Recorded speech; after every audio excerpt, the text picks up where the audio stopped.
Ed Roth Taylor is the son of a powerful noble family of ruffian. He is feared for his bullying and bad behavior at the academy where he acts like king. One day, Ed receives a letter from his family. The letter says he is disowned and removed from the family register. He loses everything: his title, his wealth, and even kicked out of his dorm room. Students at the academy gossip about his downfall. They still avoid him because of his bad reputation, but many believe he deserves his fate for trying to cheat during the entrance exam. Ed feels that life is unfair. The people who judge him don't know the real him. He isn't the villain they think he is. The truth is strange. He has been transported into his favorite video game, The Failed Swordsman of Sylvania. In this game, he isn't a hero or a genius, but a minor villain who appears only at the start of the story. This character is weak, powerless, and destined to end up as a beggar in the game's ending. Ed checks his stats and feels hopeless. His stamina, strength, and magic are embarrassingly low. He is supposed to be a student of magic, but even a farmer NPC has better stats. He realizes this is why his character is so insignificant in the game. But Ed doesn't want the ending where he becomes a beggar. He decides he will change his fate, no matter how hard it is. The academy is still his chance to build a new life. It is a top school, and anyone who graduates has a bright future. He knew tough it was extreme starting part of the scenario, but is also extremely important for him. Since his tuition for the first semester is already paid, Ed decides he will stay, work hard, and use his knowledge of the game to survive. His goal is to graduate and live a peaceful life. However, his low stats make him doubt if he can succeed. So, he decides to focus on surviving the next 10 days until the semester starts. To avoid the students and their stares, Ed leaves the academy grounds and goes into the nearby forest. On the first day, he tries cutting logs and moving them with magic. His weak magic drains his energy quickly, and he becomes hungry. Remembering a story from his grandfather, Ed tries to make stew from tree bark. It tastes awful and makes him feel sick. He realizes wood is better for building than for eating. Ed works hard to build a shelter. He cuts logs, makes a frame, and puts everything together. After hours of effort, his shelter is finally complete. His stats improve slightly and earns a small achievement. This gives him hope. Ed notices that not he is skilled with magic, but also good with his hands. Using his handy skills, he crafts a harpoon, which also unlocks an achievement. He uses the harpoon to catch fish, cooks them, and enjoys his first proper meal in 2 days. For the first time, he feels he can survive. While eating, Ed hears someone behind him. He turns and sees Princess Phinia. She is the third princess of the Klol Empire and the person who exposed his cheating during the entrance exam. Because of her, Ed lost everything. Now she looks angry to see him still at the academy. Phinia doesn't understand why Ed hasn't been expelled yet. She thinks he is shameless and warns him to leave the academy. Ed feels nervous because Phinia has a special power that lets her see through lies. If she reports him, he will be expelled, and will be the end for him. As she scolds him, Ed sees his fish burning in the fire, adding to his frustration. Ed knows he needs to calm her down. He tries his best to divert her attention, then simply bends down and thanks her. Phinia looks surprised, detecting no lies from Ed. She knows Ed's family, the Roth Taylors, are infamous for their genocidal experiments on humans and are considered a trash family that should be destroyed or executed. But for Ed, it's different. He is lucky because he has already been disowned by his family. This gives him an advantage in the academy, or else it would be end for him in the game. Ed begins to wonder why she is alone in the forest without any escort or uniform. He recalls that it's likely for the class placement test in video games timeline, where students are supposed to find magical beads. Ed knows that Phinia wants to join Class A, the academy's top class. He offers to help her, knowing she will struggle to pass the test without assistance. Phinia grows suspicious of his offer, thinking it might be a trick. Ed remains calm and insists he is being honest. He tells her that if he lies, she can have him expelled immediately. This is his last chance, and he knows he has to convince her to trust him. Ed helps Phinia by telling her the exact location of the magical bead, hidden under Marilda's guardian tree in the middle of the island. Following his instructions, she heads there and finds the bead, just as Ed had described. Phinia feels surprised and conflicted.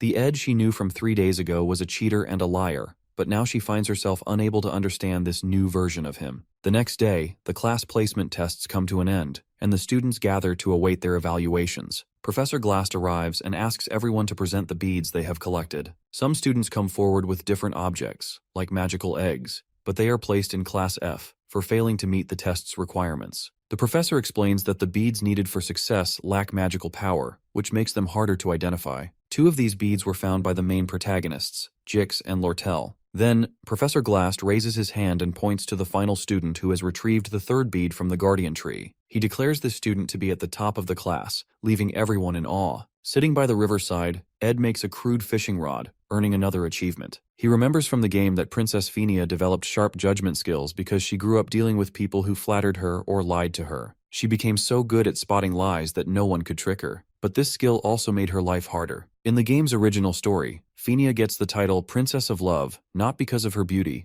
but because of her hard work. She fails the class placement test and works hard to improve, eventually proving herself and earning respect. Ed knows that if he tells her where the magical bead is, he can avoid getting expelled, but it will ruin the original story. If the story changes too much, all the knowledge Ed has about the game will become useless, and he will lose his advantage. However, the information Ed gives Phinia about the bead, though seemingly a gift, is actually a cleverly laid trap. Phinia wants to keep her royal identity a secret because she feels embarrassed by the special treatment her status brings. She wants to prove herself without relying on her status. While the bead would guarantee her top results in the placement test, she cannot accept it because finding it without her own effort would compromise her values. Phinia is determined to walk the righteous path, which is how she earns the title Princess of Love in the original story. Since Ed can't lie to Phinia, he uses mind tricks to control the situation. As he predicts, Phinia refuses to take the bead, leaving her without the bead she needs to pass the test. Another student, Lucy, finds the bead instead. Phinia is angry and frustrated. She knows Ed told her the truth, so she can't punish him,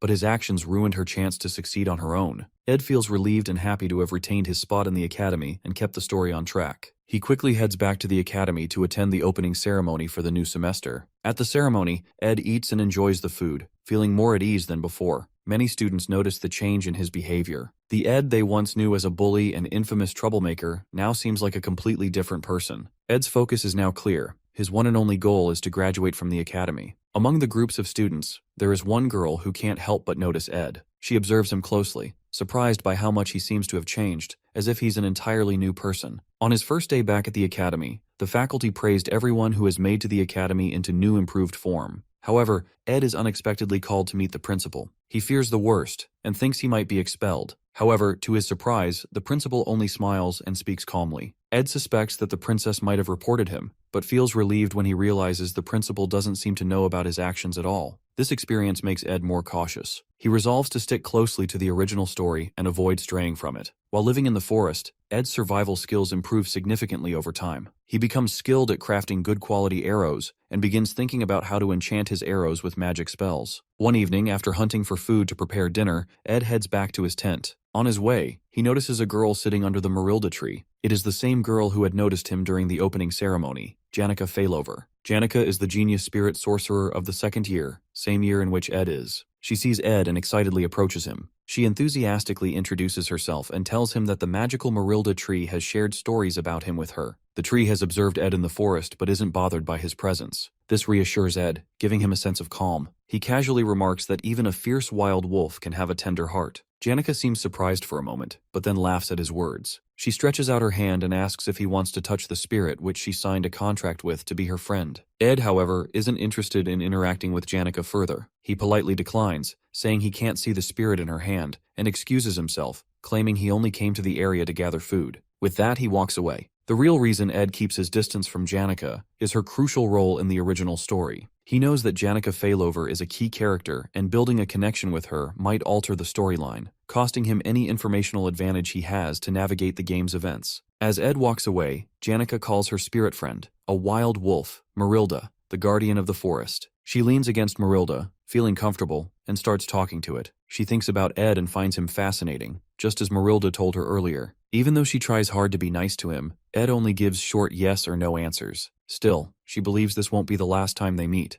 The next morning, Ed works hard to avoid being late for the academy. His shelter is far from the campus, so getting there is always a challenge. But his efforts pay off, as his stats keep improving. Ed does everything himself. His chores, washing his clothes, and carefully managing his rations and supplies. He is determined to earn a scholarship. Janica can't help but watch him from a distance, curious about his routine. When Ed finally notices her, he yells and asks why she keeps following him. He demands to know if she even realizes who he is. Ed Roth Taylor, the most infamous and dangerous person at the academy. Ed tries to stay distant from Janica, despite her polite and friendly nature. She tells him she doesn't judge him based on others' opinions because she doesn't truly know him. Ed, however, is cautious and wary. He knows Janica may seem naive and innocent, but she is the final boss of Act 1. Ed decides it's safer not to get too close or engage with her more than necessary. Feeling overwhelmed by his challenges and hardships, Ed takes a risk and asks Janica for a favor. She becomes excited, thinking it's something important. But when Ed asks for money, her mood instantly changes. Money is Janica's weakness, and Ed knows this from the game's lore. She comes from a poor background and works hard to stay at the top of her class to maintain her scholarship. Without it, she wouldn't be able to continue her education. With a downcast expression, Janica apologizes and walks away, leaving Ed feeling conflicted.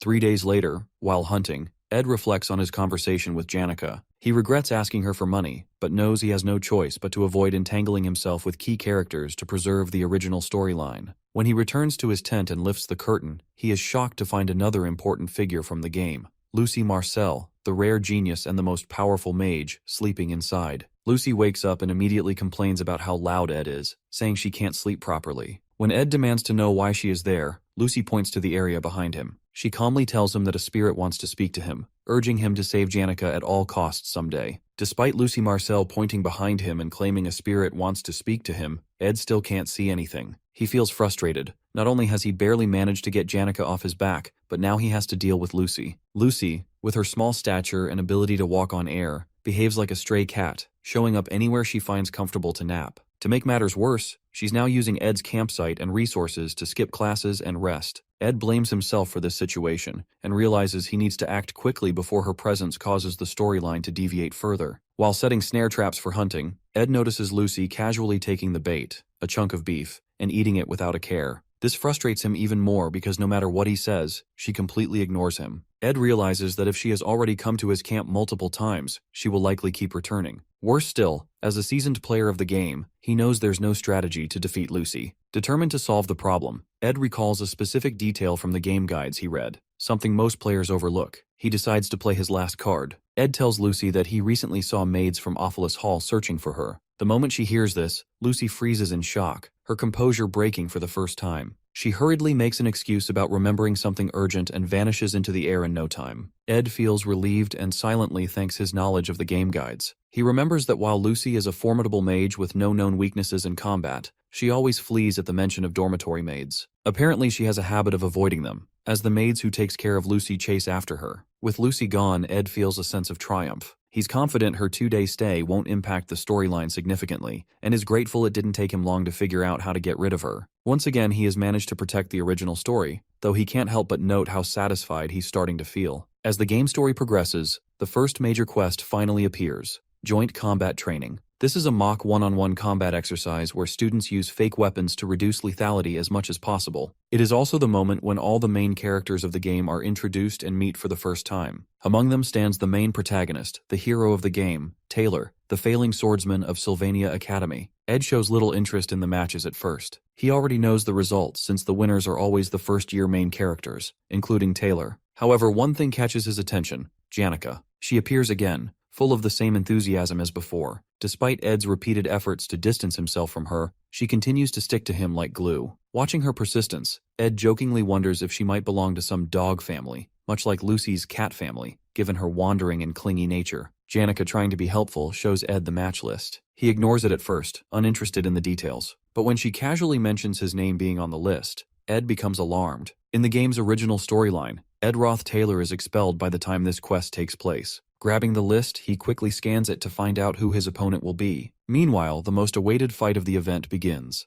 the duel between the main protagonist, Taylor, and the powerful, cat-like mage, Lucy Marcel. Setting the list aside, Ed focuses on the fight. Despite his current circumstances, he still feels a deep connection to Taylor's character, having spent countless hours completing the game alongside him. Though Ed now inhabits a side character's role, he still wants to cheer for Taylor. The announcer calls Lucy to the ring. Ed vividly recalls this iconic moment from the game: Taylor gripping his sword for the first time, skillfully countering Lucy's spells, and catching her off guard. Lucy then uses intermediate lightning magic, which disqualifies her, granting Taylor the honor of being the first person ever to defeat her. Nostalgia sweeps over Ed, and he eagerly anticipates witnessing this scene unfold again. The referee rings the bell, and the match begins. Taylor rushes in with his signature determination, aiming to gain the upper hand by attacking Lucy with his knuckles. But with a single lightning strike, Lucy sends him flying into the wall. Ed watches as Taylor, despite the overwhelming odds, he knows that he refuses to give up. Just as he remembers from the original story, despite of being bumpkin and all the failures he faces, he never loses hope. Taylor grabs his sword, charges forward, and catches Lucy off guard, mirroring the sequence from the game. But then, something unexpected happens. Instead of Lucy using her intermediate lightning spell as she does in the original storyline, she casts a blocking spell, halting Taylor in his tracks. She follows this with wind magic, sending Taylor flying even farther and exhausting him completely. The announcer declares Lucy the winner of the duel. Ed is stunned. Taylor was supposed to win this fight, but now Lucy has defeated him. This small change might seem minor, but Ed knows it could completely mess up the original story. He fears what might happen next. The crowd cheers for Lucy as Taylor walks away from the match, crushed and defeated. Ed feels a rising sense of panic. This is a huge problem. He quickly realizes that the magic Lucy used isn't normal. It's continuous magic, the kind that can only be obtained by forming a contract with a high-class spirit. In the original storyline, Lucy and the forest guardian spirit Marilda have no connection. However, Lucy's unexpected visit to Ed's campsite must have led her to accidentally form a contract with Marilda, making her far stronger than she is supposed to be. Ed blames himself. This change in the storyline is his fault, and now the story is spiraling out of control. Taylor, the main hero of the game, is never meant to lose this match. The announcer then calls for the next match, Ed Roth Taylor versus Princess Phinia. The princess, still holding a grudge against Ed, eagerly prepares to settle the score in the duel, but Ed doesn't even acknowledge her. Instead, he pushes past her and runs after Taylor, who is already leaving the hall, crushed by his loss. Taylor's defeat is entirely Ed's doing. In the original story, Ed's character would have been expelled from the academy long before this quest began. But because Ed is still present, everything has changed, and now Taylor's loss risks ruining the entire storyline. Catching up to Taylor, Ed urges him not to give up. Taylor's defeat is only one setback, and Ed knows how crucial it is for him to stay in the academy. Taylor's spirit as the protagonist is essential for the story to progress. Without him, everything will collapse. Ed does his best to motivate Taylor, reminding him of his strength and potential. Deep down, Ed knows he is also protecting his own future. If Taylor gives up, Ed will face an even greater struggle to survive in this game. Taylor must stay strong, not just for himself, but for the sake of everything Ed is desperately trying to preserve. For Princess Phinia, the first person to recognize her judgment ability is Emperor Cloel. Some believe it is a divine gift, but it isn't. She developed this ability on her own after enduring the endless politics and conspiracies within the royal palace. It became her means of self-protection, forged through years of navigating the treacherous environment of the imperial family. This is why Princess Phinia is so confident in her judgment. She has seen the harsh truths of the imperial world clearly, through the lens of the abyss that shaped her resilience and sharpened her perception. So, whenever she wants to confront any opponent or person for to judge, she had to stare straight into the person to find out. Before the match begins, Ed casually tells Princess Phinia to go easy on him, while Phinia, in turn, advises him to do the same. Meanwhile, the audience whispers harsh comments about Ed Roth Taylor. In the game's original storyline, Ed was notorious for bullying Taylor and later cheering him on, making him seem hypocritical. In the original backstory, he bullied Taylor and then later acted nice by cheering for him. They think it doesn't make sense. Ed knows they are right because, in the story, his character used his position to humiliate his juniors, and when that failed, he cheated in exams and got expelled. The match begins. Phinia forms a water ball and throws it at Ed, wanting to test him. She thinks he will dodge it using fire or wind magic. But Ed doesn't dodge or defend himself. He just stands there and takes the hit. Phinia is shocked. Ed then calmly declares that he lost, giving the victory to her without even trying. The audience erupts into cheers for Princess Phinia, declaring her the winner while loudly booing Ed. They shout insults, calling him worse than Taylor. Despite this, Ed calmly approaches the princess, thanks her for the match, and quietly leaves the arena. This only deepens Phinia's curiosity. She begins questioning why he acted this way, wondering if he had no interest in the duel from the start. Ed makes an intentional choice to forfeit the match. He doesn't want to interfere with Phinia's place in the story because he understands how important she is to the plot. He quickly leaves the arena and goes in search of Taylor. Ed believes that Taylor is the real protagonist of the tale, much more significant than the princess, and he wants to make sure Taylor doesn't give up. As Ed searches for Taylor, he is startled when Phinia suddenly appears behind him, panting. He's surprised to see her alone, without any escort. Phinia shouts at him, demanding to know what his true intentions are. She accuses him of having no intention to win the match, claiming he only wanted to leave the stage as quickly as possible. Phinia's frustration boils over. She admits that she's tired of everyone at the academy, her classmates, the professors, even the servants. She feels overwhelmed and confused, especially by Ed's actions. She demands to know who Ed really is, which only make her question him more. Seeing her so upset, Ed calmly steps closer, places his hands on her shoulders, and tells her to relax. Guiding her through a simple breathing exercise, he encourages her to breathe deeply and slowly. His calmness helps her focus and eases her frustration, if only for a moment. Feeling calmer, Phinia realizes how she acted earlier and apologizes to Ed for her behavior. Ed notices that she has relaxed a bit and looks for a way to leave so he can continue searching for Taylor. But Phinia starts opening up about her struggles and sadness from living in the royal palace. She talks about how hard it is to deal with constant politics and schemes, which have taken a toll on her. Even after sharing her feelings, Phineas still wants answers. She asks Ed why he picks on Taylor. She wonders if it's because Taylor has a troubled background, and Ed wants a reason to be disowned by his own family. Ed knows there's some truth in what she says, but he pretends not to understand. He avoids giving her a clear answer, knowing it's not the right time to explain everything, and fearing it could mess up the story even more. Phineas becomes annoyed again. She demands to know why Ed bullied Taylor but now supports him even though he tried to get Taylor expelled. Ed keeps dodging her questions, giving vague and unrelated answers. This makes her even angrier, but without proof to confront him, she lets him go, though she remains suspicious. At the door, Ed stops and turns back to Phineas. He tells her that while she needs to focus on the tricky politics,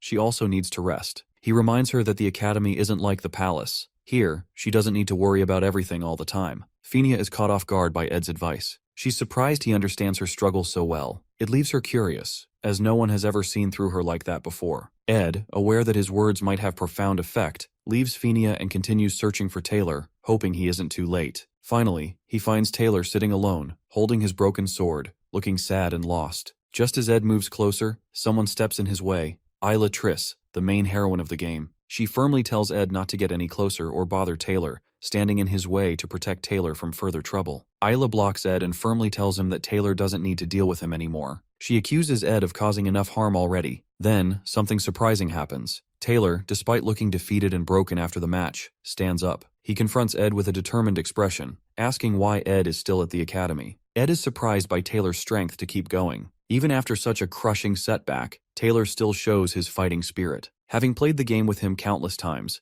Ed knows that Taylor's strength lies in never giving up, no matter how strong the opponent. He also sees the positive influence of Isla, Taylor's childhood friend and biggest supporter, who is always there to motivate him and lift his spirits. As Taylor demands answers, asking what Ed's real intentions are, Ed simply praises Taylor's swordsmanship during the duel. He acknowledges Taylor's impressive skills, a genuine compliment stemming from his experience in the game, where he fought alongside Taylor until the very end in the game. Ed turns to leave, telling Taylor he just came to see him and isn't planning anything. He has no schemes or hidden motives. While Taylor might still doubt him, Ed feels relieved, not because the storyline is slightly off course, but because Taylor, the hero he knows so well, is standing strong. As Ed walks away, Taylor and Ayla glare at him, annoyed by his calm attitude, thinking he is trying to act cool despite everything. Just as Ed leaves, suddenly, a loud explosion shakes the hall, a result of a powerful magic spell. Ed immediately recognizes the scene. In the game, this is a key event during the legendary duel between the Golden Daughter Lortel and Janica Failover.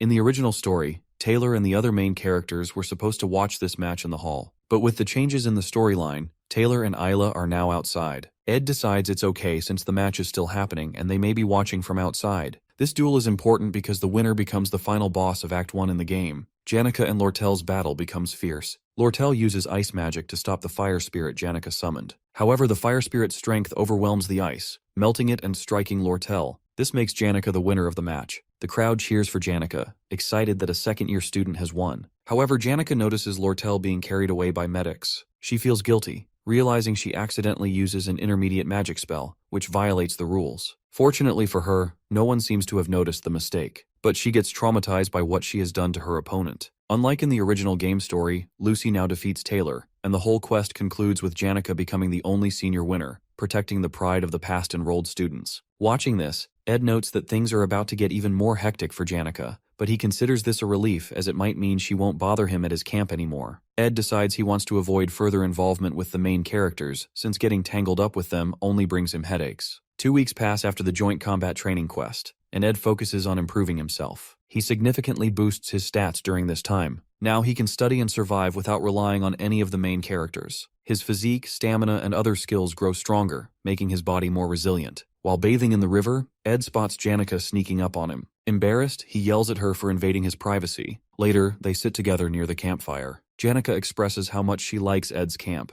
describing it as a top-secret base perfect for adventures. She mentions she needs his advice on something and asks for his honest opinion. Curious, Ed asks why she came to him instead of seeking help from her other friends. Janica explains that after Ed left the hall, her match against Lortel ended in her victory. However, during the duel, she accidentally used an intermediate-level spell, which wasn't allowed, and injured Lortel. Now she feels guilty, and can't shake the thought that she overreacted. She doesn't want reassurance from her friends, as they would likely tell her she did the right thing. Instead, she wants an honest opinion about whether she should apologize to Lortel. Ed tells Janica to do whatever feels right to her and to apologize if she believes it's the right thing to do. While Janica is bubbly, cheerful, and cherished by everyone as the perfect friend, feeling guilty or self-critical won't erase the mistakes already made. People may encourage her and take her side, but that alone won't undo what has happened. Hearing Ed's straightforward opinion, Janica feels happy that he doesn't take sides blindly. She notices how much Ed has changed compared to the person he was last year. Though she is a lively and smiley girl, she is also a keen observer. She remembers how, when Ed once asked her for money, he didn't show the desperation most people would. Instead, his behavior subtly signaled her to keep her distance from him.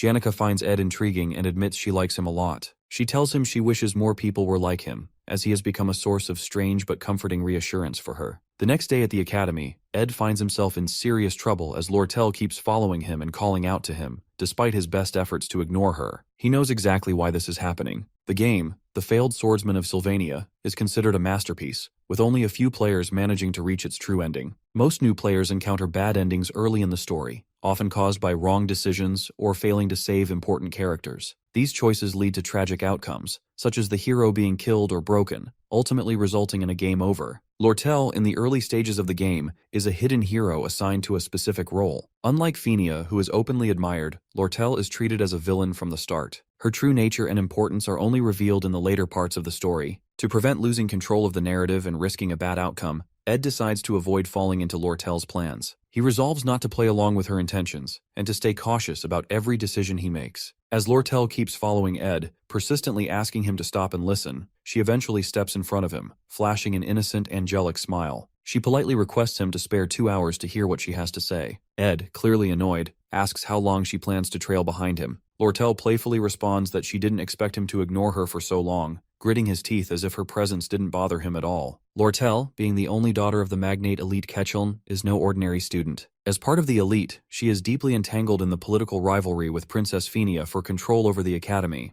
Ed, however, has no interest in getting involved in her schemes. Determined not to fall into her cunning trap, he briskly resumes walking, hoping to shake her off. Undeterred, Lortel continues with her sweet, flattering words, trying to win his attention. She even offers to help him with anything he needs. Ed, unimpressed, advises her not to make promises she doesn't truly mean. Yet Lortel refuses to give up. She steps in front of him again, this time with even more charm, claiming to have great respect for him despite the rumors of him being arrogant and self-centered. To make her offer more enticing, Lortel takes out 3 gold coins, worth an entire month's earnings for most students, and presents them as a down payment, hoping to finally get Ed's attention. Lortel makes her offer. She wants Ed to be friends with Janica. With a sly, fox-like smile, she slips 3 gold coins into his pocket, saying that having more people on her side is always a good thing. Ed studies her carefully and, with a hint of curiosity, asks if the famed Golden Daughter also buys her connections. Impressed by Lortel's understanding of her political position, Ed realizes she is already strategizing for control of the academy.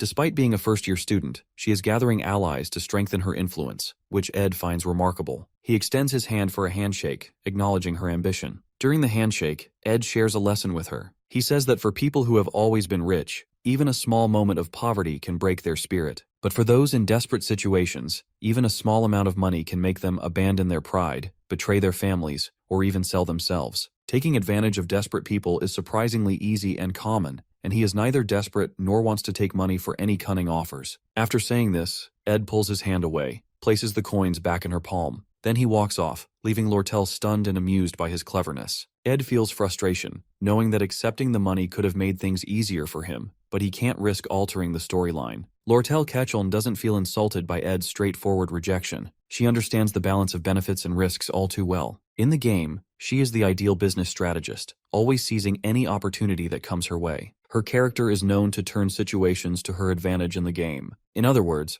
Lortel has a determined attitude to turn Janica Failover into one of her allies for political benefits. At night, Janica visits Lortel's quarters. Lortel greets her with a playful smile, teasing that she hadn't expected a visit. It's their first meeting since their intense duel. Janica apologizes for using an intermediate-level spell during the joint combat exercise, acknowledging the rules she unintentionally broke. Noticing Lortel's injuries still visible, she expresses concern. However, Lortel brushes it off lightly, assuring Janica that her wounds will heal soon. Then, with a playful grin, Janica casually shifts the topic and asks if Lortel's conversation with Ed goes well, adding a bit of dramatic tension. Lortel catches off guard, tries to deflect the question, claiming she doesn't understand what Janica is referring to. Janica, grinning knowingly, reveals her spirit powers, saying that although she usually keeps her spirits away from personal matters, they enjoy eavesdropping on conversations. This revelation momentarily stuns Lortel, leaving her at a loss for words. Seizing the moment, Janica asserts her seniority, leans in real close and calls out Lortel's strategy of using gold coins to gain allies. She emphasizes that sincerity and genuine bonds cannot be bought.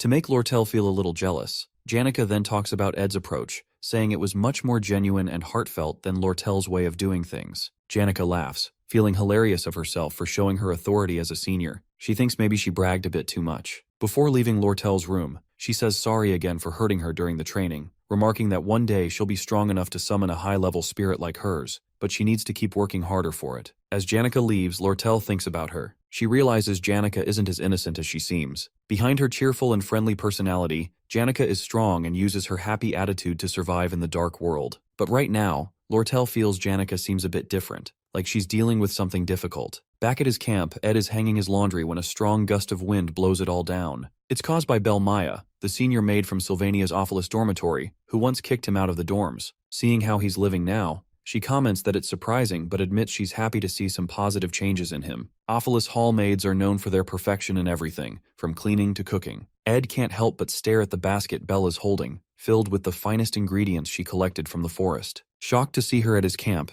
Belle tells Ed not to be so much shy as he can ask her anything he wants. Taking advantage of the moment, Ed asks for the basket. He knows it will help him improve his crafting skills to make medicines, food, and other useful things. Seeing a chance to be good friend with the maid, Ed uses the basket to craft new tools and food. At sunset, he sits and enjoys his hard work, even having some fun. But the rest doesn't last long. Suddenly someone crashes down from the sky, destroying Ed's entire tent, nearly killing him with the crash. It's Lucy. Seeing his precious camp ruined, Ed is furious. He angrily tells Lucy she almost killed him. When he demands an explanation, she admits it was Belle Maya who was moody for some reason and got angry with her earlier for skipping class that morning. In her panic, she decided to teleport to the only safe place she could think of, Ed's camp, accidentally wrecking it in the process. Feeling no remorse, Lucy complains she's hungry and asks Ed if he has any beef jerky. Furious, Ed smacks her on the head and yells at her for causing such a big mess. He gets surprised when the most powerful mage doesn't defend herself with a protective spell. Lucy winces and explains she's out of magic, which gives Ed the perfect opportunity. He decides to teach her a lesson for destroying his camp and skipping her classes. At the library, Ed is busy searching for a book to help him learn how to build a sturdier house using real wood. He focuses on understanding the materials needed, planning the structure, and mastering techniques like smoothing wood and finishing a roof. As he flips through the pages, he notices it's almost closing time. While he's packing up the books, a girl approaches him with a friendly remark about his dedication to studying. Thinking she might be the librarian apprentice,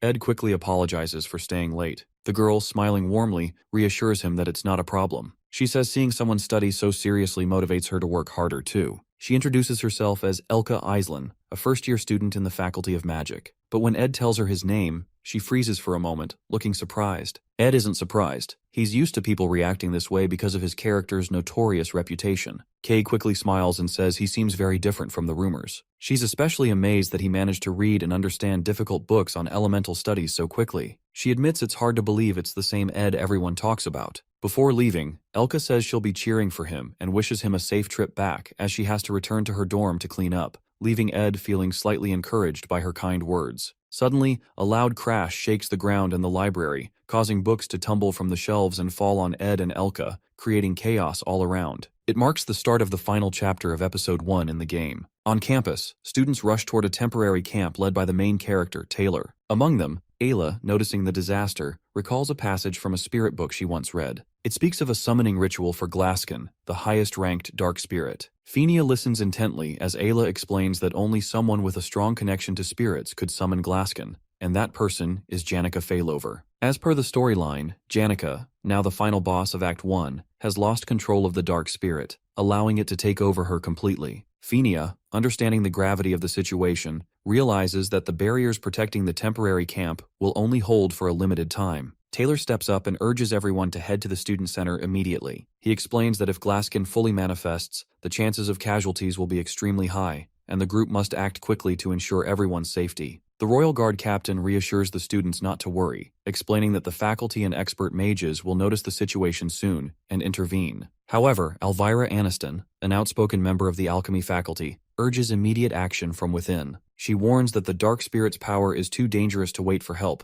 especially since Principal Obel is out of town. Elvira then calls for volunteers to face the threat directly. Klebius, a combat department student and another key character, quickly refuses to volunteer, clearly frightened by the immense power of the dark spirit. He explains that while intermediate-level spirits guard the building where Janica is located, two high-ranked spirits, Tarkin and Velosfer, are also inside. He claims entering the building is suicidal and strongly opposes the idea. Elvira grows more puzzled, questioning how Janica, still a student, managed to summon all these spirits, including the effort to summon Glaskin, the highest-ranked dark spirit. Isla, with her knowledge of dark spirits, explains that such spirits are natural enemies of spirit sorcerers. Their overwhelming power often exceeds the control of even skilled sorcerers. This likely explains why Janica couldn't handle them, leaving her vulnerable to being overpowered. The dark spirits, now in control, are using Janica's abilities to summon Glaskin with the help of Tarkin and Velosfer, spirits whose controlling their command is a mystery. As everyone debates the best course of action, Jix stands up and reminds the group of the importance of making a decision quickly. He suggests that only Princess Fenia can devise a proper strategy. All eyes turn to Fenia as they wait for her command. Fenia, reflecting on Ed's earlier remarks about the burden she carries and the importance of peace of mind, takes a moment to think. Finally, she announces her plan. Only the top students from each year and the Royal Guards will volunteer for the mission. She orders them to prepare within an hour to enter the building, free Janica, and stop the summoning of the highest-ranked dark spirit, Glaskin, before they cause further destruction. Princess Fenia encourages everyone to steel their resolve, promising to take full responsibility for the mission. Just then, a student runs up to her, panting and visibly distressed. He informs the princess that the residents of the teaching area will not be able to assist, as they are already defending Audrey Hall to protect the potion archives from attacks. Realizing their limited numbers, Fenia asks if there are any other students who can help. Suddenly, another student, a frightened girl, rushes to the princess, trembling as she reports an emergency in the library. She reveals that Elka, the librarian apprentice, and a sophomore student are trapped inside. Hearing Elka's name, Jix immediately reacts. Grabbing the girl by the shoulders, he demands confirmation that Elka is still in the library. When the girl confirms, Jix panics, stating that he must save his best friend immediately because Elka has no way to defend herself. Fenia quickly intervenes, commanding Jix to calm down. She reminds him that stopping Janica and the dark spirits must be their top priority. Fenia assures Jix that Elka might be safe since a sophomore student is also with her. However,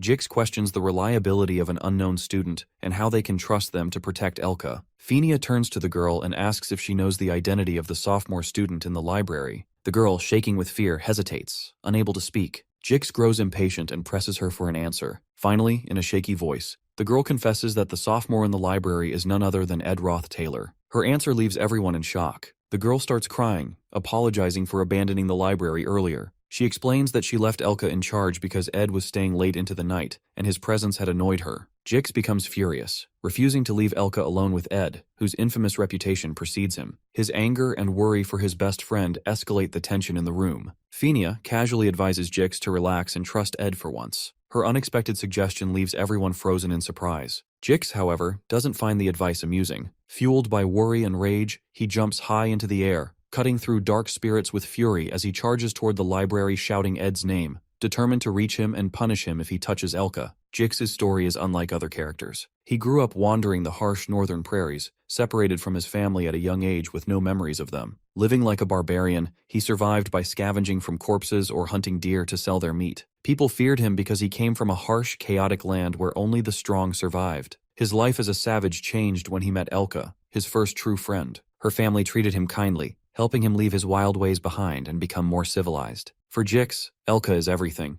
and he would do anything to protect her. As Jix rushes to the library, he cuts through dark spirits, smashes the door open, and yells Ed's name. He only knows Ed from bad rumors about cheating and bullying. Inside, Jix finds Ed leaning against a wall, covered in blood and too weak to move. Jix grabs him and demands to know where Elka is. Ed, injured and exhausted, simply points in her direction. Jix pushes him aside and runs to find her. When he reaches Elka, Jix sees her lying safely on a shelf, asleep. He feels relieved but notices the barricaded bookcases protecting her. He wonders who set them up. Then, he spots a blood-stained coat covering her and a board with instructions written on it. Realizing the blood isn't hers, he understands that Ed had protected her, fighting off dark spirits and guarding her even while injured. Moments earlier, Ed uses his strength from training to lift the heavy bookshelves and carry the unconscious Elka. He sets up barricades around her for protection, places her inside, and writes instructions on a board nearby. Then he stays to guard her. From the library window, he notices the summoning rune but closes the curtain, choosing not to interfere with the major storyline involving other key characters. He reflects on Janika's impressive connection with spirits and wonders how she could have turned to the dark side, summoning and controlling materialized spirits, something he finds impossible for himself. When dark spirits approach Elka, Ed fights them head-on. After defeating the intermediate-level spirits, he notices his stats have slightly improved. Surprisingly, he even unlocks some spirit connection abilities, leaving him curious about his potential. As Jix carries Elka to safety, he asks Ed what happened in the library. Ed casually replies that he was just training. Jix laughs at the response and thanks Ed for saving Elka,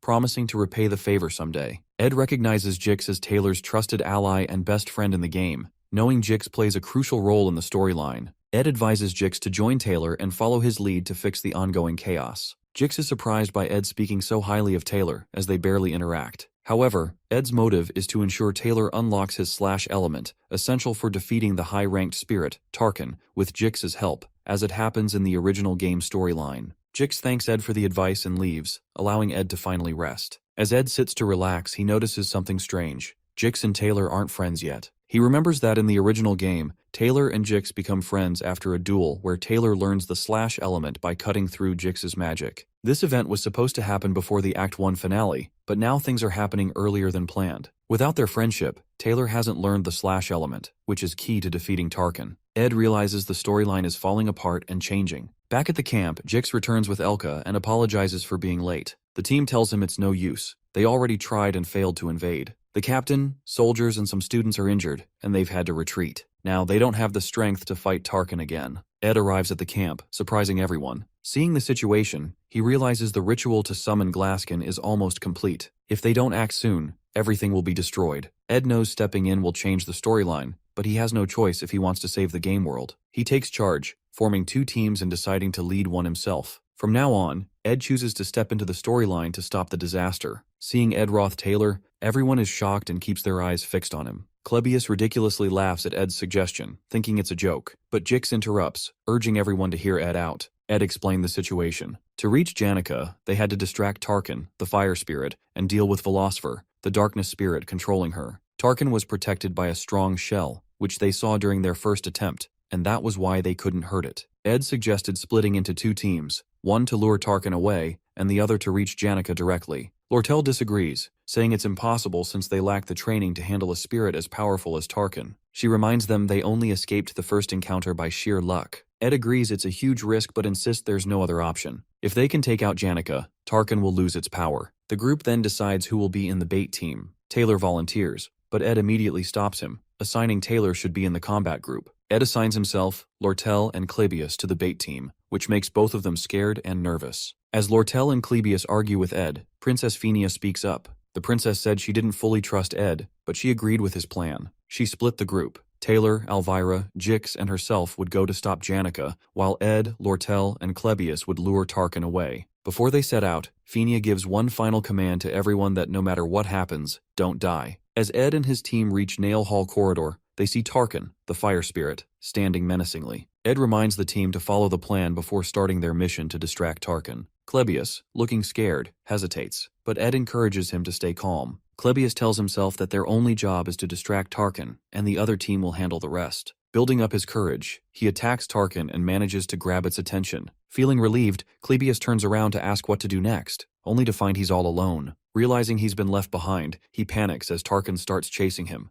Running as fast as he can, Klebius yells angrily, blaming Ed and the situation for his trouble. Watching Klebius being chased, Ed calmly tells Lortel to focus on her part, assuring her that Klebius is doing his job. Lortel jokingly suggests they could let Klebius be sacrificed, but Ed strongly disagrees, saying he doesn't plan to let anyone get hurt. Ed knows Klebius well because he understands the story. Even though Klebius seems scared and unsure, Ed knows he has hidden strength. With Tarkin distracted, Ed gives Lortel her most important task to handle the spirit. Lortel stands outside the hall, focusing on her task to create an entry path for the other team and deliver a key attack on Tarkin. As she prepares, she thinks about Ed. Despite his bad reputation, he seems surprisingly cool to her. She reminds herself not to judge someone based on rumors alone. She uses her magic to blow a huge hole in the hall's wall, opening a path to where Janica is. Her powerful move surprises Princess Phinia and the others. Earlier, Ed notices Lortel's hidden magic skills and decides this is the perfect chance to use them. He trusts her with this important role, and she feels grateful for his confidence. With the path open, Lortel turns to fight Tarkin, the fire spirit. Meanwhile, Clebius runs toward them, shouting and apologizing for being scared earlier. He begs for help as Tarkin chases him. Ed quickly realizes Tarkin's protective shell blocks all attacks, just like before. They need something powerful enough to break it. Using his knowledge of the storyline, Ed grabs a pouch and climbs to the roof of the hall. Lortel protects herself and Clebius by creating a massive ice wall to block Tarkin's fire attack. On the roof, Ed finds Lucy sleeping. She isn't supposed to be part of this event, but since the story has already changed, Ed decides to involve her. He opens his pouch filled with beef jerky and tosses some into Lucy's mouth to wake her. Once she wakes up, he throws her at Tarkin while shouting for everyone to get down. Lucy, startled and crying out at Ed for being mean, unleashed her high-rank ability, Divine Punishment, to shatter Tarkin's protective shell, making it weak. With the spirit now vulnerable, Ed sees his chance. He rushes forward with all his strength to deliver the final blow to Tarkin. In Janica's whole life, people call her a symbol of hope. Her parents, friends, and teachers are always proud of her, piling on high expectations. But for Janica, it's just been this heavy weight she's carried since she was a kid.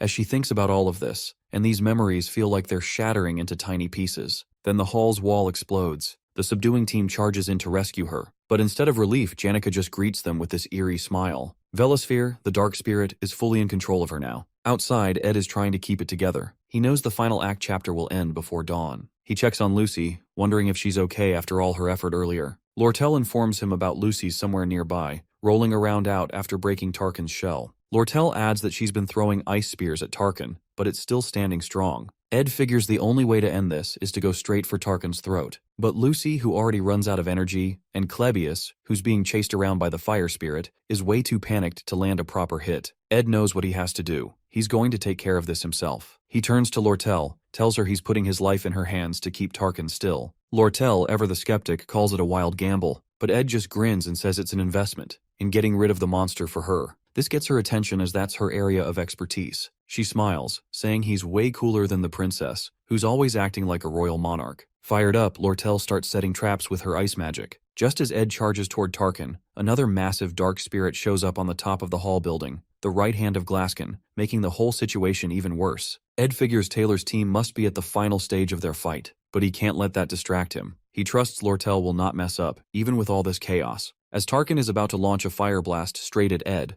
Lortel nails the timing, using her traps to block the attack and give Ed an opening. He slides in close, channels his wind magic, and slices right through Tarkin's throat. The fiery beast finally goes down. As the dust settles, Ed checks his stats and grins. His spirit magic levels are way up, and he's unlocked a spirit contract slot, something he never thought he'd get. He glances over and spots Taylor, who's busy slicing Glaskin's right-hand spirit to bits like it's no big deal. Watching him in action, Ed can't help but feel impressed. Taylor's really living up to his protagonist role. With Tarkin defeated and Janica freed from Velosfer's grip, the group finally catches a break. They've pulled it off. The danger is over. Lortel chuckles as she remarks that she's met plenty of people in her life who claimed they were risking everything, but most of them turned out to be cowards. She's amused that even after going through a life-and-death crisis together, Ed doesn't show much emotion. With a sly grin, she shakes hands with him again, this time slipping 3 gold coins into his palm as a token of gratitude. On the other hand, before he can process the moment, Taylor arrives. His hair has turned white from the immense power he used to defeat Glaskin's right hand,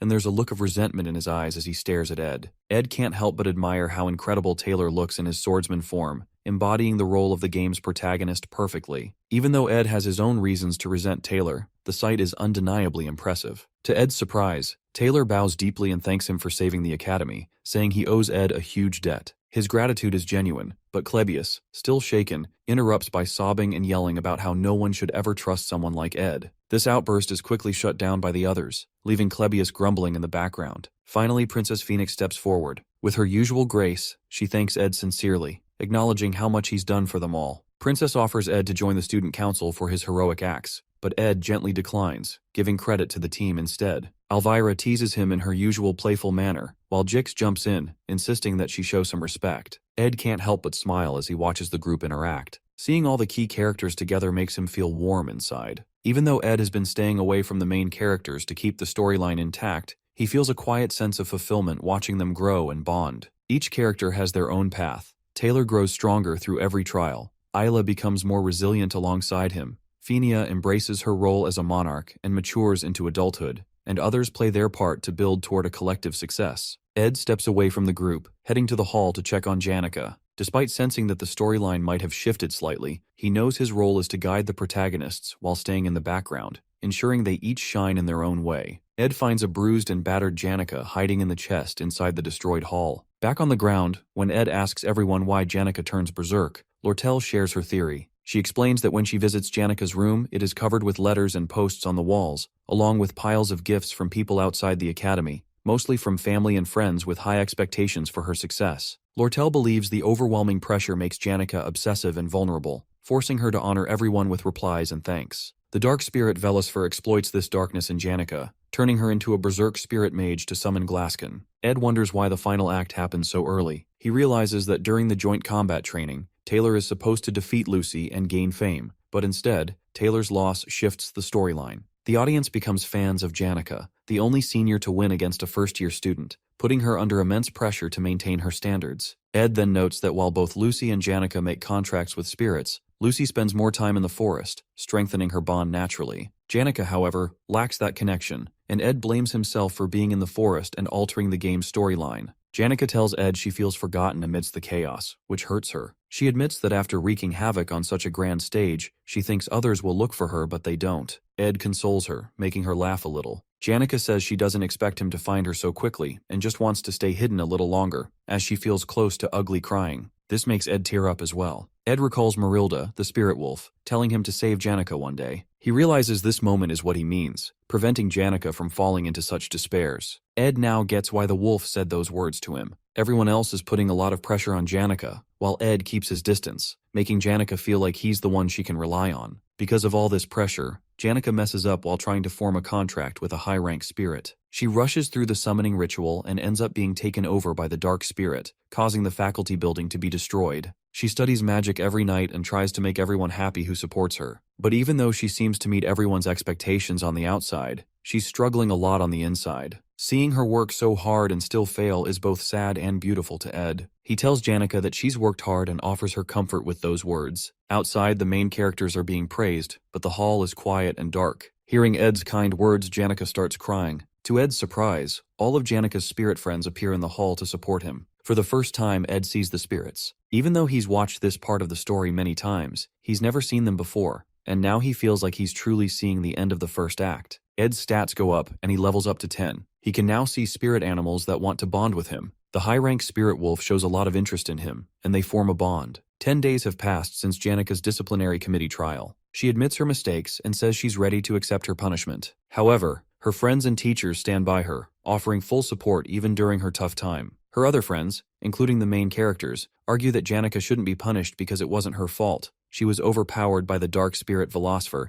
and didn't act intentionally. Even Lortel steps in, covering the costs for restoring the building. She doesn't ask for anything in return except a reduction in custom fees on school supplies for the students. Initially, Janica's punishment included losing all her top student benefits, having her achievements revoked, disqualification from the academy. But thanks to the pressure from her friends and teachers, the committee decides to cancel her expulsion and give her another chance while giving only some amount of probation and suspension. Overall, Janica's friends are relieved she's staying, but they notice she seems a little stressed. To cheer her up, they organize a fancy tea party and agree not to bring up anything related to the incident around her. When Janica's friends invite her to join them, she suddenly asks, out of the blue, what the difference is between love and liking. This catches her two best friends, Annis and Clara, off guard. Confused, they ask why she's bringing this up. Janica shares that she's been having the same recurring dream about one of her friends. In her dream, she's sitting in a garden full of flowers, looking like a princess, and holding a flower crown she made for a friend. Then, her friend, looking quite dashing, arrives on a horse. She puts the crown on his head, and they play together.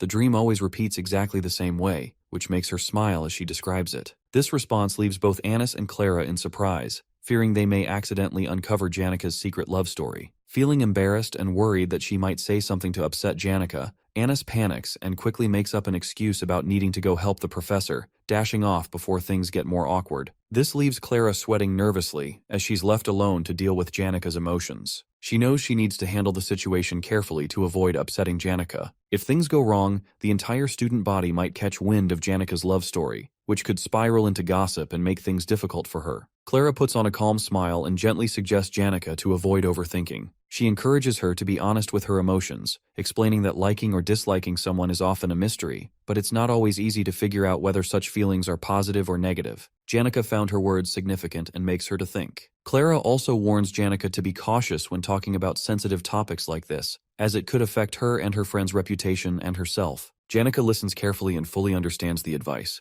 Janika thanks Clara for the genuine advice, saying it's just what she expected from her. She then makes an excuse to leave, mentioning she needs to report back to Ophelis Hall. Clara waves happy goodbye, but then slouches forward to butt her head on the table in relief. She finally managed to prevent any rumors from spreading for now. Ed reflects on how he has been relentlessly saving his money. Thanks to a petition from the princess, he to build a proper house this time. When he arrives at the construction site, he spots Janika wandering nearby. He thinks to himself that since the first act is now over, meeting her shouldn't affect the storyline anymore. However, as he approaches her, Janika suddenly hides behind a tree, clearly startled. Confused by her behavior, Ed pauses. Janika recalls Clara's advice about being honest with her feelings, but, unable to overcome her nerves, she hastily makes an excuse about having things to do at Ophelis Hall before fleeing. For Janika, confessing her feelings feels like an impossible challenge. Meanwhile, Ed stands frozen in surprise, bewildered by her reaction but deciding not to overthink it, as he has work to do on building his house. On the first day, Ed carefully selects the location for his hut, ensuring it's a suitable spot. On the second day, he starts collecting logs and wood, showcasing impressive skill with cutting trees. As his semester results come out, Ed discovers he has performed exceptionally well, with skills and grades far above the average student. However, back at the academy, special incidents keep occurring. Whenever Janika sees Ed, she hides or avoids him, leaving him perplexed. Meanwhile, her friends Clara and Anis glare at Ed angrily, warning him to stay away from Janika, as his presence embarrasses her and makes her flustered. After countless days of hard work, Ed progresses from cutting lumber to starting construction on his hut. Along the way, he juggles challenges like catching Lucy while she getting beef jerky from the traps, dealing with Belmaya's help, and navigating the ongoing Janika situation. He faces setbacks, like failing to structure the hut properly, but finds support from his new friend Jix. Bit by bit, he works on modifications for the walls and furniture. Finally, on day 45, Ed completes his hut, unlocking a personal achievement for creating something from scratch. At last, he's no longer homeless. As Ed rests peacefully in his newly built hut, Janika shows up, watching quietly from behind a tree in the forest, observing the hut he's made. After finishing the final touches, including the wall flooring, fireplace, and storage for firewood, Ed takes a moment to admire his hard work. However, his peace is interrupted when he notices Lucy lazily napping on the roof of his hut. To his surprise, Janika suddenly appears and greets him with a cheerful greeting. Ed, startled, asks how she found her way to his remote campsite. Janika explains she heard about his beautiful hut from the maid, who praised it as a masterpiece. Curious to see it for herself, she decided to visit. She marvels at the craftsmanship and natural beauty of the hut, voicing her admiration loudly as she wanders around. When Ed asks if the spirits told her about the hut since it's so new, Janika blushes. She admits they mentioned it, but teases that the spirits were more focused on how handsome and hot Ed looked while building it. Laughing nervously and hiding her deeper feelings, Janika says she simply wanted to check on how he's living. Ed smiles and invites her inside. Blushing, Janika nods and follows him in. Inside, while Lucy sprawls lazily on the roof, Janika gasps in amazement at Ed's handiwork. Sitting near the fireplace, she shares her gratitude for the support Lortel and her friends have given her. However, she also expresses worry about how to repay their kindness. Seeing her conflicted expression, Ed advises her not to overburden herself with repayment, especially if she can't afford it. He remembers that the incident with the dark spirit happened because she took on too much unnecessary responsibility. Even moving to Ophelis Hall with 8 others won't change much, as the cycle of envy and expectations will continue. So, he tries to focus on her well-being to avoid repeating past mistakes. After a while, as they chat, Ed encourages Janika to visit anytime she feels lonely or overwhelmed, assuring her she's welcome at his hut and the forest. Surprised and touched, Janika smiles warmly, saying it would make her very happy. She extends the same offer to Ed, urging him to come to her if he ever feels overwhelmed. Ed smiles but sighs quietly at the word overwhelmed. He knows the second semester is approaching, marking the start of Act 2. This time, the Sage's Sealed Grimoire, a book containing records of advanced, dangerous magics, will create chaos capable of consuming the entire academy. Grateful for her kind offer, Ed thanks Janica, but keeps his thoughts to himself. He knows he'll remain on the sidelines, letting the main characters handle the challenges ahead,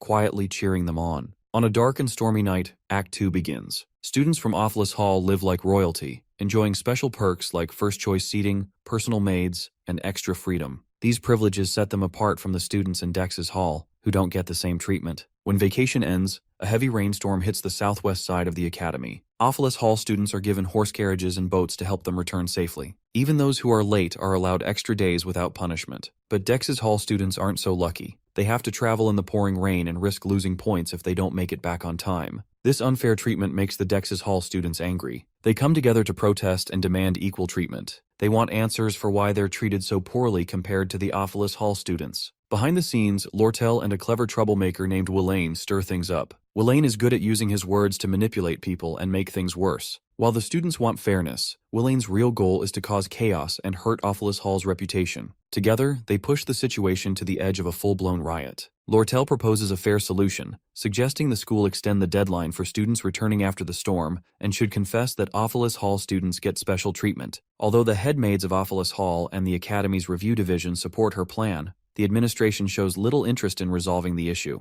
This lack of action only fuels the protest, making things worse. Frustrated, the protesting students go on strike, plan to burn and damage Offalis Hall's valuable assets, like hardwood furniture and artisan-crafted paintings, which will put even more pressure on the authorities to act. As a result, Willain will take benefits from the chaos, using it to damage the Academy's reputation, while Lortel, being in the Merchant Association, uses the Academy's problems to make money and push her own goals, which were already worsened by the Glasskin incident. While negotiations continue, the elite Merchant Association seizes an opportunity to gain a significant advantage by sabotaging the Sage's sealed grimoire, a book considered the very heart of Sylvania. Its value is so immense that people, in desperation, are willing to offer anything for it, even their hearts. As protests rage outside the hall, Lortel gazes out the window at the pouring rain, recalling her childhood in the slums. She remembers wandering in tattered rags under the same dark skies. The thought brings a bitter smile to her face as she mocks herself for feeling a moment of relief. Her entire life has been a relentless struggle to survive, marked by betrayal, suspicion,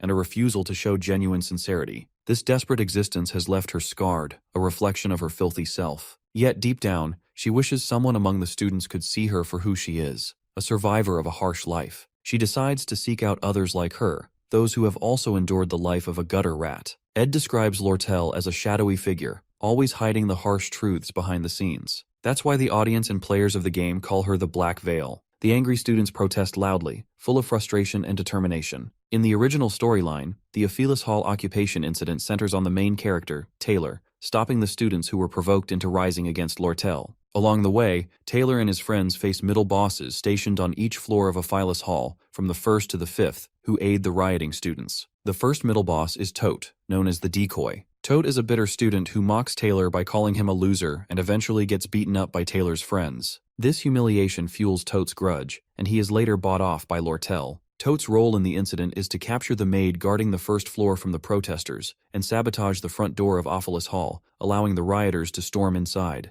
In the scene, the mysterious guy kidnaps the maid and smashes the front door open, surprising the protesters outside and giving Willain the green light to lead the invasion and cause chaos within the hall. According to the original storyline, Tote's role after breaching the door is to block Taylor and his friends from entering the hall as they arrive to confront the rioters. However, as the rioters push toward the 4th floor to declare their control over the hall, something unexpected happens. Willain approaches a mysterious figure and asks if he is working for Lortel. To everyone's surprise, instead of Tote, it is Ed Roth Taylor who is revealed as the middle boss, breaking away from the original story's expectations. Ed explains how he got into this situation. Just 2 days before the Offalis Hall incident broke out, he was struggling to hunt for food with a bow and arrow. He feels pain because he has no combat skills and is bad at using the bow. Despite this, he keeps pushing himself. His campsite gets frequent visitors now that people know he's living in the woods. Among them, there are 3 who come the most. The first is Lucy, who always asks him silly questions, but Ed doesn't have many answers for her. The second is Janica, who has fallen in love with Ed. He likes her too because she often brings him food, teaches him laundry tricks, and helps him with tasks. When Ed compliments her, she blushes and acts strangely, confusing him because she's easy to read. But sometimes Janica seems jealous when Lucy visits him. The third is Lortel, who visits Ed at night. She always asks for help, and Ed realizes she's probably trying to gather people who will help her take control of Offalis Hall. One night, she explains her plan. She wants him to help sabotage the hall. At first, Ed refuses because he doesn't want to mess with the game's storyline. He believes that if he stays out of it, everything will follow as planned. But when Lortel mentions that Tote passed out after a confrontation with Taylor, Ed becomes worried and asks how it happened. In the original story, Tote was supposed to fight Taylor and get beaten badly. But this time, things are different. When Tote insults Taylor by calling him worse than Ed Roth, it angers Jix even more, beating Tote until he faints. With a foxy smile, Lortel laughs and tells Ed that she doesn't need much from him. Just one simple task, which is take the keys from the maid and open the door when the protesting students flock outside the hall. Ed realizes that if the hall doors stay closed and Lortel's plan fails, things will spiral out of control and the story will fall apart. Even though he doesn't want to get involved, he knows he has to do something to keep Act 2 on track. He takes a deep breath and tells Lortel he's not interested in getting fully involved, but is willing to help if he can keep his role small. Lortel agrees and offers him 20 gold coins as payment. With their deal struck, Ed agrees to play his part, determined to ensure the storyline stays intact and unfolds as intended. Ed realizes that if the hall doors stay closed and Lortel's plan fails, things will spiral out of control, and the story will fall apart. Ed sits near the fire, thinking about how the protesters took over Aphyllus Hall. He remembers the fight over Sage's sealed grimoire and Lortel's clever plan to mess up the Academy's finances. The thought gives him chills, but he also finds the whole situation fascinating. At the Academy, Princess Phinia and Lortel are at the center of a major rivalry. Lortel starts a group called Merchantry, a business-focused faction that challenges Princess Phinia's student association. The outcome of the story depends on which side Taylor, the main hero, chooses. Ed has no interest in picking sides early on. He plans to watch and join the winning side later, ensuring he survives and gets a good ending in the game. Before the protest, Janica visits Ed at his hut. She thanks him for always letting her come by and tells him she's moving to Dex's hall since her suspension is ending. She offers to give Ed some extra things she doesn't need, like cushions and pillows. Ed happily accepts, which makes her smile. Janica notices Lucky sitting on the roof in the rain and asks why she does that.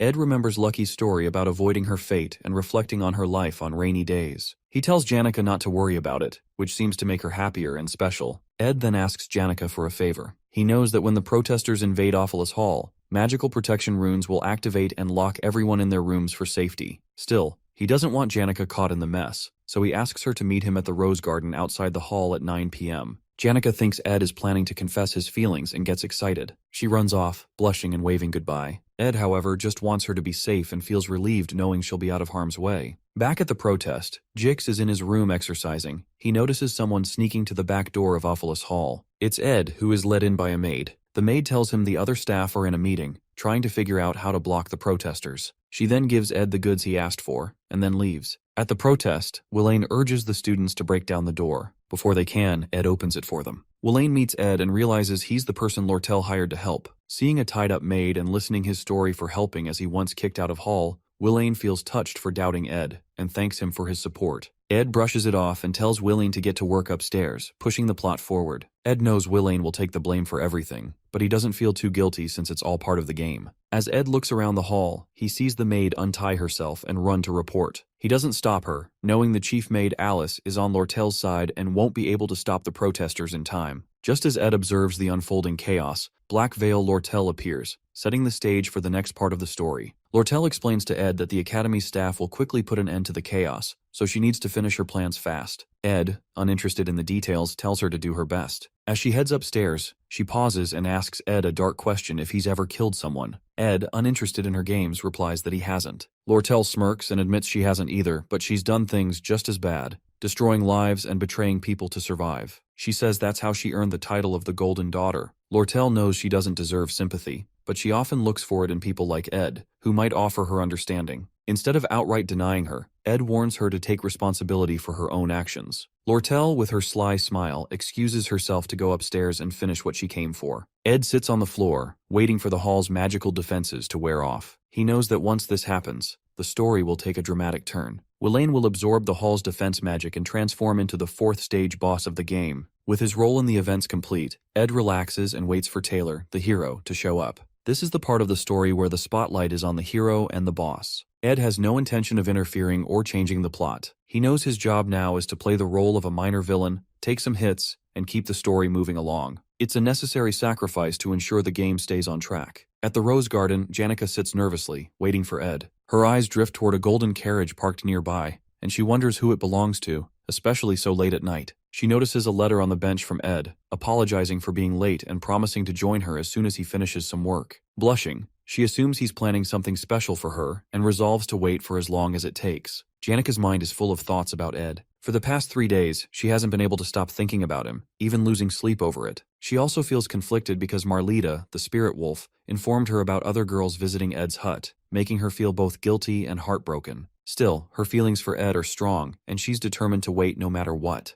As she sits, Janica suddenly becomes self-conscious about her appearance. She wonders if her flower hairpin looks good enough or if the Cosmos hairpin would be better. Overthinking it, she decides to run back to her hall to change the hairpin and then quickly return. Meanwhile, outside Ophilus Hall, Taylor and his friends Elvira and Isla arrive. They see the trail of footprints leading toward the hall's open main gate and realize the protesters have stormed inside. Elvira becomes furious at the thought of her belongings being damaged and rushes into the hall. Concerned that Elvira might use dangerous magic, Taylor and Ayla follow her to stop her from escalating the situation. Elvira forces the door open wider, only to find Ed Roth sitting calmly in their path. Confused, Taylor asks Ed why he's there. Looking around at the chaos in the hall, Taylor and his friends quickly realize that Ed intends to block their way to the 4th floor, playing the role of a villain. Ed confirms their suspicions, stating he won't let them pass. Angry Elvira steps forward, boasting about her magical abilities and claiming she can easily defeat him. But Ed, unfazed, calmly warns her that she's still just a rookie. Determined, Elvira and the others prepare to fight their way through, while Ed readies himself to hold them back. Taylor makes the first move, charging toward Ed. With skillful precision, Ed uses a spell to hurl rubble into Taylor's path, disrupting his attack. Then, activating a wind spell, Ed cuts the chandelier above him, sending it crashing down. The falling chandelier smashes into the wall, striking Taylor and knocking him to the ground. Inside one of the rooms, Clebius sits trembling, scared by the loud noises of the protesters outside. The shouting and crashing sounds make him more nervous, imagining trouble coming his way. Out in the hall, Taylor and Ayla dodge Ed's wind magic while Elvira keeps trying to push forward. Ed uses his spells skillfully, making it hard for them to get closer. As Elvira moves ahead, a sharp wind blade cuts through the air near her, shocking her. Her bag falls, spilling her important spells and items onto the floor. Seeing this, Elvira turns back to grab her things, but Ed casts a fire spell, creating a wall of flames around her dropped items. Now she can't reach them. Ed moves quickly and thinks ahead, controlling the fight like it's second nature. Elvira, frustrated, starts blaming Jix for not warning them properly about how strong Ed is. She realizes they underestimated him. His magic is far more powerful than they thought. With Ed holding them back so effectively, Elvira realizes something crucial. Ed understands the Academy's biggest flaw. The students rely too much on magic tools and elixirs, leaving them with almost no real combat skills. She reflects on her own overconfidence, relying on spells and dismissing magic rings and necklaces as inconvenient. Now, she sees how Ed has outsmarted her, dropping the chandelier, using a small opening to cast a firewall, and targeting her bag. The first year's top alchemy student is rendered completely helpless. Frustrated and furious, Elvira curses Ed for being so cunning and yells his name in anger. Determined not to give up, she throws a magic spirit bead onto the ground, summoning a spirit rabbit. She applies a fire-resistant formula to the creature, amplifying its strength and turning it into a monstrous berserk attacker. The rabbit becomes her weapon to regain control. Meanwhile, Isla and Taylor struggle to navigate the firewalls Ed has set up. Isla attempts to use a water spell to douse the flames, but the firewalls are protected by wind magic, striking back at anyone who gets too close. Taylor shields Ayla from the sharp wind blades and encourages her to keep trying. He knows Isla excels in magic theory and is above average at casting basic spells, but Ed's precise targeting keeps them pinned down, unable to move forward. Elvira calls out to Taylor, asking if he can take Ed down if he gets close. Without waiting for an answer, she orders her spirit rabbit to attack, using it as a distraction to create an opening for Taylor. The rabbit charges at Ed, its amplified strength making it a real threat. At the same time, Taylor pushes himself forward, trying to seize the opportunity to close the gap. While Ed is distracted by the rabbit, Elvira rushes toward her bag, ignoring the firewalls and narrowly avoiding Ed's spells. Finally, she reaches her scattered items, smiling in relief as she clutches her spells once again. Despite the chaos, she feels hopeful, ready to turn the tide of the battle. As Elvira regains her spells, Ed quickly casts a Windblade spell and hurls it toward her while fending off the spirit rabbit. Spotting the incoming attack, Elvira confidently shuts her eyes and casts a release magic spell. The spell neutralizes all of Ed's active magic, turning it into harmless chemical reagents and temporarily preventing him from using any magic at all. With the rabbit spirit now gone and his magic disabled, Ed realizes he's outmatched and makes a run for it. Taylor doesn't let him escape, chasing him up the stairs. At the top, Ed grabs a bucket of fire oil he had prepared earlier, spilling it across the floor. The oil ignites, flames quickly spreading. Alarmed, Taylor and the others hesitate, worried the fire could consume the entire hall and endanger everyone inside. But Taylor, resolute in stopping Ed and ending the chaos, uses an elemental slash to extinguish the flames and clear a path. He charges toward Ed without hesitation. Meanwhile,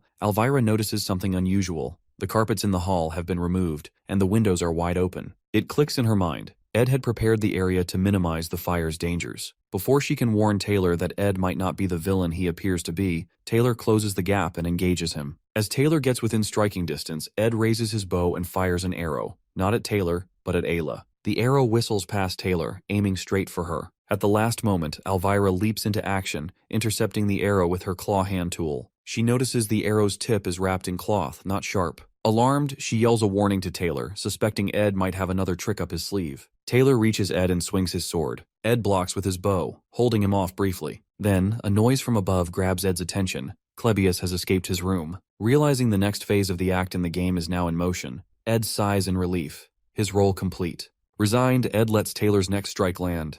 The force of Taylor's elemental slash sends him flying into the wall.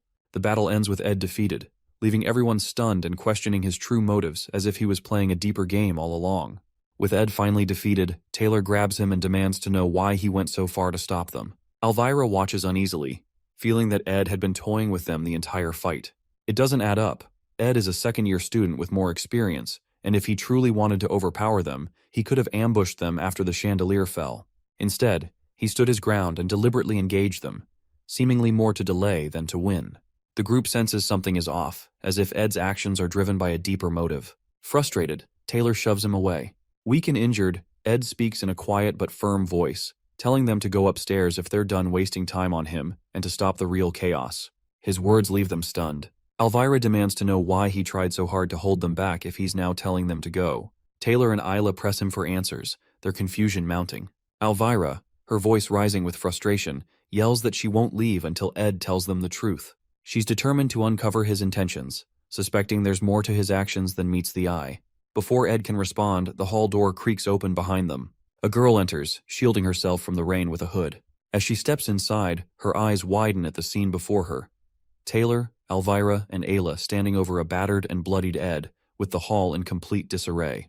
It's Janica. She had been waiting for Ed at the Rose Garden, thinking he might be at the pavilion nearby, but seeing him like this, her heart sinks. Shocked and concerned, she cries out, asking what they've done to the hall, and to Ed.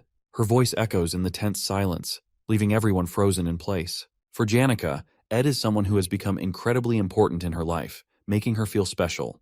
Despite being caught up in a complicated situation, Ed's simple lifestyle and the way he treated her during the Glaskin hunt have made her care for him even more. He has a way of making her believe he'll always figure things out, no matter the problem. As she stands there, seeing Ed battered and surrounded by chaos, she starts to reflect on everything he's done for her. She now understands he has lured her out of Ophelis Hall to protect her from the disaster, knowing she had already been punished for her involvement in the Glaskin incident. Now, feeling the weight of his kindness toward her, she feels an overwhelming desire to help him in return. She knows that he never asked for help, but this is her chance to repay him for everything he's done for her. With determination, Janica takes off her hairpin, setting aside her appearance and any distractions. She focuses, gathering her strength and preparing herself to confront the situation. Her tone shifts to one of tension and authority as she demands what is everyone doing. Her voice is filled with resolve, and her presence suddenly feels much stronger, as she stands ready to do whatever it takes to take control of the situation. Taylor, still unsure of Janica's intentions, expresses relief that she's safe, and quickly informs her about the protesters who have taken over Ophelis Hall. He also explains how Ed has been acting irrationally, preventing them from reaching the top floor. Taylor suggests that Ed might be trying to protect someone else hidden within the hall. However, Elvira interrupts him sharply, pointing out the drastic change in Janica's demeanor. She warns that Janica could now be their enemy. Suddenly, Janica releases a powerful aura, creating immense air pressure that swirls violently through the hall. Ed, alarmed, calls out her name, but she, now fully possessed by her magic, calmly reassures him to be okay. Taylor and his group stand frozen, sweating and wide-eyed as they witness her summoning an entire battalion of intermediate-level spirit beasts, showcasing overwhelming power. Realizing the grave danger, Elvira panics and insists that they retreat, acknowledging that fighting Janica, now seemingly unstoppable, is far beyond their abilities. But Taylor, being the heroic character he is, refuses to back down. His unwavering determination to face any challenge keeps him rooted in place. Elvira desperately tries to make him see reason, but Taylor's resolve remains unshaken. At that moment, Ed intervenes.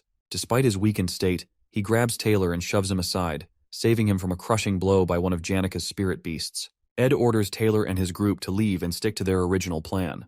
Confused and shaken, they question why Ed, who had been so intent on stopping them, is now urging them to go upstairs. Elvira, reluctant to leave, argues against abandoning the fight. In response, Ed lightly bonks her on the head, handing her bag of chemicals back, and sternly tells them to do as he says. Realizing they have no choice, they leave Ed behind with Janica and rush upstairs. While Janica is still immersed in her summoning magic, Ed approaches her slowly. Janica, noticing him, tries to reassure him that she will handle everything, and that he doesn't need to push himself anymore. But Ed, weak and battered, softly calls her name. He places his trembling hands on her shoulders, stunning her. It's the first time he's ever touched her in such a way, and the gesture leaves her momentarily speechless. In a weak voice, Ed gently asks her to call off her spirits, explaining that the wind is too strong and he can barely stand. Seeing him in such a pitiful state, Janica's heart softens. She immediately cancels her magic, dismissing the spirit beasts and restoring calm to the hall. Taylor and his group, watching from the stairs, are shocked that Ed has managed to stop Janica so effortlessly. Ed then turns to them and urges them to go quickly, emphasizing that time is running out. As he finishes speaking, his exhaustion overtakes him, and he collapses to the floor. After some time, Ed and Janica are seen sitting together. Janica is gently tending to Ed's wounds, her face filled with worry. She angrily scolds Taylor and his group for being too harsh, blaming them for Ed's condition. Ed, trying to ease her concerns, jokingly mentions getting revenge next time they meet Taylor and the others. This makes Janica even more worried, and she urges Ed to promise her not to get hurt again. Ed feels grateful for her care and thanks her softly. He feels relieved that he completed his task, even if things didn't go perfectly according to plan. Now, all he wants is to rest, so he gets up, ready to return to his camp. Before he steps away, Janica hesitates and informs him of something strange she noticed earlier. She describes a large carriage adorned with a golden crown parked near the garden. Ed freezes, instantly recognizing the symbol. It belongs to the leader of the Merchant Association's elite, the Golden King, who is also Lortel's adoptive father. Ed remembers the game's storyline, where the Golden King appears much later as a fake antagonist before being defeated by Lortel in Act 2. Ed is confused and alarmed by the Golden King's early arrival, suspecting that something unusual and beyond his game knowledge is happening. Meanwhile, on the 5th floor of Ophelis Hall, Lortel gazes out of a large window, her expression cold and calculating. Beside her stands Alice, the chief mate of the hall. Lortel begins speaking to Alice, recounting her earlier encounter with Ed. She describes him as cruel and unfeeling, mentioning how he dismissed her pleas for sympathy without any hesitation. She reflects on how people like herself, shaped by lives of hardship and betrayal, have learned to expect nothing but cold indifference from others. Alice, who has been working in Ophelis Hall since she was 15, listens silently. She has risen from nothing to become the hall's manager through years of hard work and competence. Recognizing Alice's strength and influence, Lortel invested a considerable amount of money in securing her loyalty, seeing her as a valuable ally. Offering Alice a box of gold coins, Lortel thanks her for being on her side. Though Alice remains quiet, Lortel believes she has found someone like herself, someone willing to set aside their values for the sake of gold. In her mind, she believes Alice is someone who shares her understanding of survival and sees her as a kindred spirit. Lortel's thoughts briefly return to her difficult past in the slums, where life was a daily struggle for survival and betrayal was commonplace. Despite her tragic origins, Lortel has embraced her role as a hidden villain in the game's narrative, using cunning and manipulation to achieve her goals. Her current plan is to give Berserker defense magic to Willen's group on the 4th floor to destroy Ophelis Hall from the inside, targeting the students in there too. Feeling confident in her plan, Lortel walks with Alice toward the storage room to set everything in motion. She assumes Alice is fully on her side, her loyalty secured with gold. But as they go in their way, Alice suddenly draws her sword and points it at Lortel's neck. Her aura flares, creating a heavy, tense atmosphere, coldly announces she is not from the same kind as Lortel is. The words leave her frozen, her mind racing to understand the depth of Alice's resolve. For the first time, Lortel feels a crack in her carefully constructed world, the realization of her solitude sinking deep. She remains motionless, caught between fear and disbelief as Alice's blade hovers close to her neck. As the game continues, Taylor and his team face many challenges but manage to overcome them one by one. They calm the panicked Klebius, defeat the maid bosses, and handle every problem with skill. After their tough fight on the 1st floor, things go more smoothly. Eventually, they reach the 4th floor, where everything takes a turn for the worse. The scene on the fourth floor is pure chaos. Wayne is trapped in the effects of the defensive magic runes and loses control. His body glows with unstable energy, and the crystal ball of defensive magic in his hands becomes extremely dangerous. Wayne cries for help, but the magic is taking over his body and mind. The situation becomes even more dangerous as students panic, thinking the building will collapse. They rush out of their rooms in fear, adding to the confusion and danger. The once organized protest falls apart completely. Taylor and his group act fast. Taylor blocks the blasts of magic from Willen, protecting the students while the rest of the team helps evacuate them. Once the students are safe, they turn their attention to Willen, who is still under the dangerous effects of the magic runes. His attacks grow stronger, and destructive magic spreads across the hall. Elvira realizes that normal magic won't work to stop Wayne. She pulls out an anglerweed reagent, a special substance that can weaken magic, and prepares to help. She tells the group they must physically knock Willen out because magic alone won't save him now. Taylor takes charge and runs toward Wayne while Elvira throws the scared Clebius ahead as a distraction. The group moves in a zigzag pattern to avoid Wayne's wild attacks. The air is filled with powerful magic, and the pressure is intense. Finally, Taylor gets close to Wayne, ready to stop him, but the magic runes become too unstable. Wayne's body shines brighter and brighter before a huge explosion shakes the entire hall. The situation has turned into complete disaster. Ed and Janica watch the explosion from the garden. Janica, worried about Ed's wounds, hovers over him, urging him to rest. Ed reassures her, explaining that most of the blood isn't his, trying to ease her worry. However, Ed's attention is elsewhere. The biggest concern for him now isn't the explosion, but the ominous presence of the carriage parked outside the hall, the one belonging to the Golden King elite of the Merchant Association. The Golden King, Lortel's adoptive father, is a character who shouldn't appear in this act of the game right now. His presence at this time raises alarm bells in Ed's mind. Known as a fake boss who eventually vanishes after being defeated by Lortel in Act 2, his discreet and unexpected arrival suggests a secret motive. Ed's eyes narrow as he observes the carriage, piecing together the puzzle in his head. What catches his attention next is even more unusual. Shenny, one of the maids of Ophelis Hall and a subordinate of Alice, stands by the carriage waiting for the Golden King. This feels off. Alice is someone Lortel had invested in heavily to secure her loyalty. For Shenny, one of Alice's trusted maids, to be seen with the elite now seems strange and out of place. It hints at something deeper. A crack in the loyalty Alice pledged to Lortel. The pieces begin to fall into place in Ed's mind, realizing Shenny is involved with the elite as Alice may have betrayed Lortel. Ed understands the gravity of the situation. Lortel is an essential character for progressing through the game's later acts. If the elite take over Ophelis Hall and gain access to the sealed Book of Grimoire, Lortel's downfall could occur, causing the entire story to unravel. Ed knows he needs to act quickly. He decides to take on Lortel's role, doing whatever it takes to keep the Golden King away from entering the building and changing the original storyline. Before the chaos of the protest, Alice, the chief maid of Ophelis Hall, secretly writes a letter to the elite merchant king. In the letter, she exposes everything about him, how he is Lortel's adoptive father and the man responsible for killing Lortel's biological father. She reveals Lortel's plans to take revenge by manipulating the business magnates and directors of the elite merchantry to overthrow him. She also shares details about Lortel's scheme to acquire or sabotage the sage's sealed grimoire, a critical move intended to strike the Golden King by surprise and remove him from power in the Merchant Association. Alice ends the letter with a bold demand for more money than what Lortel has offered her, promising to switch sides and create a dramatic turn of events in the Golden King's favor. Now, with her sword pressed against Lortel's neck, Alice waits for the Golden King's arrival at Ophelis Hall.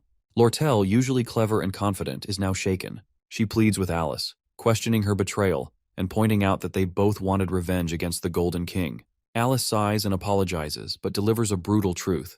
She tells Lortel that they, including the Golden King, are not so different, driven by ambition and survival. Her words cut deep, leaving Lortel speechless. Suddenly, an explosion echoes through the hall as the door bursts open. Taylor and his group arrive, dragging a restrained and defeated Wayne behind them. They are battered but still resolute. Elvira quickly assesses the situation, deducing that Alice must be the one behind the chaos, as only she could have provided Wayne with the defensive magic runes. Spotting an opportunity amidst the commotion, Lortel acts to collapses dramatically to the floor. Taylor and his group rush to check on her, concerned for her well-being. Hiding her tears and masking her turmoil, Lortel pretends to be overwhelmed and helpless. Without a word, she suddenly gets up, sprints away, and retreats to her room. Her mind races with plans for what to do next. Lortel stands frozen, stunned by the unexpected arrival of the Golden King. The man who pulled all the strings in the shadows has come all the way to Ophelis Hall himself. Though shocked, she quickly shifts her focus to the opportunity now at hand, blaming him for the large-scale tampering with the Merchant Association's account books and the damage caused during the chaos could finally lead to his downfall. Her plan to overthrow him feels within reach, but she knows she must act fast. She knows what she has to do. She needs to get to her room, where a carrier pigeon is hidden. The pigeon will carry a message to the Merchant Association's officials, exposing the Golden King's crimes. Once she sends it, she plans to hide somewhere in the hall to stay safe. Even though her heart aches from Alice's betrayal, Lortel doesn't let herself cry. She's used to being hurt by others and has learned to blame them to protect herself. Wiping away her emotions, she quickly heads to her room, determined to complete her plan. At the same time, the Golden King elite enters the hall with his guards, carrying an air of authority. Spotting a student near the entrance, he calmly advises the student to evacuate for safety. However, the student doesn't budge and instead informs him that no one is allowed inside the hall due to safety protocols. The elite looks puzzled but intrigued by the student's firm stance. The student is none other than Ed, standing in front of the stairs like an immovable wall, blocking the elite's path to the upper floors. The elite, maintaining his calm, asks Ed if he has any official authority or permit to enforce such rules. Ed boldly replies that he's acting on his own judgment. In this tense standoff, Ed evaluates the situation. He knows that only 3 people truly understand the flow of the story. Lortel, who wants revenge on the elite for destroying her childhood and plans to oust him. The Golden King elite himself, who seeks the sage's sealed grimoire for ultimate power. Alice, the chief maid, who has become the central villain in this act by betraying Lortel. Ed decides to trust Taylor and his group to deal with Alice, the act's main antagonist, while he focuses on keeping the elite from going upstairs. By doing so, he hopes to preserve his understanding of the game's storyline and secure his role as a successful character in the end. The elite tries to defuse the situation, claiming he needs to consult with the Academy about the chaos inside, but Ed remains unmoved. His unyielding stance begins to irritate the elite, who activates his aura and then asks a pointed question whether Ed is siding with Lortel. 10 minutes before the confrontation with the Golden King elite, Ed and Janica arrive at Jix's room. To their surprise, Jix is calmly exercising while the building is in chaos, with most students already evacuated. Curiously, they ask why he hasn't left. Jix explains that he's trying to avoid rash actions and prefers to focus on his routine, rather than getting involved in the protest. Noticing Janica and Ed together, Jix foolishly asks if they're dating. Embarrassed, Janica yells to instantly denies it. However, she becomes flustered, giving eye contact with Ed as she worries she might have made him uncomfortable. Picking up on the awkwardness, Ed subtly makes Jix realize his rudeness. Jix hurriedly apologizes to Janica for his careless question. After a brief moment, Jix asks why they've come to him, especially considering they barged into his room, even breaking part of his wall in the process. Ed straightforwardly asks for a favor, promising to repay him later. Though Jix seems reluctant at first, he eventually agrees. Back in the hall, as the Golden King elite Keklin argues with Ed, Janica and Jix secretly observe the scene from a hidden spot. The elite tries to persuade Ed, painting Lortel as a treacherous and ungrateful person. He recounts how he raised her since childhood and accuses her of plotting against him. In an attempt to win Ed over, he even offers to double the amount of gold coins Lortel promised to anyone on her side. Ed stands firm, making it clear that he isn't interested in money or personal gain. Frustrated, the elite gives up on diplomacy and orders his guards to dispose of Ed. As the guards surround and overpower Ed, Jix springs into action. Using wind magic, he sends the guards flying, creating a moment of chaos. Jix and Janica reveal themselves, stepping in to help Ed. Janica summons her spirit companions while Jix prepares for a fight. Ed thanks them for their intervention, promising Jix he'll repay him later, before heading upstairs to check on Lortel. The elite, now realizing these students are formidable opponents, commands his guards to fight with everything they've got. A fierce battle begins as Jix and Janica engage the guards, holding their ground with determination. Meanwhile, Ed rushes up the stairs, floor by floor. When he finally spots Lortel, he doesn't waste a moment. He urgently tells her to escape through the hall's back door and run as fast as she can. In Lortel's world, kindness and goodwill always come with a price.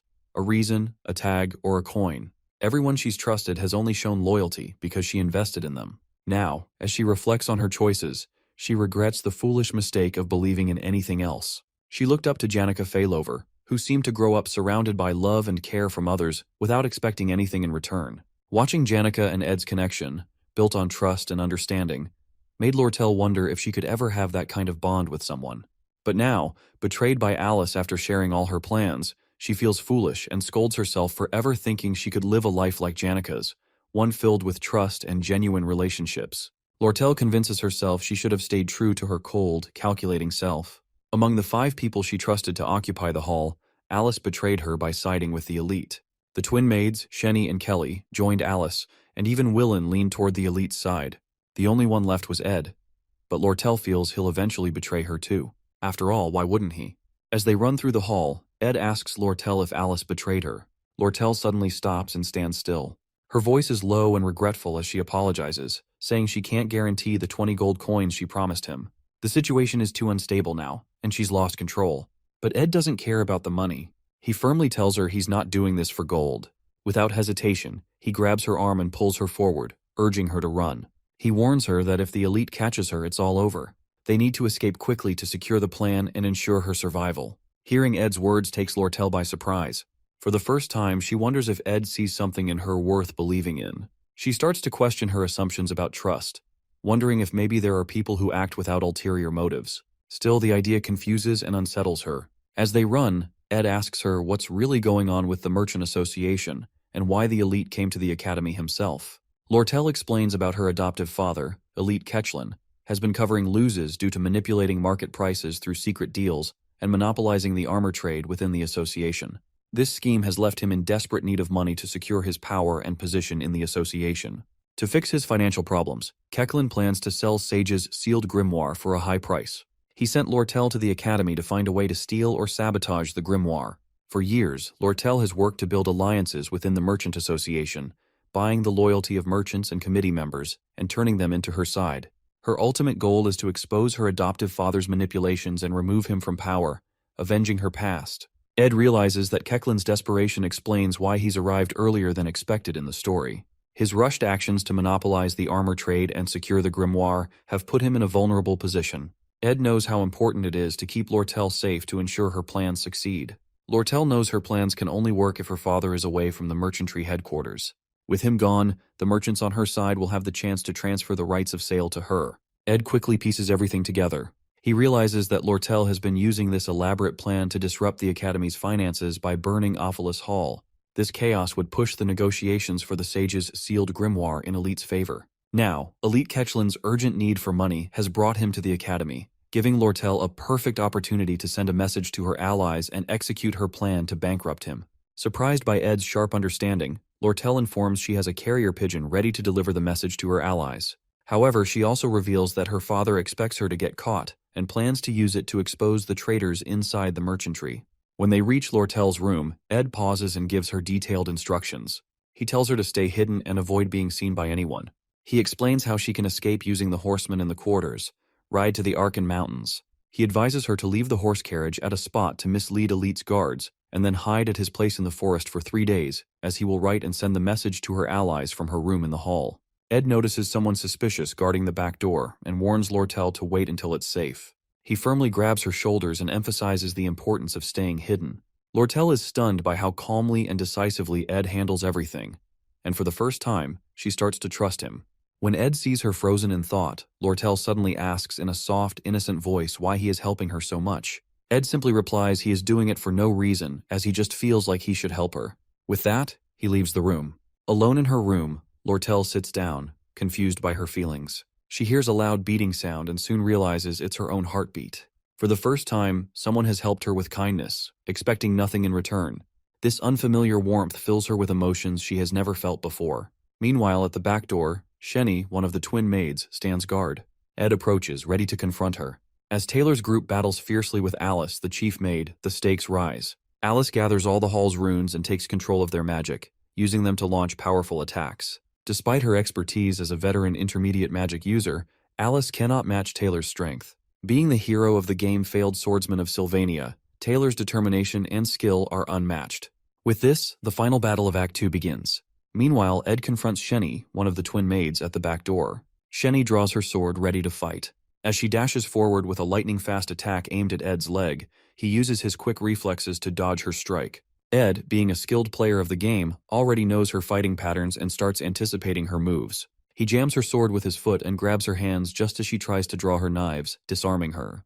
But Shenny isn't done yet. Sharing a magical ability with her twin sister Kelly, due to their shared birth star, she uses low-level telekinesis to hurl objects and blades at Ed while attempting to stab him. Despite taking some hits, the wounds aren't deep due to her unrefined magic. Ed pulls the blades from his body and manages to pin Shenny down, pressing his knee against her back to immobilize her. As Shenny struggles, she begins crying and yelling about how she cannot fail Alice, revealing her deep loyalty to the maid. Ed calmly tells her that Alice will lose, but Shenny shares Alice's backstory, how Alice raised orphans and saved lives, including Shenny's.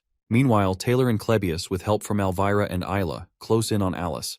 Taylor uses his powerful slash-element attack, causing a massive explosion that shakes the entire floor. Seeing the explosion, Shenny screams in despair before passing out from shock and exhaustion. Ed, unaffected by the emotional backstory, stays focused on surviving the game.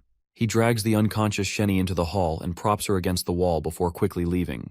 He knows that these side stories won't affect the main plot and chooses to prioritize his own survival as the story progresses. Ed reaches Lortel's room, noticing the neatly arranged books, luxurious wooden furniture, and decorations. He's impressed by how perfectly the room matches Lortel's character. Without wasting time, he writes a message, attaches it to the pigeon, and sends it flying toward the headquarters. This gives them a crucial time advantage since Elite Kechlin, currently in Sylvania, will take at least 3 days to return to the headquarters. Later that night, under a rain-soaked sky, Ed, battered and tired with cuts and bruises, limps toward his hut to rest and heal. He successfully stopped Elite from reaching the hall, with Jix and Janica's help, and created an escape route for Lortel. His quick thinking left Elite with no choice but to chase the horse carriage Lortel hired. Everything was falling into place, and the storyline remained intact. As Ed finally reaches his hut, expecting Lortel to already be there, he's startled by an unsettling scene. Lortel, holding a knife, walks toward him with a dark and sinister expression. Panic sets in as Ed begins to think she might be the true mastermind, eliminating everyone one by one, and now targeting him. His body tenses, unable to move as his thoughts spiral. But as Lortel draws closer, she unexpectedly tears a piece of her clothes and patches up his wounds. Ed's fears vanish, replaced by relief and confusion. Lortel, with soft and caring eyes, helps him to the hut where she's already prepared a warm fire. Lortel asks Ed they should warm up first by sitting together. Her cheeks blushes faintly. Ed and Lortel sit together by the fire, the warmth helping Ed dry off and recover. As they chat, Lortel mentions the carriage driver who promised to draw attention away from her by diverting the Elite's guards, even at the risk of his own life. Ed, curious, wonders how she managed to gain such loyalty. Then, remembering that it's Lortel Kechlin, he decides not to ask further and remains silent. After a pause, Lortel thanks Ed for his help and reminds him that she now owes him a significant favor. Noticing his quiet demeanor, she teases him for being so dull. Ed politely replies to just only hand him over the 20 gold coins as per their deal when the time comes. They sit for a while before Lortel breaks it with a question about him and Janica being close. She asks, as her voice carrying a hint of curiosity. Ed speaks highly of Janica, describing her as kind and dependable. Lortel listens quietly, her expression softening but showing a hint of sadness. After a moment, she adds her own compliments about Janica, though her tone is glum. Sensing something behind her tone, Ed asks what she wants to say. Lortel takes a deep breath before sighing lightly. In a better mood with a faint smile, she says she is not like Janica, who is caring, always thinking of others. At the same time, in Awfulus Hall, Jix and Janica are doing their best to hold off Elite Kechlin and his guards. However, things take a turn when Elite gets a report from one of his men that Lortel has escaped. Without wasting time, he leaves the hall to chase after her. The fight isn't going well for Jix. He's struggling, and it's clear he's no match for the guards. But Janica, who was nervous before, suddenly activates her spirit magic aura. A powerful tornado forms in the hall, throwing guards in all directions as her spirits unleash their full strength. Jix panics and yells at her to stop, worried about the destruction and casualties. Janica pauses, then turns to him with an unsettling, almost eerie smile. Her eyes gleam with a strange intensity, as she calmly says she is not mad at all. The next day, at Ed's hut, he is busy washing his ruined academy uniform. After the long and exhausting night, he skipped classes to take care of things.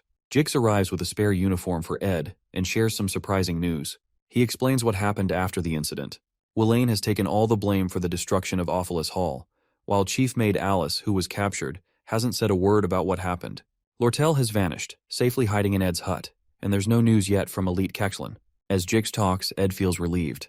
His plan worked, and now all he has to do is wait for the carrier pigeon to return with good news. Stretching his sore muscles, Ed feels the aches and pains from the night's events, but stays determined to keep moving forward. Later, Ed notices something new. His stats have improved, and he has reached the intermediate craftsman rank. This upgrade unlocks advanced crafting skills, giving him access to new abilities. Excited, he decides to learn spirit formula infusion, a skill that combines spirit sorcery with magic engineering. With this ability, Ed can form contracts with spirits and create powerful weapons, magical artifacts, and useful tools. Feeling more confident in his abilities, Ed starts planning how to use these new skills for the challenges ahead. Later that day, Janica visits Ed with a cheerful smile. Ed is exercising outside the hut when she arrives and takes a seat beside him. Curious, Ed asks why she isn't in class. Janica explains that she's feeling tired and needed a break, so she decided to come to the woods for some fresh air. Concerned, Ed asks if she got hurt because of him. Janica shakes her head and smiles reassuringly, saying she's fine. Then with a slight frown, she asks if Lortel is doing okay. Ed tells her that Lortel is resting inside the hut, which makes Janica feel a little jealous, though she hides it well. Inside the hut, Lortel leans back, feeling relieved that the chaos of the Awfulest Hall incident is finally over. However, her work isn't done yet. She still needs to persuade the chief maid, Alice, to help lay the groundwork for negotiating the purchase of Sage's sealed grimoire. For now, though, she waits anxiously for a reply from the elite merchant's headquarters. While waiting, Lortel can't help but notice how safe and comforted she feels in Ed's presence. His unconditional kindness and trust make her heart race, and for the first time, she feels something more precious than gold. Blushing, she realizes she doesn't want to lose Ed to Janica, whose life is already full of family and friends. Lortel quietly resolves to win Ed over, even if it means competing with Janica. Spending 3 days with Ed only deepens Lortel's feelings for him. She starts to develop a bit of a fixation, even imagining showering him with gold if that's what it takes to win his affection. But then, she decides a different approach might be better, one that feels more natural. She resolves to show him sympathy and kindness, and even considers helping him with his tuition to subtly gain his favor. Lortel's heart races with determination. For the first time in her life, she's discovered something worth more than wealth, and she's ready to fight for it, no matter what it takes. Fantasizing about Ed makes Lortel feel embarrassed and awkward, especially since she has never had a boyfriend before. Suddenly, Sleepy Lucy barges into the hut and claims her spot near the window. However, Ed quickly intervenes, dragging Lucy out and setting her up in the small tent outside the hut, which he had made specifically for her. Ed then apologizes to Lortel, asking if he disturbed her. Lortel feels unsettled by Lucy's presence in Ed's hut, seeing her as yet another rival for his attention and labeling her in her mind as a natural disaster. On the second morning, Lortel wakes up early, hoping to spend some time alone with Ed. However, to her disappointment, she finds Janica already with him as usual. Sighing, she turns back, noticing Lucy still asleep in the hut as well. Meanwhile, Ed works on crafting homemade bricks, adding another achievement to his stats, and learning the stonemasonry skill. Using this new skill, he builds a brick fireplace inside the hut. Later, he grills beef jerky for everyone, and they all dine together. As they eat, Lortel remarks that since nothing significant has happened that morning, it means everything is going according to plan. Ed thanks her for the good news but warns them not to let their guard down. Feeling a bit competitive with Janica, Lortel offers to compensate Ed with supplies and goods instead of the 20 gold coins they agreed on earlier.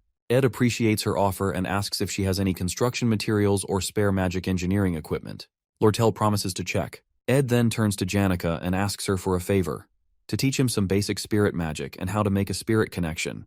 Overjoyed that Ed is seeking her help, Janica eagerly agrees. She demonstrates using a spirit bird, explaining how to focus and make a connection.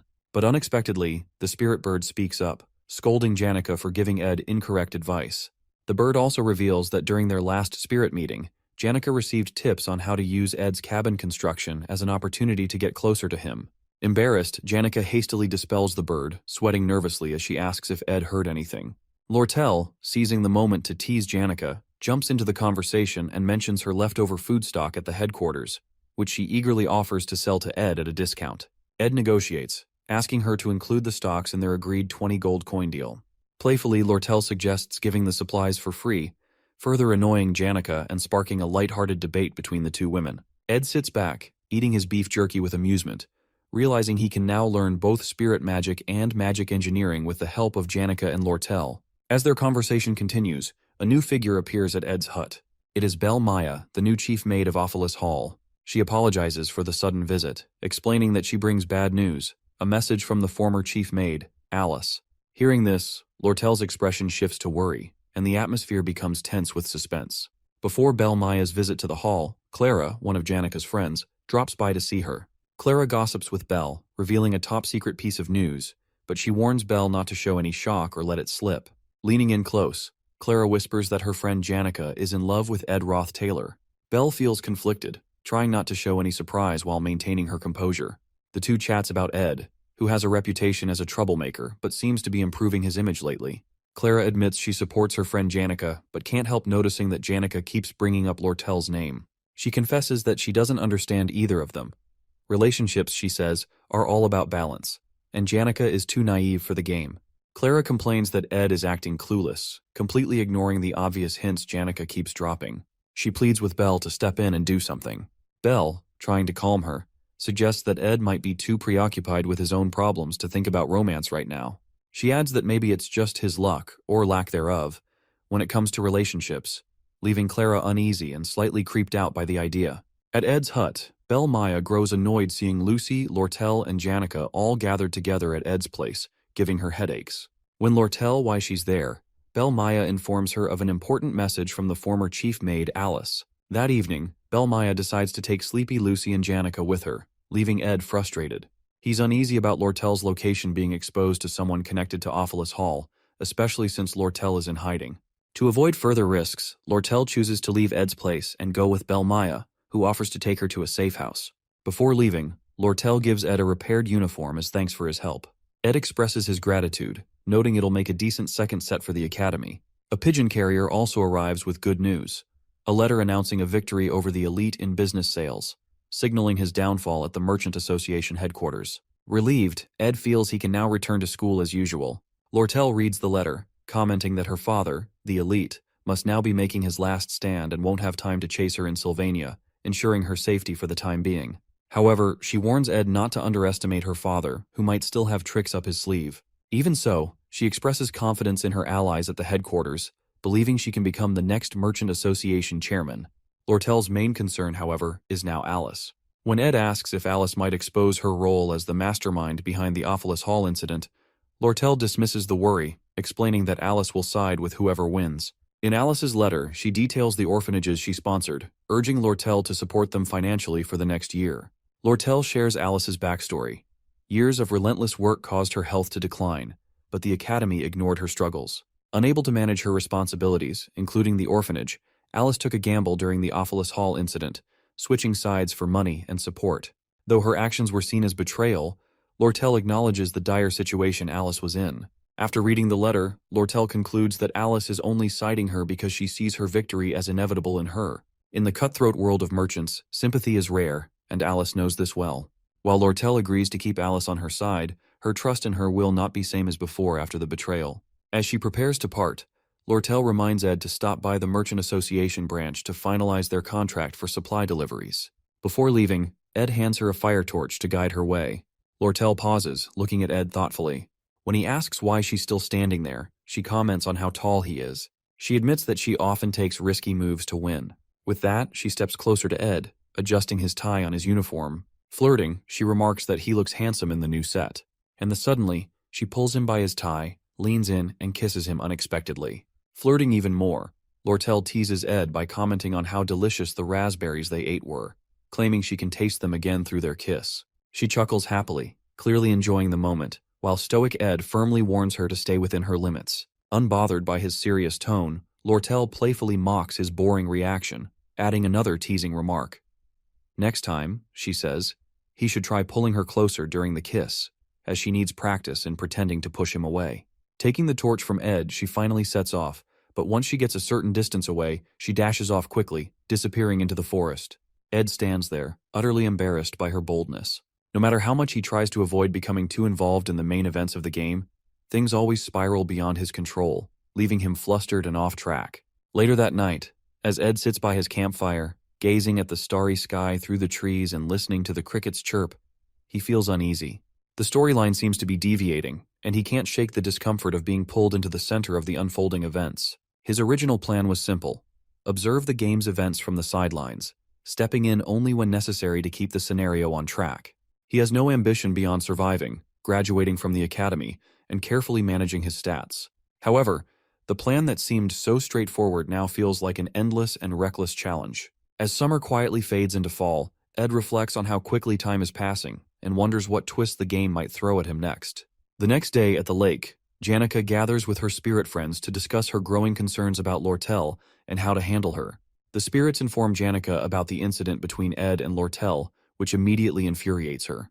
The spirit labels Lortel as an intimidating foxy redhead as Janica anxiously asks how Ed reacted. She breathes a sigh of relief when she learns that Ed responded coldly and didn't show any emotion. However, her relief is short-lived as Spirit Tarkin warns her that Lortel's persistence will only intensify if Janica doesn't act quickly to secure Ed's attention. Amid a flurry of ridiculous and cringy suggestions from the Spirit Tarkin, the other spirits take Tarkin away for a while. Spirit Marlita offers a more sensible idea. Marilda advises Janica to create a memorable and thrilling experience with Ed to make him think about her. After some thought, Janica decides that sharing a meal together might be a good start. That evening, Ed prepared his new recipe he learned and let Lucy have a taste of it. However, upon tasting it, she immediately recoils in disgust, exclaiming that it tastes awful. Ed listens to her criticism without reacting, calmly noting down his mistakes and deciding to delay perfecting his cooking skills until he receives a wider variety of ingredients from the stock deliveries. Despite the setback, Ed gains an upgrade in his stats, advancing to an intermediate level in craftsmanship. He reflects on how his core stats significantly affect his practical skills and resolves to balance and improve all his stats efficiently. However, Ed's packed schedule leaves him little time to focus on personal development. Between attending classes, honing survival skills, and keeping a close eye on the progression of the game's scenario, his hands are full. He observes that Taylor's combat abilities are steadily improving. Isla continues to support Taylor, and Princess Phineas seems to be on track. Still, Ed knows the pivotal event in the storyline, Phineas' clash with Lortel, is approaching. He's also aware that another key character, Clarice, won't enroll until next year, so he doesn't need to worry about her yet. While Elite's early dismissal creates some uncertainty regarding Lortel, Ed is sure it won't stop her from pursuing the Sage's sealed grimoire. As the Academy Day comes to an end, Ed steps outside, looking back at the main building. He realizes it's time to start monitoring the faculty building closely since the final boss of Act 2 is about to emerge. Meanwhile, in a quiet room within the Academy, someone receives a letter revealing the mastermind behind the Ophilus Hall incident. That person who receives letter is none other than Professor Glast. Professor Glast stands in his quiet office while his assistant, Claire Elfin, stood nearby. Trying to impress him, Claire praised his sharp thinking for suspecting someone behind the Ophilus Hall incident. However, Glast, a no-nonsense figure, ignores her attempts at charm. Removing his glasses, he exudes a dark and intimidating aura, ordering Claire to find the divine science thesis he had asked for earlier. Startled by his stern tone, Claire quickly rushes out to do as he says. At the Ophilus Hall faculty building, Claire receives all the materials about the incident from Annis. Relieved, Claire thanked her and started looking through the files of students involved. Among the files of students linked to the incident, 3 catch her attention: Ed Roth Taylor, Jix, and Janica. While most of the case seemed straightforward, Claire couldn't help but feel something unusual about Ed's file. His reputation and some missing pieces made her curious. That evening, Ed visited the Sylvania Merchant Association branch to collect the supplies he'd ordered under his contract with Lortel. Lortel, clearly enjoying his company, teasingly apologized for forgetting the contract details, as she is using it just an excuse to make him visit again. She prepares tea and snacks, inviting him to sit and chat. As they talk, she tells him to pick up his magic equipment at the counter when he leaves. Trying to keep his attention, Lortel shows off her fancy dress, asking how she looked for an important meeting. But Ed, uninterested, simply asked what kind of meeting it's. Lortel smiles, amused by how little he noticed her flirting. Then the conversation shifted to Ed's cabin. Lortel suggests he may need furniture, but Ed explains her company's products were too expensive for him. Lortel agrees but says she cannot give away items for free because of her merchant ethics. Suddenly she used her magic to break a chair's leg, claiming it is now damaged and she will throw it away tomorrow. She hinted that Ed, with his crafting skills, could fix it. Ed thanked her for the broken chair, still keeping his calm and serious demeanor. Lortel, entertained by how he never shows much emotion, moves closer to him. Sitting on the table nearby, she teasingly says she has made her move and asks if he doesn't see her as a woman. She boldly admits that she isn't helping him out of kindness, but because she has her reasons. Smiling confidently, she tells him she is determined to stick around and get the answers he is searching for, making it clear she has no plans to let him ignore her. Ed calmly responds, making it clear he isn't looking for any answers from her, and has no interest in getting involved in battles he knows he cannot win. Despite her attempts to get closer, he stays composed and distant. Lortel, unfazed. Lortel smiles and warns him that one day, it won't just be her struggling to hold back feelings for him. Her smile is the same as always, calm and confident. Ed notices she never shows her true feelings, whether she's winning or in trouble. He realizes it's part of her nature as a merchant, always keeping her cards close to her chest, and never letting her emotions give her away. At the academy during recess, Janica excitedly teaches Ed how to control a spirit. Using her staff, she explains that he should focus on his magic to try to form a connection, and summons a small fire spirit named Mug. Mug appears serious and promises to serve Ed well, surprising him. Ed remembers that before he came into this world, when he played the game as Ed, he once formed a bond with a spirit duck. They used to laugh and joke around, but in the end, he let it go. However, looking at Mug now, he feels this will be different. Curious about Mug's strict nature, Ed asks Janica why he acts that way. Janica laughs and explains that Mug is a good spirit with great energy efficiency and was carefully chosen by the high-level spirit, Tarkin. Since Ed wanted a strong spirit, she picked the best one for him. After going through a tough selection process, Mug is finally handed over to Ed, and he successfully forms his first spirit connection. Holding Mug, Ed is impressed to see how warm it is, almost like a portable heater. He checks its abilities and stats, and Janica happily tells him that Mug is a great survival tool because it doesn't need wood for heat. Seeing Ed happy, Janica smiles, even though he still looks tired. Before leaving, she reminds him to let her know if he ever needs more help. She offers to teach him more about spirit connections, and suggests that he will learn faster if he spends more time with her. As Janica talks with Ed, she suddenly changes her tone and expression. Just as she promises to come the next day to help him, she quickly switches, claiming she is very busy and that many others are waiting in line for her lessons. She remembers her spirits and her friend Clara advising her to keep things cool with Ed and not get too close too fast. Smiling awkwardly, she says it's a bit too much for her to teach him magic all the time. Ed, feeling guilty, apologizes for taking advantage of her kindness and offers to pay her for her help as a token of appreciation. Hearing him mention money, Janica gets upset and insists that she's helping him out of friendship, not for payment. She calls his offer cold and reminds him that they are close friends, and such things shouldn't come between them. Confused, Ed points out that she was the one who mentioned compensation earlier.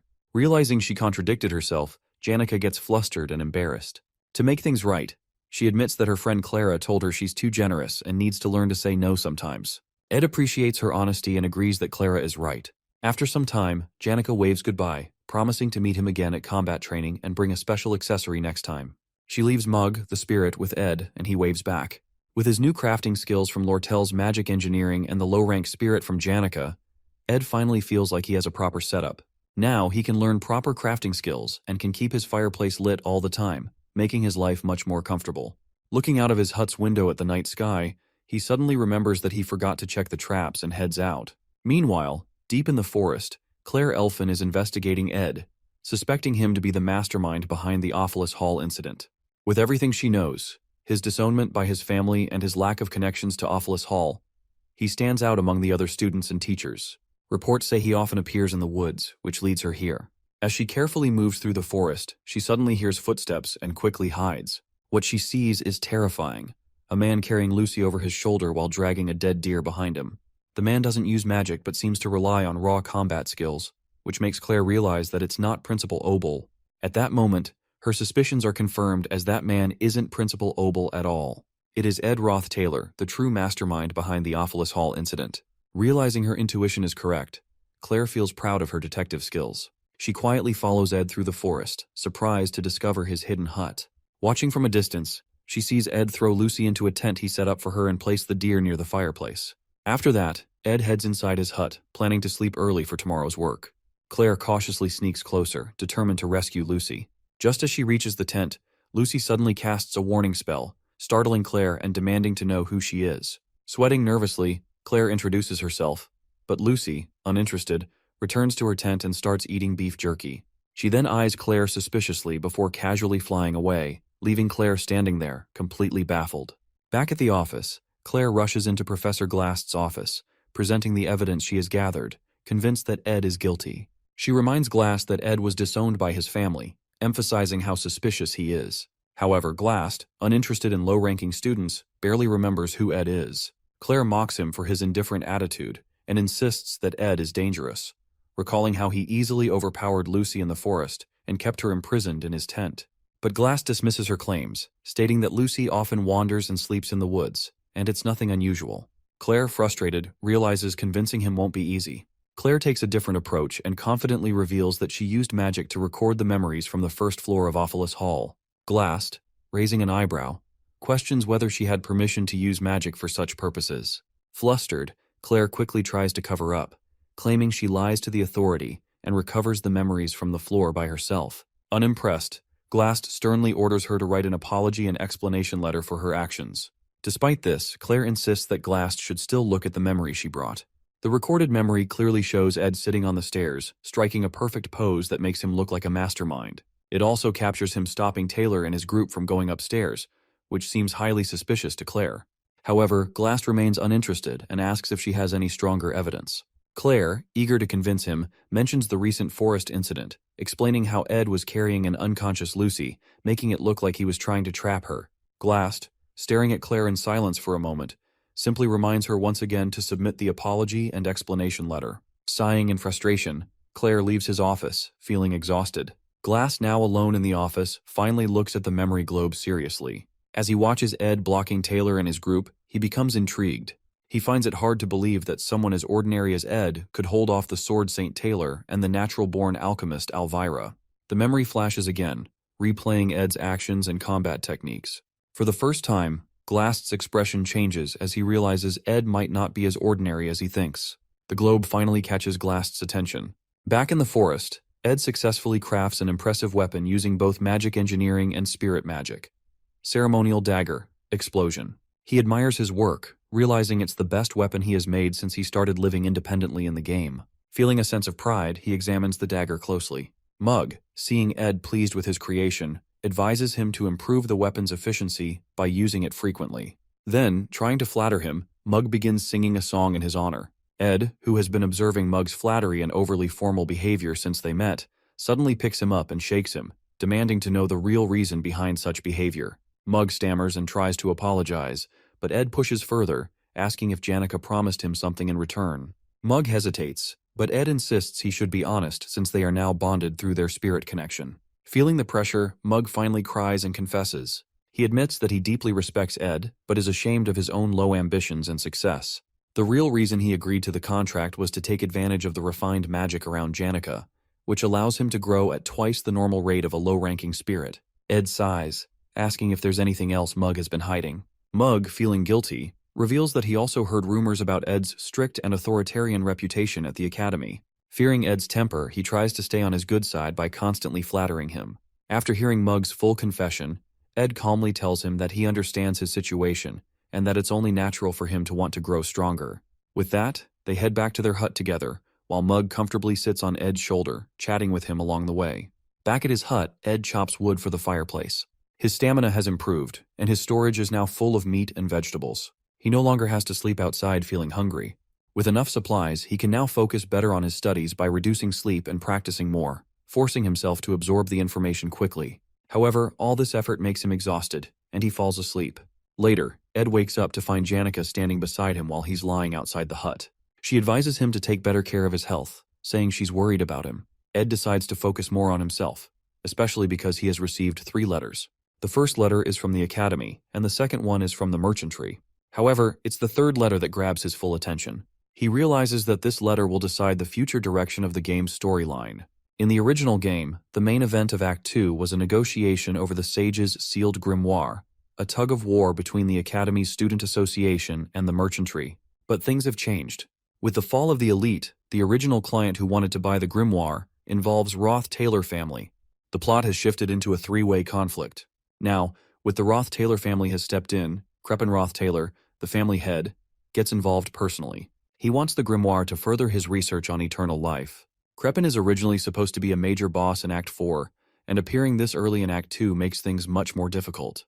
In the game, no player will strong enough to defeat him at this stage right now. Ed knows how dangerous Crepin is, and wants to prevent him from getting involved, hoping to keep the storyline intact and avoid unnecessary chaos. If Crepin Roth-Taylor succeeds in buying the Sage's sealed grimoire, it will become impossible for Ed to complete the game, even with all the knowledge he has about it. Crepin's involvement would throw everything off balance, making Ed's survival and progress impossible. The third letter holds critical information about Crepin's actions and suspicions regarding the grimoire. However, the sender of the letter remains unknown, adding another layer of mystery to the situation. During recess at the academy, Princess Phinia enjoys her tea in the garden. Captain Claire approaches her, reporting that he delivered Ed's letters as she instructed. She thanks him for his service. For Phinia, the Sage's sealed grimoire is the heart of the academy, and selling it just for money would bring disgrace. Even Principal Obel asks help from her. informing the princess about the Academy's financial troubles and requesting her support. However, what concerns Phinia more is the unexpected interference of Crepin Roth-Taylor in the grimoire's sale. Captain Clare suggests that maybe Ed reported the sale to his family in hopes of being accepted back. He believes Ed might do anything to regain his family's recognition. Before the conversation continues, Lortel, known for her cunning nature, arrives and interrupts Claire. She doubts his theory and politely asks the princess for permission to join her tea session. Phinia finds Lortel's visit surprising, as she always thought Lortel disliked her. However, Lortel smiles and clears up any misunderstandings, offering some inside information as a sign of goodwill. Lortel reveals that it was not Ed, but Elite Ketchlin, her adoptive father, who involved the Roth-Taylor family in the grimoire business. To Phinia's surprise, Lortel adds that Crepin Roth-Taylor was the one who originally requested the grimoire.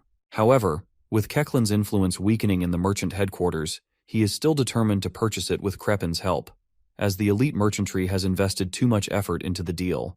This makes Phinia realize that the grimoire sale might be an attempt to form a business alliance between the two families. But she wonders about why are they now competing for it instead of working together.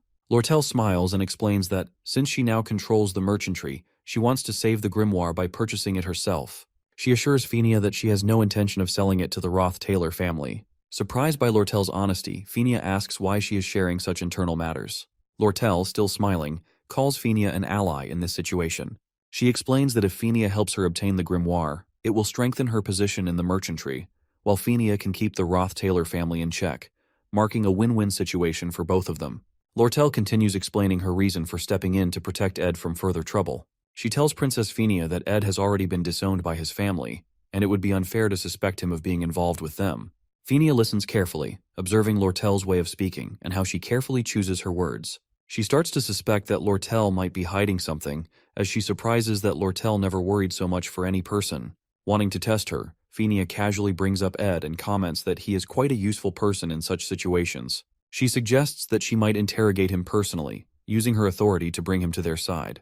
And if he refuses to cooperate, she won't hesitate to exploit him. Hearing this, Lortel, who was calmly holding her teacup, suddenly starts shaking and shivering. She carefully puts down her tea, then bursts into laughter as she realizes that even Princess Phinia isn't above exploiting others for her own goals. Captain Clare, surprised by Lortel's mocking attitude, becomes agitated and questions how she dares to disrespect Princess Phinia. However, before he can act, Phinia calmly orders him to stand down. Lortel stands up gracefully and reassures Phinia that they are allies. She then gives Phinia one last piece of advice. Never underestimate Ed Roth-Taylor. She warns that if Phinia does, she will end up regretting it. As Lortel walks away, Phinia falls deep into thought. She struggles to figure out the truth. Is Ed really the one behind Crepin Roth-Taylor's sudden involvement in the bidding? Or could it be Lortel, who always acts so confident and never bows, even to a princess? Watching Lortel leave, Phinia wonders if she will ever have the chance to face her again. For the first time, she feels unsure about what to do next. At the merchantry branch, Lortel spots Ed with Janica and can't help but feel a little jealous. Janica, noticing Lortel's gaze, greets her teasingly. Lortel, who had prepared only 2 cups of rosemary tea, one for herself and one for Ed, now finds herself reluctantly offering a glass of cold water to Janica. Janica smirks and teases Lortel for not having extra tea ready for guests.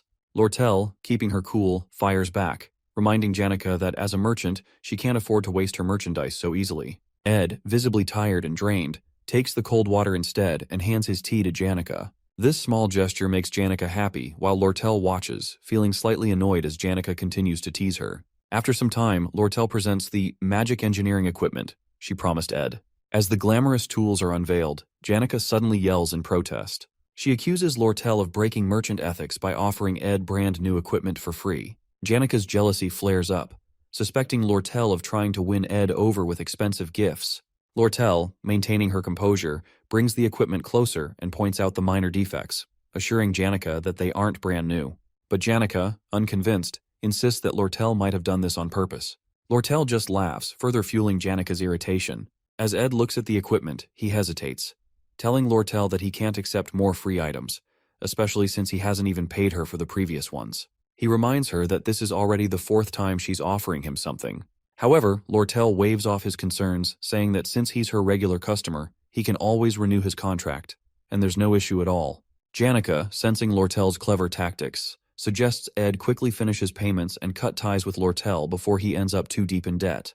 Lortel, unimpressed, tells Janica to mind her own business, sparking a playful but competitive argument between them, both clearly trying to get Ed's attention. As the two continue their banter, Ed suddenly feels a strange sensation take over his body, a light, floating feeling, as if he's drifting in water. It's something he experiences when he's overworked. His mind, occupied with thoughts about dealing with the grimoire problem and building a better mattress for proper sleep, can't keep up with his exhaustion. Before he can react, he collapses to the ground. Lortel and Janica immediately rush to his side. At Sylvania Academy, Princess Fenia reflects on Ed's calm and precise demeanor, whether it was when she saw him fishing at his camp or during the Glaskin incident. His composed attitude and reputation among students, who claim he only focuses on his studies, make her rethink Lortel's words. She begins to question whether her assumptions about Ed were wrong and decides she needs to confirm it one final time. To do this, she is the one who sends Ed the third letter, an invitation to visit her at the royal residence, a letter meant to be highly secret. As she reviews her schedule for the next day, she asks Captain Claire about Ed's expected visit. However, Captain Claire delivers unexpected news that Ed has collapsed from overwork. This revelation surprises Princess Fenia. In the game, when a character accumulates exhaustion status, they are usually given several rest days to recover. Now, despite all the pressing matters and preparations for the Crepin Roth Taylor event, Ed is forced to rest, delaying his plans. When Ed wakes up in his hut, his body feels incredibly heavy, and a strange warmth spreads through his lower belly. Looking down, he finds Lucy sleeping on top of him, mumbling in her sleep. Seeing her sleeping so soundly, Ed is reminded of how unnaturally light she is when he threw her during the Glaskin incident, making him question whether she's even human. But with his exhaustion, he lacks the strength to even move her off. Noticing the new blankets and mattress around him, he assumes that the merchantry must have brought him here to recover. Just as Lucy wakes up, she immediately starts talking about how hungry she is. Upon realizing Ed is finally awake, she offers him mana treatment, helping to restore his distorted mana flow. Lucy mentions that she has been doing this treatment repeatedly while he was in his weakened state. Once she finishes, she drifts back to sleep right next to him. Before falling asleep, Lucy gives Ed some advice. Not to keep getting sick because it's a hassle for her, and warns Ed that being weak can be dangerous. Ed knows her grandfather died bedridden from an illness like he is now, so he thanks her sincerely for the magic treatment and her concern. Just then, Jix enters the hut without knocking, checking if the stove is working properly to keep the place warm for Ed. Seeing Jix walk in so casually, Lucy quickly flies away from the camp to another location, feeling embarrassed. Now fully awake, Ed contemplates how he seems to attract so many people in this so-called open society, despite his efforts to stay independent. Turning to Jix, he asks why he's here, to which Jix replies that he has been checking in on him while others are out. As they talk, Jix casually mentions that it's autumn season, offering Ed a bowl of soup. Still processing everything, Ed asks if there's any news from Sylvania Academy. Jix shares updates about the Academy exploration problem, mentioning that Taylor and Klebois managed it well, and other incidents like the Demon of the Sewers Act, which seem to be under control according to the storyline. This reassures Ed that nothing critical has changed and everything is going according to the storyline. However, the most important event, the struggle over the Sage's sealed grimoire, is still looming. Ed urgently asks how long he has been unconscious. When Jix tells him it's been 10 days, Ed realizes with shock that the main event has already started. To add more worry in Ed's attention, Jix further informs that Lortel gets no choice but to leave for an important negotiation in his absence. Panicking, Ed immediately jumps up, insisting that Jix help him send a message to Lortel right away. Meanwhile, at Sylvania Academy, the bidding war over the Sage's sealed grimoire has begun. The major players are gathered. Princess Fenia Kloll representing the Student Association, Lortel from the Elite Merchantry, and an unexpected third party. The man who has deviated from the original storyline, stepping into the hall with an imposing presence, the patriarch of the Roth-Taylor family, none other than Crepin Roth-Taylor himself. At the luncheon, all the key players gather to assess each other before the bidding war for the Sage's sealed grimoire. Crepin Roth-Taylor greets Princess Fenia warmly and expresses his delight at seeing her in good health. He personally apologizes for the actions of his foolish family member, Ed Roth-Taylor, and assures her that Ed's past misdeeds do not reflect the values of the Roth-Taylor family. Princess Fenia responds politely, telling him not to worry too much. However, she carefully observes him. Crepin appears noble, compassionate, and wise, with his attendants showing unwavering respect in their every action. But through her judgmental ability, she clearly sees Crepin as an evil man. Crepin then turns his attention to Lortel Ketchon, asking if she represents the elite merchantry. Lortel stands and bows respectfully, introducing herself as Lortel Ketchon and expressing her honor to be in his presence. As they talk, Crepin tests Lortel's knowledge and motives with calculated words. Lortel responds strategically, revealing only what benefits her. She asserts that her interest lies solely in profit, maintaining a composed and confident demeanor. The bidding process begins, and each participant writes down their bid, knowing that the highest offer will win the sage's sealed grimoire.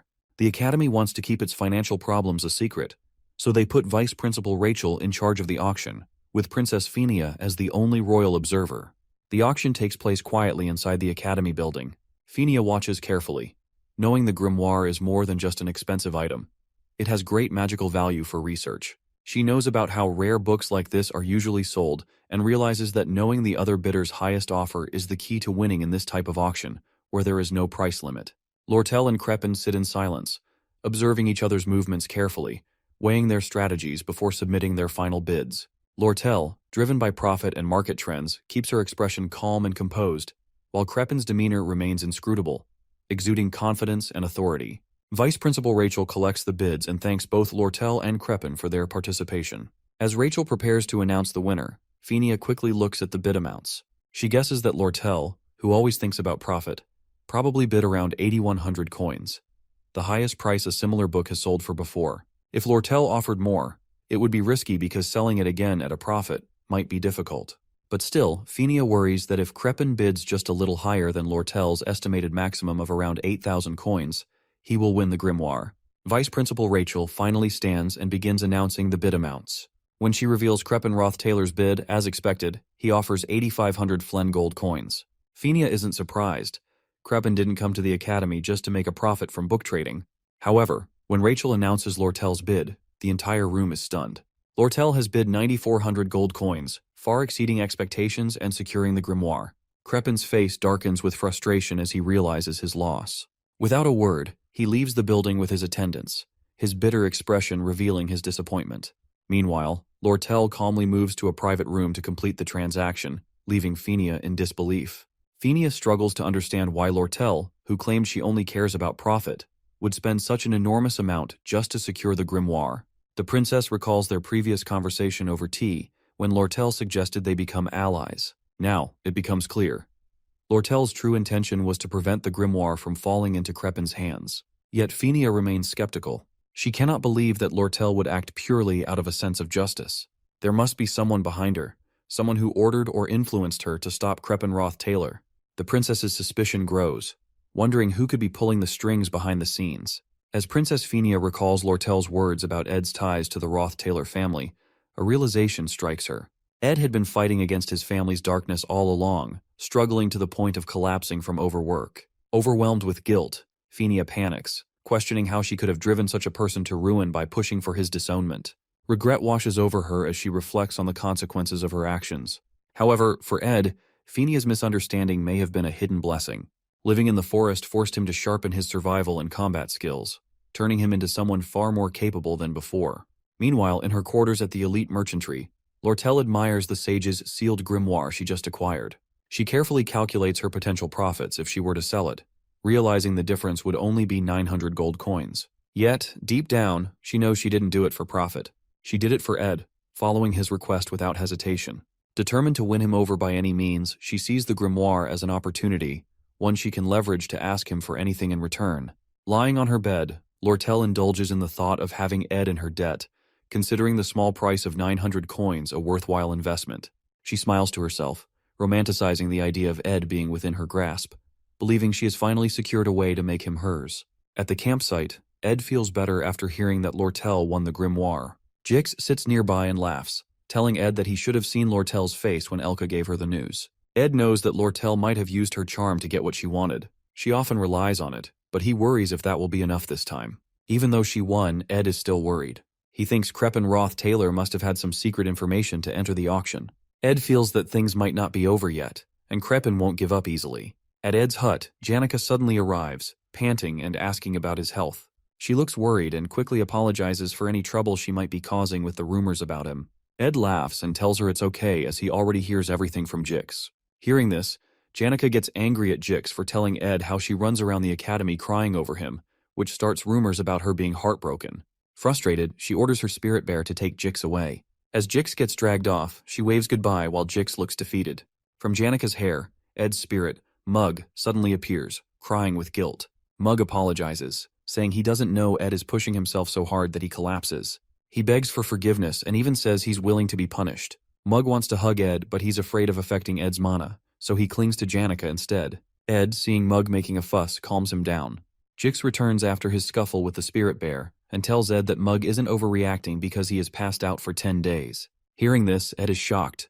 He realizes his stock of meat and vegetables must be spoiled, and he has to gather everything again. But this time, Jix and Janica offer to help him out. Seeing their determination, Ed feels grateful. He thinks back to when he first builds his wooden shelter and sleeps alone in the forest. Now, with friends supporting him, he realizes he's not truly alone anymore. Janica watches Ed, noticing how tired he looks. She remembers her earlier conversation with her spirit friend Marilda. Sitting under a magical forest tree, they talk about Ed. Marilda tells Janica that this is her perfect chance to get closer to Ed before the cunning Lortel pulls another scheme to win him over.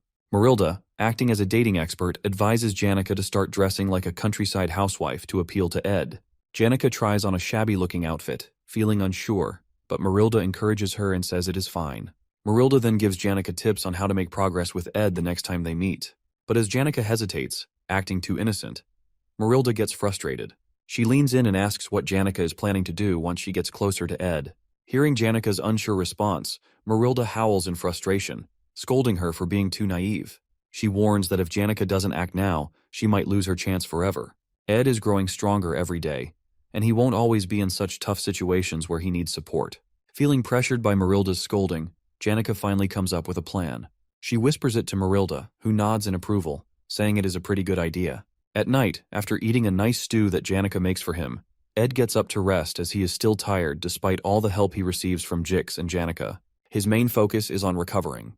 As he lays down on his bed, the door suddenly opens, and Janica appears, standing there. With a romantic pose and soft voice, she tells Ed that he looks really tired. Ed, seeing Janica doesn't return back, starts wondering if she is planning something. Janica, looking at Ed with romantic eyes, walks into the room. As Ed asks what she is planning, she only smiles and moves closer to his bed. She then sits down beside him. Trying to seduce him, she softly says that he needs to admit he is having a hard time, reminding him that exhaustion affects everyone both physically and mentally. She tells him that she understands how tough his schedule is and how much he is enduring, more than anyone else. Janica then confesses that Ed has helped her the most, simply by staying quietly by her side when everyone else rushed to offer support. She wants him to acknowledge his struggles so that he can finally rest peacefully beside her, as she also wishes to support him quietly. Seeing how much Janica cares, Ed rests his head on the pillow and finally admits that he is really having a hard time. Just by saying it out loud, he feels a deep sense of relief and quickly drifts into a peaceful sleep. By morning, he wakes up to find Janica sleeping beside him. But what makes him happiest is that his fatigue is completely gone, and he feels fully recovered, all thanks to Janica. In the morning, after waking up, Ed is surprised to see Lortel visiting him. They get to the river to sit there. She looks happy to see him feeling better, but she also tries to gain his sympathy by mentioning her own health issues, claiming she's suffering from chronic fatigue. At first, Ed thinks she's just exaggerating, but when she struggles to walk over to him, wincing from joint pain, he realizes she might really be unwell. She finally sits down next to him with some effort. Concerned, Ed asks why she came all the way to the forest when she's both busy and not feeling well.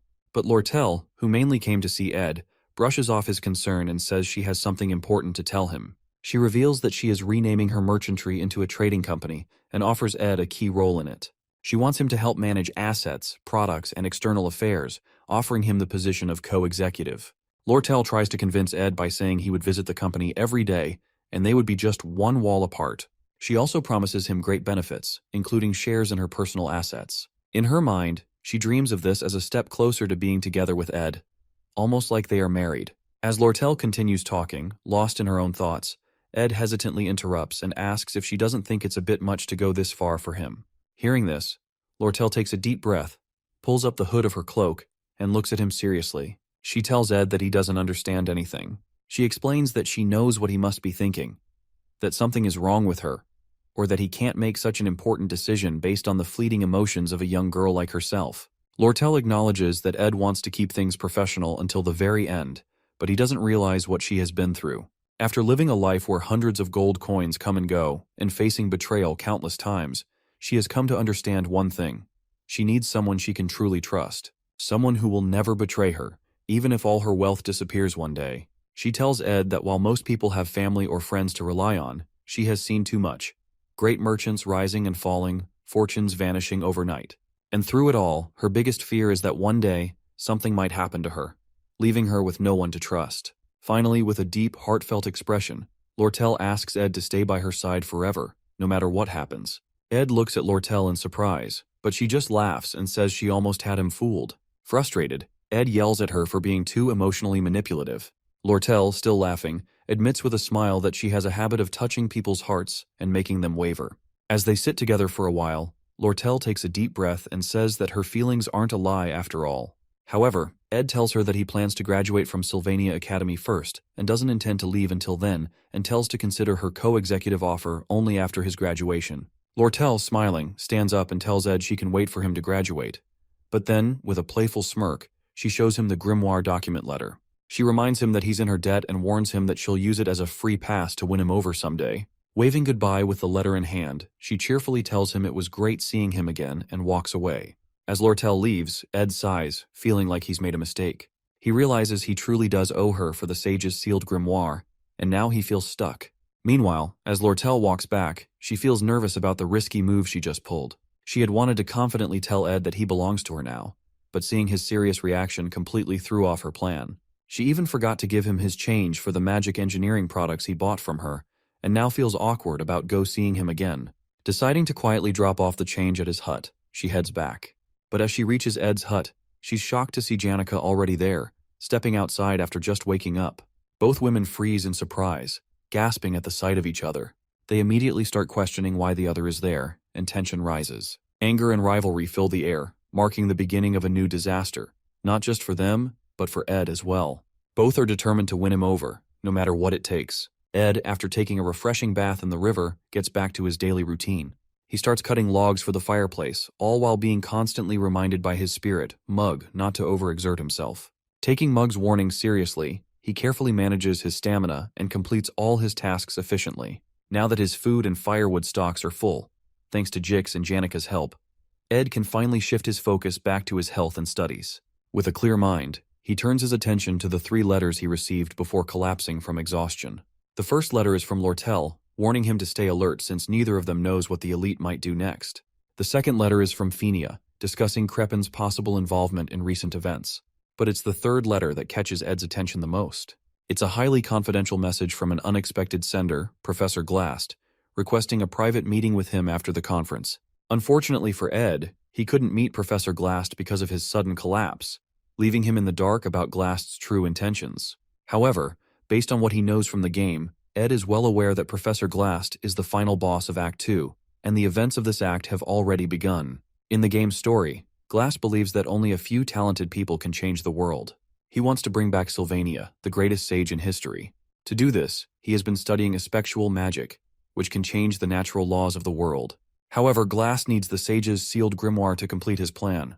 Since the Academy sold it to Lortel due to financial problems, Glast steals it. He then kidnaps Taylor's friend, Ayla, who has a special magic ability. He wants to put Sylvania's spirit inside her body to start a new era, but his plan is dangerous and crazy. In the game, Taylor fights through many obstacles and defeats Glast to save Ayla. In the end, Glast falls from the magic tower and says something important before he dies, but Ed can't remember what it was. What Ed does know is that Act 2's final battle begins when Ayla is kidnapped. He realizes that he must be ready for what's coming. In a tense moment, Ayla wakes up and finds herself locked inside a dark, damp dungeon, guarded by a terrifying demon from the underground waterway. Fear grips her as she realizes the horrible situation she's in. The eerie silence of the dungeon makes her heart pound, and she can't help but feel overwhelmed. However, Ayla soon realizes she's not alone. Another voice echoes in the dungeon, blaming her for ending up in this mess. Tears well up in Ayla's eyes as she yells at that person, calling him mean for blaming her at a time like this, insisting that she hates being stuck in this awful place. To her surprise, the person with her in the dungeon is none other than Ed Roth Taylor himself. In Act 2's final scene, Ed doesn't plan on being kidnapped. To explain this, he reflects on the past 3 days. While working on his magic engineering gadgets, Ed realizes that despite his hard work, it's still not enough for the final battle. He needs better materials and blueprints. Suddenly, an idea clicks in his mind as he recalls a key detail from the final battle where they must enter a secret laboratory during the 3rd stage of Final Act battle, which is filled with valuable blueprints. Although Taylor is responsible for handling the middle boss battle in the secret laboratory, Ed is more interested in the contents of the lab. Knowing it's dangerous to go alone, he decides asks Janica for help. At the academy, Professor Glast announces that 2 new students, Adele from Class B and Isla from Class C, will be joining Class A. This decision comes as the academy needs to accommodate more talented students. Jix realizes that with the addition of these 2 students, Class A will now have 5 members, marking a significant change after many years under Professor Glast's supervision. Even though Ayla might not be the strongest student, her unique aspectual magic stats make her stand out. Curious, Jix asks Glast whether the class criteria are based strictly on talent. Glast responds firmly, warning Jix not to underestimate the student's efforts. He advises that the quickest way to ruin someone's life is to give them false confidence in vague talent and offer inadequate support, ensuring that everyone, including Jix, understands the lesson. Professor Glast is a man who strongly believes in talent and is almost stubborn about it. This is mostly because of his daughter, Muiri.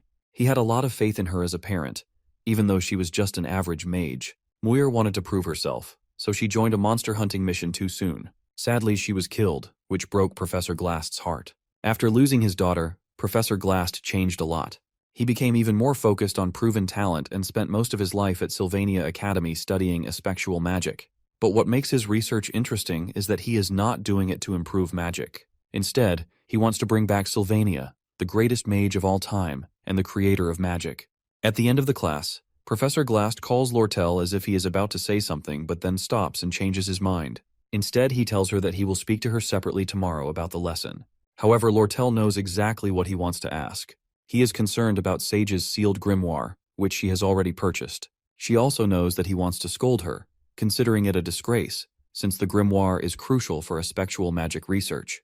But Lortel is not worried, as the passing ceremony and the official transfer of the grimoire to her are just around the corner, and his talk will not be any use. At the academy, as Claire's class comes to an end, Ed gets ready, knowing that the Sage's sealed grimoire connection ceremony is about to begin, marking the start of the final battle in Act 2. Ed's original plan is to closely follow Taylor as he fights his way through the stages from Phase 1 to Phase 5 to rescue Ayla, picking up any leftover items along the way, just as he planned. Looking at his must-have items list, Ed focuses on the crucial items he needs to collect, especially from Phase 3.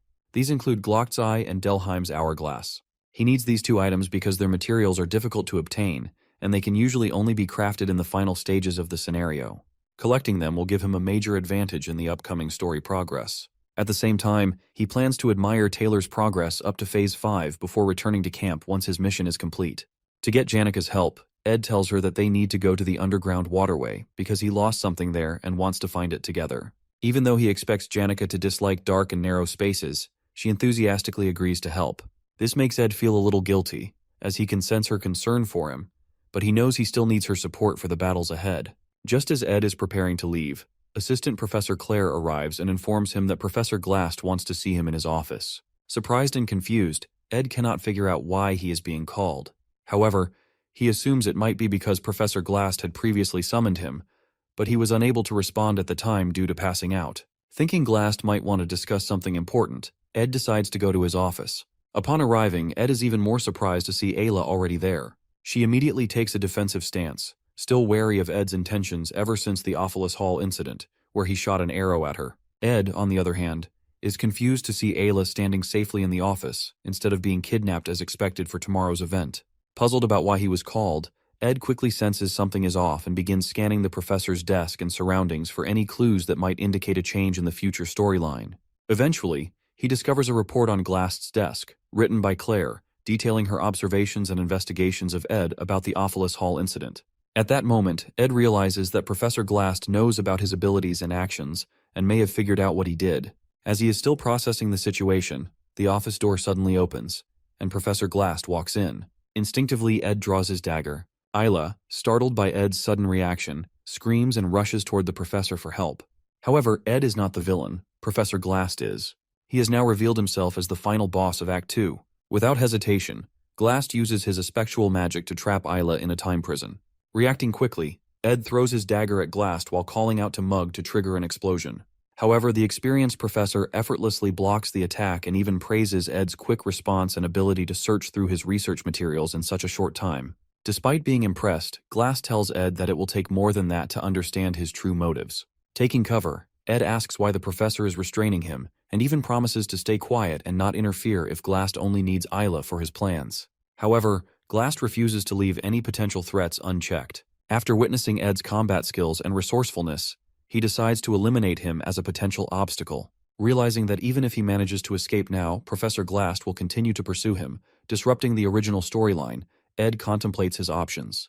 If he allows himself to be captured, there is a high chance he will be taken to the secret laboratory, the very place he wants to go. After weighing his choices, Ed ultimately surrenders and allows Glass to kidnap him.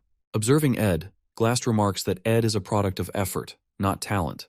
Despite his impressive combat abilities and survival skills, Glass considers his approach weak. Seeing Ed, he is reminded of his daughter and her struggles in the past. As Ed is trapped in the time prison, Mug stealthily sneaks out of his pocket and escapes from the professor's office. The small creature rushes towards Ed's hut, where Janica is preparing lunch, unaware of the events unfolding. An old man writes his life story, chronicling his travels across the southern continents where he uncovers many magical truths. He dedicates much of his writing to his late master Sylvania, one of the greatest mages who tragically passed away at a young age. In his heart, she remains eternally beautiful, and throughout his life, he longs to break the natural laws of the world just to see her face once more. However, he understands that what is lost cannot be regained. Instead, he chooses to pass on his knowledge by training a young apprentice, preparing her to carry on his teachings. On his deathbed, he places Sylvania's hat on his apprentice and hands over his life's work. In the final words of his book, he dedicates his legacy to his young apprentice, Lucy Marcel. In the game's story, that old man, Glocked, accepts his approaching death with serenity, waiting for it more sincerely than anyone else. Lucy, his apprentice, has no choice but to let him go, yet the sorrow of losing her beloved master, whom she calls grandfather, cuts deeply. Ed reflects on whether Lucy's pain will ever fully heal or if the scar will remain forever. The only small comfort Lucy finds is in the pouch of beef jerky she keeps from Ed's hut. As Lucy shakes her beef jerky pouch and finds it empty, she climbs down from the hut's roof to refill it. However, she spots Janica standing below, activating a deep, sinister purple aura filled with anger, while the spirit mug speaks to her. Meanwhile, at Trix Hall, the Academy's main conference room, the Sage's sealed grimoire passing ceremony begins. Elite members of the Merchantry and Academy faculty gather as Lortel stands ready to receive the grimoire from Principal Obel Forsyth in front of the audience. As she looks at Principal Obel, she recalls Kreppenroth Taylor, who is the same age but appears strikingly different. Back at after the bidding for the grimoire concluded, Kreppen personally met with Lortel, urging her to hand it over to him. In response, she countered with a bid of 12,000 gold coins, which Kreppen accepted without hesitation. Before leaving, he revealed crucial information to Lortel that her father, Elite Ketcheln, had hired a group of mercenaries who were now heading to Sylvania. Despite Kreppen's unpleasant personality, his information proves valuable to Lortel, strengthening their alliance. Holding the grimoire in her hands, Lortel contemplates her options to whether to sell it to Kreppen for a significant profit or use it as an opportunity to get closer to Ed. A subtle smile crosses her face as she gently touches the grimoire, weighing her choices. Suddenly, Professor Glass uses aspectual magic to create a powerful barrier, preventing anyone from approaching the grimoire. At the same time, he summons two enormous spirits, forcing Principal Obel and Lortel to retreat under their overwhelming pressure. Without hesitation, Glass seizes the grimoire and swiftly leaves the hall. With no obstacles left in the way, the story moves forward without any changes, signaling the official beginning of the final scene of Act 2. In Professor Glass's secret laboratory, Ed finds himself trapped in a prison cell alongside Isla. Frustrated and angry, Ayla yells at Ed for being mean and expresses her hatred towards him. Suddenly, Coombe, Glass's friend and fellow researcher in Aspectual Studies, appears. He warns them to consider themselves lucky for not being used in experiments and advises them to stay quiet, fearing that the monstrous guard outside may awaken and put them in danger. However, Ed remains calm and responds confidently. Impressed by Ed's composure, Coombe tells them to sit silently and avoid any foolish actions, as he will be watching them closely. Ed leans back and waits patiently, expecting Taylor to barge in and rescue them. His plan is to seize the opportunity, gather all the magic engineering recipes and equipment, and quietly return to his hut. In the meantime, he tries to strike up a conversation with Ayla to pass the time. However, she snaps at him every time he speaks, still angry over the arrow he shot at her earlier. Ed attempts to calm her, insisting he holds no grudges and could have hurt her if he truly wanted to. Stunned by his reasoning, Ayla continues to yell, calling him a liar. Finally, Ed firmly tells her to stop and wait patiently for Taylor. As tension lingers, Ed eventually apologizes, explaining that his actions were driven by his own circumstances. Hearing an apology from Ed for the first time, Isla is left speechless. Just then, Ed's spirit, Mug, appears, crying and asking if Ed is safe and unharmed. Seeing Mug, Ed feels relieved and grabs him tightly, finally having someone to talk to in the cell. Isla, surprised to see Ed with a spirit companion, suggests that Mug should go and warn others for help. Mug excitedly informs them that he has already asked Janica for help, and Lucy is also preparing to come. Hearing Lucy's name, Ed's mood shifts instantly. He becomes furious, realizing the disaster that will unfold if she arrives. In frustration, he spanks Mug, sending him flying across the cell. Coom notices the commotion and approaches Ed, but Ed warns him to release them or risk facing serious trouble. Amused by Ed's confidence, Coom ignores him and returns to his work. Meanwhile, Mug stealthily returns with the dungeon keys, having swiped them while Coom was distracted. Ed quickly unlocks the cell and gets a chance to escape. Convincing Isla to stay behind the cell as her leg hurts and dangerous monsters out there, after some hesitation and arguing, she reluctantly agrees. Without wasting time, Ed rushes out, determined to stop Lucy before she arrives and causes chaos. Ed knows that even the most dedicated players of the game avoid involving Lucy in major events, fearing the unpredictable changes she could bring. With his future hanging in the balance, Ed races against time to prevent Lucy from reaching the lab. At Ophelis Hall in Jick's room, Taylor arrives, bruised and exhausted, seeking Jick's help to rescue Ayla. Having lost track of Professor Glast after the events at Trix Hall, Taylor urgently requests Jick's assistance and plans to lead his companions into the underground waterway to pursue him. Meanwhile, Ed, having escaped from the laboratory, begins retracing his path in reverse order. Unlike the original scenario, he finds it amusing to experience the final scenario this way, but at the same time, he feels relieved. In this reversed sequence, all the monsters remain confined, which works in his favor. However, his greatest fear lies in the possible encounter between Lucy and Professor Glast, which could lead to a disastrous ending. Determined to prevent this outcome, Ed hurries to finish the scenario before things spiral out of control. Eventually, he reaches the secret library, where Reyna, the librarian boss and a banshee, stands guard. Familiar with Reyna's movement patterns, Ed decides to avoid engaging with her, leaving the battle for Taylor. He knows Taylor will benefit from the experience gained by defeating Reyna and Coom, making future scenarios easier to clear. Quietly, Ed sneaks through the library, collecting only the necessary magical tools and magic engineering recipes while avoiding Reyna's sight. As Ed watches Reyna's movements from cover, Mug signals him to move. Carefully they navigate the area, but suddenly, a violent earthquake shakes the ground. The unexpected tremor causes enough disturbance to alert Reyna, who immediately spots Ed and Mug. In an instant, Reyna locks onto them, and as she approaches, both Ed and Mug scream, realizing they are in serious trouble. 30 minutes before the earthquake, Principal Obel finally puts down the giants summoned by Professor Glast in Trix Hall, saving everyone. Lortel stands in surprise, unable to believe that Glast steals the grimoire right in front of the Academy's top faculty. Obel tries to calm everyone, assuring them that he takes full responsibility and will retrieve the grimoire.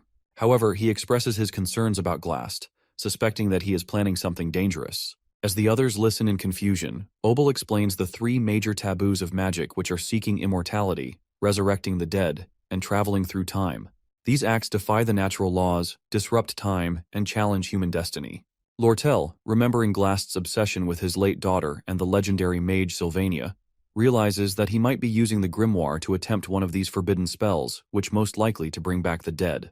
Obel then asks Lortel what she thinks Glast will do if he has truly mastered a spectral magic for resurrection. Before she can answer, a faculty member rushes in, reporting that Taylor is spotted chasing Glast into the underground waterway. Worried about Taylor's safety, he also informs them that eyewitnesses see students being kidnapped, including Ayla and Ed. Hearing about Ed being kidnapped, Lortel stands in shock upon hearing the news. Believing that Principal Obel, the greatest mage of the time, will keep his promise to retrieve the grimoire, Lortel feels confident that he can easily rescue Ed and the other students as well. She decides that the most sensible thing to do is to wait in the hall. However, as she glances outside, she notices something massive moving in the distance. Curious, she grabs a pair of binoculars and sneaks to the window. Looking through them, she spots the entrance to the underground waterway and is shocked to see a huge spirit dragon, ridden by none other than Janica herself. Realizing that Janica is heading into the waterway, Lortel quickly makes up her mind. She orders her personnel to prepare for action, deciding that they will personally go to retrieve the grimoire and join the battle against Glast's madness. In the underground waterway, Janica spots Dorothy, a third-year student and one of Professor Glast's helpers. She grabs Dorothy for interrogation, but the sight of Janika's massive fiery dragon, Tarkin, leaves Dorothy trembling in fear. As Tarkin growls and Janika's dark aura intensifies, Dorothy faints on the spot. Confused about where to go next, Janika recalls the directions Dorothy mentioned before passing out. She sighs, feeling a bit guilty, and gently covers Dorothy's face to hide her sorry state. As Janika does so, Lortel arrives with her team, greeting Janika with a playful tone. Observing Janika's powerful spirits, Lortel realizes that Janika will do anything to ensure Ed's safety, even if it means destroying the entire waterway. However, jealousy creeps in as Lortel imagines a scenario where Janika wins, and Ed falls in love with her. Determined not to let that happen, Lortel approaches Janika with a cunning smile, and casually tells her that Ed has already been rescued and returned to his hut, suggesting she should check on him. However, Janika, always sharp when it comes to Ed, doesn't fall for it. She questions Lortel logically, asking how Ed could have escaped when she was the first to arrive and didn't see anyone taking him. As the two engage in playful argument, Janika casually mentions that she also asked Lucy for help, but Lucy simply yawned and walked away, leaving the two of them to handle the situation. Realizing they are left with no choice, both Janika and Lortel decide to split up and search for Ed in different directions. Both of them rushes to find and save him, hoping to win him over. Meanwhile, inside the secret library where Ed and Mug are trapped by Reyna, an unexpected event occurs. The roof suddenly collapses right on top of Reyna, trapping her under the rubble. To Ed's horror, Lucy casually falls down from above, yawning and explaining that she got bored and decided to come help. Seeing Lucy now in the scenario, Ed looks at her in shock, realizing that things are going to get much worse now. While the event unfolds, Principal Obel and his friend watch the sunset, discussing whether they should step in to retrieve the grimoire or stay out of it. Obel considers letting the students handle the situation, believing it's a valuable opportunity for them to grow, as they are the future mages and warriors of Sylvania Academy. However, his friend questions if the students really need to push themselves so hard. He acknowledges that this is the greatest golden era in the Academy's history, but wonders if they should interfere to ease the burden. He mentions talented students like Taylor and Jix, rare finds among their peers. Over time, many students have risen to the challenges faced by the Academy, showing great potential and shining like stars. He and Obel have high expectations for them. Hearing this, Obel's excitement rises. He feels something big is coming. Upcoming challenges that will be even more intense and difficult, pushing the students beyond their limits. During the event, Lucy crashes straight onto the secret library underground, landing right on top of Reyna and trapping her under the rubble. Sitting on the pile and yawning, Lucy's casual attitude leaves Ed completely stunned. As Ed regrets her unexpected arrival, Lucy innocently asks if he has any beef jerky left for her. Still upset by the situation, Ed tells her he doesn't have any, making Lucy sad as she starts looking for a place to take a nap. But before she can, Ed quickly grabs her shoulder, coming up with a new plan. Ed knows that Lucy's arrival has messed things up, but he also realizes that by now, Janika and Lortel should have entered the hall to help him rescue. To allow Taylor to defeat the remaining enemies and gain experience, he needs to stop Janika and Lortel from interfering. Most importantly, he must keep Lucy from rushing into the final stage and defeating Glast, which would lead to the bad ending. Thinking fast, Ed convinces Lucy to stay with him and not wander off. He recalls something Janika once said, sticking quietly with someone ensures safety. Using the same logic, he tells Lucy to stay close, promising her beef jerky once they escape.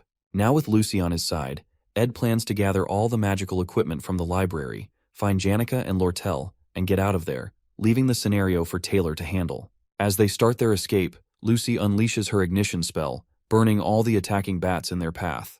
Ed watches in awe, realizing just how powerful she truly is. He tries to stop her from taking down too many enemies, wanting to leave enough for Taylor to fight and grow stronger.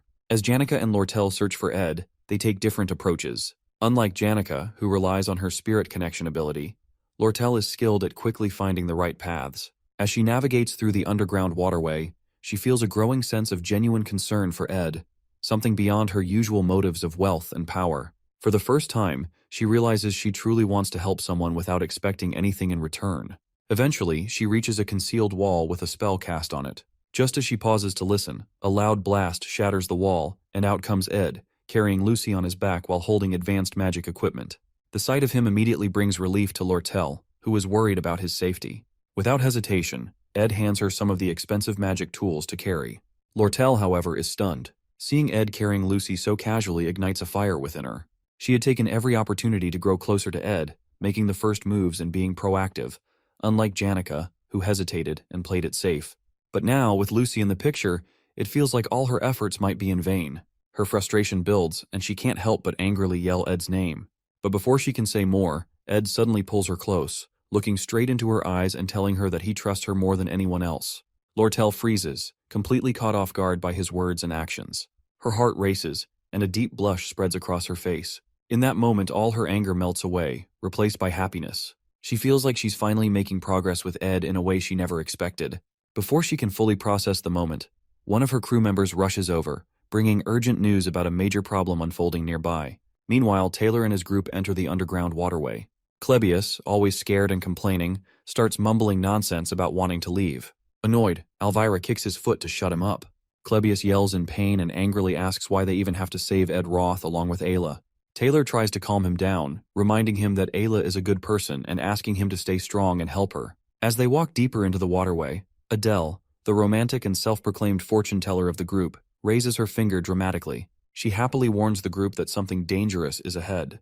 Adele's prophecies are usually spot on, almost like she can see the future, which is why Taylor trusts her to guide them. Right as Adele points in the direction, an explosion happens. Suddenly, Tarkin, the fiery dragon spirit, appears, carrying Miss Claire. Janica is demanding Claire tell her where Professor Glast is. Terrified, Miss Claire stumbles and faints, just like Dorothy did earlier. Janica notices Taylor and his group nearby and greets them with a smile. But Taylor's group immediately gets defensive, preparing for a fight. Janica looks confused, but Taylor assumes she might be an enemy they have to face to move forward. Everyone is tense, except for Jix, who casually waves at Janica. Taylor, determined as always, readies himself to fight. But Jix stops him, sensing that there's been a misunderstanding. Before things escalate, someone yells for everyone to stop. Ed Roth and Lortel appear from another direction. Taylor freezes in shock. He now sees Janica, Lortel, and Ed together, and the realization hits him as it's impossible for his group to defeat them. Taylor remembers how Ed, with only basic magic and archery skills, managed to hold off his group and him during the Ophilis Hall incident. Now Ed looks even stronger, both physically and in combat ability. Taylor knows their chances of winning are zero. But to Taylor's surprise, Ed walks over and taps his shoulder. Ed calmly tells Taylor to focus on saving Ayla and defeating Glast. Ed assures that Taylor will now take care of the story while he will take care of the side threats, the elite Ketchuln. As Lortel's crew member rushes to her side, he delivers alarming news that the elite Ketchuln has arrived on Arkan Island, accompanied by mercenaries. Hearing this, Ed immediately understands the situation. The elite Ketchuln, the mid-boss of Act 2 in the game, wasn't properly defeated before.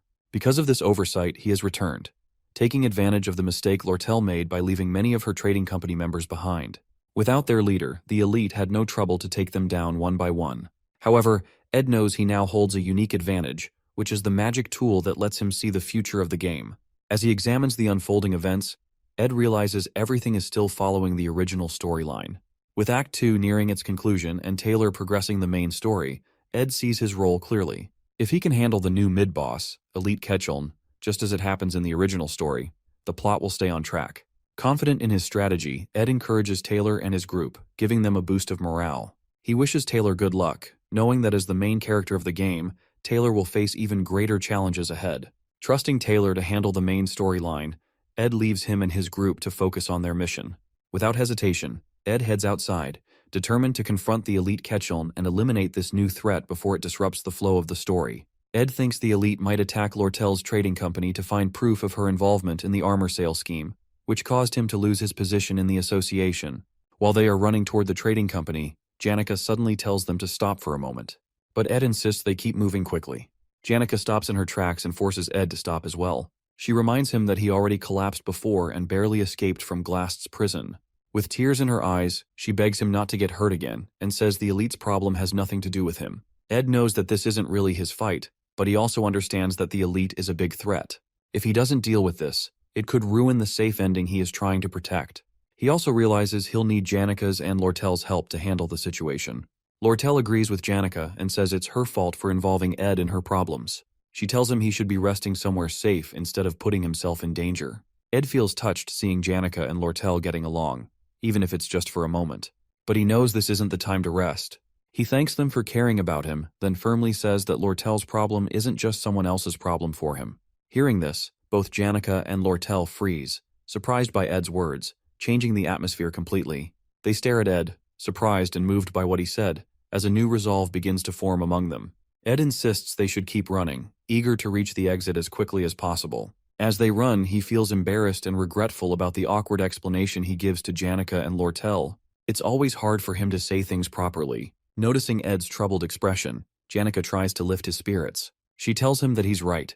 It isn't just someone else's problem, as she reasons that if the elite takes over the trading company, Ed's contract will be ruined, cutting off his magic tool supplies. Hearing her explanation, Ed is impressed by how smart she is, as expected. Meanwhile, Lortel blushes silently, lost in her own thoughts about Ed's words. As they near the exit, Ed notices the scene ahead is in complete chaos. Destruction is everywhere. For a moment, he wonders if Taylor could have been responsible, but he's surprised when Janica admits that she's the one who caused the destruction. She confesses that it was an accident, and explains nervously that Dorothy passed out in the chaos. Janica worries that Ed might think she's heartless, but she tries to convince him that it wasn't intentional. Lortel's crew member informs them that they are almost at the exit, and that there's a carriage waiting for them outside. The plan is to use the carriage to quickly reach the association building, where Lortel's staff is waiting. However, when they step outside, they're met with a horrifying sight. The carriage has been destroyed, and Lortel's crew members have been killed. Standing amidst the wreckage is none other than the elite himself, waiting for them. Lortel tries to play it cool, mocking the elite for showing up sooner than she expected. The elite chuckles darkly and replies that he once taught her how to handle company records, ensuring that no evidence would remain if anyone searched her files. But this time, he exploited a gap in her personnel management.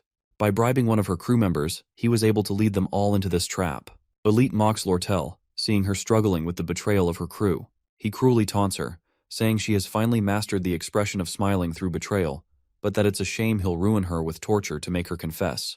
With a snap of his fingers, he transforms Lortel's beaten crew members into zombies, who immediately attack Ed and Lortel. As the fight begins, Lortel mocks Elite, accusing him of never fighting alone and always relying on mercenaries to do his dirty work. With a dark smile, Elite responds that this time he has brought the best mercenaries on the continent. He orders them to kill everyone except Lortel, who they are to capture alive.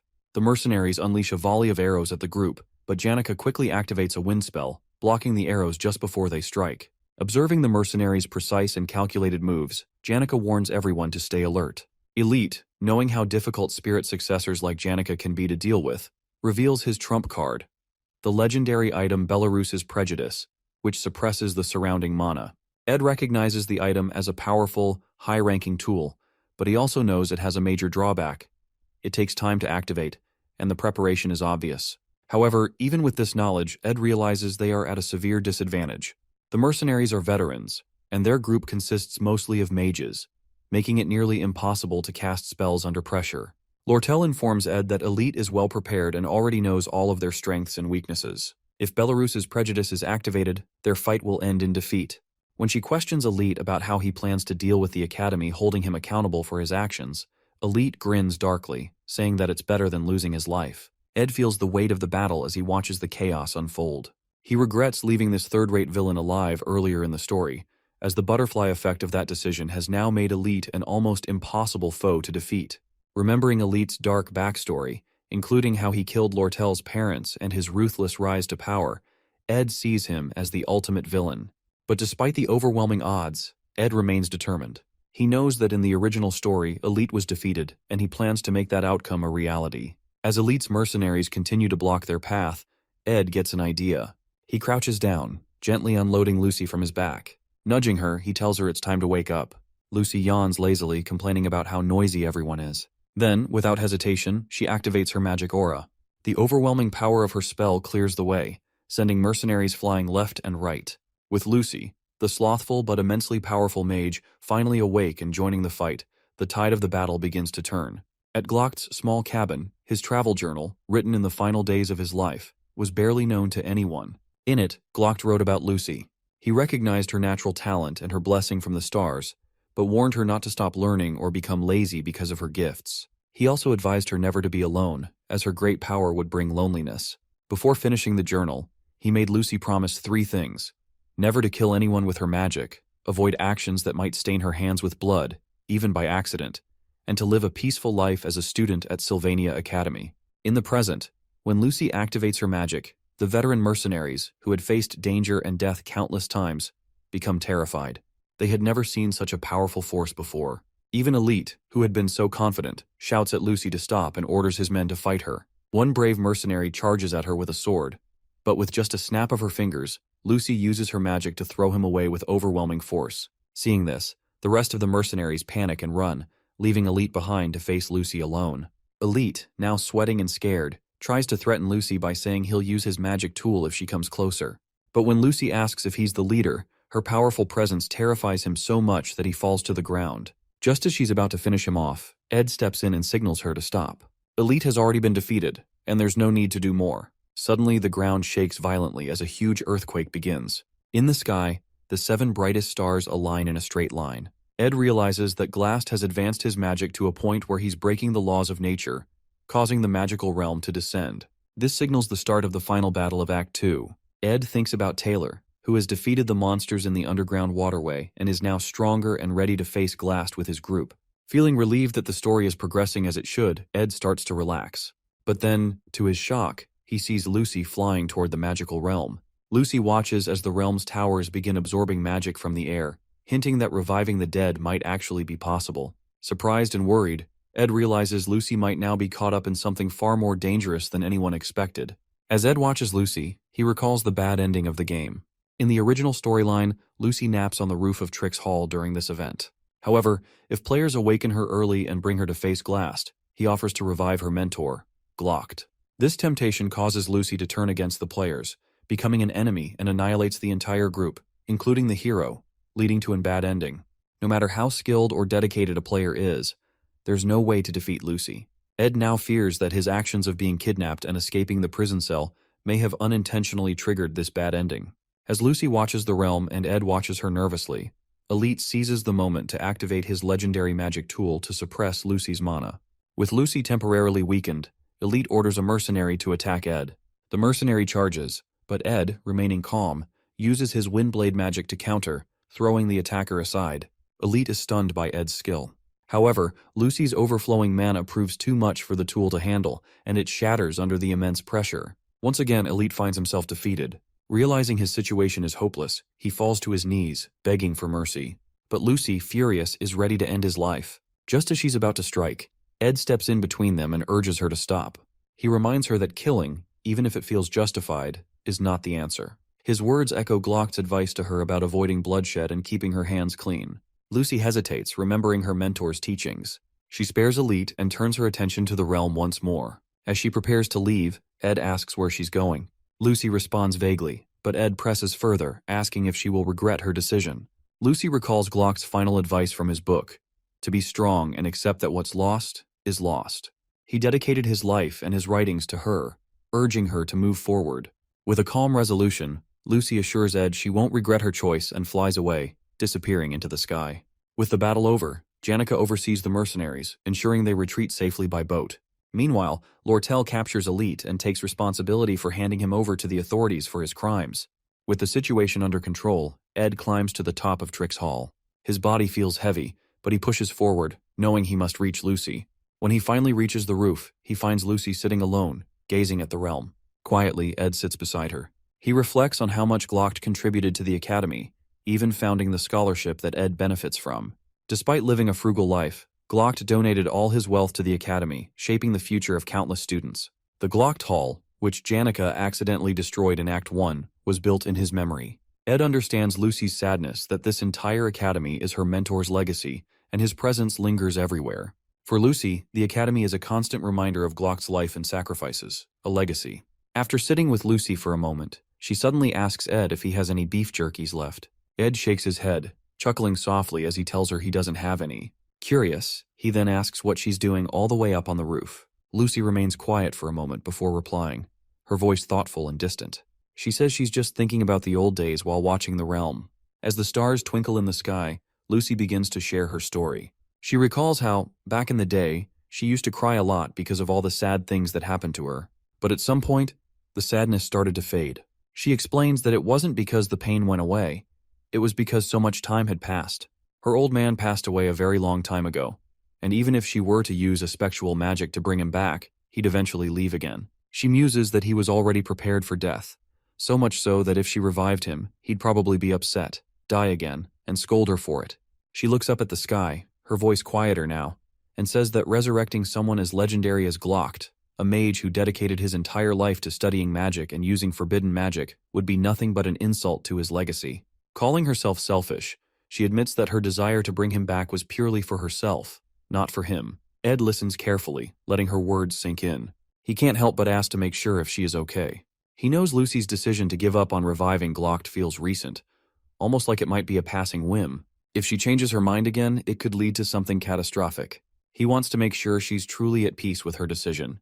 To his surprise, Lucy doesn't respond with her usual sass or ask for beef jerkies again. Instead, she leans her head on his shoulder, seeking quiet comfort.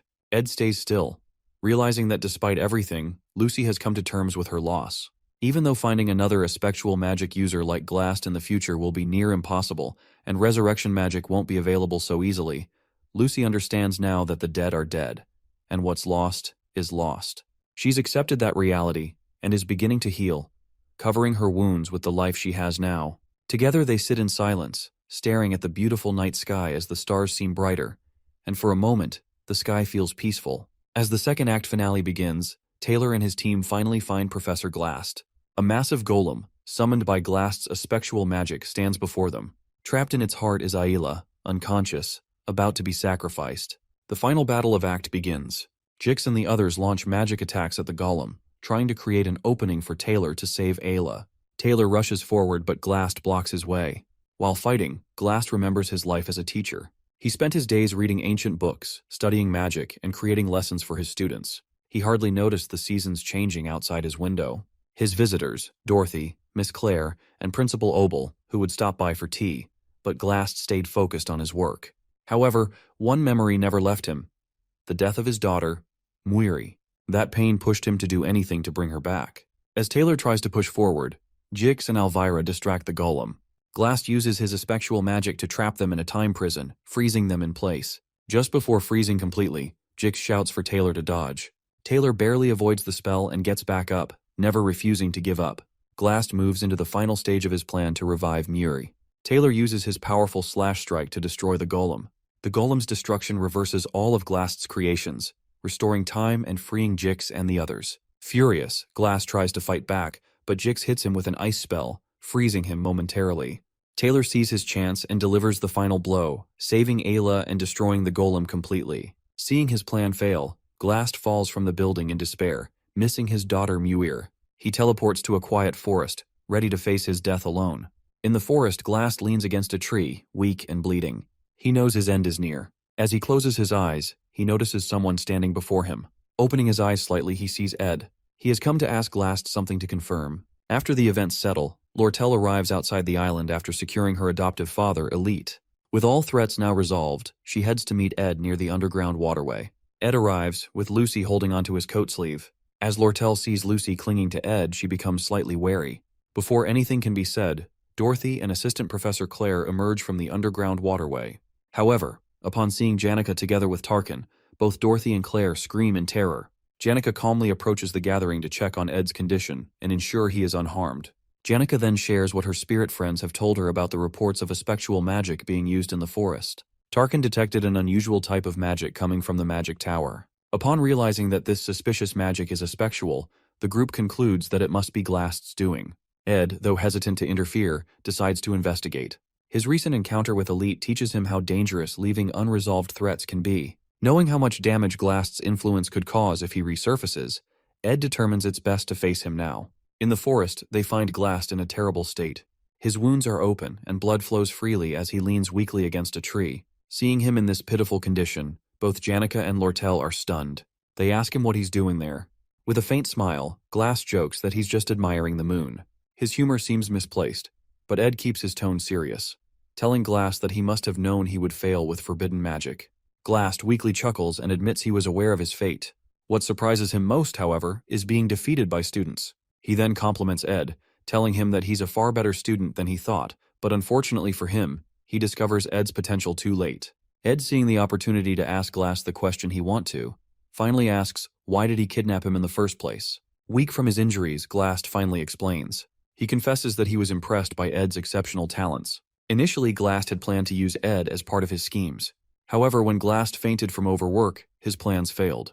He captured Ed as a precaution, intending to make him an offer, but by the time he returned to the dungeon, Ed had already escaped. Glast accepts that he is paying for his sins with his life and says it's not a bad deal. However, he admits he still misses his daughter, Muir. He reflects on the 17 years he spent with her, realizing they weren't lonely after all. Seeing Glast lost in grief and consumed by memories of his daughter, Ed decides to speak up. He reminds Glast about his assistant, Professor Claire, who deeply admires him despite his harsh and mean demeanor. To her, Glast wasn't just a professor. He was the most scholarly and brilliant mind she had ever known. Ed also mentions Dorothy, who saw Glast as a precious mentor, someone she respected immensely. Ed tries to make Glast realize that, while he may have recklessly endangered the lives of students and lost his way, his existence still left a lasting impact. Even though he sits here alone, reflecting on his life, saying he will die alone, is like mocking his own legacy. For many, Professor Glast will always remain a part of their hearts, whether as a mentor, a scholar, or a colleague. Hearing Ed's words, Glast smiles weakly and slowly removes his glasses. Summoning his remaining strength, he hands Ed the key to his personal library, entrusting him with its secrets. Inside are legendary rank crafting formulas and years of knowledge. A surprised Ed hesitates, asking why Glast would give him something so valuable. With a faint smile, Glast replies that Ed should be happy to receive such a gift. He then jokes, urging Ed to clean up all the mess he made before the Academy's investigation team arrives. Finally, Glast turns his gaze to Lucy and offers her a piece of advice to look around herself every once in a while. With those final words, Glast closes his eyes forever. His body rests peacefully beneath the moonlit Zelkova tree, as if he is merely in a deep sleep. Ed, Lucy, Janica, and Lortel stand in silence, watching him, each carrying their own thoughts about the man who had once been their enemy and, in some way, their teacher. The next morning, Ed is summoned to the dean's office for an investigation into the recent events. The dean questions him about Professor Glast's motives for kidnapping him, how Ed managed to escape without bringing Ayla along, and his unexpected involvement with Taylor's group. Ed explains everything him about his actions during the event, his encounters with Janica and Lortel, and how they worked together to resolve the dangerous situations. After hearing the full account, the dean pauses, observing Ed carefully. He expresses some suspicion, pointing out how Ed seems to know a lot while claiming to know very little. However, after reviewing Ed's past reports, including the Ophelis Hall incident and the recent Glast event, the dean acknowledges Ed's exceptional talent. Apologizing for the Academy's negligence and the suffering Ed endured, he decides to reward him. To Ed's surprise, instead of focusing solely on the report about the recent incident, the dean pulls out Ed's entire report card. After their conversation, Ed is dismissed from the office. Outside, Janica approaches Ed with a cheerful smile, asking if he's okay or if he's hurt. Ed, concerned about her, asks the same. Janica assures him she's fine, brushing off his concerns by saying her injuries are only minor rashes. As her spirit bird chirps something in her ear, Janica asks if Ed is really okay, or if he's hiding any pain. Ed, reflecting on everything that happened, tells Janica that he realized something during the event, that she is always the one working tirelessly to help, and often ends up suffering in the process. Feeling guilty, Ed apologizes for taking her kindness for granted and unintentionally causing her pain. Janica, initially trying to cheer him up, suddenly grows worried. She stops him and admits she lies and isn't hurt at all, as she only pretending to be injured to get his attention. Ed is surprised but quickly reassures her, revealing something unexpected, that starting next semester, he will be living in Dex's hall, same where Janica lives. The dean rewarded him with proper student housing, allowing him to finally leave the wilderness behind. Hearing this, Janica's face lights up with excitement as she congratulates him with genuine happiness. Later, Ed returns to his hut, feeling a mix of relief and nostalgia. Although he has grown fond of his small hut and the peaceful woods, the idea of living a normal student life feels like a significant change. As he approaches the door, ready to rest, something unexpected happens. Lucy suddenly crashes in front of his door, landing behind him. Surprised, Ed turns to face her, wondering what brings her here this time. Meanwhile, in a dream, Lucy walks through the woods and realizes she's no longer on Arkan Island, but in the northern Ramelin mountain range, where she grew up. She wonders why she's dreaming of her childhood now, but decides to go to her old house to see her father's face regardless. When she steps in, she finds him on a rocking chair in a house filled with cobwebs. However, when he turns to face her, his face is deformed, and he demands to know why she didn't save him when she had the chance. She soon realizes she's having a nightmare and wakes up.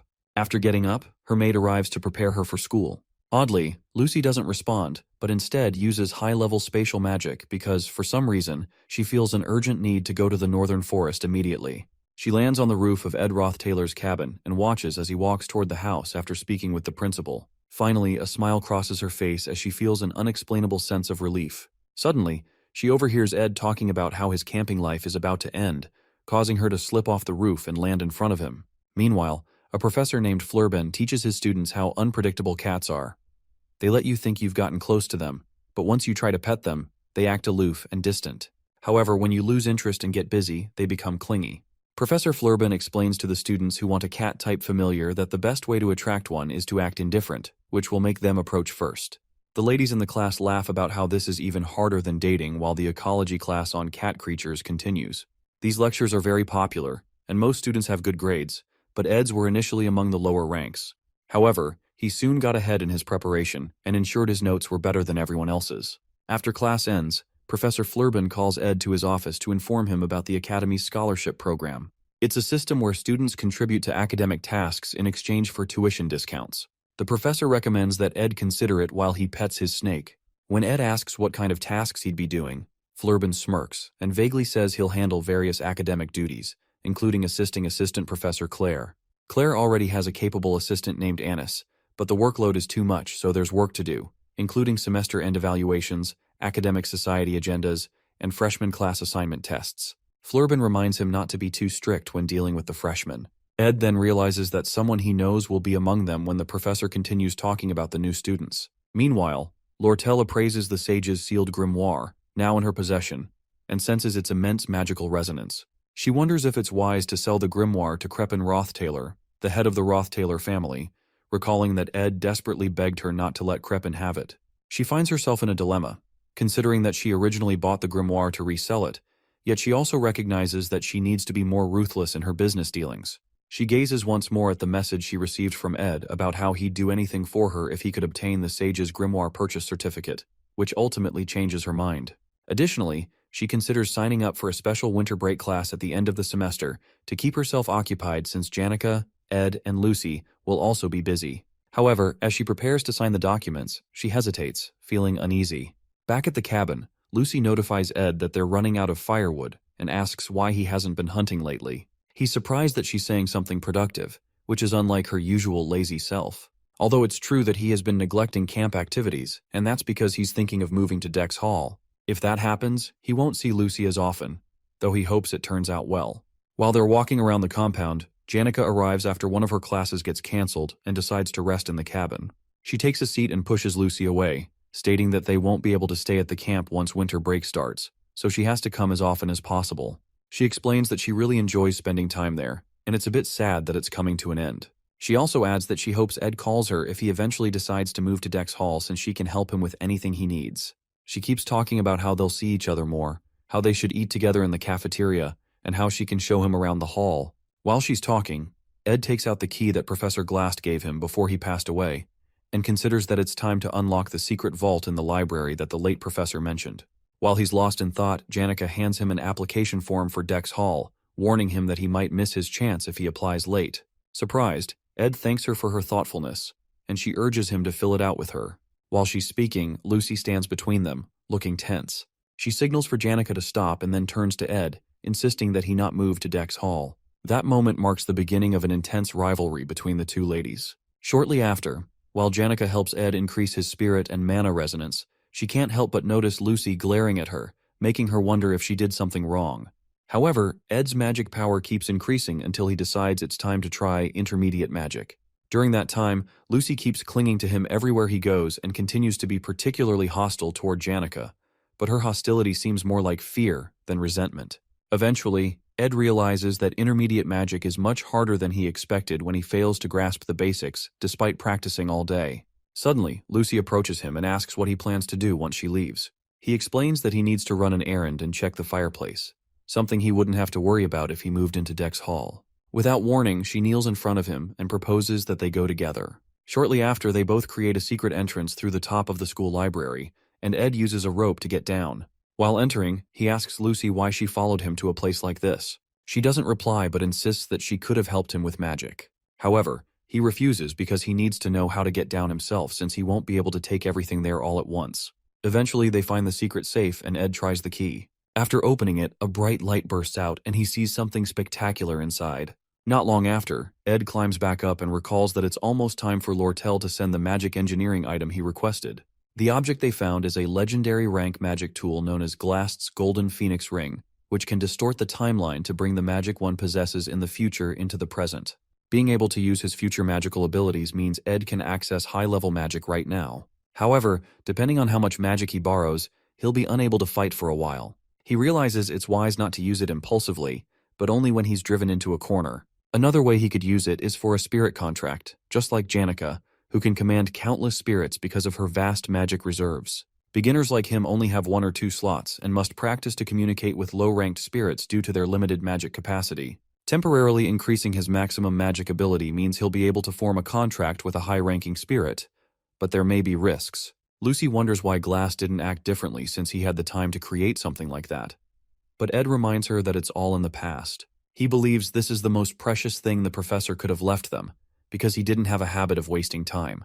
This ring can break the barrier of talent known as maximum magic capacity, and must have been the reason the professor was researching magic engineering items.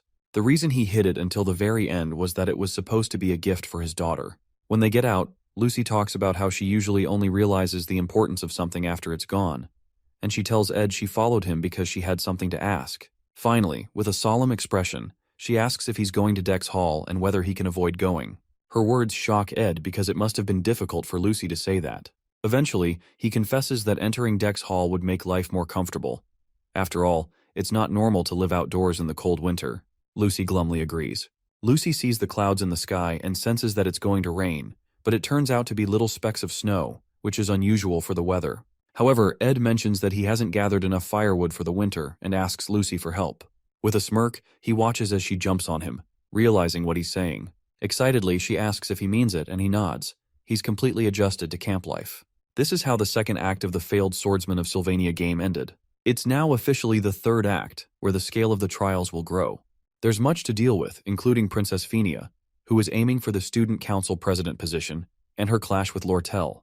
Additionally, new enemies and main characters will enter as new students, and the final boss of the third act will be none other than Lucy Merrill herself. It won't be easy, but Ed decides to put aside his worries for a moment, hopeful that they will both be living well and staying healthy. He had never seen Lucy display such emotions in any scene or route while playing the game, so he's hopeful. Soon after, winter arrives in full force, and Ed spends half the day shoveling snow. He then begins cutting wood, determined to finish his chores quickly because he's been called for a student scholarship task.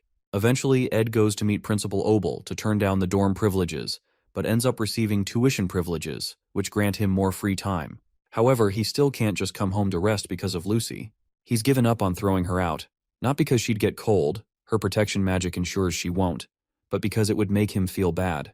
Finally, he steps out to practice with the ring and attempts to contact Marilda, the guardian spirit of the forest. Meanwhile, Janica is lured to the Laplace bakery with high-quality refreshments by her friend Clara, as there was no other way to get her to come out, while Annis is also present.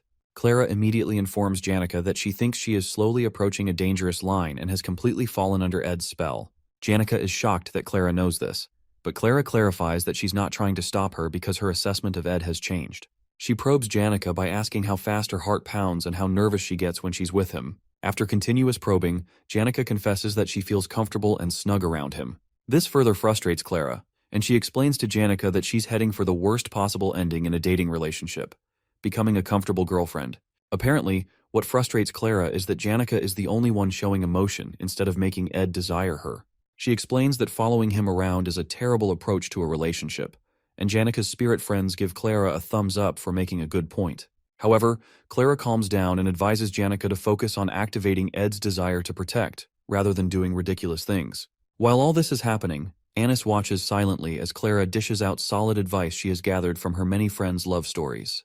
Clara is largely responsible for changing the negative perception people used to have of Ed, simply because he's the guy Janica likes. Everyone now seems to trust Ed, but Annis holds a different opinion. Sometime later, Annis returns to school and sees Professor Claire being scolded by the librarian for not returning a book on time. The scenario makes her feel that Claire has no dignity whatsoever, and she wonders how Claire ever became a professor. However, all the serious professors praise Claire's abilities. As Annis goes in to submit her report, a guy offers to help her carry it. Meanwhile, she reflects on how her assistance is the reason Assistant Professor Claire, who has an incredible academic mind but is terrible at work, has managed to handle all her important tasks. She thanks the guy but refuses the offer as she walks in. She is a second-year student in the magic faculty, and the reason the clumsy assistant professor's personal research lab is always clean. She drops the report on the table, along with some secret information about Ed that she collected at a rate akin to stalking, something that would have gotten her in trouble if she had been caught. Other than Janica and Clara, not many people know her true appearance, and to her, human relationships are like a game of switching masks. Since she has 20 minutes before the professor returns from getting snacks at the bakery, she analyzes all the details and information about Ed Rothtaylor. He is from the Rothtaylor family, the strongest family within the Clowell Empire, and is the only son, with 2 sisters. She reads more about Ed's birth and family history. When Anis was admitted, her family was unstable, and she had no choice but to fend for herself by working as a student teaching assistant and a scholarship student. She has great survival skills and even considers Lortel her role model. As she reviews Ed's family history again, she supposes that he must have been indoctrinated with a domineering mindset after growing up in a restrictive environment. She concludes that he is probably the kind of person who avoids responsibility and seeks a woman who will give him positive feedback to help him express himself. He would likely prefer a pretty woman, given that he has been surrounded by luxury all his life. Based on his history, he doesn't seem like someone who would appreciate a proactive woman, so she decides it's necessary for her to remain only adequate. Although he has changed a bit since his excommunication, she reasons that someone who has lived a certain way for dozens of years cannot change so easily. Regardless of whether he has become more hardworking, she believes he is still his arrogant self. After preparing a profile on Ed, she decides to practice embodying the kind of woman he might like, since they will be working together soon. Suddenly, Professor Claire bursts in with some confection she got from the bakery, but accidentally spills the tea that Anis had made for them. Fear grips her, as she expects Anis to react angrily, but instead, Anis asks if she's hurt, something completely unlike the Anis Claire knows. Not long after, in Lucy's room, Ed thanks the Academy's maid, Belle, for cleaning his uniform. Belle insists that it was nothing but notes that she has found many blonde hairs in Lady Lucy's clothes, and many white hairs in young Master Ed's clothing. She also asks Ed why he keeps speaking to her so formally, but he explains that it feels comfortable, especially since she is the Academy's chief maid and has many people to manage. Nonetheless, she insists that he has even more people to manage, referring to Lucy, Janica, and Lortel. Regardless, Belle offers to always do his laundry, no matter his decisions regarding the 3 ladies, especially since Ophelis Hall has been fully restored. When she mentions that 7 new students will be joining after the break, and one has already requested to move in, Ed realizes she is talking about Tanya Rothtaylor, his younger sister, and instantly dreads the upcoming break. Sometime later, Jix visits the cabin and informs Ed that he will be going to his hometown for the break to spend time with his best friend, Elka. Jix asks if Ed will be staying in camp for the entire break, and Ed replies that he will stay to learn how to use medium magic since he will be a 3rd year soon. However, Ed reminds him not to push himself too hard. When Ed notices that he can't sense any magic from Jix, he checks his temperature and asks if he trained past his limit. Ed, who had secretly used a ring, gives a vague answer. Jix then informs Ed that Aya has been asking about him and mentioned dragging Taylor over to apologize properly. However, Ed asks him to tell her that he doesn't want an apology because he isn't upset. Shortly after, since Jix is quite good at keeping secrets, Ed hands him some money to help hire manpower to organize Professor Glast's basement library. Jix responds that he doesn't need the money, as it's like training for him, and learns that Ed wants to use the library as a workshop. The next day, Anis welcomes the Academy's scholarship students on Assistant Professor Claire's behalf, as Claire has been awake for 2 days doing paperwork. Anis informs them that scholarship students mainly help prepare the class assignment exam for new students and supervise on the day of the exam. While she speaks, Ed recalls that Professor Glast used to handle this exam every year, but now Assistant Professor Claire will be responsible. Anis quickly assigns Klebius the equipment he requested from Trix Hall and hands another student, Onyx, some of Assistant Professor Claire's work. Finally, because she suspects that Ed looks like a player, especially since he is surrounded by so many girls, she decides to test him for Janica and Clara's sake. After conducting her research, she has created the perfect persona he might be attracted to in order to see if he can resist her seduction. She then informs him that he will accompany her to conduct the field survey. Ed and Anis head northwest to Oran Mountain to survey the field for the exam.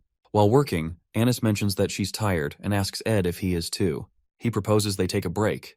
In a cute, pretentious manner, she thanks him and commends his stamina and manners, which apparently dispel the misconceptions she had about him.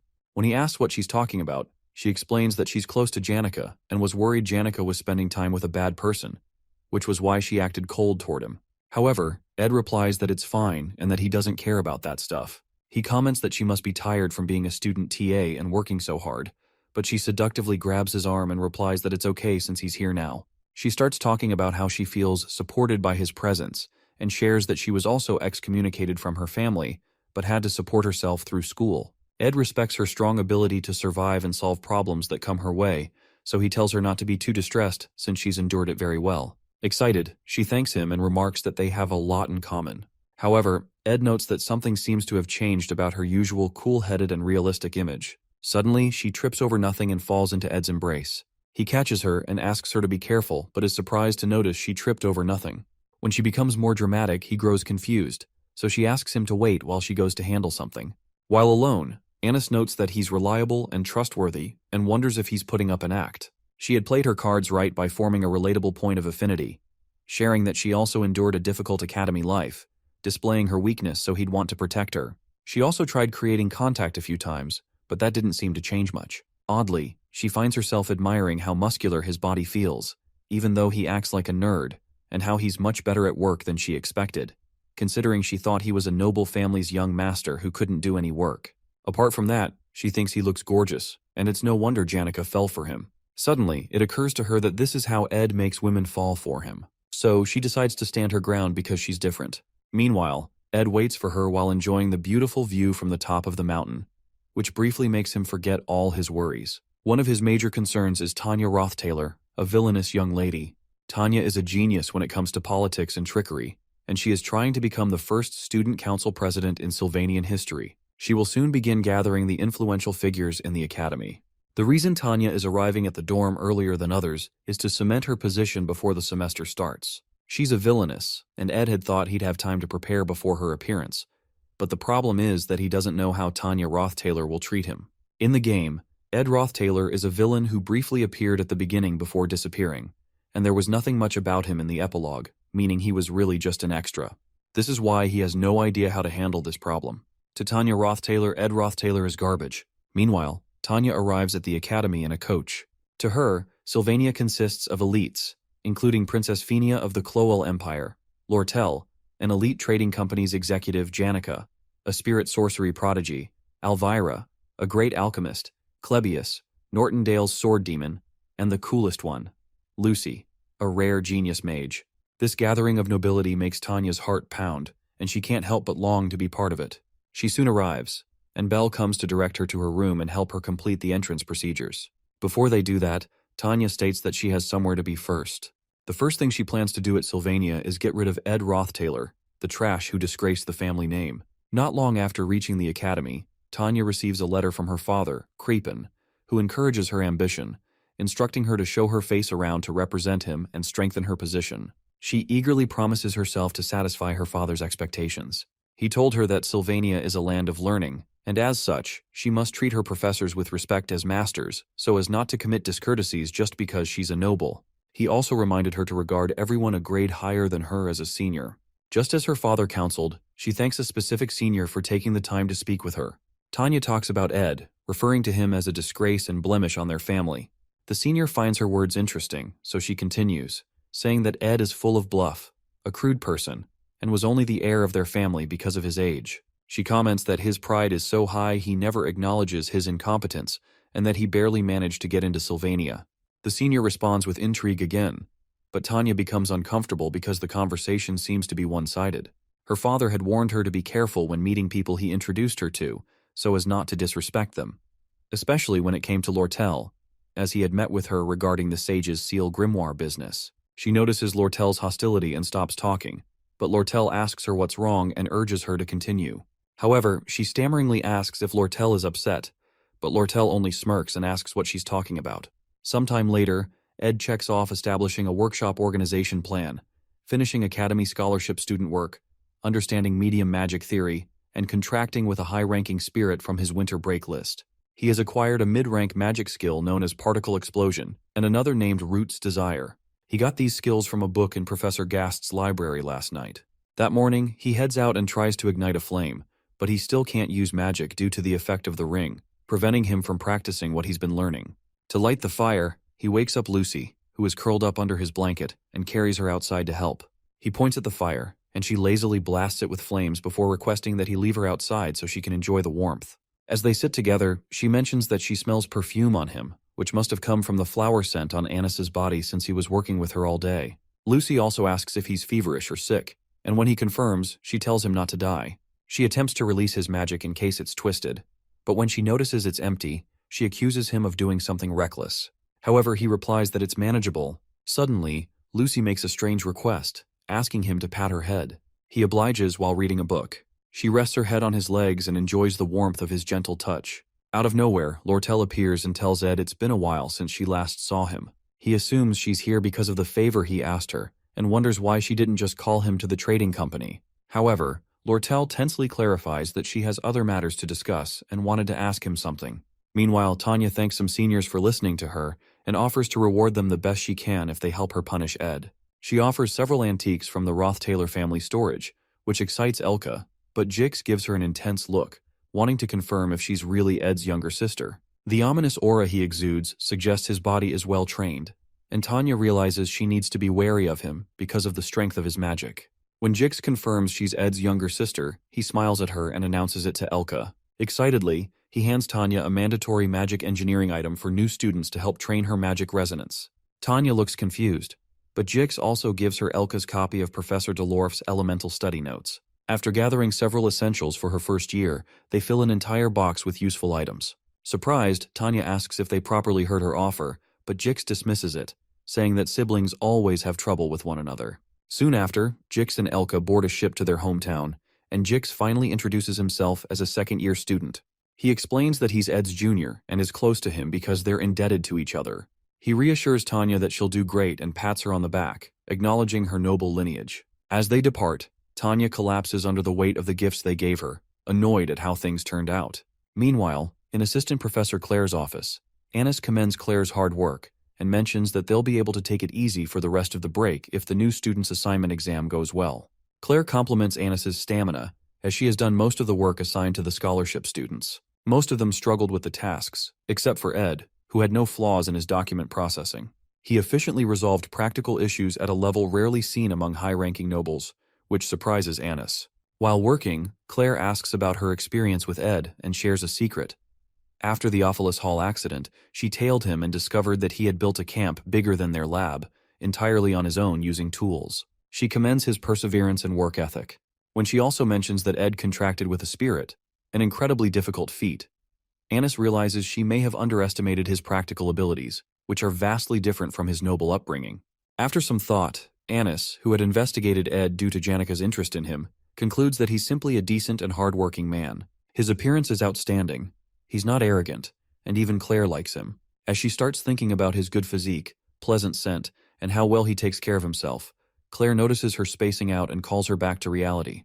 Embarrassed, Anis quickly opens the windows to let in fresh air. Concerned, Claire asks if she's feeling well and suggests she may have overexerted herself. However, Anis realizes she's in big trouble. She recalls Claire mentioning that Ed made a contract with a spirit and suspects that he must have required Janika's help. If that's the case, the spirit he contracted with must be trustworthy and could report everything to Janika, including her attempts to seduce him. Trembling, she rushes out of the office, ignoring Claire's offer to grab a bite. By the way, the Failover family's motto is harmony and coexistence, and Janika Failover's love for everyone always made her shine. She gained many genuine friends, but what currently troubles her is learning about Anis and Ed. Meanwhile, Tanya approaches Janika to introduce herself and talk about Ed, just as she has been doing with others. Tanya came here on Lortel's advice, believing it would help her achieve her goal of ruining Ed.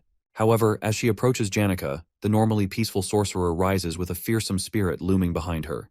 Lortel had told Tanya that Janika is kind and considerate by nature, but the Janika standing before her now looks ready to rain hail and brimstone upon her. In Ed's camp, Janika informs him that they've finished arranging most of the production materials he requested, but the legendary rank materials are difficult to find during the winter. However, he thanks her for accepting his request despite her schedule, but she tells him not to worry about it. When he asks why she went through all the trouble to come to him, she assures him that she came here to rest. Shortly after, Lortel notices Lucy and asks why she's sleeping here. Caught off guard, Ed replies that it's winter, but Lortel doesn't know how that's an appropriate answer. Eventually, she calms down and informs him that she came to talk to him about something other than engineering items. When he asks what it is, she shows him the sage's sealed grimoire she won, and the letter where he had promised to do anything for her, as long as she bid on the grimoire for him. With a smirk on her face, she informs him she's willing to get her money's worth from him. Tense, he asks her how much she's willing to get from him, so she clarifies that she won't ask him for something that's too much of a burden. Her request is for him to pick her side. It's about time for the third act, and the opposition between Princess Phinia and Lortel will begin. Lortel is getting started on her politics and strategizing. The benevolent Princess Phinia Elias Cloel is Lortel's fated enemy, and according to the storyline, will rise to the position of student council president, control the academy, and gain power. With that power, she is the main character who begins to dig up the darkness of the Roth-Taylor family in the fourth act. In the time when people in the academy have to choose sides, Lortel asks Ed to choose her side. However, the winner of this election depends on Taylor, the main character, and not on Ed, so he informs Lortel that his support won't change much. Lortel agrees since he's just a student, but explains that his reputation is improving in the academy. However, she clarifies that she wants him on her side, not for political reasons, but for reasons that are private to her. Upon hearing that, Ed agrees to join her. Oddly, Lortel is always the person who devises plans and is known for having 1,000 faces. But for the first time, he sees her genuinely happy just because he promised to join her. The next morning, Ed wakes up early as usual and asks Lucy to light the fire as usual. During his long conversation with Lortel last night, she had told him about how his little sister had been preparing something. Lortel isn't sure if Tanya really sees him as an enemy of the family, or just holds a light grudge against him like all siblings do, but she explains that she introduced her to a few people. That morning, Tanya arrives with some of her workers to meet Ed. She mentions that it's been a while and shows him a present she brought for him. She seems nervous or scared of him, but she's not carrying any ill intentions as he had expected. He wonders why she's scared and recalls that he must have lived a very terrible life in her eyes while at the estate. He realizes he has misjudged Tanya. When he gets up, she shrieks in fear, and he remembers a time when he stepped on a maid who offered him food in Tanya's presence years ago. He recalls how she begged him to stop, but he condescended to her for feeling attachment to maids who were mere tools. In the present day, he thanks her for the present and promises to wear it at the start of the next semester. He also explains that he's been excommunicated and is no longer technically her brother, but he appreciates her gesture. When he turns to go in, he signals her to sit by the fire and tells Lucy, who groggily sits by the fire, trying to figure out what universe she woke up in, to give the guests a seat. He soon comes out with a few drinks and asks Tanya about those she's been speaking with. She confesses that she's been talking to them about him, and when he mentions Janika's name, an expression of fear develops on their faces. Ed comments that Janika is the kindest person he knows, and Tanya forcefully replies that she was truly kind. She mentions that Janika was very strong and summoned a high-level spirit fire lizard that threw all their workers around. To avoid him relaying the information to Janika, she eventually lies, saying that Janika was very kind and wished her luck in her school life. Ed asks her if Janika really summoned a high-level spirit, but Tanya lies that it didn't happen and that she didn't know what she was saying. At that point, Ed realizes why Tanya is being this awkward, so he decides to clear the air. He explains that he's living to the best of his abilities now and paying the price as someone who's been excommunicated. He accepts that he must have lived a terrible life at the estate and apologizes for the things he can't take back. Our boy mentions that he heard she plans to run for student council president and promises to cheer her on. Even though he's saying this, he knows Tanya will not become president since she is a villain who is here to help Phinia, but he's attached to her since she's a relative. Shocked, she stares at him as if she had seen a ghost, and Ed doesn't know how their relationship will go judging from her expression. When she returns to her dorm in Opilus Hall, she convinces herself that Ed is still trash who is just hiding his true nature. However, since she was almost burned to death for talking badly about him, she realizes that Janika truly believes in Ed and is following him. But it's strange to her that a land full of elites can tolerate Ed's acting, so she hopes that his true nature is eventually exposed. As she trudges to her door, she spots an inelegant and unsophisticated human who is her next-door neighbor, someone she had seen at Ed's camp. The girl immediately asks her if she's Ed's younger sister and offers to let Tanya know if she needs anything. When the lady walks into her room, Tanya notices the golden nameplate on her door, which only the top students have, and is shocked that the person who just spoke to her is the legendary genius mage, Lucy Merrill. At this point, nothing makes sense to Tanya. Sometime later, Annis meets with Chief Maid Bell in the Rose Garden and asks her to introduce her to a handsome and distinguished boy since she must know many students. However, Bell knows she's not someone who casually meets boys, especially because she's always so busy and has no interest in dating. Unsure of what to say, Belle mentions the young master Ed, who she thinks shares similar attributes with Annis. Annis, already feeling guilty, then confesses her sins. She admits that she met Ed to confirm the negative rumors about him, but eventually discovered they're more similar than she thought. She also found him to be quite thoughtful and considerate. When Belle probes further, Annis admits she feels a bit attracted to Ed and accepts that it's good news because it means Janica has truly found the one. Her plan is to rid herself of these feelings like a malignant tumor by finding another boy to replace him and making it known that they're dating. Upon hearing this, Belle asks if Janica has caught on to her feelings, but then corrects her, pointing out that finding another person just to replace Ed is incredibly disrespectful to the new person. Annis recounts how she ran into Janica yesterday, how awkward it was, and the dark expression Janica had. Apparently, she will have to supervise Ed in the next exam, and she feels sorry for hurting Janica. However, Belle reassures her that it may not be as bad as she thinks. After all, it's true that Annis and Clara were simply trying to watch Janica's back, so her goody-two-shoes attitude wouldn't lead her into trouble. Belle expresses how grateful she is that Annis opened up to her, and eventually Annis starts to feel better about her guilt. That evening, Ed walks around the camp and finds Janica waiting for him. He plans to collect materials to build storage for himself and expand his living room space, but when he notices Janica's aloof expression, he pours her a cup of tea and asks her to talk to him. However, she refuses because she can't bring herself to say it, so he tells her she doesn't have to. She is surprised to hear that and watches as he covers her with a cloth to protect her from the snow. Concerned that she may be struggling academically and looking like an animal backed into a corner, he can't bring himself to brush her off. Eventually, she rests her head on his shoulder, and they both warm each other in the cold. Meanwhile, Tanya recalls how the Roth-Taylor residence was always peaceful. However, after the heir and eldest daughter Arwen Roth-Taylor died, a new heir took over, and everything changed. Ed changed once he gained power, becoming a pathetic piece of trash who acted as if the whole world belonged to him. She remembers a time when he spitefully reminded her that she could do nothing to him and forcefully handed her a sword, telling her to kill him and become the next heir. When she collapsed to her knees, he laughed at her, continuing the daily torment that sometimes made it hard for her to breathe. She always lived under his oppressive gaze, but he never hit her because they shared the same blood. Still, she couldn't save her family or the estate from him, making her life miserable, as if she were already dead. But an opportunity arose when he was eventually excommunicated, and all that remained was for her to prove herself, something she planned to do through the upcoming student council president elections. On the day of the new student's class assignment, Annis warns Ed to stay away from her because his advances won't work on her. He just watches her in confusion, certain she must have a reason for her actions. Meanwhile, Assistant Professor Claire joins them as they prepare for the next exam alongside the other scholarship students. This class assignment exam is taking place on Orin Mountain, and Claire is in charge this time. Unlike previous exams where students had to find difficult-to-locate magic marbles, this time, there are easy-to-find magic stones. They aren't particularly hidden and don't have varying point values. Anyone in this exam can qualify for A class as long as they find a stone and place it on the altar of substitution. That's the easy part.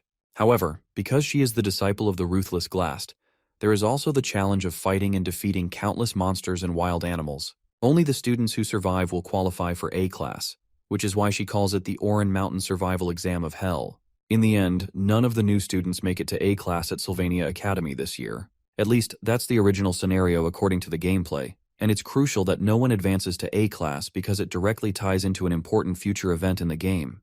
That's precisely why Ed decides not to comment on the difficulty of Claire's exam.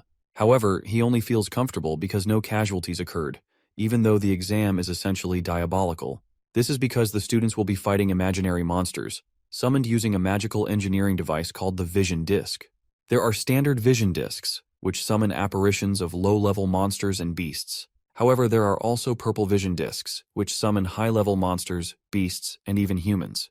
This latter type ensures that no one will reach A class, and Annis is responsible for handling them.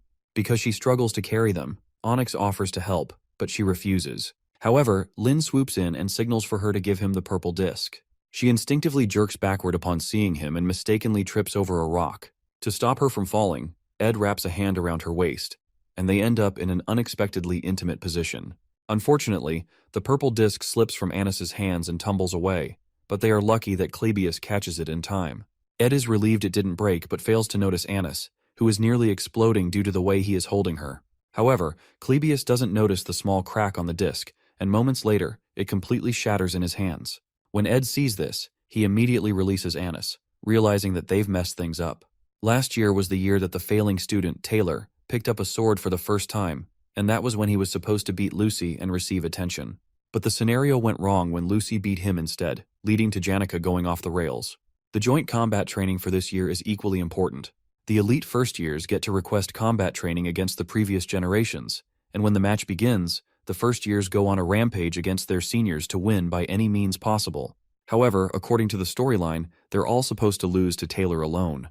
At that point, Taylor, who had gotten stronger during the year, becomes known to everyone. St. Clarice, who has also been hiding her identity, fixes her gaze on Taylor, and this act ends. The relationship between the Saintess and Taylor is important because her power plays a crucial role in the third act, Lucy's showdown, and what happens after. She has to help Taylor, so this class assignment exam has to follow the initial storyline to ensure that the elite first-year students can go crazy as planned during the joint combat training.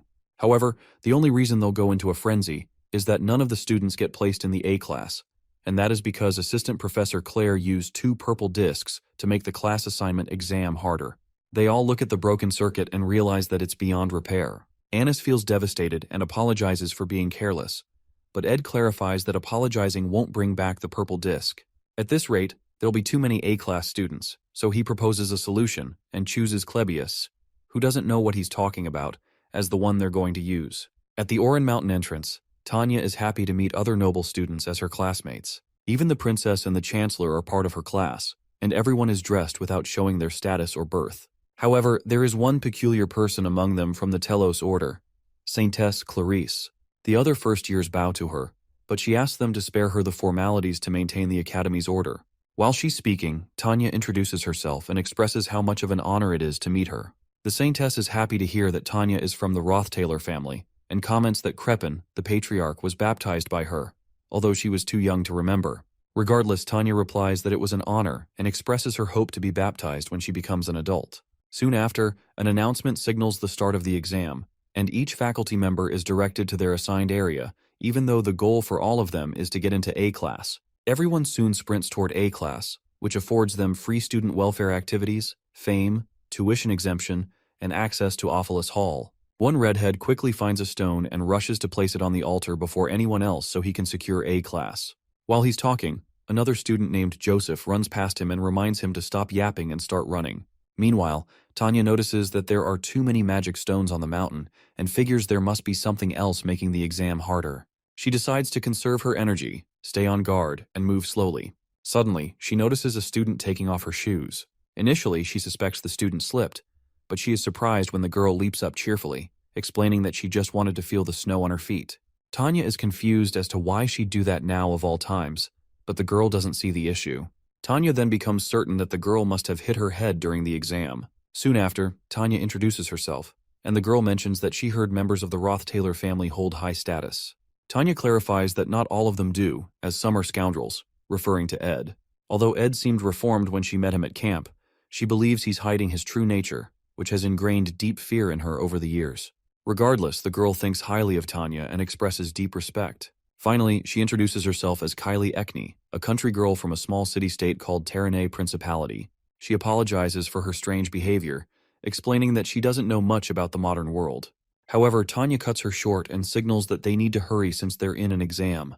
Kylie agrees but explains that she's not too concerned about getting into A class because it would draw too much attention to her, which irritates Tanya. However, knowing that Tanya is interested, she excitedly grabs her hand, thrilled to have a friend her own age for the first time, despite Tanya's protests.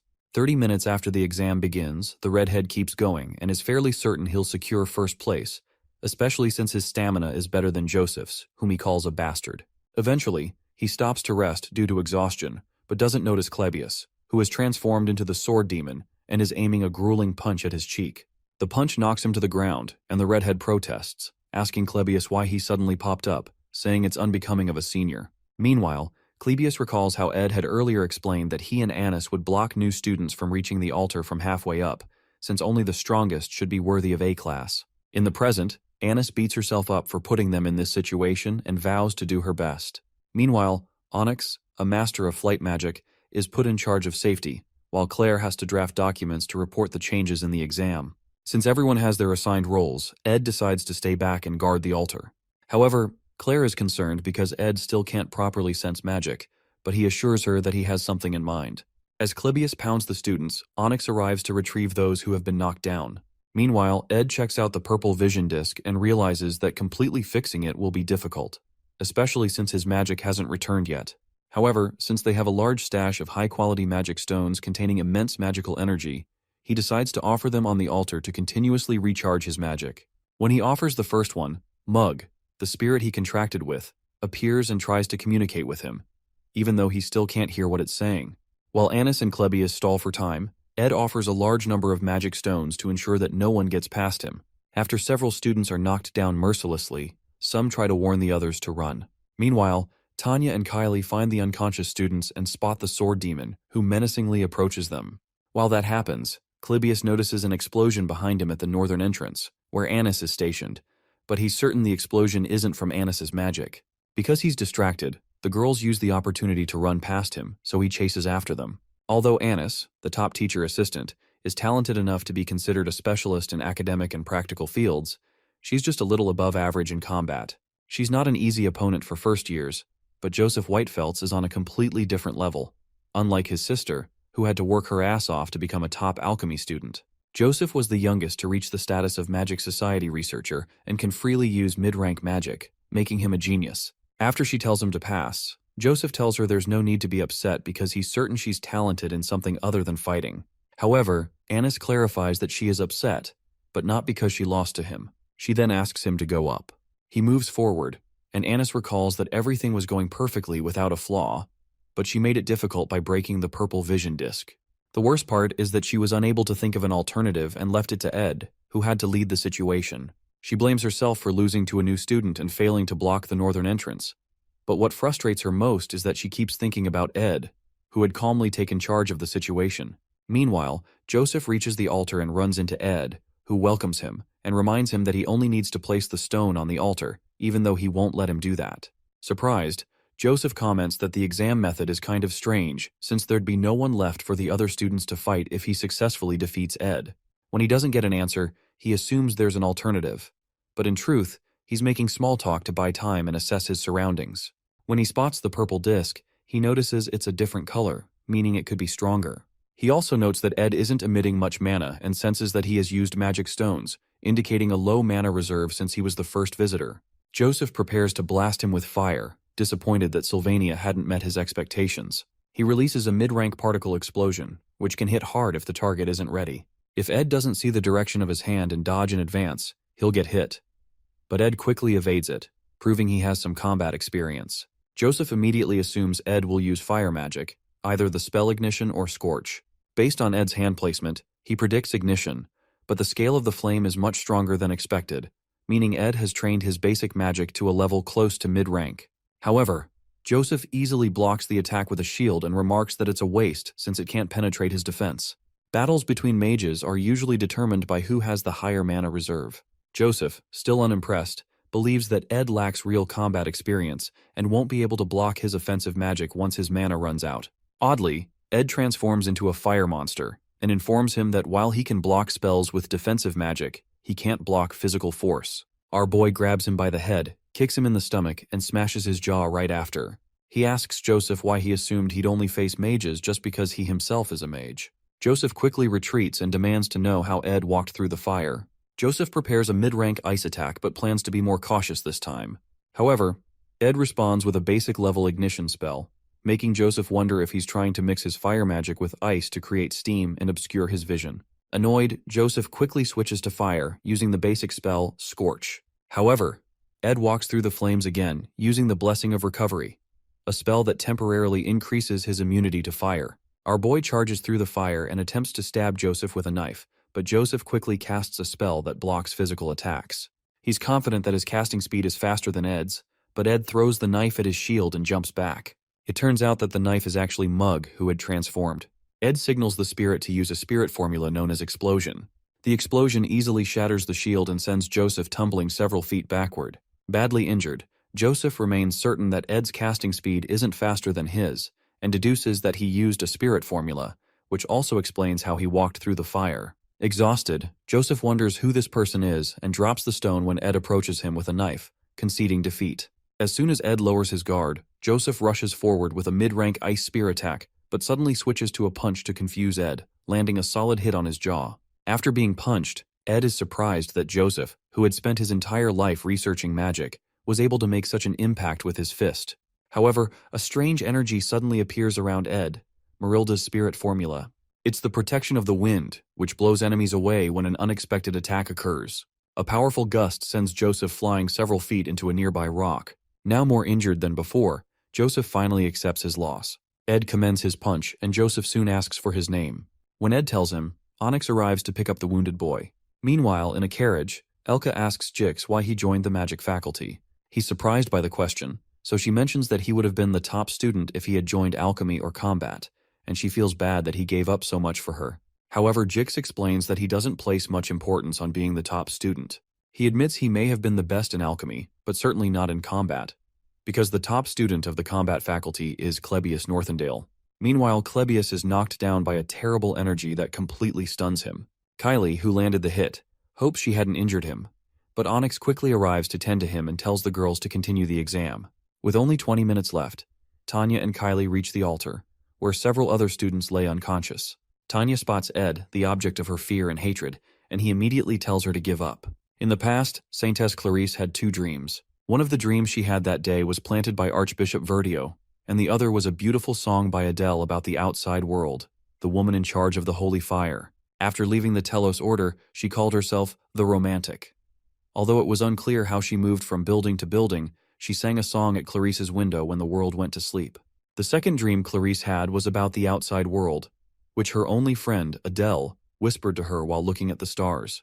Adele told her about a life where she could take classes normally, have normal friends, love normally, and hug someone who loves her, rather than receiving countless prayers from believers who revered her. After leaving the order, Adele joined Sylvania, and when vacation came, she traveled around the world and visited Clarice. However, after Adele left, Clarice went to the places she spoke of in her dreams every night, and at the end of each dream, she would share a deep hug with someone. She and that person would explore the world together and enjoy a colorful journey, which contrasted with her pure white life up to that point. Before leaving for Sylvania Academy, Archbishop Verdio reminded St. Clarice, who was behind Kylie's disguise, to ensure she didn't reveal her identity. She assured him she'd be careful, and with the order's arrangement to divert attention from her, she was brought to the academy. In this form, no one paid any attention to her, and she enjoyed sitting on a wooden bench, which deeply satisfied her. No one revered or bowed to her, and no one suspected that Kylie was the saintess, except Ed, of course. Meanwhile, in the present, Ed tells the girls to give up. Tanya watches in surprise as it turns out that facing her brother is the final exam. Ed pleads with the girls to return, but then activates a gnarly aura and challenges them to step forward if they insist. The aura is incredibly strong, and Tanya feels that this level of power is impossible even for people who have trained in spirit magic their entire lives. It surpasses even graduate-level skills.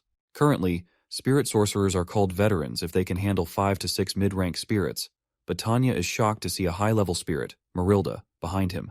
After seeing that, Kylie proposes that surrendering is the rational choice, and Tanya recalls the trauma she suffered when facing another high-level spirit while meeting Janica. However, she can't accept the idea of running away from her brother again, just as she did in the past, so she refuses to give up. Tanya recalls how Ed was 2 years ago, and wonders how someone who couldn't even use elementary magic could suddenly summon a high-level spirit. She concludes that it must be a fake. She plans to defeat the real spirit behind him, assuming it must be weaker. But as she moves closer, the energy is so overwhelming that she has to accept the reality. She really might be facing a high-level spirit. After a series of attempts, the energy knocks both girls backward, and Kylie is shocked to learn that this person is Tanya's brother. Secretly, Kylie had a fantasy about noblemen, neatly groomed, with charming smiles and graceful manners. However, meeting Ed, she is shocked to see that this is the same person Tanya had spoken of so disdainfully. Eventually, Kylie gets up and signals to Tanya to go for the spirit's main body, as planned, while she acts as bait, since she can't die except in special cases. Tanya worries she'll get injured, but Clarice assures her that she'll do it. After all, Tanya had said Ed was truly a bad person, and Clarice is willing to protect her first friend at Sylvania. Normally, Tanya would have dismissed such absurd words, but she had witnessed Kylie's abilities during their fight with Clebius, and how effortlessly she deflected his attack. She wonders if Kylie possesses a special power as she watches her charge into the storm with tears in her eyes. The sudden action confuses Marilda, who immediately tries to smash Kylie into the ground, but Kylie's holy magic blessing is suddenly activated. The blessing manifests a mid-rank or above power that automatically defends against any hostile force attempting to harm her. The clash between the two forces knocks Kylie backward, though her shield still protects her. Ed asks if she thought she could make him give up, but he soon notices Tanya leaping at him from the side with a basic magic attack known as Emit. The attack knocks him away from the altar and onto the ground, where Tanya spots the purple vision disc lying nearby. As she scans the area for Ed's body, she notices several arrows flying around her and hears Ed's voice telling her to stay still. She is stunned to see that the same person who once couldn't wield a sword properly now skillfully wields a bow.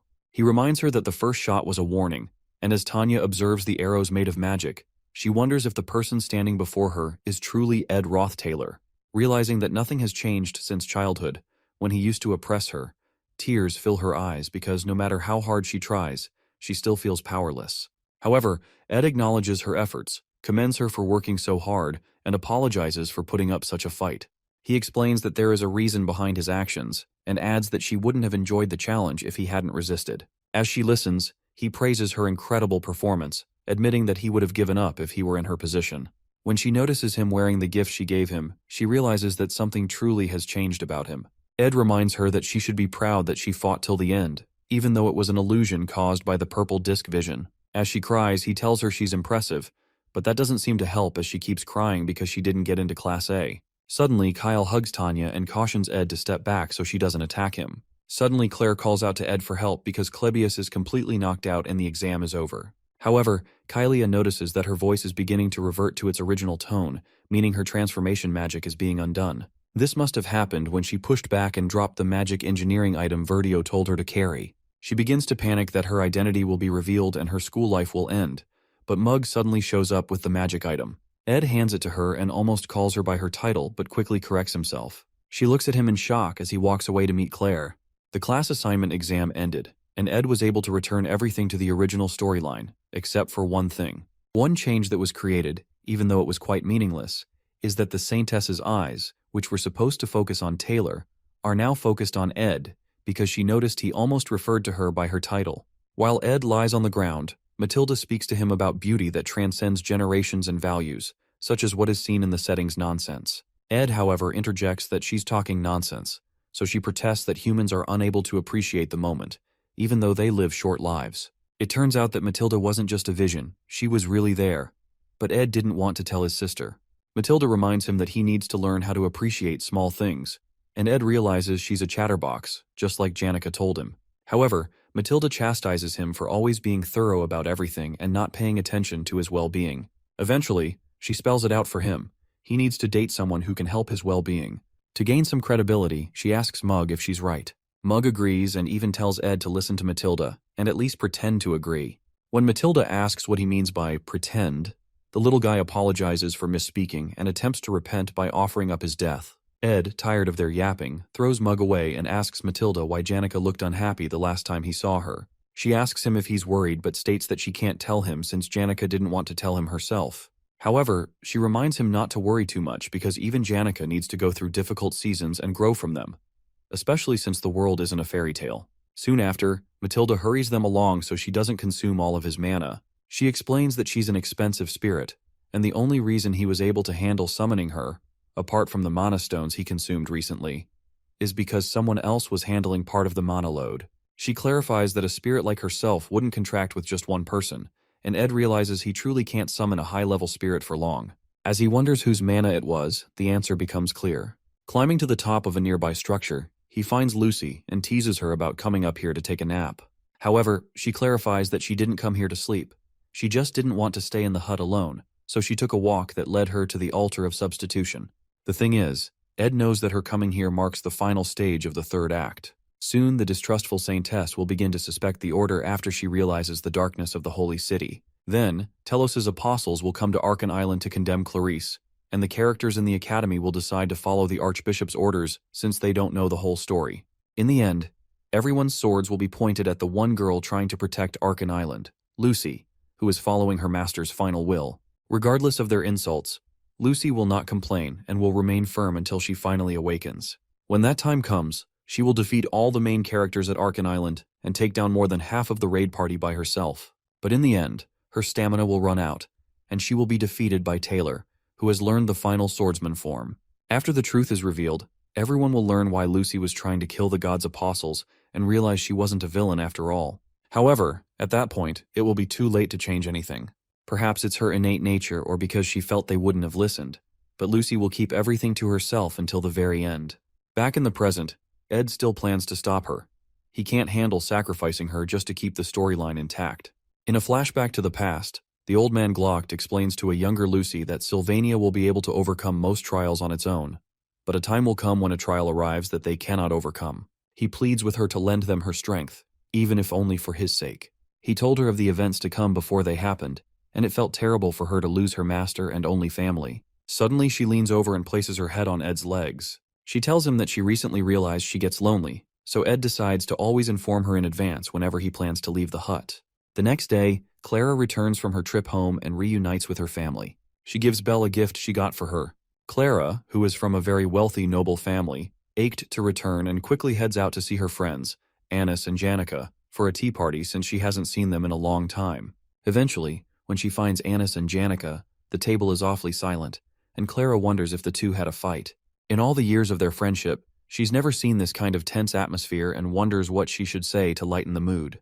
Before she can say anything, Janica finally asks Annis about the hug she received from Ed. Meanwhile, Ed Roth Taylor builds a wooden wind-blocking wall and realizes that working on such low-rated items no longer raises his stats or production proficiency, so he considers looking for something new. He's doing this to prepare for strong winds, but he's soon approached by Belle, who has come to forcefully take Lucy. Belle explains that the Academy has implemented a new policy. Students in the dorms can only leave when absolutely necessary during snowstorms. Lucy whispers to Ed, asking for help, but Belle explains that there will be surveillance in the dorms to keep her in place. Despite Lucy's pleading, Ed doesn't flinch. Finally, Belle asks if he really thinks he can survive a week-long snowstorm in such an environment, because she doubts this kind of wind blocker will be enough. However, Ed explains that he's only setting this up to protect his supplies, but he used twine to secure his hut's roof and tie it to the ground. Since he plans to focus on magic engineering research at the Spirit Library during the storm, he assures her that he has another place to stay. When Ed notices the worry on Belle's face, he urges her to speak, but she only wishes him the best of luck and says nothing. Meanwhile, after Janica accuses Annis of hugging Ed, Clara turns to Annis in shock. Backed into a corner, Annis says nothing, while Clara tries to clarify that there must be a misunderstanding. To break the tension, Annis admits that she did flirt with Ed and apologizes. She explains that she didn't find him trustworthy because he looked like a playboy, so she was trying to get to know him. When Janica hears that, she asks Annis if she's lying, but Annis assures her that Ed isn't even her type since he looks like a thug and is quite rash. At that point, Janica stops her from speaking poorly about Ed, so Annis apologizes for flirting with him without talking to her. However, Janica, now crying, asks Annis why she's doing things she never asked her to, making her so worried she couldn't even sleep one night because her precious friend betrayed her. She's also distressed that she's not in a position to be betrayed because she doesn't even know where she stands. But Annis assures her that from what she's seen, she's more than a friend to Ed. After hearing that, Janica protests that it wasn't right for Annis to assess Ed like she did, but since she did it for her, there's no reason to be mad. She thanks Annis for being honest that she doesn't have feelings for Ed, and Clara is relieved because she was afraid Annis had fallen for him. Suddenly, Janica rushes away when she realizes she hasn't been to the Northern Forest in a while. With Clara and Annis left alone, Annis asks Clara to introduce her to a man, but when she realizes that's not enough, she decides to break the stereotype by asking Clara to date her. Confused, Clara just watches as Annis rambles. When Clara doesn't respond, Annis plans to kill her feelings by avoiding Ed once the Academy Scholarship student work ends after the break. However, she's devastated to learn that the Academy Scholarship students will continue working as student assistants when she returns, because they were quite proficient. Becoming student assistants will grant them more scholarships and other privileges, but to Annis, it sounds like a nightmare. Going through Ed's magic power details, he finds that he can now learn intermediate magic. He has 4 spirit slots, with Mug in one and Marilda in the other. When Janica arrives at the camp, she informs him that he needs to make a contract with a mid-level spirit soon. Ed comments that she looks back to normal since she seemed rather sad the last time she visited, but Janica pretends not to remember. Her reaction makes Ed smile as he realizes Janica makes him loosen up. She's the only third year he can truly call a friend. Soon after, Janica mentions that she knows about his contract with Marilda, but she finds it strange since it's too early for him to handle a high-level spirit. However, Ed is up front and shows her the golden phoenix ring that Glast gave him, informing her of his future plans. When she realizes he can't use magic for a while, she understands that making a contract with a mid-level spirit will be difficult for him right now. It turns out that Ed's magic will return when the break ends and the semester begins. Janica congratulates him for making a contract with a high-level spirit, as it's rare among spirit sorcerers. Finally, she asks if he plans to stay in the spirit library through the snowstorm and comments that he works quite hard. In response, Ed teases her, saying she works even harder since she's the top student. He mentions that people will probably pay attention to her in the upcoming student council president elections. Regardless, Janica responds that she intends to stay neutral during the elections. She asks if Tanya is also running and whether he's close to his sister. Ed admits he can't say so confidently since he's been excommunicated, but that doesn't change the fact that they're related, and he plans to maintain a good relationship with her because he cares about her. Hearing that, Janica concludes that Tanya's reaction was just sibling rivalry. Suddenly she grabs his hand, and with tears in her eyes, she asks if there's something Tanya would like as a gift or food she enjoys. At that moment, Ed realizes Janica must have done something wrong to Tanya and is trying to make up for it. However, Janica insists she didn't do anything. Ed just keeps staring at her, knowing she's a terrible liar, and soon, the guilt overwhelms her into confessing. However, Ed doesn't think it's such a serious issue. Meanwhile, Kylie is informed that the storm will begin in the morning, and that leaving the dorms will not be allowed except for special reasons. As she hears this, she can't help but recall the terrifying sight of Ed, the third-year student she saw a few days ago. But more than that, she feels uncomfortable, especially when he almost called her by her honorifics, making her wonder if he knows her secret. Now, in her true form, she places the form-changing magic engineering item by her side, worrying about how hard she worked to lead a normal academy life. If even one outsider discovers her identity, her academy life will end. It wasn't hard for her to gather information on Ed because she overheard Joseph scolding the red-haired boy about failing to get close to the altar. Joseph mentioned that Ed isn't human at all and that he heard Ed built a hut in the northern forest where he lives. The only problem is that she can't go there since students won't be allowed to leave once the storm begins. And once the snowstorm ends and spring arrives, the new semester will begin, leaving her with no chance to seal his lips or do anything else. She soon opens her window, but fear grips her. The fear of Ed, the darkness, and the bitter cold. Living surrounded by pure white walls and ceilings has deteriorated her ability to appreciate the world's beauty, but she decides she must experience it for herself. So, she jumps out the window with the form-changing item in her hands. Landing on the ground, determined not to lose the freedom she fought for, she heads to meet Ed to ensure he isn't planning anything. Meanwhile, in the academic building, Klebius recalls how his eyes have long adapted to the dark, because darkness is all he's ever known. The most vivid memory he has is of his brother, who stayed by his side even when everyone in the household avoided him, especially the memory of when he stabbed him through the heart. After the break ends, Claire asks him if he doesn't want to be a student assistant. He explains that he felt like a burden to them last time, even though he liked the good treatment. From the way he's talking, Claire suspects that another lab is trying to scout him, but she soon gets him to agree to take the job as a student assistant. Meanwhile, Ed feels like he is trained to the limits of what he can handle. During the break, he was able to concentrate on training and increase his stats in the advanced crafting skill slot for spirit formula infusion and magic engineering. He has improved both advanced skills enough to be considered his specialties, and he plans to spend the remaining week working on them in the library to use them more effectively. As he climbs out, he recalls that he gave Jix some money to clean up the mess in the library with a bit of magic, but Jix had even helped organize the books by theme and title. For that to happen, it seems he got some help from Elka, even though he had told him it was a secret. He'll have to find a way to repay them later.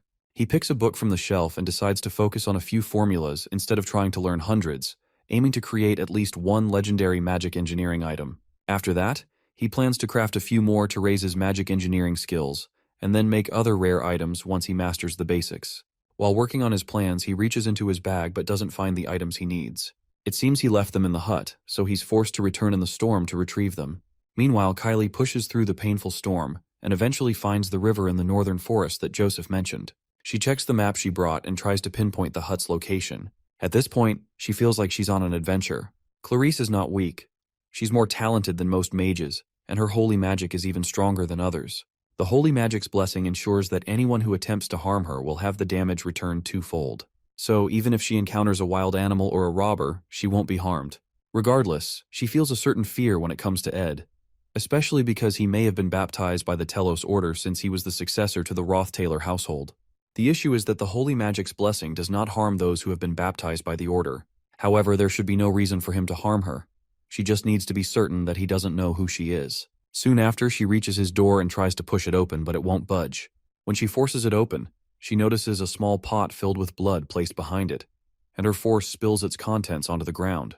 She stands there, confused, but soon becomes afraid when she sees a wild boar tied nearby. There's blood everywhere, and fear grips her. Has she entered hell? As if that's not enough, she soon hears footsteps and quickly hides. Moments later, someone steps through the open door and notices the blood on the ground. Meanwhile, Kylie hides, trembling, as the person approaches her hiding spot and pulls out a huge knife from one of the drawers. Trying to muffle her whimpering, she accidentally hiccups, and the person turns toward her, asking who she is. While she stammers, Ed recognizes her and calls her name in confusion. Surprised, he asks what she's doing here and why she's shaking.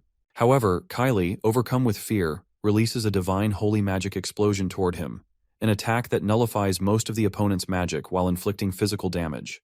The blast hits Ed, launching him backward and sending him crashing through a bookshelf. When she sees that he's been severely injured, she falls to her knees, trembling, realizing she didn't mean to kill him. In tears, she prays to Telos, believing she has committed a grave sin. She was supposed to live a life of purity, but now she is stained with sin. Pledging to burn in the depths of hell to atone, her prayer is abruptly interrupted by an angry Ed, who walks up to her and asks if she's kidding him. Shocked to her bones, the spirit within her seems to leave her, and she faints on the spot. Meanwhile, in Ophilis Hall, the chief maid is summoned when it is discovered that Kylie is missing. Belle is one of the few people aware of Kylie's true identity, as the order decided the person in charge should know what's going on. The nation would be in an uproar if they knew the Saintess had disappeared into a snowstorm. But Belle stays calm, determined to handle the situation discreetly, especially since the Saintess possesses the holy magic's blessing. To avoid reducing the staff required to maintain the hall, Belle decides to search for the Saintess alone. Before heading out, a maid informs her that a witness last saw Kylie heading toward the northern forest. Hearing this, Belle realizes that Kylie is heading toward Ed's territory, the same Ed who is strangely blessed with women.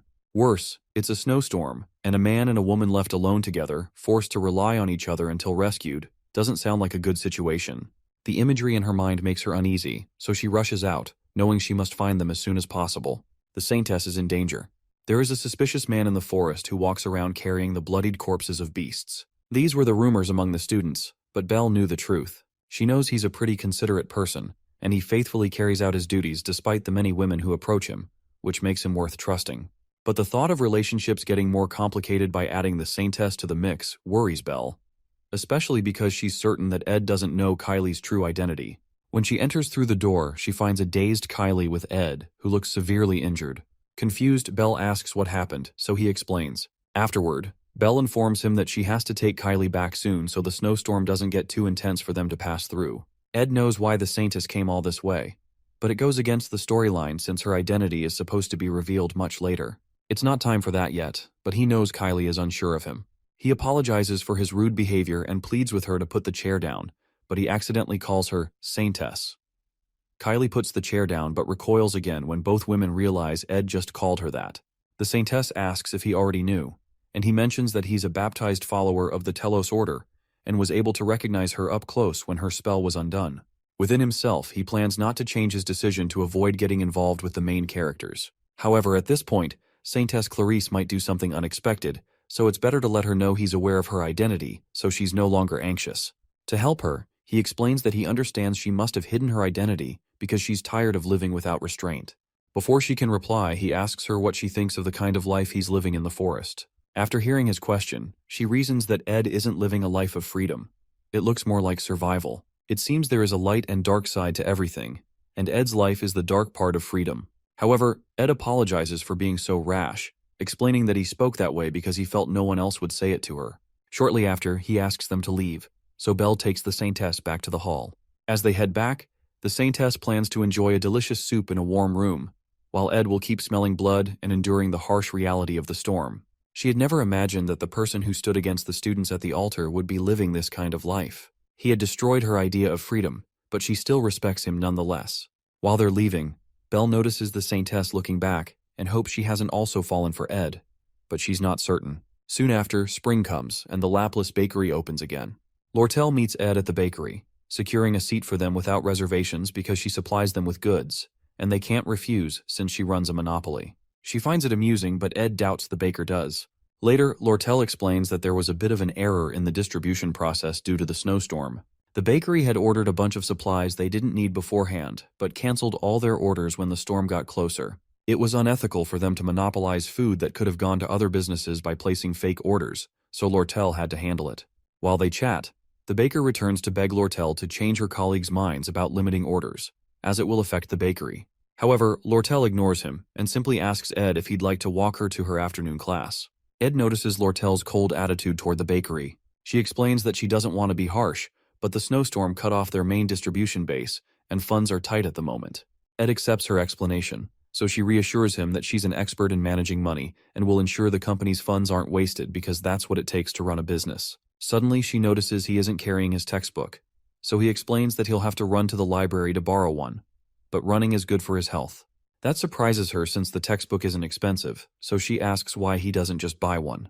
When she thinks about it more, she realizes that textbooks aren't actually cheap for most students, so she asks him how much it costs. Seeing her pull out her purse, Ed replies that he appreciates the offer, but it's not necessary. Soon after, she mentions that the student council election is approaching, but she won't run for a position because the trading company is her priority.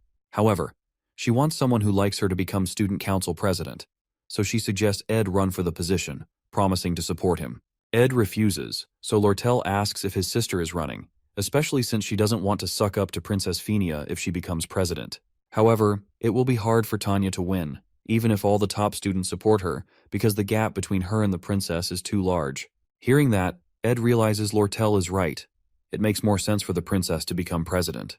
Tanya, on the other hand, does almost anything to get votes, no matter how desperate, but she can't close the gap and will eventually lose by an overwhelming margin. Suddenly, Lortel asks if Ed supports the princess. He confesses that he leans more toward Tanya. That answer makes Lortel happy, because most people admire Princess Phinia, and she was worried he might be the same.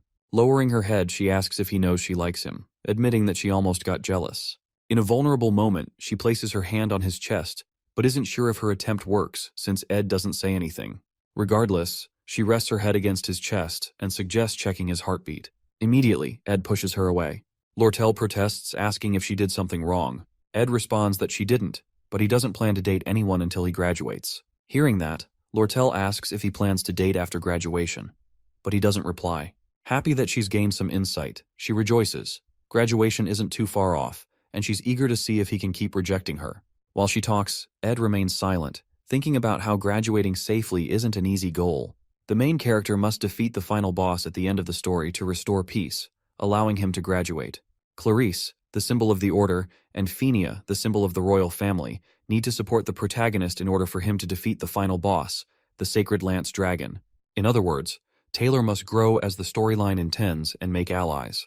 The class placements went as planned, and Clarice seems to be hiding her identity well. Even though he feels bad for Tanya, Phinia will become the council president, allowing the storyline to return to normal so he can rest easy. However, despite Ed's expectations, the scenario is already breaking down, because Princess Phinia suddenly wakes up one day and decides she doesn't want to run for council president after all. Meanwhile, Clebius freaks out because a first-year student had sent him a duel request form and wonders why they didn't pick someone else. He's the first person the student sent the form to, and he begins to curse about his damned life and why it has to be him that this person wants to duel. While that is going on, this first-year student also goes to inform Jix that he'd like to duel with him. When Jix asks why, the guy says he'd like to learn from him, but Jix tells him not to give some shallow reason like that. When the guy hears that, he comes out plain that he'd like to prove his worth. Jix asks him why he needs the duel since he's already claimed the position of top student in his year, but the boy protests that being top student doesn't mean much since he's just a first year. However, since Janica is the top student of all the third years, Drake is the top student of the Faculty of Combat, and Ed is popular among the first-year Faculty of Magic, he plans to duel against them all. But, to follow the proper order of things, he sent a request to Clebius, the top student of the second-year Faculty of Combat, but it seems like he's avoiding it. The guy plans to win against him and then duel with Elvira, the top of the Faculty of Alchemy, before dueling with Jix. Jix wonders why he's next when he's not a top student, so the guy explains that the top student of the second-year Faculty of Magic, Lucy, is out of the question, so that's why he chose Jix. Intrigued, Jix tells the boy he's self-centered, and it seems that the first lesson he needs to be taught in Sylvania is that he's not always right. The guy informs Jix that he doesn't think it'll be easy to defeat him, but Jix responds that what he means is that he won't even get to fight him, Janica, or Ed, because he won't even be able to defeat Klebius. That statement annoys the first-year student, but Jix tells him to learn to perceive reality properly if he wants to defeat him. Shortly after, Jix steps out and runs into Ed, who thanks him for his help in the library. Jix soon informs him about Wade, the first-year student who's sending out duel requests to all the top students. Interestingly, Ed already knows that Wade Callermore's challenges will go on from Act 3, Episode 3, to Episode 5. In the third episode, Wade, who is a skilled swordsman and the son of the commander of the Northern Border Territories, was able to easily become the top student in his year. Unsatisfied, he goes on to challenge his seniors, and in the end, he defeats them all with ease, even Jix. Jix had already been exhausted going into the fight, so it was kind of unfair, but it still ended in a loss. Wade's rampage, which seemed like it wouldn't end, was eventually stopped by Taylor, who had improved over the year. Jix asks Ed if he'd like to check Wade out at the welcome party for the first years that night, but Ed turns down the offer because he already knows what Wade looks like. As he walks away, he notices that the refreshing atmosphere of the school is giving him more energy. Meanwhile, Jix wonders if he should have told him about something else he's noticed. Since he's in the same grade as Fenia and sees her often, he's noticed she's been looking rather down recently. But whenever he's talking to someone and Ed is brought up, she always listens. Sometime later, Jix intentionally calls the name Edward, but focuses on the Ed part, and he notices how the princess jolts back to look at him. However, Jix decides he can always tell Ed later, especially after he's looked into the matter more. Because it's spring, the scenery of the northern forest soon becomes warm. Lucy, who's chilling on the hut's roof, chases away butterflies that are disturbing her while Janica teaches Ed and compliments his improvement. She explains that he should be able to enter a contract with a mid-rank spirit now, and adds that it would be unbelievable that he did this in 1 year. Janica seems to be in her teacher mode, so to play along, Ed comments that he was able to because he has a great teacher. Surprised by the comment, she replies that usually he'd have to climb mountains and valleys to find a spirit whose mana flow matches him well. When Ed protests that he didn't think about mana flow when he made a contract with Marilda, Janica explains that that is because he matches well with fire and wind elements. She suggests that he look into a spirit that's not also wind or fire, and he considers that she's right because finding another element would make it easier for him to respond to various situations. When Ed realizes it will be pretty difficult to find this spirit, Janica responds that most people consider finding their mid-rank spirit a work of fate. However, she helps him first connect and then concentrate his mana into his eyes, allowing him to see the myriad of mid-rank spirits that Janica had chosen for him. When he sees them, he wonders if she doesn't get distracted with all these spirits around. But Janica responds that they like her and she always talks to them all. However, his job is to pick out one of them, so the spirits come forward to introduce themselves one by one. While Ed checks them out, he notices Mug rating them too and wonders what he's judging for when he's just a low-rank spirit. However, our boy feels a bit weird, so Janica asks him what's wrong. He responds that it's nothing, but inside, he hopes to meet his spirit by fate too and wonders if they're using the right method. That night, a welcoming festival is organized for all the first-year students. It's pretty meaningful for the new students, but the organizers soon find out that Janica and Lucy, the top students for the third and second years, were unable to attend due to personal reasons. The faculty became worried that the festival would be unenjoyable because of their absence, but it didn't eventually have any impact because the dignified Princess Fenia attended. The first years were quite afraid to speak to someone of royal blood, including the nobles. There was only one person who was able to talk to her during the event, and that was the top student of the first year, Wade Callermore, who's from one of the 3 greatest swordsman households. They both play a game of chess, and Princess Fenia commends Wade's skill, even though she eventually wins. While they talk, she mentions that she thought she was the best at reading people, but she's found out that she was wrong. Kicking Ed Rothtaylor was only a small concern to her initially. However, he saved Janica, made a home in the forest, and as more time passed, his presence grew bigger until even the incoming students spoke highly of him. As his presence in the school grew, her mistake also grew bigger. She understands that she can be wrong sometimes, but for some reason, she keeps acting like a child by evading her problems, which means that nothing will be resolved. Suddenly, while enjoying the game, she finds new strength and decides that she cannot run from her problems forever. She decides to take 4 days to resolve everything and then go to Ed's hut in the northern forest and talk freely with him. After that realization, she felt refreshed until the morning of the 3rd day, when the news of Ed Rothtaylor's death reached her ears. Sometime later, Tanya writes a letter to her father, as she always does, talking about how there are many things she's not used to while living away from home. She mentions the busy schedule, how she's made a few school friends, how she's been working toward the goal she told him about before she left, and her plan to become the youngest student council president. She explains that she's worried because she heard Princess Phinia will be running for president too, but she'll try her best. She also adds that she's met with Lortel, and negotiations for the purchase of the sage's sealed grimoire will begin soon. Finally, she talks about how she met Ed, noting that he seems to have become hardworking and diligent, as if he's a completely different person. She recalls a dream from her childhood where her older sister Arwen held one of her hands, while the other person was either her father or Ed, back when he wasn't much of a scoundrel. She suggests that he's either turned over a new leaf or returned to the way he was before, and she ends the letter. After reading through the letter, Crepin holds a deadly poisoned sword, capable of killing with even a slight graze. Soon after, he hands it to a butler and informs him that he sent a response to Tanya to assist her with the student council president elections and the negotiation for the grimoire's purchase. He has decided to send her a trustworthy subordinate, to whom he also hands the poisonous sword. Normally, sending a subordinate into Sylvania isn't allowed, but since this is for business purposes, the Academy has to permit it. After dismissing the men so they can set off for Sylvania, Crepin removes his gloves, exposing a very red-colored hand with eyes on it.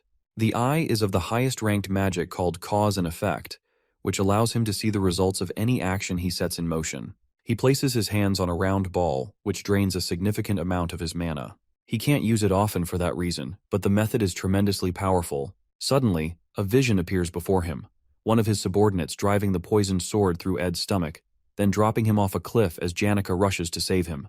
Crepin doesn't consider this the best plan, but he views it as a necessary sacrifice. 3 days before Ed's death, Tanya considers how popular Princess Phinia is, and realizes her chances of winning against her are nearly zero. As she thinks about giving up, Jix walks past and asks if she's heard of elemental studies training. Noticing her expression, he asks what's bothering her and suggests they have tea with Elka later. Meanwhile, the other girls in their class fawn over Jix, whom they consider the strongest person in the academy, impressed that he's talking to Tanya. Later, Lortel shows up in Tanya's classroom to set a time for their negotiation meeting.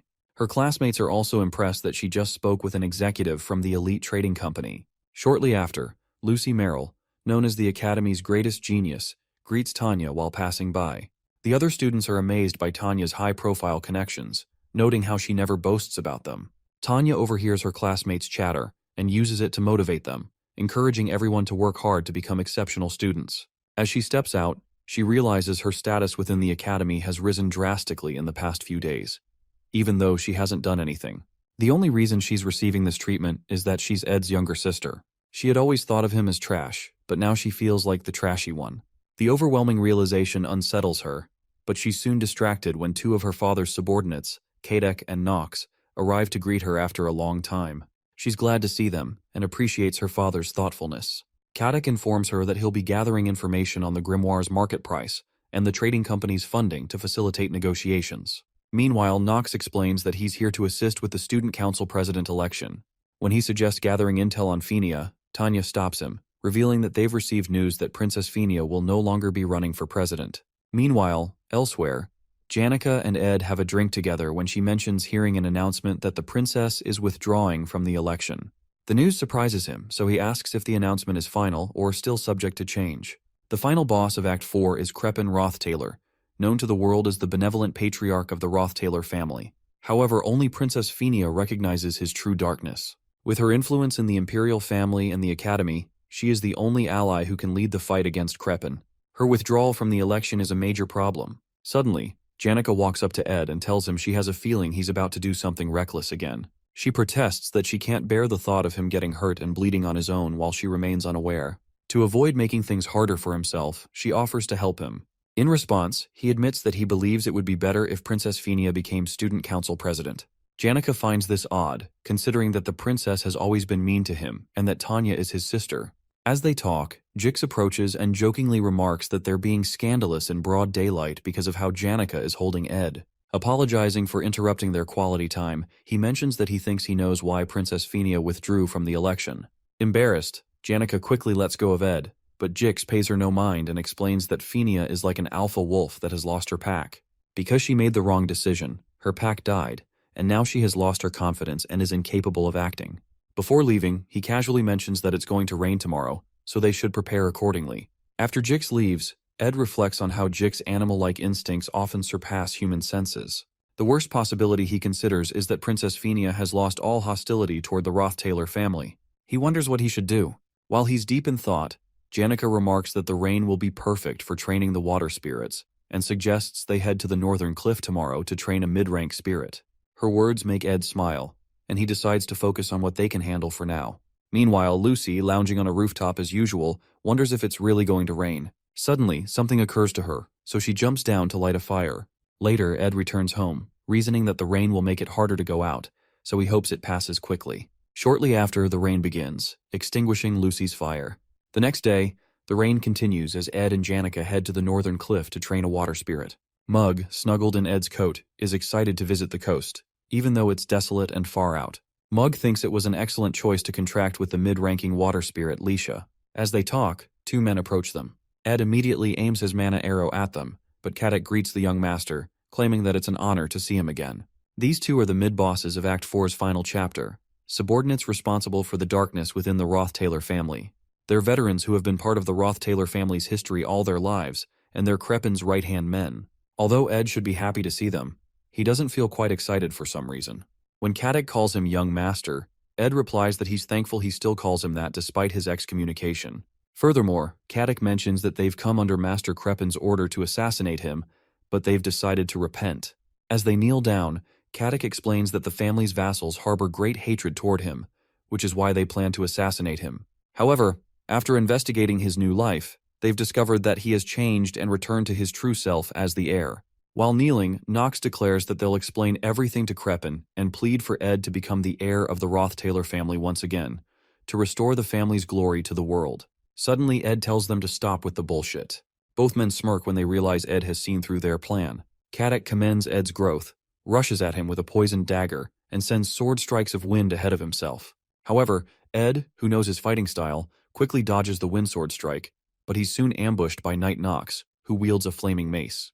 Quickly, Ed rolls out of the way to avoid the flames and strikes at the men with a water attack, which Caddick easily blocks with his daggers. While they're fighting, Knox asks Ed if he remembers someone named Meliana, the poor child who lost vision in one of her eyes for his amusement.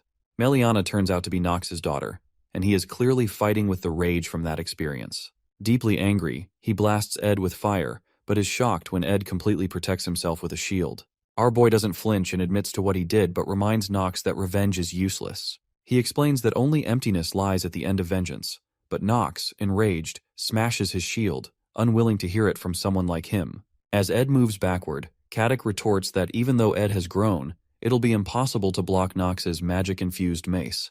He's dodging well, but he'll die the moment he gets hit, especially since the bow he's carrying is hindering him. The struggle continues as Ed desperately avoids Knox's attacks. Seeing that Ed's movements are becoming sloppy, Knox charges at him with his mace, sensing he has nowhere left to run.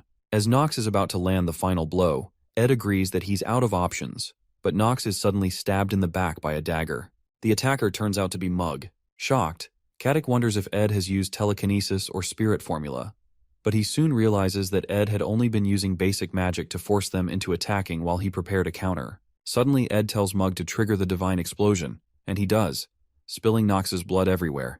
While the explosion is still happening, Ed quickly fires 2 mana arrows at Caddick, who can't comprehend how the boy is still attacking inside an explosion. Soon after, our boy emerges through the blast, using his blessing of recovery that grants him immunity to flames. Surprised, Caddick asks how a scoundrel like Ed has grown so strong in such a short time, but reminds him to aim for vital points next time. Suddenly, Caddick unleashes a barrage of wind attacks that knock Ed backwards several feet toward Knox's body. It seems Knox had used his own body as a shield to protect his vital points from the explosion. Enraged, Caddick charges in to end the fight. While he's still in the air, the water spirit Licia ambushes Caddick from behind, completely enveloping his head in water to make him choke. The attack forces Caddick to drop his dagger, and he struggles to breathe. Suddenly, Knox, who seemed to be dead, grabs the poisoned dagger and leaps toward Ed from behind. Normally, burns and stab wounds like his would easily render most unconscious. But as a battle-hardened veteran knight, Knox remains conscious, a factor Ed hadn't accounted for. As the knife inches toward Ed's face, he realizes his mistake, but Marilda immediately activates his protection of the wind skill, which blows enemies back when an unexpected attack occurs. The blast of wind strikes Knox, but instead of launching him backward, it only dazes him, causing him to collapse. On his knees, Knox asks Ed to finish things quickly, but Ed grabs his hands and tells him he's the one who should be making that request. Ed acknowledges that the two of them would only be here if his father truly wanted him dead, meaning he is destined to die regardless. He concludes that killing them won't end this, so he'd rather die here. He informs Knox that his death would only leave emptiness, but it wouldn't be meaningless, because at least Knox wouldn't live shackled by revenge anymore. He offers this as a small gift for his loyalty to the Roth-Taylor family, so Knox pushes the knife through his stomach. Soon after, Janica arrives, apologizing for being late because her class ended later than usual. As soon as she reaches the scene, she sees Knox pushing Ed's body off the cliff and rushes toward him, but she's too late to catch him. Knox realizes they're in trouble because there's a witness. Suddenly his body becomes immobilized, and he doesn't understand what's happening. A strange energy bursts from Janica's body, and the seasoned warrior, who thought he had seen everything on the battlefield, realizes there are things he has never encountered before. He soon beholds the summoning of the highest-level spirit, one even stronger than a high-level spirit, of which only one exists per element in the natural world, and only one girl who can execute it. She turns to him, bloodlust in her eyes, and asks if he understands what he just did. A giant white circle appears, which not many people can understand. This is the summoning of the highest-ranked darkness spirit, Glaskin's right hand, the sun that scorches the earth. It possesses a tail larger than the imperial city, and is the one who burned down the Alphonse Mountains during the Age of Myth. This is the highest-ranked fire spirit, Teorphus. Even summoning just one of his hands would be enough to burn all the northern forest to ashes, and Knox doesn't even know whether to be in awe or afraid. It is clear that what comes next for him is absolute death. When Janica turns to him again to ask if he understands what he just did, he starts choking on his spit. Suddenly, an intense wave of heat covers him and begins burning his skin. Out of nowhere, Marilda appears behind him, shielding him from the heat wave, and urges him to run. When she repeats the instruction, it makes no sense to him why she's helping him. But she insists he must survive and report everything he has seen and experienced. Severely injured, Knox crawls away from the site. Annoyed, Janica demands to know what Marilda is doing and orders her to move. Marilda refuses and explains that she wasn't the one who summoned Teorphus, urging Janica to think about it carefully. In a flashback, Lortel asks Ed how his magic engineering is going, since she had given him some magic engineering items and ingredients before. Actually, all Ed did throughout the break was train his magic engineering skills, and his efforts were so successful that he managed to create a legendary rank engineering item. The item he created was Delheim's Hourglass, which reverts all physical states by a few seconds, removing all damage and wounds. However, it is a one-time use item. As Ed crawls out of the water onto shore, he recalls how he reversed the effects of falling off the cliff and the poisonous dagger. Since he only reversed time by a few seconds, the injuries he sustained earlier remain, but the salt water that seeped into his wounds is causing his temperature to drop rapidly. He had summoned Marilda because the situation at the top of the cliff seemed abnormal, but he doesn't know how things turned out because of how injured he is. This legendary item shouldn't exist in the third act, and he never expected to use it this early. His long-term efforts now seem wasted. However, at least he survived. To him, Crepin's cause and effect determination magic is extremely troublesome. Even if he were to defeat Caddock and Nox and survive, Crepin could repeatedly use his enormous mana pool to find a future where Ed truly dies. That's why he needed to die once. So Crepin would lose interest in him for a while, believing him to be dead. He figures that the only reason the Academy would allow the subordinates inside would be to help Tanya with her election and purchase the grimoire. After that, they would have to leave. In the meantime, he'll have to live like a dead man. He can survive, but the issue is that his body isn't moving well. While lying on the ground, a fire spirit belonging to Janica finds Ed, which brings him relief. Before he can say anything, Janica jumps on him, hugging him tightly and pushing him to the ground. Happy, Ed apologizes to Janica for always making her worry and hugs her back. Later, he explains to her that it's better for him to stay hidden until the election ends.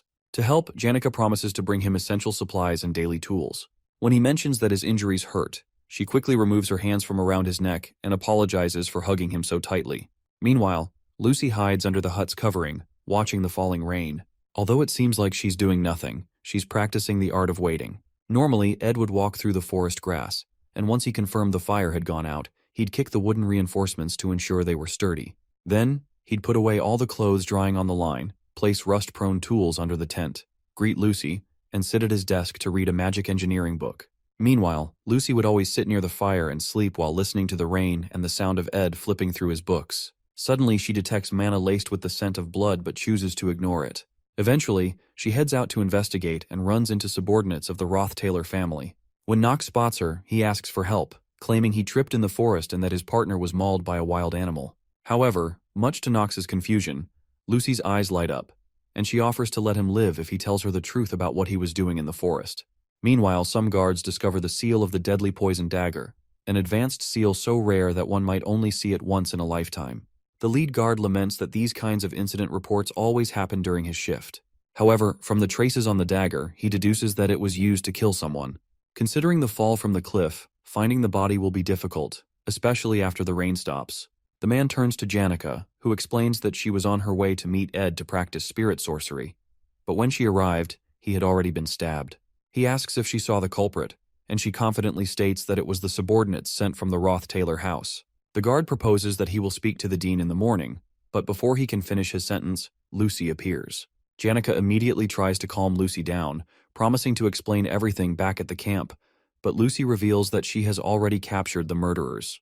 As she picks up Ed's bow, a bright energy pours out of her body, and she instantly vanishes. Janica urgently informs the guard that they need to catch Lucy before things escalate further. Meanwhile, back at the camp, Nox writhes in excruciating pain under Lucy's power. Lucy stands before him and demands answers about the Roth-Taylor family. Nox, however, tries to explain that they were only assisting Tanya and had permission from the academy. Mentioning Tanya's name only makes things worse. Lucy immediately storms off toward the hostel, enraged, to confront Tanya. In deep rage, Lucy demands Tanya Roth-Taylor, and Belle quickly rushes out to ask Lucy what's going on. Belle activates one of her magic engineering items to try to subdue Lucy, who is levitating with the Caddock and Nox by her side. Belle asks Lucy why she's doing this, but Lucy breaks apart the magic engineering item in her hand with just a glance, demanding that they bring Tanya to her. Meanwhile, another huge explosion occurs somewhere else, and Wade commends Elvira for putting up a good fight, even though he beat her. She accuses him of arrogance for beating the second years, but Wade explains that he still has to beat Jix to complete his plan of defeating all the second years.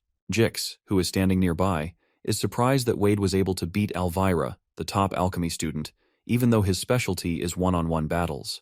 Wade is the heir of the renowned swordsman family of Callermore, and some onlookers gossip that he might really beat Jix after all. Before they begin their fight, an explosion shakes the building. It turns out to be Lucy, who is in a fit of rage. They quickly rush toward the noise to investigate, but when they arrive, Jix realizes they're too late. He sees Belle and the others turn to stone. In reality, they are all frozen in a time prison using time-type aspectual magic, and Lucy is likely the only genius who can witness aspectual magic, which someone spent their entire life researching, and copy it after one look. Still deeply angry, she orders them to bring Tanya to her, and one of the maids signals to the students to quickly follow her. The maid explains that they don't know what to do, but if Lucy is telling the truth, it seems Ed Roth-Taylor has died after being killed by the subordinates of the Roth-Taylor family. Shocked, Jix stops running and tells the others to go ahead. Wade warns him not to seek revenge but to evacuate with them. However, Jix insists they go ahead, saying he'll evacuate later. Jix rushes to Tanya's room and realizes that no one has seen Tanya Roth-Taylor 5 minutes after the first loud noise and that her door is locked. The only place she could be hiding is her wardrobe. He opens it and finds her trembling in fear, wondering why any of this is happening. All the evidence points to Tanya, but Jix doesn't understand, especially since Tanya's reputation was improving due to Ed's influence. Although she had some ill feelings toward Ed, orchestrating an assassination seems strange. Immediately, he calls her attention and asks truthfully if she had Ed assassinated. Trembling, Tanya swears she didn't. Even though he can't be sure, Jix decides to protect her because he knows Lucy will eventually kill her. Though he feels desolate hearing about Ed's death, there are too many things he doesn't understand. He decides to get the details later and tells her to stay in the room for now. If she steps into the square, she'll die. He must stop Lucy because he knows Ed wouldn't have wanted her to get blood on her hands. Suddenly, Wade appears and informs Jix that he has to achieve his goal, even by force, so he demands that Jix hand over Tanya. Meanwhile, Lucy continues destroying the hostel, and Clybius, who jumps into the square, stumbles upon another frozen statue. Dorothy, a top third-year alchemy student. Shocked that even a top student has fallen victim, he notices Lucy spotting him from above. He quickly runs for his life, lamenting that there is no peace in his life and that he didn't come to Sylvania to die. Suddenly, he trips over a stone, falls on his face, and curses once more about how much he hates this. While he's on the ground, Elvira approaches him and asks what he's doing. She informs him that only the top students can stop Lucy for now, and they need to hold out for 30 minutes until the academy workers arrive. She then walks away and tells him to escape to the academy building once his legs have recovered. He watches as she heads toward Lucy, preparing to subdue her until the academy workers arrive, knowing that she is also a top student. Meanwhile, Lucy rushes to Ed's cave with Teorphus and informs him that the situation is bad. The academy workers are on their way. She explains that Lucy found out before she could explain everything, so she doesn't know what might happen. When Ed asks about Lucy's whereabouts, she replies that Lucy has gone to the hall to find Tanya. Upon hearing this, he immediately gets up, realizing he must go himself. In a flashback, Lucy recalls how Glock had attended to her while she was sick, and how he warned that she'd get sick like this again if she kept rolling around in the rain. In a funny manner, he reminds her to remember this feeling because, slowly, the number of times she will get injured or sick will reduce. He informs her that she will meet weak people who could spend their entire lives just barely managing to do the things she does easily. In the present, several academy workers fire different attacks at Lucy, but they don't affect her at all. When she realizes they're not going to bring Tanya to her, she tells them it's fine because it won't be long before she finds Tanya herself. Glock had told her that she would become such a powerful mage that no one would rival her, and life might get tedious because of her innate talent, even seeming meaningless. Meanwhile, as Lucy walks toward the workers, all of them become stone as they're frozen in the time prison. She recalls that Glock had told her that everything, including pain, would eventually become a distant memory to her, but she believes he's a lying old man because she's certainly in pain right now. As she takes a step forward, she steps on a trap that triggers a huge explosion. After the smoke clears, Lucy appears unscathed, and Elvira, who had thought the trap was a good plan, laments that Lucy's casting speed is abnormally high. With one wave of her hand, Lucy commands Elvira to move, and a huge power envelops and throws away the poor girl. As she's being thrown away, she realizes that Lucy was able to cast so fast not because of a specific type of magic, but because of the level of mana she was emitting. So, in the end, the problem was mana, because a mage is only as strong as the level of their mana. However, Elvira informs her that alchemists can understand mana and transform it into something that isn't magic, like magic engineering items or reagents.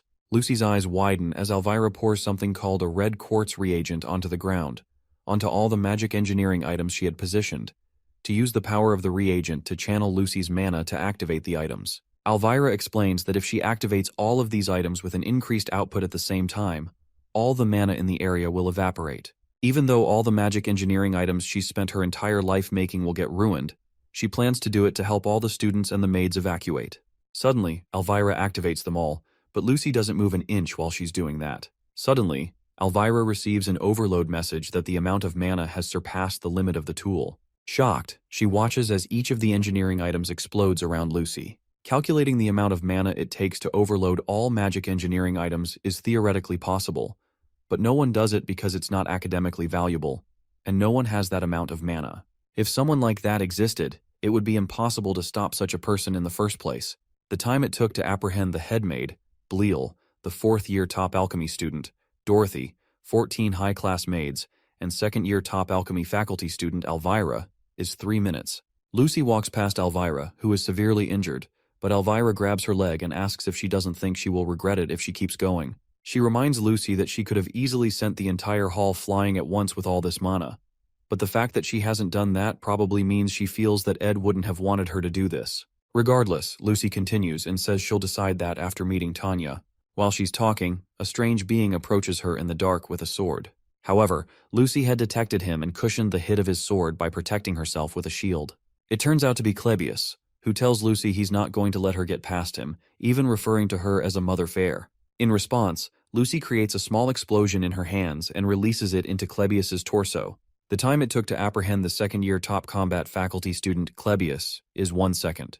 Meanwhile, Wade tells Jix that he has to achieve his goal, even if he has to do it by force, and demands Tanya. He swoops in to strike Jix with his sword, but Jix quickly averts the attack and retaliates with his own sword. Wade is surprised that Jix is able to use the island family swordsmanship, the swordsmanship of a beast that once roamed the northern grasslands and became civilized after staying at the island estate. As the men continue to battle, Wade reasons that this is real swordsmanship experience. However, it's incomplete, and he can find a weak spot in Jix's center of gravity. He goes in for his next attack with a maniacal smile, certain that he's won. As he's about to strike Jix by his side, a bright green light appears called the Wind Blade, which knocks back Wade's blade and allows Jix to knock him to the ground. When Wade is on the ground, Jix asks him if he wants to keep going, and Wade gets up, prepared to continue. The swordsman confesses that he enjoys fighting strong people, so there's no need to give up this opportunity. As he leaps in for another strike, he begs Jix to entertain him more, but Jix comments that it's shameful that Wade only enjoys victory and not fights. He accuses him of only showing drive when it comes to fights in which he sees the potential for victory, because if he truly wanted to fight someone strong, he wouldn't have chosen Jix. Especially because Lucy Merrill is the magic faculty's top student. Stung by his comment, Jix calls Wade a cowardly bastard who keeps looking for an excuse. With one move, Jix pushes his sword down and goes in for the last strike, but eventually stops when he gets close to Wade's throat. Wade asks him what he should have done against an impossible opponent like Lucy, since it would be foolish to challenge her. Jix tells him that that's his limit.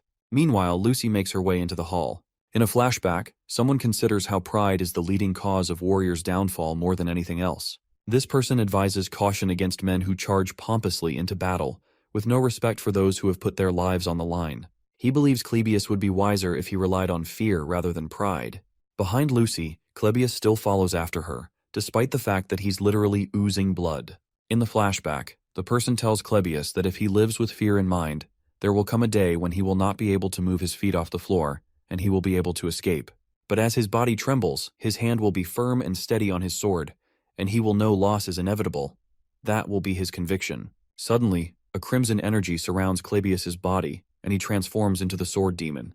Elvira, who is still watching nearby, is shocked by the beast Clebius has transformed into. However, Lucy isn't fazed and uses Ed's bow to fire a fire arrow using a mid-rank fire magic called Flame Pillar, then multiplies it by 100, causing a huge explosion. As she does that, she keeps in mind that she promised not to kill anyone.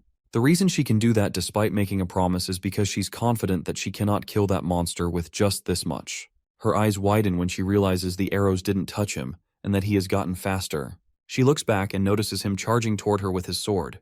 Before he can hit her, her protection of the wind is activated, since she has a contract with Marilda, and the wind blows Clebius backward. However, he's not knocked down and manages to stabilize himself with his bare hands. More wounds form, and more blood spills over Clebius's blood-stained body. It wouldn't be strange for him to have fainted from all the blood loss. But the amount of mana surrounding his sword and body increases the more he is injured, and the more his blood flows. With ridiculous speed, he makes several strikes on Lucy's shield, and even though she's protected, it worries her that he's holding a cursed sword. This is the Nortondale family's taboo: blood swordsmanship. Several drops of sweat cover Lucy as Clebius attacks the top of her shield again with intense rage. Finally, she raises her hand and generates an explosive force in her palm, firing it at him. Oddly, instead of destroying him, the monster charges through the attack and breaks through the shield. Quickly, Lucy creates another shield around herself and blasts the monster with a stronger attack. This attack launches Clebius backward by several feet, with blood spilling out of every hole in his body. Blood swordsmanship uses the blood flowing from your body as a new mana source and is a taboo among taboos. In a flashback, some men find Clebius after he had transformed and call him a bastard for killing someone. Even the Nortondale family itself forbade Clebius from inheriting it. While the men shout at him, Clebius's brother walks up to him and reminds him that he's not a monster. In the present, while blood oozes from his body, Clebius wakes up again and gets back on his feet. He's the monster who learned blood swordsmanship on his own, and after many years, he had to acknowledge that he's a monster. However, when Lucy raises her hands into the air and activates a high-level lightning magic called Divine Punishment, he has to acknowledge that Lucy is the real monster. Meanwhile, Jix runs away with Tanya, but they abruptly stop when Lortel blocks their path. Lortel tells Jix that he can escape if he goes through the door at the end of the hallway, but Jix stops Tanya from moving forward because he senses that something is off. Regardless, Lortel comments that Tanya is lucky to have Jix helping her. Jix, still cautious, asks Lortel if she's heard about Ed, but she replies that she's not sure. Jix asks her what she was going to do if it was just Tanya by herself, so Lortel replies that she would have ripped her to shreds. However, Jix reminds her that would be rash, so she agrees that instead of killing her, she should start with her fingernails to make her confess.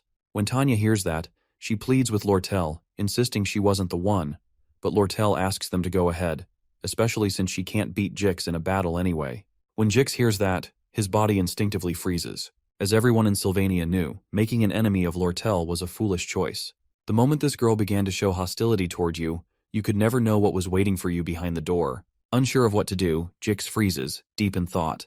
But he hasn't caught on yet because, at this point, they shouldn't be safe. It shouldn't be possible for him to spend this time frozen in thought. Meanwhile, Lucy asks Clebius how many times he plans to get hit by her high-level magic before giving up.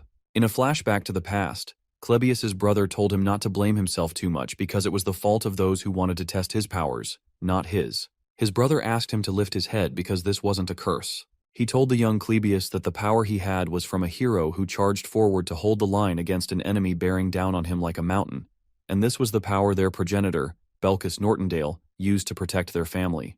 He informed Clebius that he could also become a hero just like Belcus with this power. In the present, Clebius curses and tells himself that his brother was wrong. As he charges toward Lucy one more time, he believes he's just a demon who bathes his surroundings in blood once he loses his rationality. At that point, concepts like rationality don't apply to a monster like him. As Lucy blasts divine punishment lightning once more, Clebius leaps into the air to avoid the trajectory of the lightning, inching closer to tearing her in half. As he comes in close, Lucy intensifies the power of the lightning around her to stop him, but is shocked when Clebius manages to charge through it and point his sword at her neck. Clebius remembers how his brother told him he could become a hero with this power, until he finally killed him. After Clebius stabbed his brother told him it was a relief that he was the one who got killed this time, and not someone else because he could at least forgive him. His brother's last words were to not blame himself too much, as he bled out against the wall. To Clebius, the true hero was his brother, who died that day at the hands of a monster. In the present, he transforms back to normal and tells Lucy he really can't go on any longer. He doesn't want to become a hero, but he just doesn't want to become a monster. Finally, he crashes to the ground as his sword shatters. As the maids and students evacuate in the rain, Clebius believes he's done his part. In blood swordsmanship, the amount of mana surrounding your body and sword increases the more your blood flows. Ironically, the closer you are to death, the more powerful you become. But even that great power is insignificant in the face of Lucy. Yet perhaps due to her complacency or his determination, a moment occurred that could never be repeated. She definitely could have died. Lucy, who had lived her entire life as the strong, could never get used to that feeling. The fear of death she experienced for the first time made her determined that she had to kill the weak who no longer had the ability or will to fight. As she generates great power to bear down on Clebius, she notices a drop of spirit water that draws her attention. When she looks to her side, she sees a hooded person who fired this spirit water arrow. Clebius spots the person who fired the arrow, and he angrily confirms that this Mother Fear, as he puts it, is alive, just as he suspected. Meanwhile, Jix doesn't know what to do, and he realizes he has to hurry up and make a decision. Suddenly, while he's looking at Lortel, the glass window close to Lortel breaks, and Janica leaps into the room, jumping on Lortel. Surprised, Janica helps Lortel up and turns to Tanya, relieved to have found her.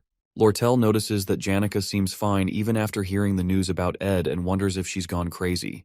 Janica turns to Marilda and asks if she's misinterpreting the situation, but Marilda, who had probably told her about it, assures her that she arrived just in time. Out in the square, Ed is shocked to see Clebius in such a battered state. Clebius retorts that he knew all that fighting was for nothing, and that he'd never be able to reach Lucy's toes even if he put his life on the line. However, he didn't run away because of everyone else who fought, even though they knew they would be unable to stop her. He even mentions Elvira, who sacrificed everything she had worked on her entire life without hesitation. In a flashback to a time with his brother mentions that their progenitor, Belcus, could have given up like the others. But Belcus believed he could become something like a hero. As Elvira helps Clebius up, he curses again, wondering why his brother didn't just let him run away, only for him to end up losing anyway. As Clebius laments that it's all so meaningless, Ed places a hand on his shoulder and thanks both of them because their efforts weren't meaningless. Regardless, Clebius doesn't take the compliment and beats himself up for being an insect piece of shit until he collapses due to blood loss. To Ed, none of what he said was flattery. He has a full understanding of all the main characters in the Academy, but he never thought anyone would have the ability to stop Lucy, including himself. It took at least 10 minutes to evacuate everyone and for Ed to arrive, and Clebius stood his ground that entire time.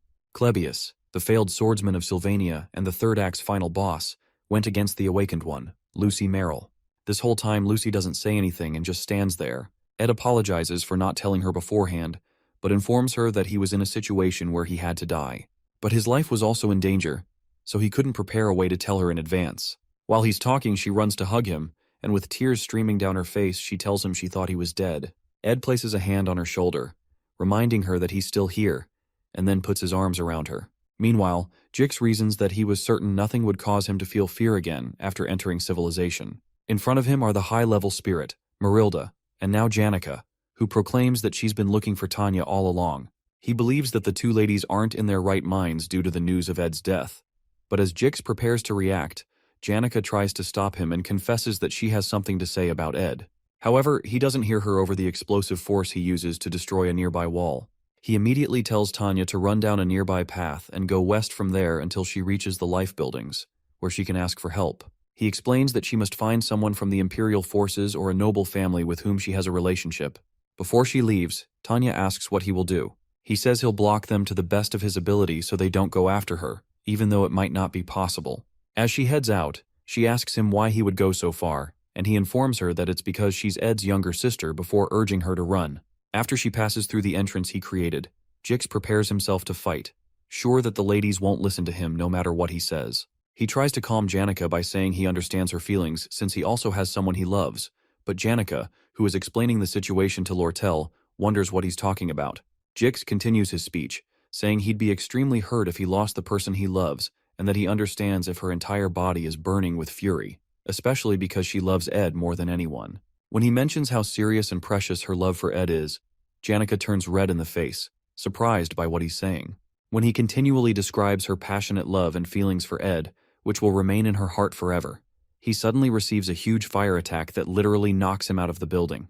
Completely dazed, he hears Janica tell him that Ed's not dead as she strikes him with the staff in her hand and pleads with him to stop talking. Meanwhile, Lucy remains in Ed's embrace as the rain continues falling. Emotions are the same, and you regain your composure once you release them. Lucy had believed that the way she felt about Glocked was the same way she felt about Ed, but those overlapping feelings were similar, yet slightly different. Suddenly, she pushes him away, which shocks Ed, so he calls out to her. Although he had only said her name like he normally did, her heart felt like it was burning. Lucy finally realized that the emotion she was feeling was. Lucy considers how the smell of settled grass makes her feel serene. When that scent comes from the stack of hay near the hut, she lets it linger because she doesn't particularly dislike the smell. However, the maids feel the exact opposite. While Ed speaks, she detects that familiar scent of grass on him that makes her feel serene. Ed informs her that those from the academy will arrive soon, and he'd have to explain his circumstances. He proposes that they go see the others since the rain has stopped, but Lucy, whose face is as red as a tomato and has just been staring at his face all along, asks him what he said. Ed chides her for not listening and explains again that she'd probably have to face a disciplinary committee and apologize to Elvira and Clebius because they got really hurt, and Elvira lost all of her engineering items. Lucy is surprised by that because, according to her, Elvira came at her first, and Clebius cut himself to lose all that blood. Even though the magic she used may be cruel from their perspective, she feels like she worked really hard to ensure she didn't kill them.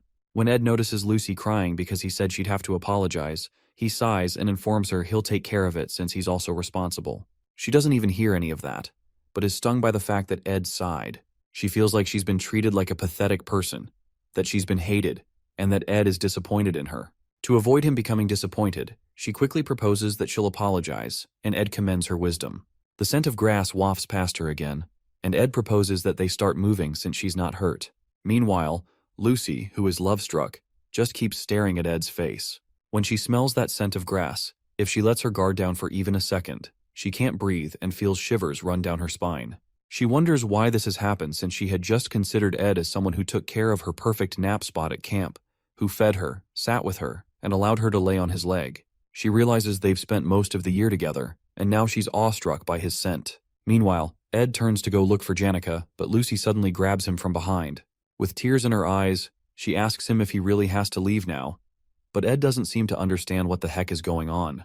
At the Ophilus Hall central entrance, Janica chides Jix for talking too much, and Ed soon arrives with Lucy. Suddenly he notices Lortel looking the other way and asks her what she's doing. She's obviously red in the face, so she clears her throat and calmly turns around to acknowledge the fact that Ed is safe after all. Our boy immediately apologizes for making her worry, but Lortel claims she didn't, because she had logically thought that he wasn't someone who would die easily, especially since he had the Delheim's hourglass that he requested from her. As she continues to narrate how merchants always remain calm and rational, Jix looks at her in confusion, and she turns to Jix to confirm how calm she was. Since he's scared of her, Jix affirms that she wasn't emotionally stirred at all. Furthermore, when Tanya glares at him, he also covers up her own emotional outburst. Soon after, Lortel fixes Ed's collar and claims that she didn't think he had died. She explains that seeing his face puts her at ease and confesses that she was a bit anxious, though. Suddenly, she grabs him by the collar and attempts to pull his face toward her because he has to pay for making her anxious. But Ed doesn't understand that logic. Before she can make her move, Lucy comes between them and pushes Lortel away, red in the face with jealousy. For a moment, everyone remains silent, and Jix just looks at them all in confusion. At this point, Lortel becomes extremely angry that Lucy just blocked her chance. Worried, Ed places a hand on Lucy's head and asks her what's wrong. He explains that Lortel was just saying she was worried, and that there's no need to push her away. However, he doesn't notice that Lucy is about to burst because of the way he's touching her, and is literally oozing out smoke from her head. Suddenly, Janica yanks Lucy out of Ed's reach and protests that they're both standing too close. But Lucy aggressively pushes her away too. At this point, all three women face each other defensively, and for some reason, Ed feels like there's an emergency. He stands there in shock as he watches the face-off, and Jix watches from behind with keen interest. All three women glare at one another in an intense staring competition, and Jix watches excitedly, hoping for some action. However, the emotions are doused when Elvira reminds them that they don't have enough time to be doing this. Ed quickly agrees with her because the Academy people will arrive soon, so he informs them that he plans to hide the fact that he's alive, and he explains why he's doing that. Eventually, Lucy apologizes to Clebius and Elvira and decides to help Tanya, who had run away. Jix suddenly regrets letting Tanya run away, and they eventually agree on a story about what happened before Lucy turns everyone back from their frozen state. Meanwhile, Nox and Caddick remain tied in the middle of the square, while Ed disappears from the Academy before anyone discovers that he's alive. Shortly after, Clebius is shocked that all his injuries have been healed, and he wonders what happened. When he looks up, he sees Elvira, and he starts to panic because he thinks he's dead since he was certain that he was bleeding profusely just a moment ago. Elvira soon stops his yapping and informs him that the Academy workers are coming soon, and he has to testify that he stopped Lucy. Moments before, Lucy bowed her head to apologize and healed Clebius's injuries. Lortel promised to provide secret maintenance funds for Ed, and Elvira still can't wrap her head around the unexpected things that Ed said to Clebius while he beat himself up. After Elvira drags him down to rest, Clebius concludes that it must have been Ed who blocked Lucy and beats himself up for not being able to beat Ed again. While he talks, Elvira considers how the most intriguing thing she's discovered from this experience is Clebius. When he laments that life is shitty and expects her to yell at him, she affirms that life is truly shitty, and they both look up to watch the night sky for a while. Meanwhile, Tanya, who had been frantically running through the woods, slips over some mud, and she quickly gets up, urging her legs to move. She urges herself to move because she's certain Lucy would be after her. Unfortunately, no one is chasing Tanya, but her plan is to get to a safe place and find out the truth about how Ed died to clear her name. With tears in her eyes, she runs through the woods so she doesn't get caught, but there's no one to stop her. Sometime later, the guard who was summoned to the site of Ed's murder reports that the investigation into Ed's death is nearly concluded. They use something called thoughtography magic to analyze the scene and attempt a reenactment, which matches Janica's testimony. It appears that subordinates of the Roth-Taylor family stabbed Ed, causing him to fall off the cliff. The subordinates, who seem to be the culprits, have been imprisoned in a facility in the Academy basement, and their punishment will be transferred to the Royal Palace. The principal, Obel, listens to the guard's report and confirms that Ed's death has been essentially verified. He proposes organizing the facts properly for an official report to the Royal Palace, aiding in the conclusion of the investigation. The influence of a student's death seems greater than expected.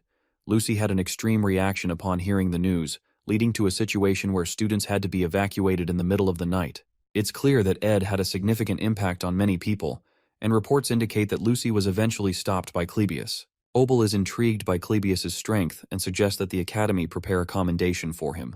Regarding Lucy, they plan to hold a disciplinary committee hearing, which is overseen by the Academy's vice principal, Rachel. During the hearing, Elvira and Clebius are called to testify. While the damage to Ophilus Hall is not insignificant, it is minimal compared to the previous Ophilus Hall occupation incident. Lucy might have received a lighter punishment if she had shown any sign of remorse. Other educational institutions, as well as the royal family, consider Sylvania the best academy because it produced the rare genius mage, Lucy, and the Academy frequently uses this for promotion. At this point, expulsion is not an option, and it would be preferable not to leave any disciplinary records. However, Lucy's attitude toward the situation greatly frustrates Vice Principal Rachel, despite her intent to be lenient.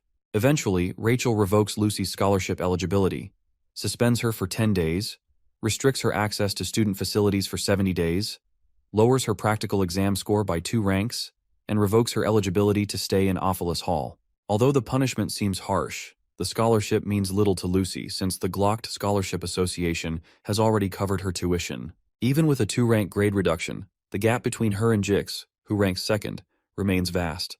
She also rarely uses the school's facilities, so the restrictions do not affect her significantly. Lucy is about to sign the punishment agreement when Belle interrupts the proceedings. As a witness, Belle suggests that forcing Lucy out of Offalis Hall is not an effective punishment and won't make her truly reflect on her actions. When Belle starts speaking, Lucy frantically urges the vice principal to hand her the document so she can sign it quickly. But Belle argues that expelling Lucy from Offalis Hall is a reward rather than a punishment. Instead, Belle suggests restricting her movements within the dormitory for a probationary period. Lucy pleads with the vice principal to just suspend her from school entirely, but Belle assures Rachel that the maids will stand guard 24/7 to ensure Lucy doesn't leave. In the end, Rachel grants a 30-day probation. Upon hearing this, Lucy bursts into tears, finally beginning to reflect on her actions. As she begs, Belle reassures her that she will personally make sure Lucy is unable to step outside. Sometime later, Janica visits a cave to inform Ed that Lucy is under probation. Ed considers the punishment lenient, though he knows Lucy must feel like she's dying inside. Meanwhile, Janica prepares her favorite beef stew, which piques Ed's interest. He is surprised that she insists on doing his laundry, helping him with spirit classes, school lessons, and cooking. The student council president elections are approaching, but three concerns trouble Ed. First, Phinia has seemingly lost the will to run for president. Second, Tanya, who was supposed to be Phinia's rival, is currently missing. Third, the Roth-Taylor subordinates Caddick and Knox remain imprisoned at the academy. Ed staged his own death so that Krepp and Roth-Taylor would hear about it and stop searching for him. However, since things have taken an unexpected turn, Caddick and Knox have been arrested at the academy, and Ed now needs to find a way to free them so Kreppen truly believes he is dead. Only then can he safely come out of hiding. Suddenly Janica comments that Ed, a noble young master from a duke's family, keeps getting involved in various troubles despite being excommunicated. As a simple farm girl, she doesn't understand his struggles or how to properly comfort him. Ed assures her that she doesn't need to overthink it, especially since she has already done so much for him. However, she explains that she doesn't want him to keep suffering and wishes he would stop having such a hard time. Her words surprise Ed, and for a moment they share an awkward silence before abruptly looking away from each other. Shortly after, Ed thanks Janica, acknowledging that she is the only one who worries about him this much. She laughs, embarrassed by her own words. Anyway, their top priority now is finding Tanya. Ed mentions that he has a hunch about where she might be. In the failed Swordsman of Sylvania game, Tanya Roth-Taylor was always portrayed as a proud, fearless, and strong girl. Since he has witnessed her strength firsthand, he is certain that Tanya is fine and is somewhere, confidently planning for the future as always. Meanwhile, Tanya is in tears in front of Princess Phinia, desperately trying to explain that she never ordered anyone to kill her brother. Before Tanya arrived, Phinia had already heard of Ed's death and had cancelled most of her work to deal with her complicated emotions about him. She had wanted to talk to him, and with just one more day, she might have done so. But she was too late. If she had acted sooner, things might have been different. But her pride held her back. The goal she had pursued since enrolling, the presidency of the student council, now seems out of reach. Although the position holds little power compared to the royal family, it would have given her authority within Sylvania, ensuring she didn't end up like the third prince, who relied solely on royal influence. She wanted to win the presidency on her own merit to challenge the darkness within the Roth-Taylor family. However, now she wonders if she even deserves power. As she cries, Claire knocks on the door and brings in Tanya, who had been on the run. Although Phinia doesn't yet know the full story, the Academy's initial investigation suggests a strong possibility that Ed was assassinated by Roth-Taylor subordinates. With Ed gone, Tanya is now the only remaining Roth-Taylor family member on Arkan Island. Uncertain whether the princess will believe her, Tanya tearfully insists that she did not kill her brother. In response, Phinia hugs her, sympathizing with her suffering. Realizing she must learn from past mistakes, Phinia asks Tanya to explain everything, so she doesn't jump to conclusions about the Roth-Taylor family. After hearing Tanya's account, Phinia decides to believe her and promises to help her hide until the situation clears up. Overwhelmed with gratitude, Tanya profusely thanks her. Phinia, in turn, reflects on Tanya's gentle nature. She had expected a fierce political rival, but instead she finds a girl with a soft heart. While they talk, Claire enters to inform the princess that she has a visitor. To Phinia, her true opponent in the election has just arrived.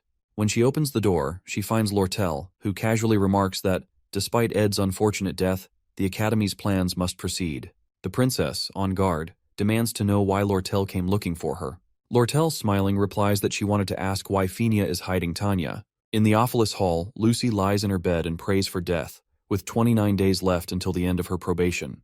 This is 3 hours before Lortel and Princess Phinia meet. Meanwhile, Leisha and Ed spar. Leisha comes in with a strong hit, but our boy sticks the knife in his mouth and breaks her form into a pool of water. Moments later, she regains her form and attacks him from different directions, but he still manages to defend himself. Shortly after, Mug commends Ed's incredible reaction time and ability, expressing how touched he is. Leisha, on the other hand, proposes they end things here for today because his close combat skills are outstanding for a mage. She comments that he must have been training for a while, and Ed replies that it's because she's an excellent duel partner. Ed mentions that Mug is too small and training with Marilda is a bit too much, but Lacia interjects, saying she thinks fighting with Marilda would be more helpful. However, Ed believes that fighting with a house-sized wolf would send him to an early grave. Leisha explains that high-rank spirits can freely change their forms, which is why Marilda can easily travel around the entirety of Arkan Island. After a workout session, Ed realizes his stats barely increase once they pass 15. Once you go past that, you need to fulfill special conditions like clearing hidden quests. Considering what he can obtain as Ed Rothtailor, he's certainly getting closer to his upper limit, so he considers acquiring a special ability once his long-term goal of mid-rank magic is achieved. He can't afford to grow complacent and stop improving. Suddenly, Lortel enters the cave and turns red in the face upon seeing him with his shirt open. She comments that she was enjoying the view and comes closer to attend to him, noting that he needs to find time to rest. When Ed mentions that he's at ease because his needs are mostly provided by others, especially Janica, Lortel realizes that he must have been training with spirits. When she notices the spirits are watching all of this, she wraps her hands around his arm, prompting Mug to start screaming about an emergency. Lortel enjoys a good laugh, and Ed asks what she's planning to do. She informs him that she's planning to see Princess Phinia soon, because she realized there are things she can profit from before the election begins. Based on his request, she explains that releasing the two knights, Caddock and Knox, would be easy, but it's not free, so she'd like to take the deposit for it now. Ed wonders what she's talking about, so he asks if he can hug her once. She's initially shocked, but then decides to play along. When he pulls her close, she immediately turns red. With her hands on his chest, she pushes him away and pleads for him to wait. Her reaction makes Ed ask what's wrong, and she responds that it feels different from how she imagined it before coming. She asks why he's not wearing clothes, protesting that he should know she's already walking a tightrope in her heart and should have some courtesy. When he replies that he only did what she wanted, she hugs him again and says he was supposed to do it slowly. Eventually, she confesses that she came because she wanted an answer in advance to her request for him to take her side once the election begins. Ed wraps his arms around her and suspects she's up to something regarding the elections. With her head still on his chest, she explains that she thinks she'll have many enemies soon, but if the entire school turns against her, she at least wants him to remain her ally. Later on, at the royal dorm, which is exclusive to Princess Phinia, Lortel informs her that she's come to find out why she's hiding Tanya. Lortel had overheard Jix telling Tanya to run to the imperial or royal family for help, so she deduced that Tanya would most likely be here. The princess asks why Lortel is even looking for Tanya in the first place, and Lortel explains that she has business with her. She states that Tanya acts weak to those she can't dare touch, but cruel to those weaker than her. In response, the princess mentions that the Rothtailor family holds enough power to make the royal family cautious. So Lortel realizes that getting Tanya will be difficult since the princess is on her side. In preparation for something like this, Lortel declares that she's going to run for student council president because becoming both the student council president and association leader will force Tanya to come to her. After Lortel leaves, Phinia tells Tanya that this isn't a situation where she can keep hiding. The Rothtailor Knights have been arrested, and all the routes off Arkan Island are in Lortel's hands. Because of Lortel's evident feelings for Ed, she mentions that Lortel must believe Tanya is the culprit, which is a dangerous situation. Suddenly, Princess Phinia asks Tanya who she thinks may have killed Ed since she didn't. Finally, Tanya confesses that she was the one who killed Ed, shocking Phinia. The girl explains that Caddock and Knox came to Sylvania under the pretext of assisting her, and the one who gave the order was their patriarch, Crepin Rothtailor, who didn't care about Ed. She suspects he did it because she mentioned Ed in her letter, making her believe she was the one who caused Ed's dreadful fate. Princess Phinia assures Tanya that she didn't commit any crimes and asks what her plans are. Tanya recalls how Ed never gave up and showed her how much a person can change, so she proposes that the only way to survive and uncover the truth behind his murder is to run for student council president. The princess reminds her that it won't be easy since she's currently a murder suspect, but Tanya considers Ed and those who have helped her. Since she's been backed into a corner, she refuses to remain intimidated. Upon hearing this, Phinia informs Tanya that she will publicly support her. Those words shock Tanya, and when she asks Phinia why she would go that far, the princess confesses that she's not sure but has a debt she couldn't repay to Ed Rothtailor. Sometime later, Lortel's secretary, Liena, gathers several related documents to help Lortel run in the upcoming elections. Liena reveals that she has obtained information that Tanya will also be running with Princess Fenia's support, but she doubts Tanya will gain much support since she's a suspect in a crime. Liena also protests that Lortel is doing all the work herself, losing sleep, and questions whether the council president position is truly achievable. When Lortel asks her to only ask necessary questions, Liena quickly apologizes and heads to the academy to submit the documents. After Liena leaves, Lortel wonders why she's asking such useless questions and determines to show her soon. Meanwhile, Lucy, who is severely bored, rejoices because she manages to make her pillow stand on its own. Eventually, the pillow slumps, and so does her excitement. She asks a nearby maid how many days she has left, and she's told there are still 27 days remaining. Suddenly, the maid remembers that the disciplinary action was passed yesterday and took a long time to process because the academy has been busy. Because of that, they have to restart the count, meaning she now has 29 days left again, nearly giving Lucy a stroke. Meanwhile, in the academy prison, Caddick considers how Duke Crepin was correct because Ed was able to react with incredible battle proficiency, even though he wasn't fully technically developed. This means he'll be a future threat to the Roth-Taylor family. Knox agrees, adding that it's not just Ed's abilities that are impressive, but also the spirit sorcerer, who summoned a spirit with the resolve to burn through all her mana, and the mage who resolved to take revenge in a moment. Since Ed was able to build relationships with such people, his potential could not be calculated.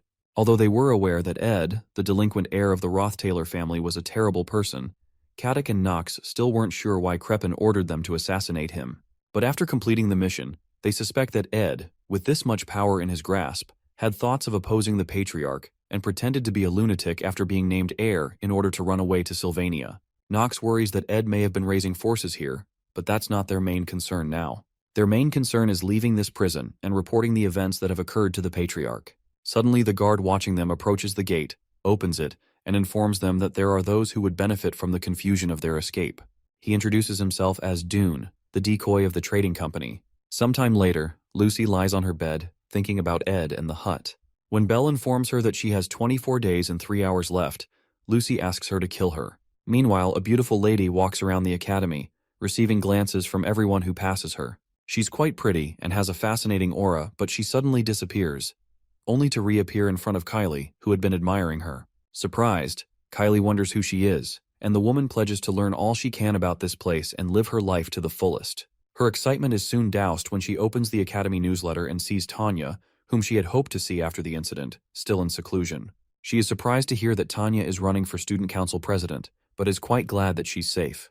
The more shocking news is that the third-year student, Ed, is dead. She recognizes that the subordinates of the Roth-Taylor family are the likely culprits, and she still remembers what she saw at Ed's hut and the things he said.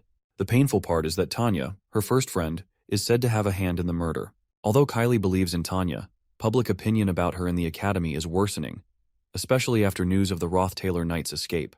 Also, the air around the academy after Ed's death is quite dark and gloomy. Meanwhile, Principal Obel realizes that the paperwork concerning Ed's death is massive, so he is pleased to assign it to a professor who has interacted with the people involved in the incident.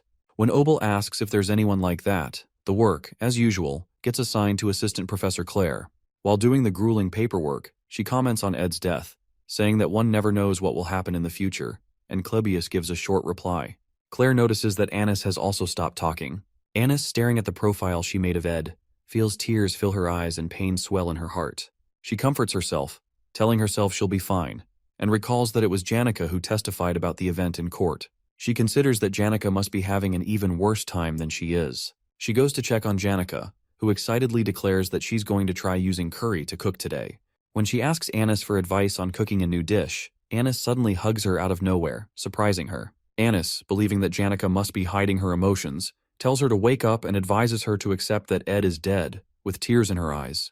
Janica, who doesn't know what to say, simply remains in her embrace and silences Driss, who has returned from picking up groceries, so he doesn't ruin the moment. Sometime later, Ed receives a copy of the Academy's newsletter from Janica, who also informs him that Tanya has returned to the Academy on her own after leaving the royal dorms, where she had been hiding. Apparently, Tanya has been actively cooperating with the investigation to prove her innocence, and the princess has chosen to publicly support her, even though more people support Lortel. Suddenly, Janica asks what happened when Lortel came to the cave, surprising Ed. She pretends it's none of her business, as girls do, But Jix soon interrupts by saying that Lortel will become student council president.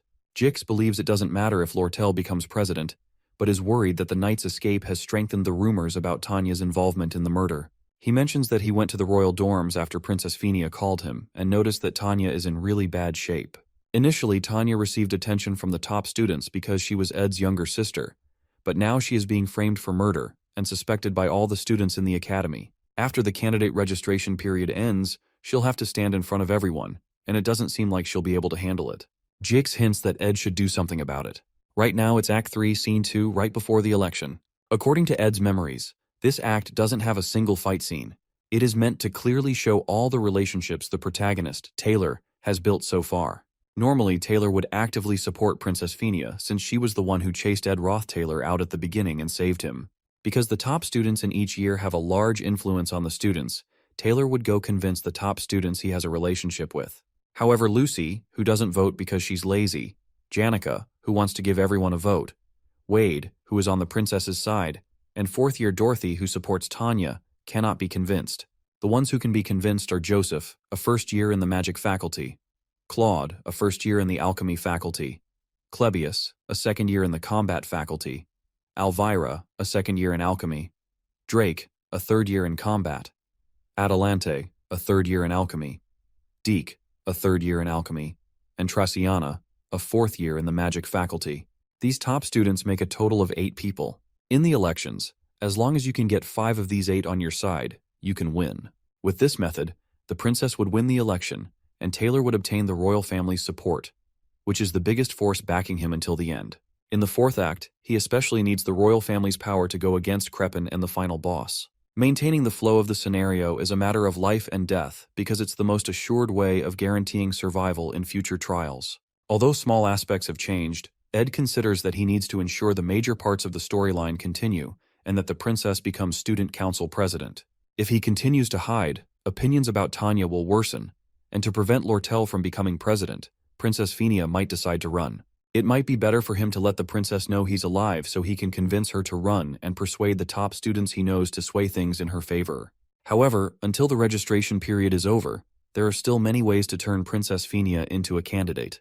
Another issue is Tanya, who was supposed to be a one-time villain that would disappear later, is now being accused of murder. She's experiencing a great ordeal that was never in the storyline, and Ed must choose between Tanya and the storyline. While he's thinking, Jix notices his concern and asks if he'd like to cancel their plans for today. But Ed assures him he's fine and proposes they begin. Our boy plans to confirm the results of all the training he's been doing and find something to distract him. Jix thanks him for the opportunity, as he hasn't had a proper opponent in a while and has been itching to sweat. With a maniacal look in both boys' eyes, they prepare for their light sparring. Meanwhile, Tanya thinks about old memories of her time with Arwen and Ed when she was much younger. She tries to recall every scene of how they walked hand in hand to the hill covered in blooming flowers. Perhaps that was her last happy memory, and her life has been filled with great responsibility and heavy pressures since then. Looking out the window, she hears the chants of several students protesting that she stepped down since she's a murderer, and she wonders how things ended up like this. Meanwhile, because Tanya, who has been driven into a corner, will have a heavy influence on the storyline, Ed hesitates a bit before taking action.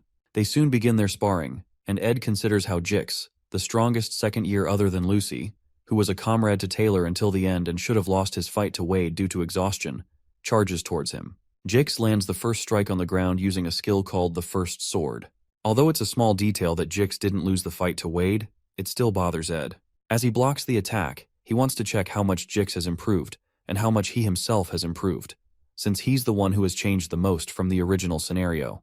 He uses basic defensive magic to create a shield around himself to block the attack that shatters the ground before him. The moment the dust clears, he's surprised to see Jix leap right at him, realizing he's fast.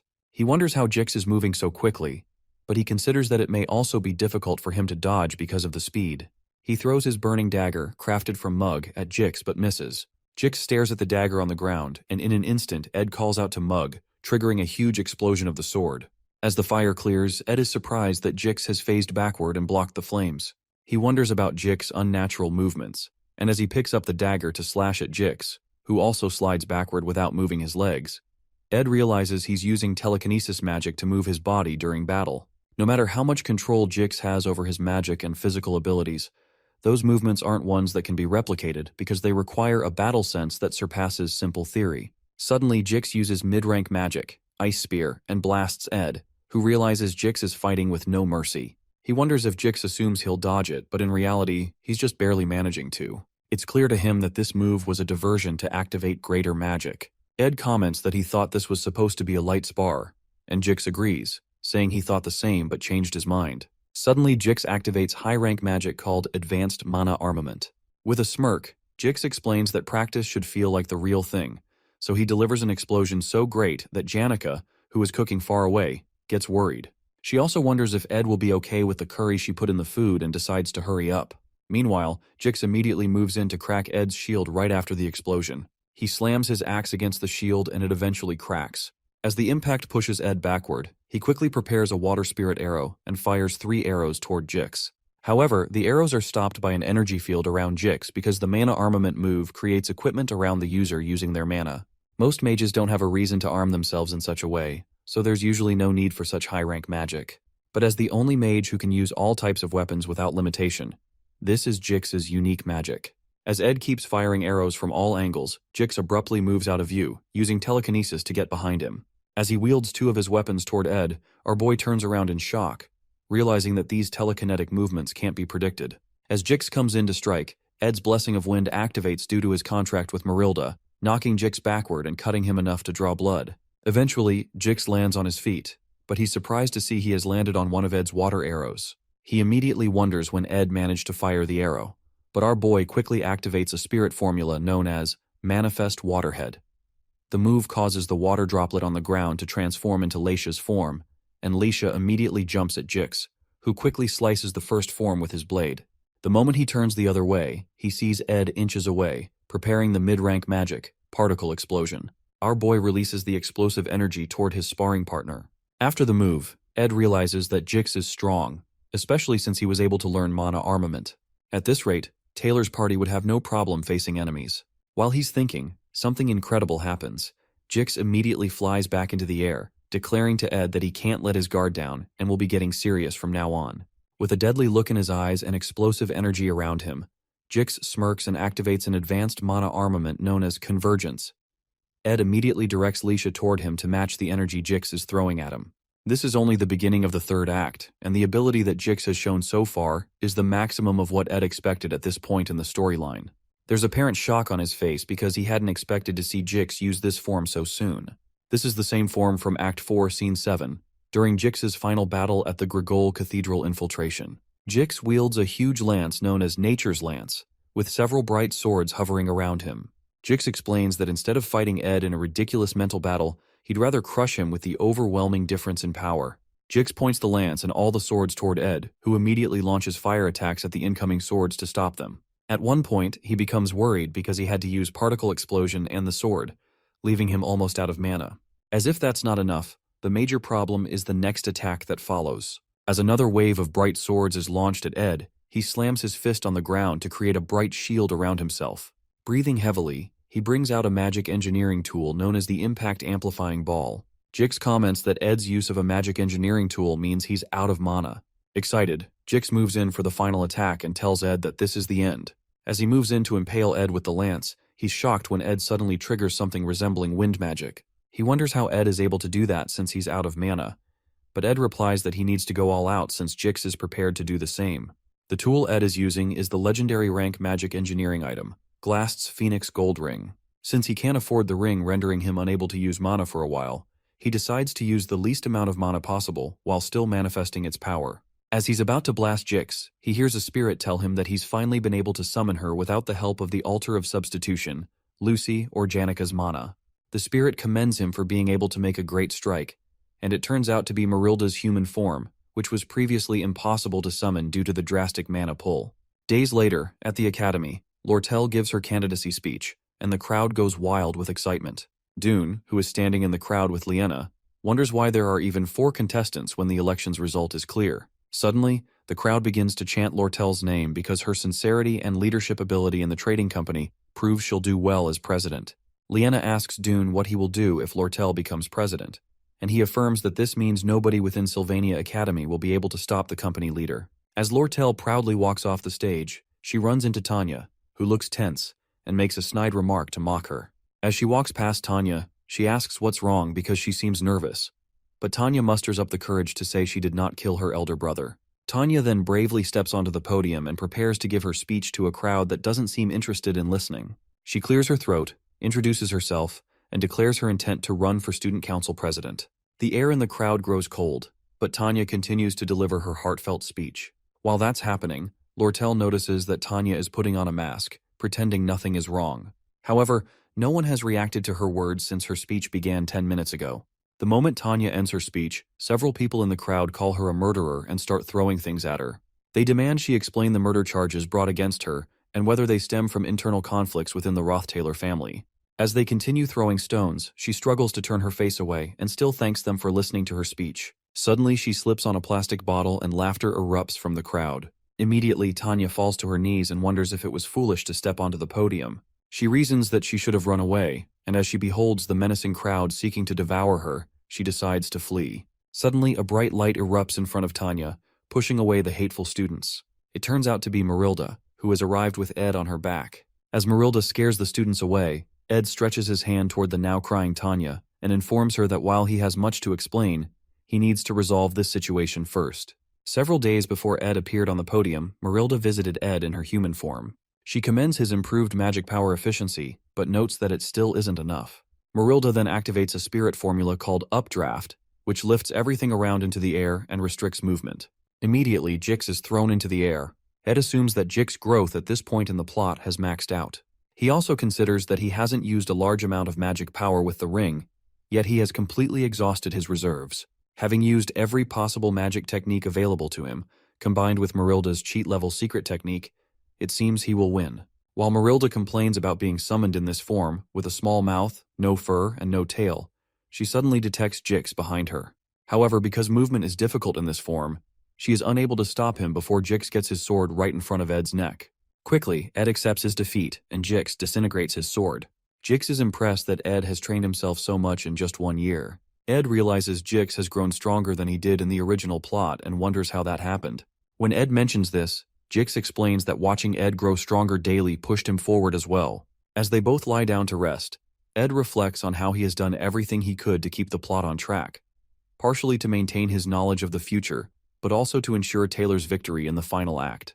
He once believed the plot was the only answer, always managing to steer it back on course. He feared factors beyond his control, and after hearing of the knight's escape, he hesitated to save Tanya. Now, what little remained of the original plot seems to have slipped from his hands. Still, he decides to focus on what he can do. Jix, who will be Taylor's ally in the final act, must grow stronger. Just in case, Ed has also trained himself and built reliable comrades.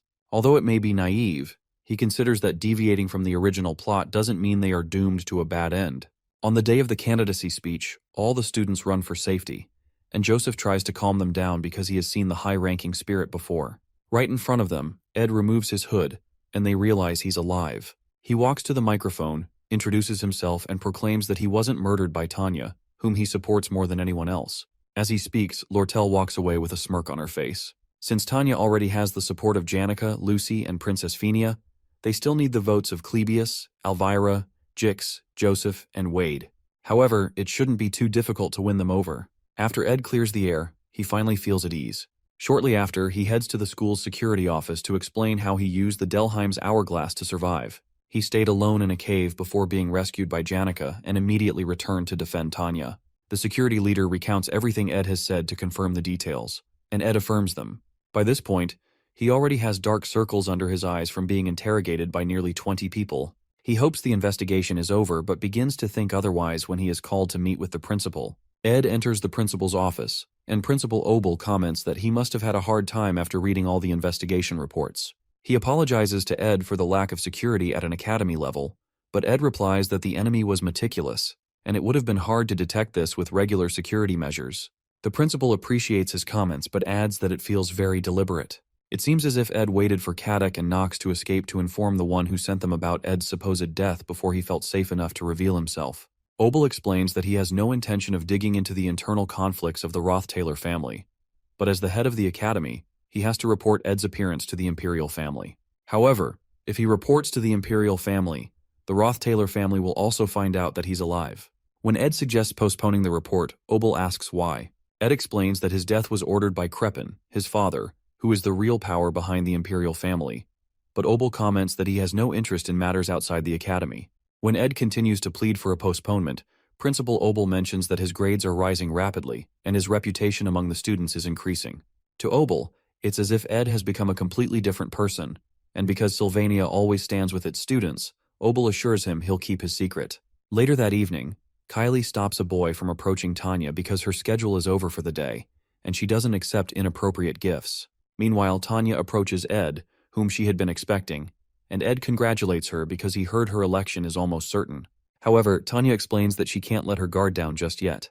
Tanya's innocence has been proven, and she eventually received an overwhelming number of votes. But the major reason Tanya could receive these votes is because of Lortel's downfall. Lortel persistently framed the election as a one-on-one battle between herself and Tanya, making everyone forget the other minor candidates. And at the perfect time, when their supporters were fairly equal, an article about how Lortel embezzled trade funds and abused her business partners was released, causing her to naturally resign in disgrace. As a result, only Tanya's supporters remained. Sometime later, Tanya meets with Ed and notes that they haven't had time to talk since she's been busy running for office. She mentions that she wanted to thank him, but he reminds her that he's told her it's fine, especially as she kneeled before him with tears in her eyes on the day she announced her candidacy. However, Tanya interjects that the thing she wanted to thank him for was something else. She considers asking him an inappropriate question, but decides to ask anyway. She asks him why he supported her when she announced her candidacy, especially because he was supposed to stay hidden. She mentions that she felt as if he couldn't stand the injustice she was going through, so Ed agrees that that's why he did it. He mentions that she's his family, so it's clear that he'd take her side, which makes her smile. Since she's now student council president, she requests that he inform her if a crisis comes so she can do whatever she can to help. As Tanya walks away, Ed watches her with a smile on his face, but his reflection is soon interrupted by Lortel, who teases him about the touching statement he just made to Tanya. Ed wonders how much of what he said she heard, and asks her how she's been coping with the terrible rumors about her recently. She sits down next to him and cheerfully declares that it's all according to plan.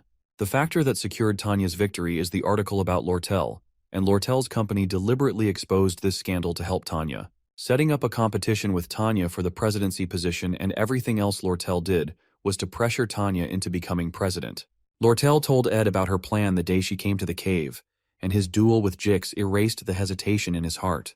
He had truly saved Tanya because she is family, but he also considered her usefulness. The upcoming fourth act is a battle against the Roth-Taylor family. He's already an enemy of the family, but Tanya is an insider and the perfect connection for diversion tactics and gathering information. Eventually, Lortel comments that her infamy in the academy has been rising, and Tanya doesn't seem to think too highly of her, so she'll leave it all to Ed. Ed replies that she has a bad habit of manipulating everyone around her, but she jokes that it's just an occupational hazard. However, Ed asks her if she's really okay, but since rumors don't take away her money, Lortel doesn't care, especially as long as Ed doesn't turn into her enemy. At this point, the storyline is entering a new phase, and the future actions of Princess Penia, who did not take the president's position, are now uncertain. The power struggle between the Roth-Taylor family and the Imperial family is also uncertain. All Ed can do is watch and see how the remaining part of the third act will unfold. Soon after, he returns to his hut after almost a month. There are many things to do, but when he enters, he finds Lucy sleeping on his bed, which makes him smile. He immediately goes to his usual spot to read his books, but he eventually falls asleep due to fatigue. The news of Tanya's election as student council president came 3 days later. Meanwhile, Janica goes to meet the senior professor of spirit studies, Melina, who offers her a grading job for extra bonus points. Melina is offering her this because she's already at the highest level, even among active spiritists. Janica still wonders why Melina chose her, so Melina advises her to establish her dignity as a senior in the next joint combat training. Janica, however, doesn't seem interested in doing that, so Melina mentions that she's the top student in her year, the best spiritist in the academy, yet she's always smiling like the happiest person in the world, with her head floating in the clouds. Melina mentions that it's obvious she's dating Ed, but she looks like she's lost her mind from an outsider's perspective. Janica immediately turns red and wonders why Melina would say she's dating Ed. Melina clarifies that they're always together, and that Janica is always grinning and spacing out in classes, which is typical of a kid who just started dating. Janica begins to stutter and tries to stop the professor from speaking in front of the other students. But Melina loudly declares that everyone already knows she's dating Ed, which makes Janica feel like disappearing. In the southern mountain range of the eastern Sparta region, there's a land of farming known as Pulin. Deep into the ridge, there's a small farming village called Torin. There, we see a young Janica Failover, who would bring light to this village. Suddenly, she meets a young male boy who speaks to her formally. However, the boy's manner of formal speech was quite unfamiliar to her. Regardless, the boy eventually became comfortable with her and started to tell her about the imperial holy city. Janica remained cheerful and loved by everyone. Eventually, the male boy comes to confess his feelings for her. The young girl didn't know how to reject people, but she rejected the boy's heart. After that, the male boy ran away and didn't visit the village for a long time. Later on, he brings her a letter of admission from Sylvania and bids her farewell with his formal speech. She then opens the letter to read its contents. 3 years later, Janica is still scared of rejections and uncomfortable with formal speech. She gets startled when the administrative officer asks if she has any questions. The lady promises to quickly deal with any issue if it's an administrative task. However, Janica is short of words as she stares at the leave request from Trick's dorms. Regardless, the lady still tells her that a lot of people will help her if she just asks. Despite having a lot of people in the past, Janica finds the attention to be a burden. After that, she meets up with Anise, who realizes that Ed was alive all along. Anise sees that her friend must have had her reasons, but she wonders what's worrying Janica now. Janica then mentions how she finds it hard to reject other people's requests. Anise then calls her out for always cooking for Ed and acting like his maid, but Janica says she did those things because she wanted to. However, due to how close they are, she finds it hard to request things from the MC sometimes. Anise then suggests that Janica should put some distance between her and Ed. Since they're so conscious of each other, she feels this would help. Nevertheless, Anise is worried that they might become too distant because of this. On the other hand, Janica thanks her friend for the advice and takes her leave. Anise tries to stop her, but it's too late. In the end, the girl worries that she might have just done something horrible. Meanwhile, our MC has been able to unlock a lot of crafting formulas. The one he wants the most is the thunderstruck 1,000-year-old wooden cane. The formula is quite simple, but the cane still has a very high force rank. Ed needs a branch from a tree that's over 1,000 years old and has been struck by thunder. He can easily find a tree that's old in the northern forest, but the issue is finding thunder. His attention suddenly moves to Lucy, and he decides to wake her up. As she opens her eyes and sees his face, she quickly runs to the top of a tree. The protagonist then asks her why she's acting so surprised. Lucy tells him to talk, but he decides to postpone what he wants to tell her. Later on, Janica pops up at the camp. Ed notices that she's late, but she tells him that she has no particular reason to be late. He then asks if she wants tea, and she accepts while wondering how she's supposed to put distance between them. Later that evening, she commends how good he has gotten with handling spirits, especially Mug. Our MC suddenly stops as he sees Belle, who tells him that Rachel has requested for Lucy. He apologizes for making her worry due to the news of his death, but she's glad to see that he's fine. As the two of them lock eyes, the protagonist lets the maid know that he'll continue to speak formally to her. She tries to persuade him, but Ed refuses. Janica, on the other hand, is shocked to see Belle acting so frustrated. This suddenly reminds her of the male boy from back then. The maid then mentions that she's glad to see that Janica is doing well too. As she heads off with Lucy, Janica bids her farewell. After that, our hero's lover asks if they can speak to each other formally. She tries to explain how it's better to talk in a manner where they show respect towards each other. After she tugs on his shirt, the MC nervously agrees to her request. After that, Janica addresses our protagonist as Sir Ed. This catches him off guard, and he finds himself short of words. At the same time, Janica is feeling embarrassed as well. 3 minutes later, they try to have a conversation around the campfire, but Janica brushes it off. The air is really awkward and Ed has no idea what to do. While she remains quiet, he tries to think of a way to get rid of the awkward atmosphere. Suddenly, she gets up and remembers that her curfew is almost over. Janica thanks the MC and quickly runs back to her dormitory, leaving our boy completely speechless. A chilling fear runs over Ed's body as he realizes that he has to keep up this formal speech with Janica. Later on, we see Ed reading a book in the middle of the forest. Marilda then asks if he's going to continue his formal speech with Janica, but he doesn't get why the spirit is asking when she saw everything. However, Marilda says that she wants to know if anything interesting happened in the academy. Ed then explains that things are still quite awkward between him and Janica. Because of this, he's worried that something may be up with her. Marilda then teases him about being worried about Janica, and he accepts it. He quickly brushes the topic aside and asks for permission to snap some branches of the tree. The spirit points out that he doesn't need her permission for a few branches. Despite the tree being named after her, Marilda says she's protecting the forest because of an old friend who put her name on the tree. She then points out how her human form wasn't easy to get from the start. Usually spirits take on the forms of animals because it's more convenient. She then asks the hero if he knows the form she had to copy. Since she can read his thoughts, she tells him that her human form is closest to his ideal type. Ed is shocked to see that this is his taste in women, but Marilda confesses that she was just lying. The spirit points out that she can't just copy anyone, since transformation magic is difficult. The form she has belongs to a child she met when Arkan Island was uninhabited. Upon hearing the girl's description, it finally clicks in Ed's head. The girl is the same one who established the school and is none other than Sylvania. As night falls, our hero sits by his campfire when Janica comes to meet him. He then offers her some apples while still trying to maintain their formal speech. As she sits down, he asks her to pass her plate, and she hands it over. While eating the apples, Janica still wonders what to do about the awkward situation. With her face down, she decides to ask Ed something strange, but she asks him to hear her out before he replies. As the protagonist continues peeling his apples, she asks what he thinks of her coming to live with him at the camp. Upon hearing this, he mistakenly hurts himself with the knife. Janica then freaks out as his blood spills everywhere. Later on, the protagonist bandages his finger and also has the time to collect his thoughts. After that, he addresses Janica, saying that she's someone who's incredibly kind and sincere. He also tells her that he likes her a lot.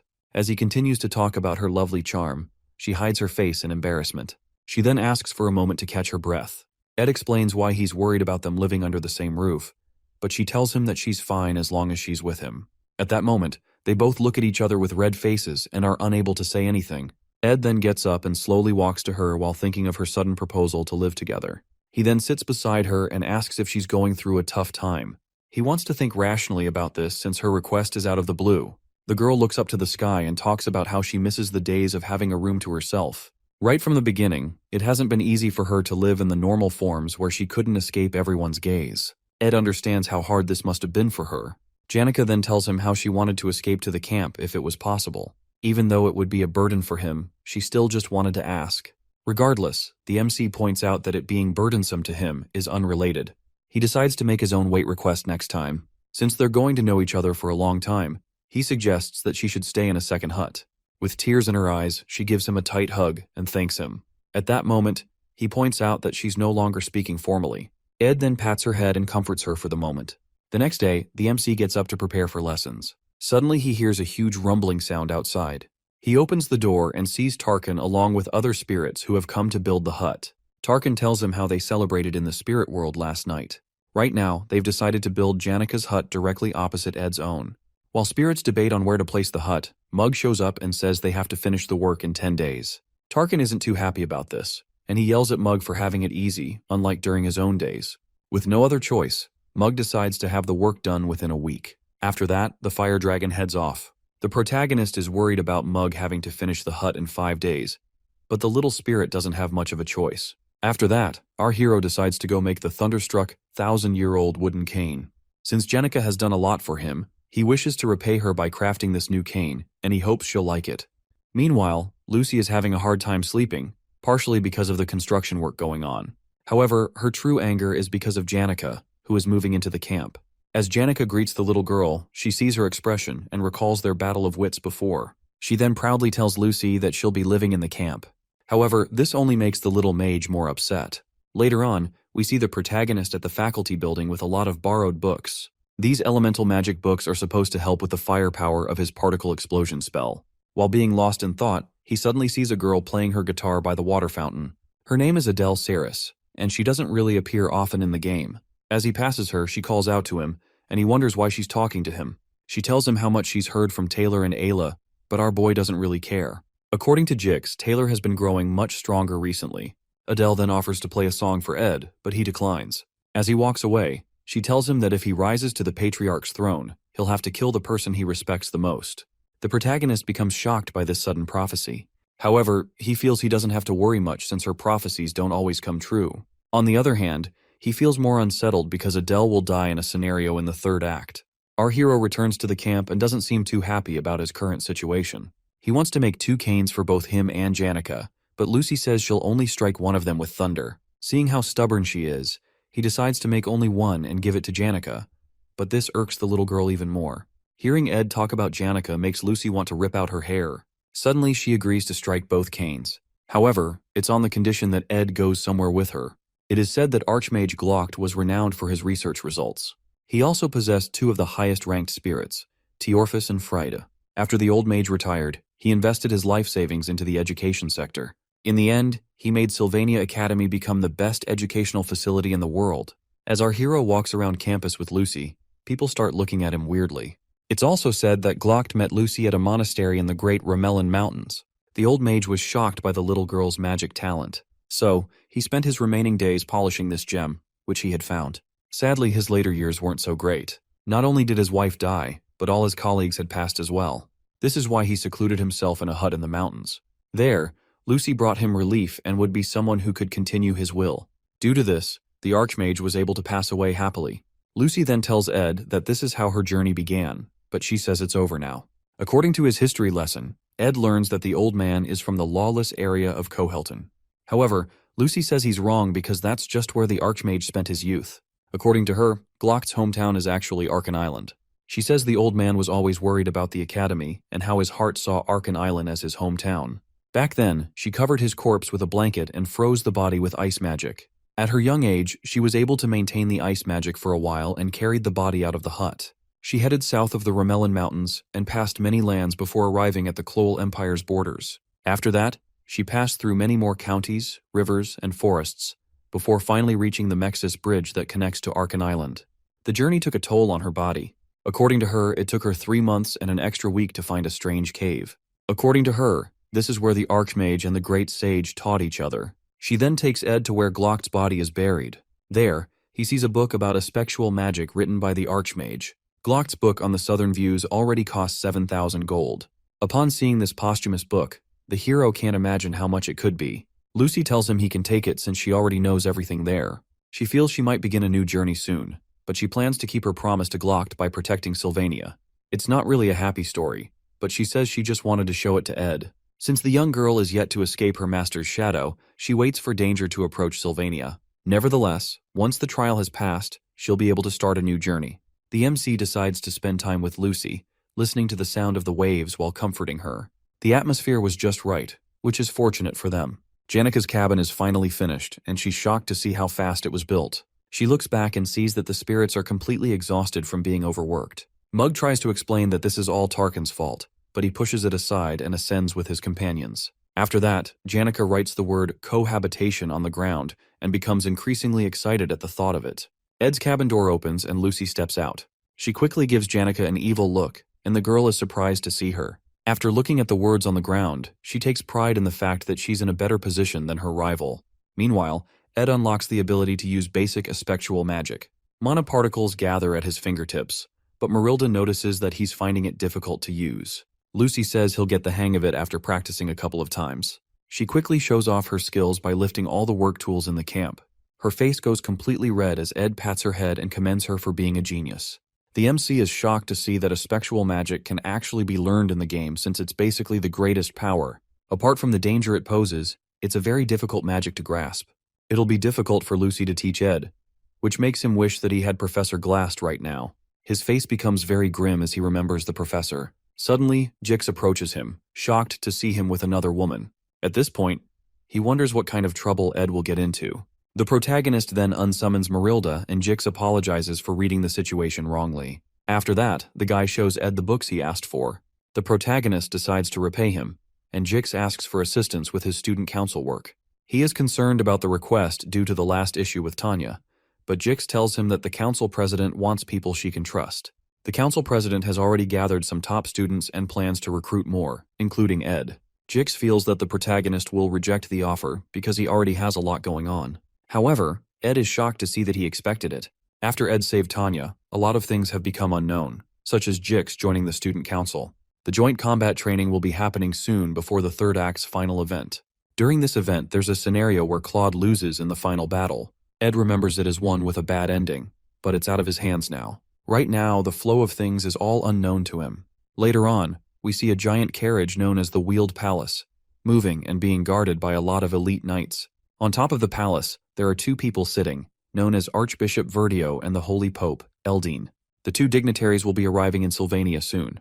With Verdio and Eldane visiting, Tanya is pressured to make sure that preparations go as planned. We also see other students helping her to sort out some paperwork. She sees that the dignitaries are worried about Saintess Clarice and that the Holy Pope also wants to meet Adele. Meanwhile, the real Saintess is getting ready to show up for the first time in front of the students. Sadly, the Pope's visit overlaps with the combat training, which she was hoping to attend.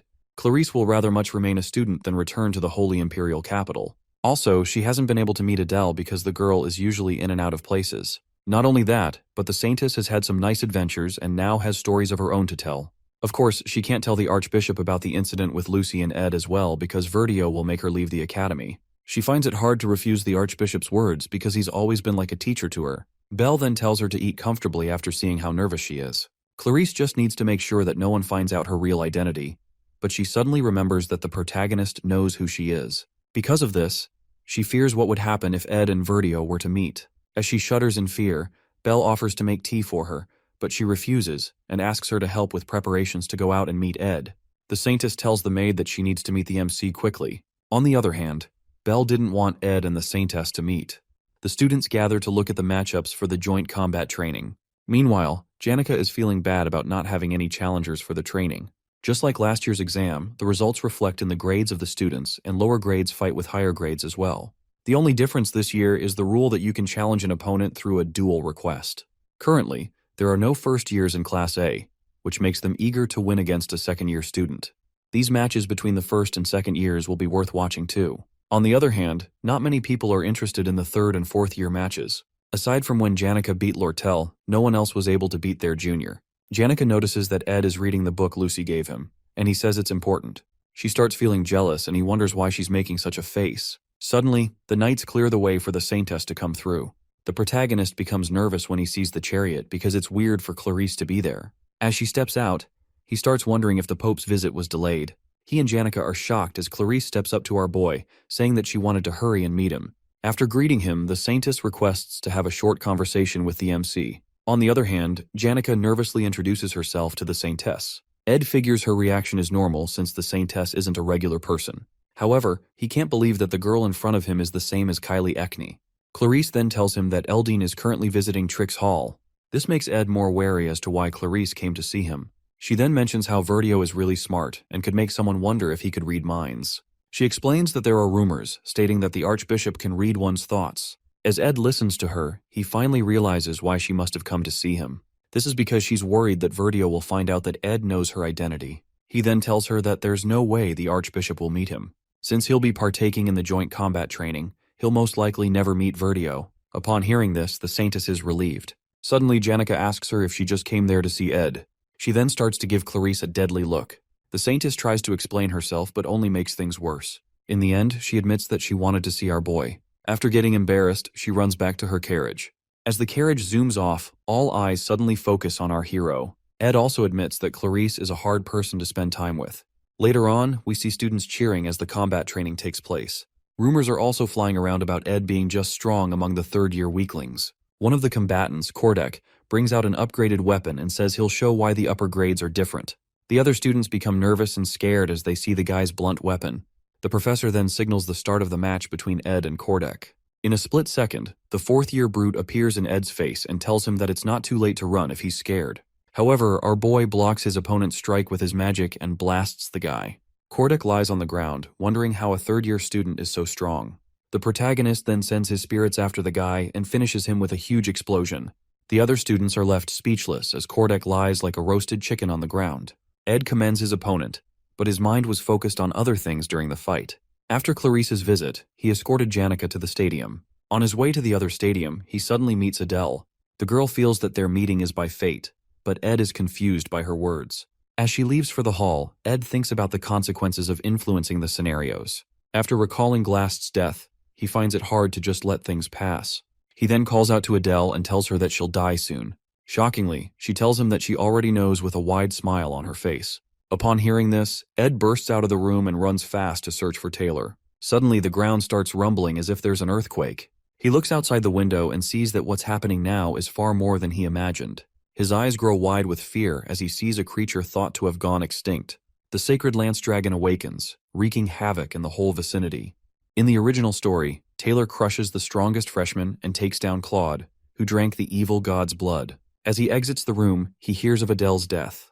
This incident causes Clarice to lose trust in the Order and become a different person. Due to this, players named her the Faithless Servant. As the Order dispatched troops to deal with Clarice, an awakened Lucy completely wipes them out. However, this is changed with the appearance of the sacred dragon, Wellbrock, which is supposed to appear towards the end of the main story. Ed wonders just what the hell is going on.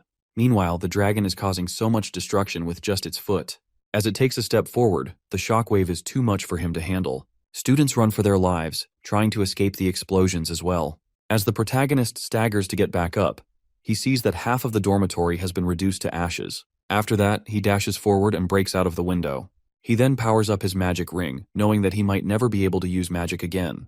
He uses all the power he can muster to summon Marilda and tells her to run quickly. Over in Trix Hall, the knights try to get the Saintess to safety. She tells them to gather the others as they offer to take her back to her carriage.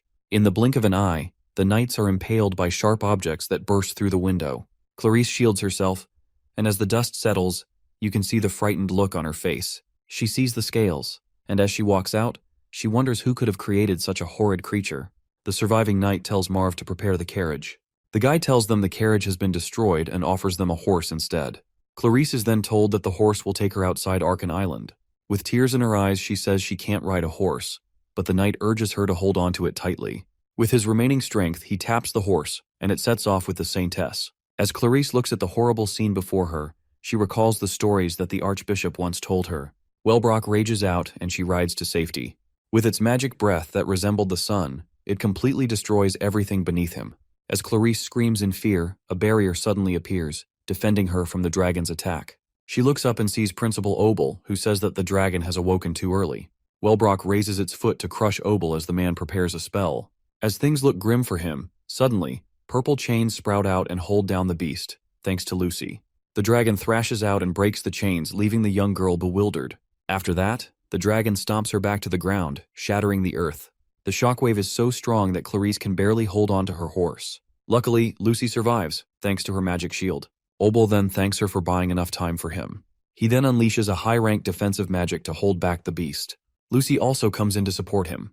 Meanwhile, the Saintess is completely traumatized by the dead bodies around her. She needs to run away quickly, but the fear and shock have left her confused about what to do. Suddenly, Ed shows up in front of her, and he's glad to see that she's safe. He extends his burnt-out hand to help her up and explains that he knew she would be at the Trix Hall. He also tells her that she can't escape the dragon's range even if she were to leave the island.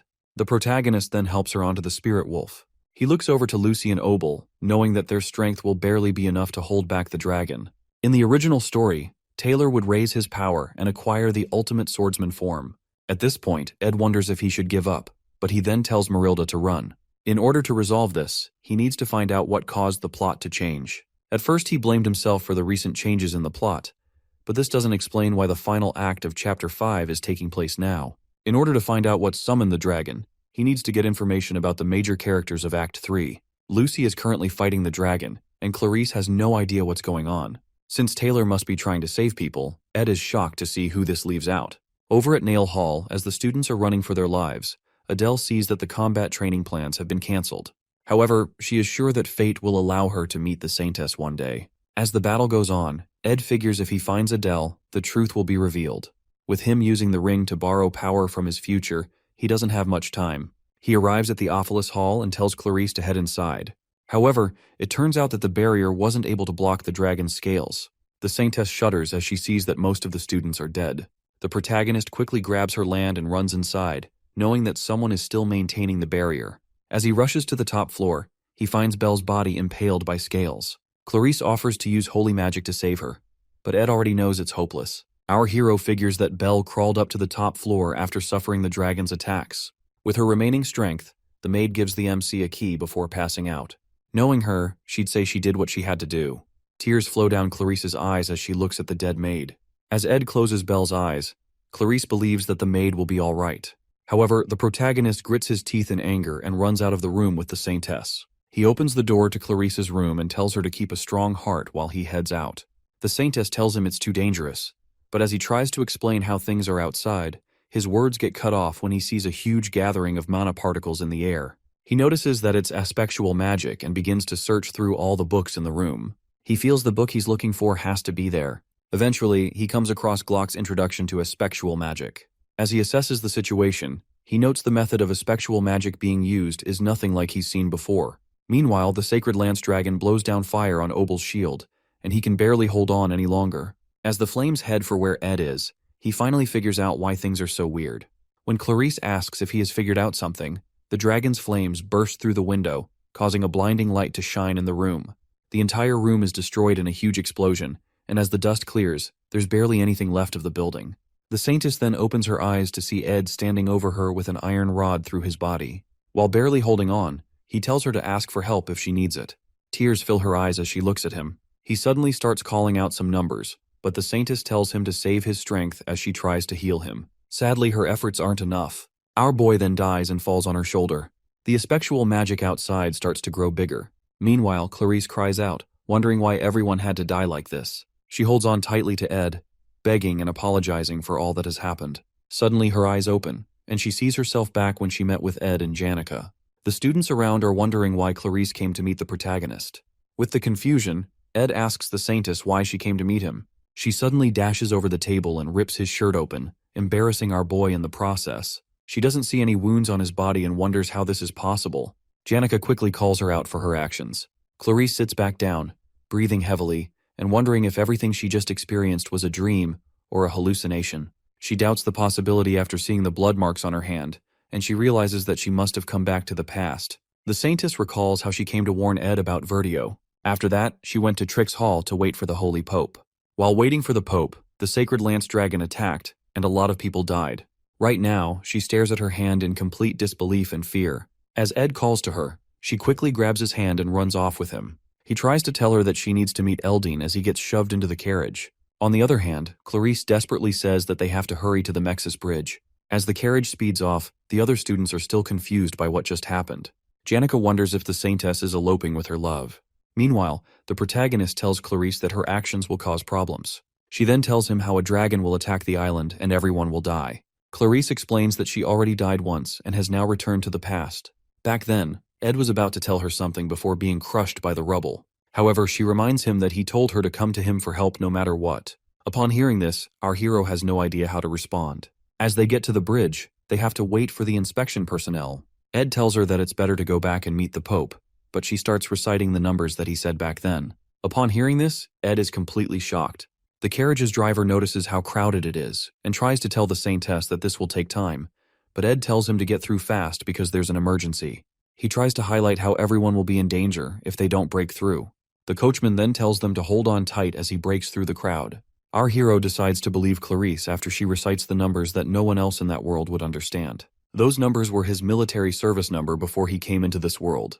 As they ride off, Ed starts to understand why the Saintess chose to escape. For time to have been rewound, it means a spectral magic was definitely involved. While he continues his explanation, Clarice asks him to allow her to lie on his chest for a little while. Meanwhile, Ed figures that the magic used should have been impossible with a human's magic power. Suddenly, Wellbrock rises up and roars loudly over the horizon. Clarice screams in fear, but they have successfully escaped this time. However, the same nightmare occurs again for her. She turns back to look at Ed, who calls to her and is terrified to see him impaled by the dragon's scales. As she weeps, she tries to heal him and apologizes for not being able to help him again. Once again, our hero has died for her sake, and all she can do is say sorry. Nevertheless, Ed comforts her, telling her not to cry and saying that he's sure that he'll help her again. After those final words, he dies. Clarice begins to blame her blessing, wishing that Ed had it instead of her. As she wishes to return to the past once more, she finds herself at her initial meeting with the protagonist again.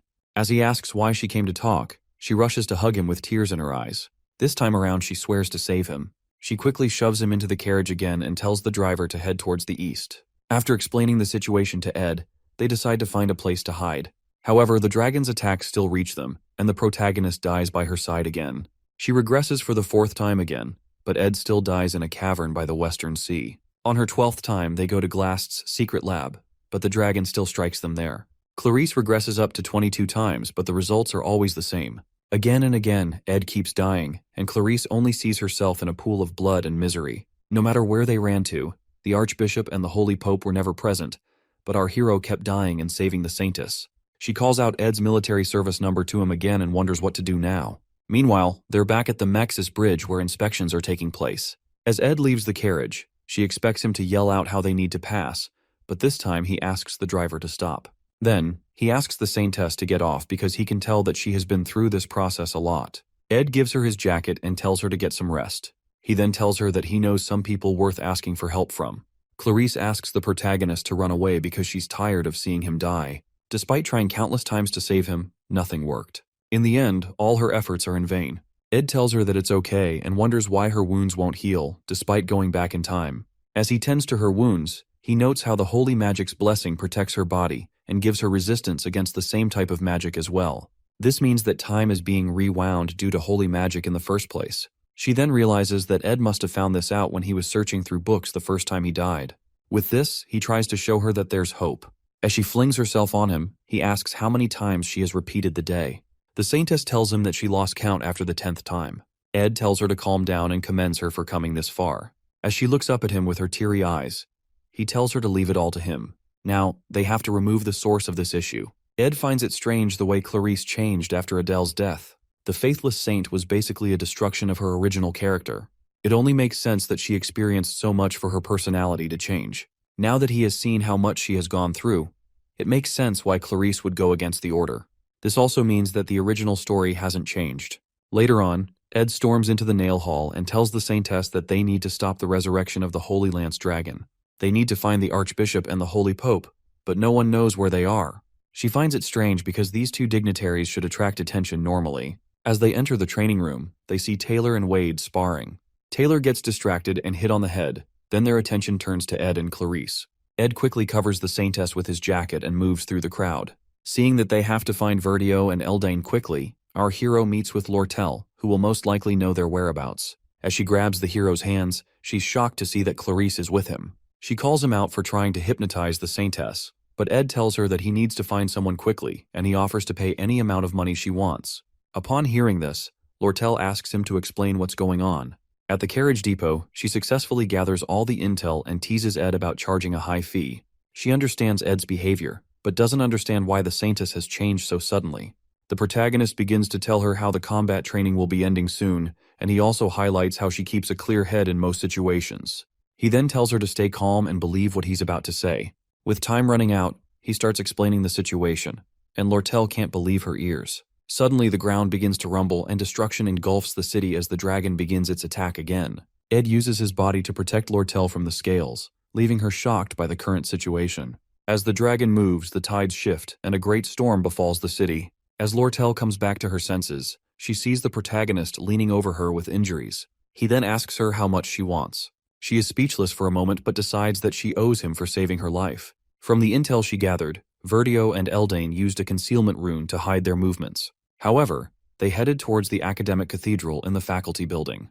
As Ed and Lortel head towards there, Clarice bursts out of the carriage and tries to stop Ed. Seeing how worried the Saintess is, Lortel starts to feel awkward. The merchant girl then tells them to get moving. Luckily, there's a horse that can still get them to the faculty building.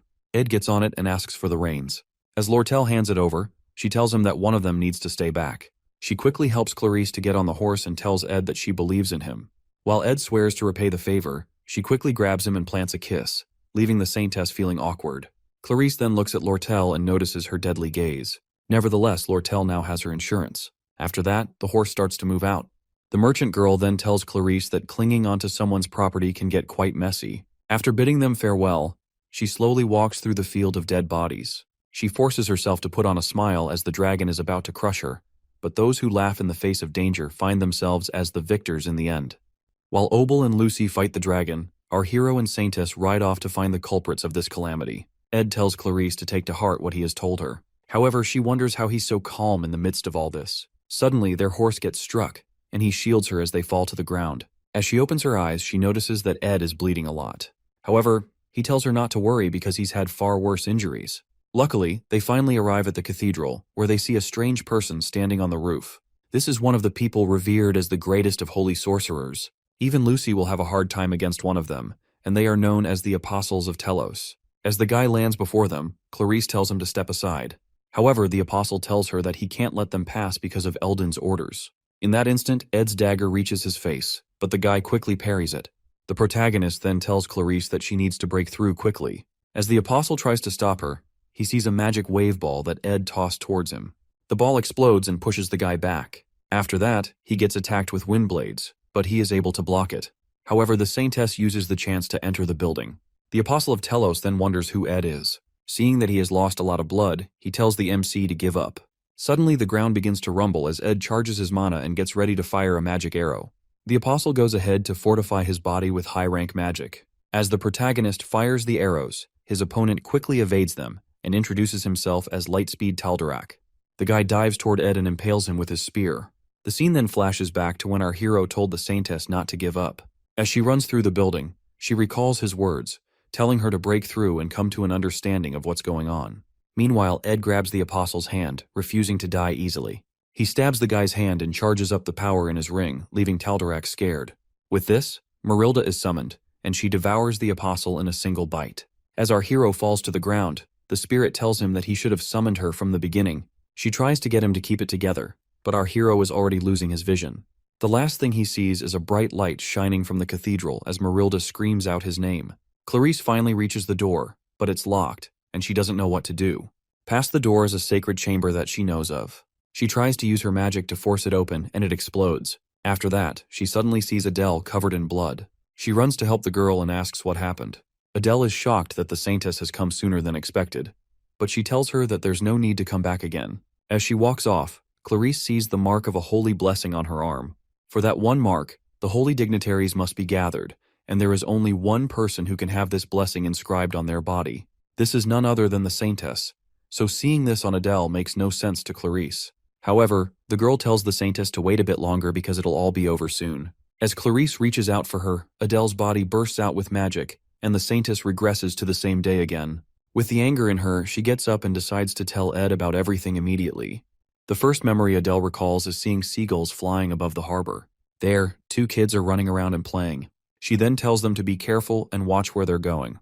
Her parents ran away from their homelands to the trade city of Oldek to seek refuge from the war. Sadly, they were still used and scammed and could barely afford a piece of bread for the day. One day, while she's enjoying a nice meal, her dad tells her he'll be back soon after taking care of something. As the man walks away, he occasionally takes a look back at his daughter. Meanwhile, the wonderful sandwich Adele had tasted like nothing at all to her. After that moment, she became an orphan. She then goes to Deldaros Orphanage, where she worked together with the other children. Luckily, they were able to rest occasionally and receive support from the Telos Order. She also learned to play the lute, which made her spend more time at the church. One day, Archbishop Verdio gets congratulated on his entry into the Holy Imperial Capital. While Verdio thanks everyone, his robe suddenly catches fire. As the fire begins to spread, it is quickly doused with a bucket of water. The Archbishop is shocked to see Adele with buckets of water. He then asks her how she knew it would happen. She tells him that she has dreams about the future, but she can't see her own future. Upon hearing this, Verdio grabs her hand and calls her the Saintess of Telos. Just overnight, Adele saw herself at a table with luxurious meals and the respect of high-ranking clergymen. Her new life was incomparable to the one she lived in poverty. She received baptisms from the Holy Pope, Verdio, and the greatest apostle. She also bore the holy magic's blessing on her body. With this, her holy power grew stronger. All that remained was the baptism of the stigmata, and for the first time, Adele was able to see her future. Later on, Verdio lashes out at her because she wants to give up on being the Saintess. She thanks him for all the care, but she wants to use other means to serve Telos. Seeing that she can't be convinced, the Archbishop tells her that her ability to see the future is the reason she was selected as the Saintess. He gives her a nasty look as he realizes that she can now see her own future. As years passed by, Adele remained as the caretaker of the Holy Flame. As she plays the lute through the night, her future would appear once she fell asleep. There, she sees the feral dragon, Wellbrock. Verdio then decides to offer her as a sacrifice because his plans have gotten out of hand. While in the imperial capital, she heard a lot of things. Thanks to Emperor Kloll, the world was finding peace, but the Pope's influence was reduced. Verdio, who was also a businessman, knew that they needed to turn things around with fear and the miracle of God. They planned to summon the Holy Lance Dragon and have the Order subdue it. For this, Verdio was searching for a sacrifice which was none other than Adele. However, several years later, she meets Clarice, who has an incredible gift for holy magic. Clarice then asks her what she has to do to live a pure life. Adele stops her music, thinking of how to tell Clarice that it's her fault that she's the Saintess now. She then starts singing for Clarice while telling her to run away in her mind. As they enjoy the night, Adele hopes that Clarice will be able to run away. She would sing these songs, hoping that Clarice would run, but the guilt always came back to stab her. One morning, she decides to run away to the Sylvania Academy. As she walked through the place covered in blood, the students were speechless. However, she eventually realizes when and how the Holy Lance Dragon will revive. When she heads to the chapel, she meets Taldarak, who tells her that outsiders aren't allowed inside. She would then show her holy blessing mark and enter the chapel, where the apostles are waiting. There, she sees a chest containing Wellbrock's fang. She tries to convince Verdio and the apostles to stop, but they won't listen to her. Seeing that Saintess Clarice isn't there, they must have thought that tales of the dragon were fairy tales. However, the appearance of the mighty beast proves them wrong. In the end, Verdio tries to quickly get the Saintess to be used as a sacrifice. The magic circle on the floor would seal the dragon once the Saintess was sacrificed, so Adele decides to use herself as a sacrifice and endures the pain. Nevertheless, she didn't predict that the holy magic blessing would protect her body from the necklace. The aspectual magic within her gets pushed to its limits. So, the process repeated itself again and again. Adele was shocked when Clarice managed to enter the chapel the last time. Now, she pushes herself to try 1 or 2 more times to finally end the loop. As she drags her bloody body to the chapel again, she suddenly bumps into Ed and wonders what he's doing there. The story continues from Adele's point of view. She remembers going to Verdio, who never believed her. She tries to convince him that once they unleash the Holy Lance Dragon, there will be no way to stop it. However, he has another plan: to release the dragon and then perform a miracle by stopping it themselves. For them, it's the perfect way to make the world bow before them and their god, Telos, reclaiming the Order's lost glory. Adele knows from her dreams that she is the key to ending the Order's arrogance and stopping the revival of the Holy Lance Dragon. For that purpose, a saintess must be sacrificed at the rune of sacrifice. Thinking about the life of a saintess, she recalls Clarice, the current saintess. Adele, however, is ready to take Clarice's place because she believes it is her duty from the beginning. But every time she sacrifices herself, the blessing of holy magic in her body protects her, summoning residual aspectual magic. As a consequence, time repeats itself, again and again, until she runs out of holy power. Once again, she awakens in the combat training room of Glocht Hall after revival, her body on the verge of death. She knows that after a few more revivals, her holy magic will be completely depleted, and true death will finally consume her. When that happens, the chance of reviving the Holy Lance Dragon will be lost forever. She walks down the hall once again,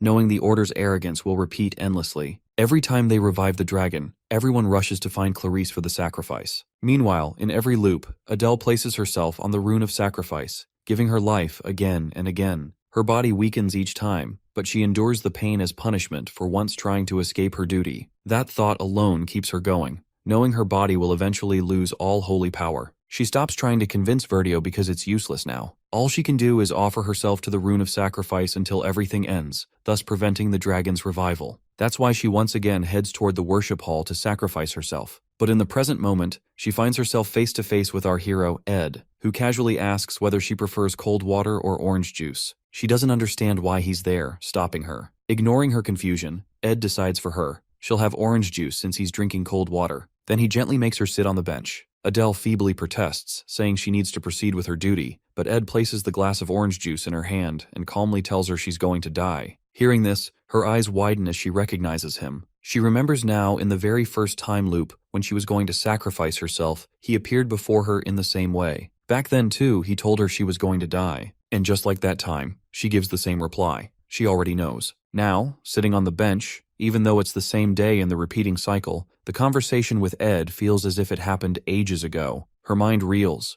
urging her to end the conversation as soon as possible so she can go to the cathedral and finally finish this painful cycle. But Ed isn't convinced by her casual reply. She doesn't understand why. He points out that he just told her she's going to die, and yet she answered as if it means nothing. Adele remains calm, not realizing what's wrong with her response, simply repeating that she needs to go. He asks again, whether is that all she has to say. Her answer is cryptic, because deep inside, she already knows, not only from the countless loops of time, but from long before that she knows she is destined to die. So she never finds any other words to say. She recalls her moments with Clarice, but Ed's question keeps echoing in her mind. She wonders if there's something she should say, but her memories focus instead on Clarice's gentle smile, the one she always wanted to protect. Ed's question repeats again in her head, over and over, until she wants to scream at her own mind to stop. Her thoughts drift to her childhood, to the first time she ever had a proper meal, a sandwich. She remembers looking at her father's back and mumbling a small thank you. But now, when she blinks, she sees Ed instead of her father,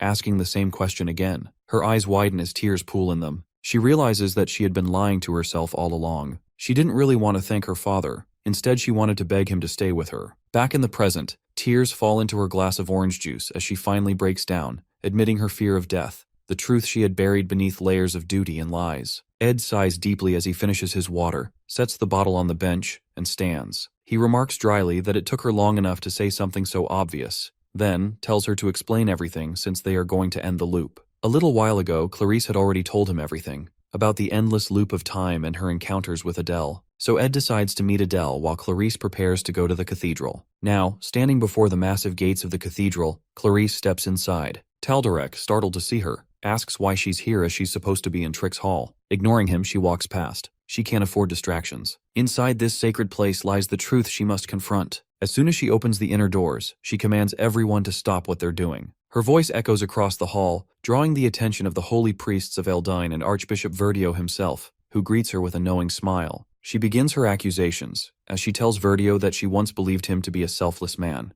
one who put the capital above all else. He smiles proudly and admits it. He adds that their lord watches them from the skies, but they must prove his existence to the ignorant people of the earth. In order to do this, they need to show them something referring to dragon. With dread, Clarice realizes his true intent, to revive and then kill the Holy Lance dragon to make people believe in God. Verdio assures her the process will be short, when she protests that no one has even considered the possibility of failure and risk. Then she stops dead as she realizes that her life is their last solution, and he doesn't deny it. He calmly admits that her life is simply insurance, a failsafe he'll use if things go wrong. Meanwhile, Ed learns everything from Adele, the Order's grand illusion. The truth is far uglier than faith allows. In reality, the Order is drowning in financial crisis, so they plan to awaken the Holy Lance dragon and stage its defeat themselves. By doing so, they'll restore people's faith and, conveniently, refill their coffers. As they travel, Adele explains bitterly that Verdio has always been like this. For him, faith means growing the congregation and enriching the capital's treasury. When Ed asks if she ever tried convincing him, she answers that she did. But after fleeing the capital, she realized there's no reasoning with him. Besides, Verdio has the Apostles of Telos under his command, which is a force powerful enough to crush any resistance. It's said their strength even surpasses that of the Imperial Army. At that same time, Verdio assures Clarice once again that the revival and subjugation process will be brief, urging her to rest in the meantime. Adele, however, grows increasingly anxious about the Apostles' power. Before she can say more, Ed crouches and suddenly lifts her onto his back. He states firmly that Apostles don't matter right now. She doesn't understand, until a flash of high-ranking magic blazes before them, which is an electricity magic surges through the cathedral, divine punishment made manifest. The air cracks with purple light while Verdio's face tenses as he realizes there's an intruder. He tries to intimidate the unseen presence, invoking the name of Lord Telos to scare them off. But the figure steps inside, her magic lashing out violently, striking the people standing near Verdio. Finally, the intruder reveals herself. She is none other than Lucy, who coldly declares that she doesn't fear Telos, because she is an atheist. When she grips one of the apostles with her magic, she repeats her lack of faith in God, adding that she believes only in punishing sinners. Verdio, taken aback, protests at her calling them sinners. In response, she hurls the apostle against a distant wall and coldly replies that sin is something engraved within the Order's laws and the Church itself. Now she turns her magic toward Verdio. He can't believe what she's doing, that she's truly turning against them and the Order of Telos. Meanwhile, the Apostles of Telos, the 8th seat, Lenos, and the 2nd seat, Reuben, prepare to take down Lucy. She remains completely unfazed. As Reuben charges forward, ready to strike her, she moves first, unleashing her lightning magic. The blast hits him squarely, making him shriek in pain. Another apostle appears, his voice ringing through the cathedral as he accuses her of daring to sully the holy chapel. He is the 3rd seat of the apostles, the Lightspeed apostle, Taldarak, who steps forward, his spear gleaming with divine energy. He levels it at Lucy, declaring that he will end her for her blasphemy. But Lucy proves faster, not through speed, but through spatial leap magic. In a blink, she vanishes from his sight and reappears behind him. With a snap of her fingers, electricity bursts forth, striking him from behind. Taldarak lets out a piercing shriek as lightning courses through his body. Verdio watches the scene in disbelief. The apostles are supposed to be the strongest warriors in the nation, yet this girl, alone, is overwhelming them. Even though there are 6 apostles in total, she's crushing them without hesitation. His mind races, wondering what her true reason is for attacking the chapel. Their plan to awaken the Holy Lance dragon is already in motion, and the preparations on Arkan Island, near the Academy students, are complete. But now, with Lucy's sudden intrusion, he can't risk the plan being exposed. Acting quickly, Verdio seals the dragon's necklace relic inside a sacred containment box. He grits his teeth, concluding that the operation has failed. Raising his voice, he gives the order to retreat and commands everyone to protect the holy Pope E. Seeing him flee, Lucy immediately activates her effectual magic, Time Prison, attempting to trap Verdio within it. But the coward calls out to Taldarak, ordering him to protect him. The apostle, wounded yet loyal, steps between Lucy and Verdio, shouting that he's doing this for Lord Telos. Verdio then turns to Cleve and commands him to kidnap Clarice. Cleve hesitates only for a moment before obeying,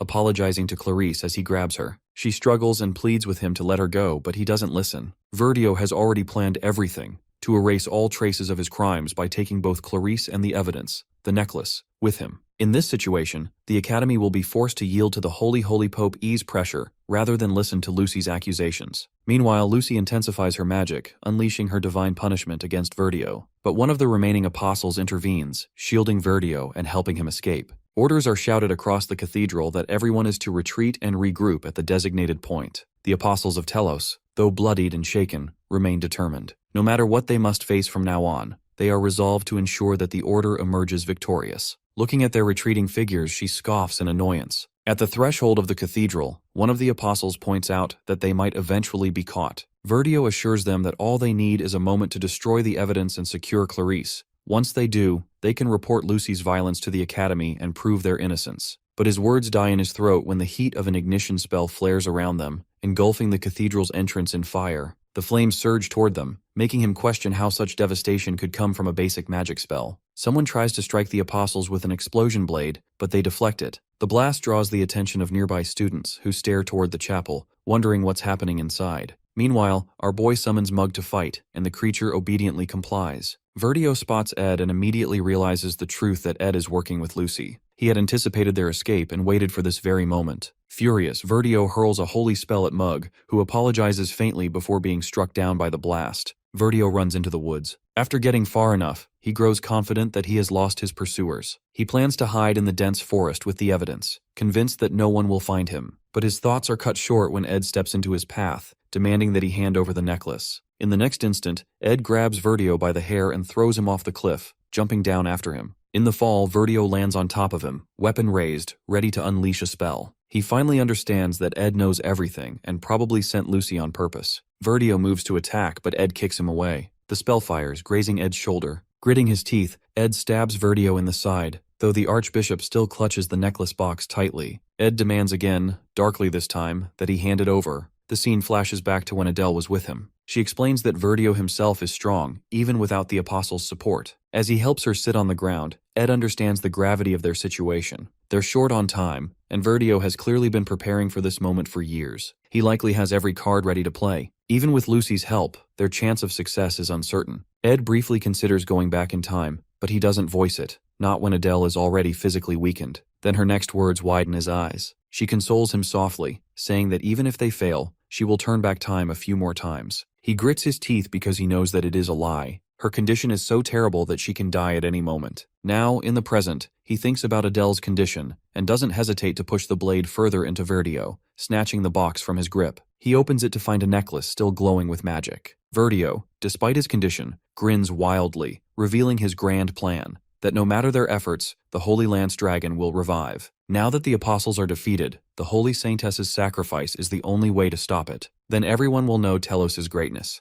Next moment, a burst of magic energy surges from the necklace, a clear sign that the Holy Lance Dragon is finally awakening. At last, our boy understands that to prevent this calamity, he must subdue Verdio and take the necklace outside the island. However, the problem is that once the time loop begins, no one will remember it except the Saintesses. So Adele must sacrifice herself once again. He needs to relay this information, or the same tragic cycle will repeat endlessly. He recalls Adele's words about not wanting to die, and despair engulfs him as his body grows dull and lifeless, realizing it's already too late. In the next moment, Lucy appears like a ray of hope, contradicting his words. He immediately begs her to relay his message to one of the Saintesses, but instead, she pushes him away. He insists that they need to hurry, but she refuses. He is taken aback by her refusal, but she explains that she doesn't have to leave his side to relay the message to either Clarice or Adele. So she writes down the information he asked her to deliver, imbues it with magic, and sends it to one of the girls. Seeing this, he praises her clever use of magic. She consoles him, saying that with some practice, he can use magic this way too. He thanks her softly, then grows frustrated, realizing that despite all their efforts, the Holy Lance Dragon has been revived, or rather, revived once again. He wonders whether Adele, in her current condition, will be able to stop it. Not only that, but another problem arises, which is the time revival. When time resets, he will forget the plan. So, he must act quickly to forge a new one, steal the necklace, and escape the Arkan Island in time. His despair is interrupted by Lucy, who reminds him of her promise to the old man,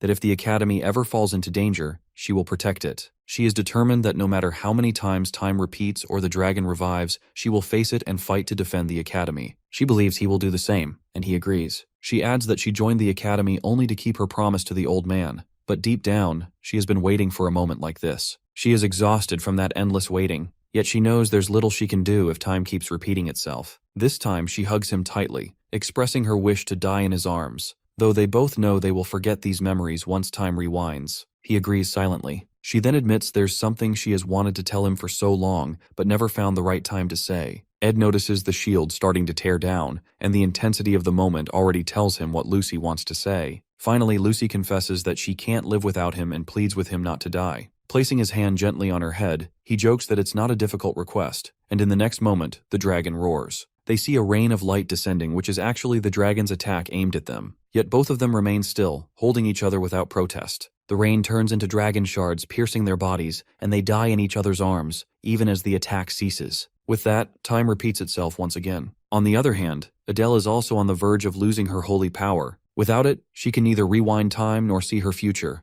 so death is ready to consume her. Prepared to die, she regrets not stopping the Holy Lance Dragon's revival. Yet, she feels a bittersweet happiness for at least meeting Clarice one last time in this loop of time. Still, she wishes she could see her smile again. Even if it's a lie, she wants to sing for her. Not to mention, her encounter with Ed has completely shattered her resolve to die, after confessing that she wants to live. Coughing blood and writhing in pain, she realizes she can die any moment. So before death consumes her, she must fulfill her duty. She forces her body to move despite the agony, determined that in the next loop she will stop the Lance Dragon's revival. That's what her death is destined for. She recalls the plan she got from Lucy but deems it nearly impossible to execute in the next loop. First, Clarice has to convince Ed of everything, since he will again lose his memories. It will take him at least a whole morning to come up with a plan, not to mention gathering enough force to face the apostles of Telos and stop them. No matter how fast they move, all this will take at least a day, and by dusk, Verdio's plan will already be in process. Meanwhile, he will inject enough magic power into the necklace to sustain the dragon's revival, which will eventually awaken. Looking at the direction of the sun, Adele concludes she can soon enter the chapel. She steels herself, ready to sacrifice her life for the rune, but suddenly her eyes widen. Outside there is bright morning light without the looming presence of the dragon. Meanwhile, our boy is clutching his head and collapsing to the ground, while Janica looks at him in concern. He holds a book titled Glock's Introduction to Aspectual Magic, meant for those who have developed resistance to aspectual energy. There are rare individuals who are naturally immune to it. In reality, Adele's magic is a mixture of aspectual and holy power. That same blessing grants resistance to holy magic. That's why, as a saintess, Clarice never lost her memories in the time loop. At the same time, Ed is also affected by the time rewind, but not completely. Perhaps because Adele doesn't have enough power left, or because he's already studying aspectual magic, his body's aspectual resistance starts countering Adele's magic. As a result, when he wakes up this time, he awakens with his memories intact. At first, he's in unbearable agony as every loop's memory crashes back into him. Both girls are worried, but when he notices the wounds on Clarice's arms, he realizes he doesn't have a second to waste. Meanwhile, Verdio is preparing to revive the dragon. Ed knows he must move fast. Verdio begins the ritual to revive the creature's glory, unaware that Ed is already behind him, his ultimate goal being to reach the cathedral and snatch the necklace, which he does immediately. Verdio is shocked to see him and orders Lenos to stop him. Lenos fires a flurry of arrows at our boy. Ed dodges and endures the attacks while his mind races back to the beginning of every time loop. It's always the same. Clarice trying to convince him, reminding him of everything, even reciting his service number to make him believe her. Verdio, meanwhile, remains arrogant, certain that someone like Ed doesn't stand a chance against the frontline apostles. But Ed regrets always overlooking the one chance that could have changed everything from the very beginning, Janica. Now, riding on her spirit animal, he realizes how much he has underestimated her. She's faster than any carriage, stronger than him, and most importantly, she doesn't need any explanation to understand what must be done. Sensing his determination, she looks ahead, her energy flaring like wind and flame combined, urging him onward. They have already taken the necklace. Now there's no turning back. He immediately mounts behind her, knowing they are racing against time.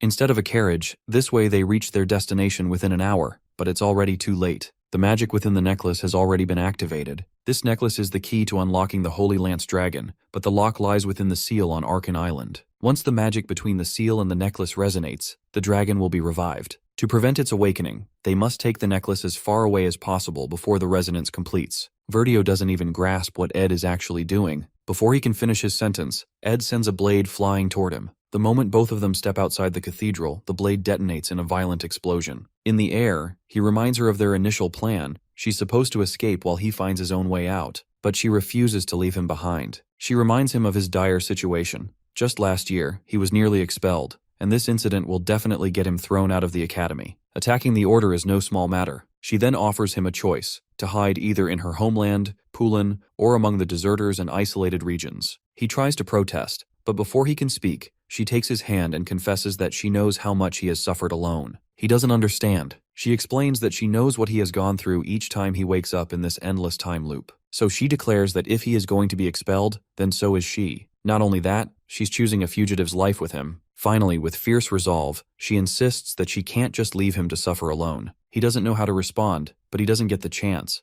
When he looks behind, all 6 apostles of Telos are pursuing them, weapons drawn and ready. He shouts for her to escape as fast as possible, and she immediately complies. Meanwhile, Verdio emerges from the rubble and finds Clarice standing before him. Clarice recalls the moment Ed told her that there is still something only she can do. She already knows everything that happened in the time loop. Now she has to stop Verdio. While Verdio tries to justify what happened, she steps forward, ignoring his words and following the plan Ed laid out. According to that plan, she needs to awaken Holy Pope, the only one capable of stopping Verdio. She tosses the candles aside and demands if Holy Pope is just going to stand there and watch. Her voice trembles with urgency as she pleads with him to confront Verdio. Elsewhere, some students casually discuss the upcoming duel between Taylor and Wade, speculating that Taylor might lose, completely oblivious to the battle raging in the skies above them. As Ed and Janica attempt to escape, Janica remarks how she was idly sitting in Glocked Hall just 10 minutes ago. Then a powerful wind blade hurtles toward them. Their faces go pale, they can't dodge it. In the next instant, they're both thrown from the spirit bird. Seeing her falling, Ed dives after her. For a brief moment, their hands touch.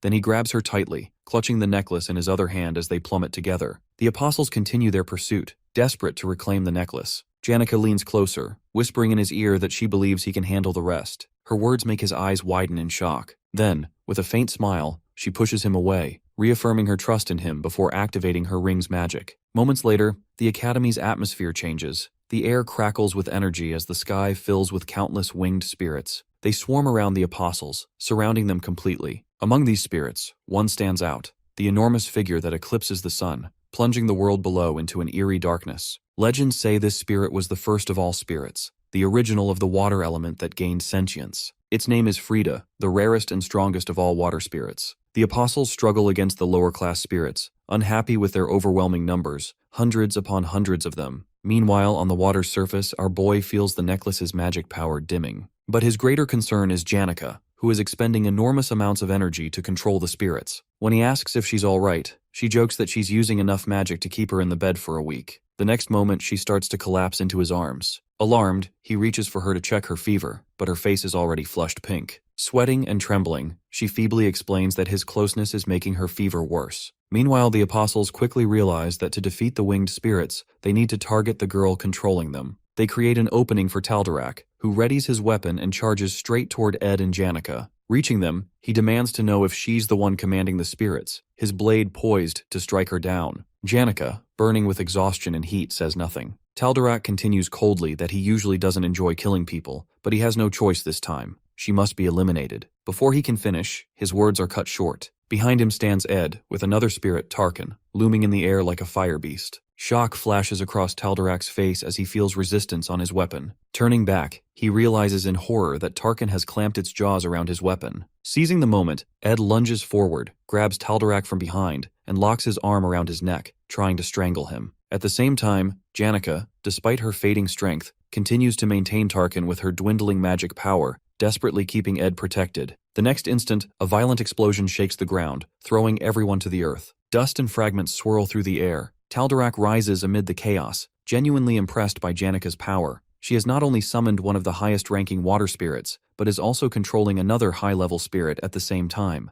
Yet his confidence doesn't waver. Smirking, he demands that Ed hand over the necklace if they both wish to live. But Ed stubbornly refuses. He knows he won't be regressed anymore. He has no more chances, no more loops. The Delheim's hourglass is gone as well. Still, every death he has witnessed, including his own countless times, remains burned into his memory. That's why, this time, he refuses to let anyone die. His eyes burn with fierce determination. He's done watching people fall. Now he's fighting to survive. It's good that he has already moved a little farther from Arkan Island, weakening the magic in the necklace. However, it's still not far enough, which means there remains a chance for the Holy Lance Dragon to be revived. He grows increasingly frustrated to find his opponent none other than Taldarak, also known as Lightspeed because of his ability, Holy Body Awakening. With this ability, Taldarak converts holy magic into physical energy, making his movements surpass even the speed of light. Thanks to the countless time loops he has lived through, Ed already knows Taldarak's frightening speed. The moment his target disappears from sight, he understands that following Taldarak's movement with the naked eye is impossible. Taldarak appears behind him in an instant.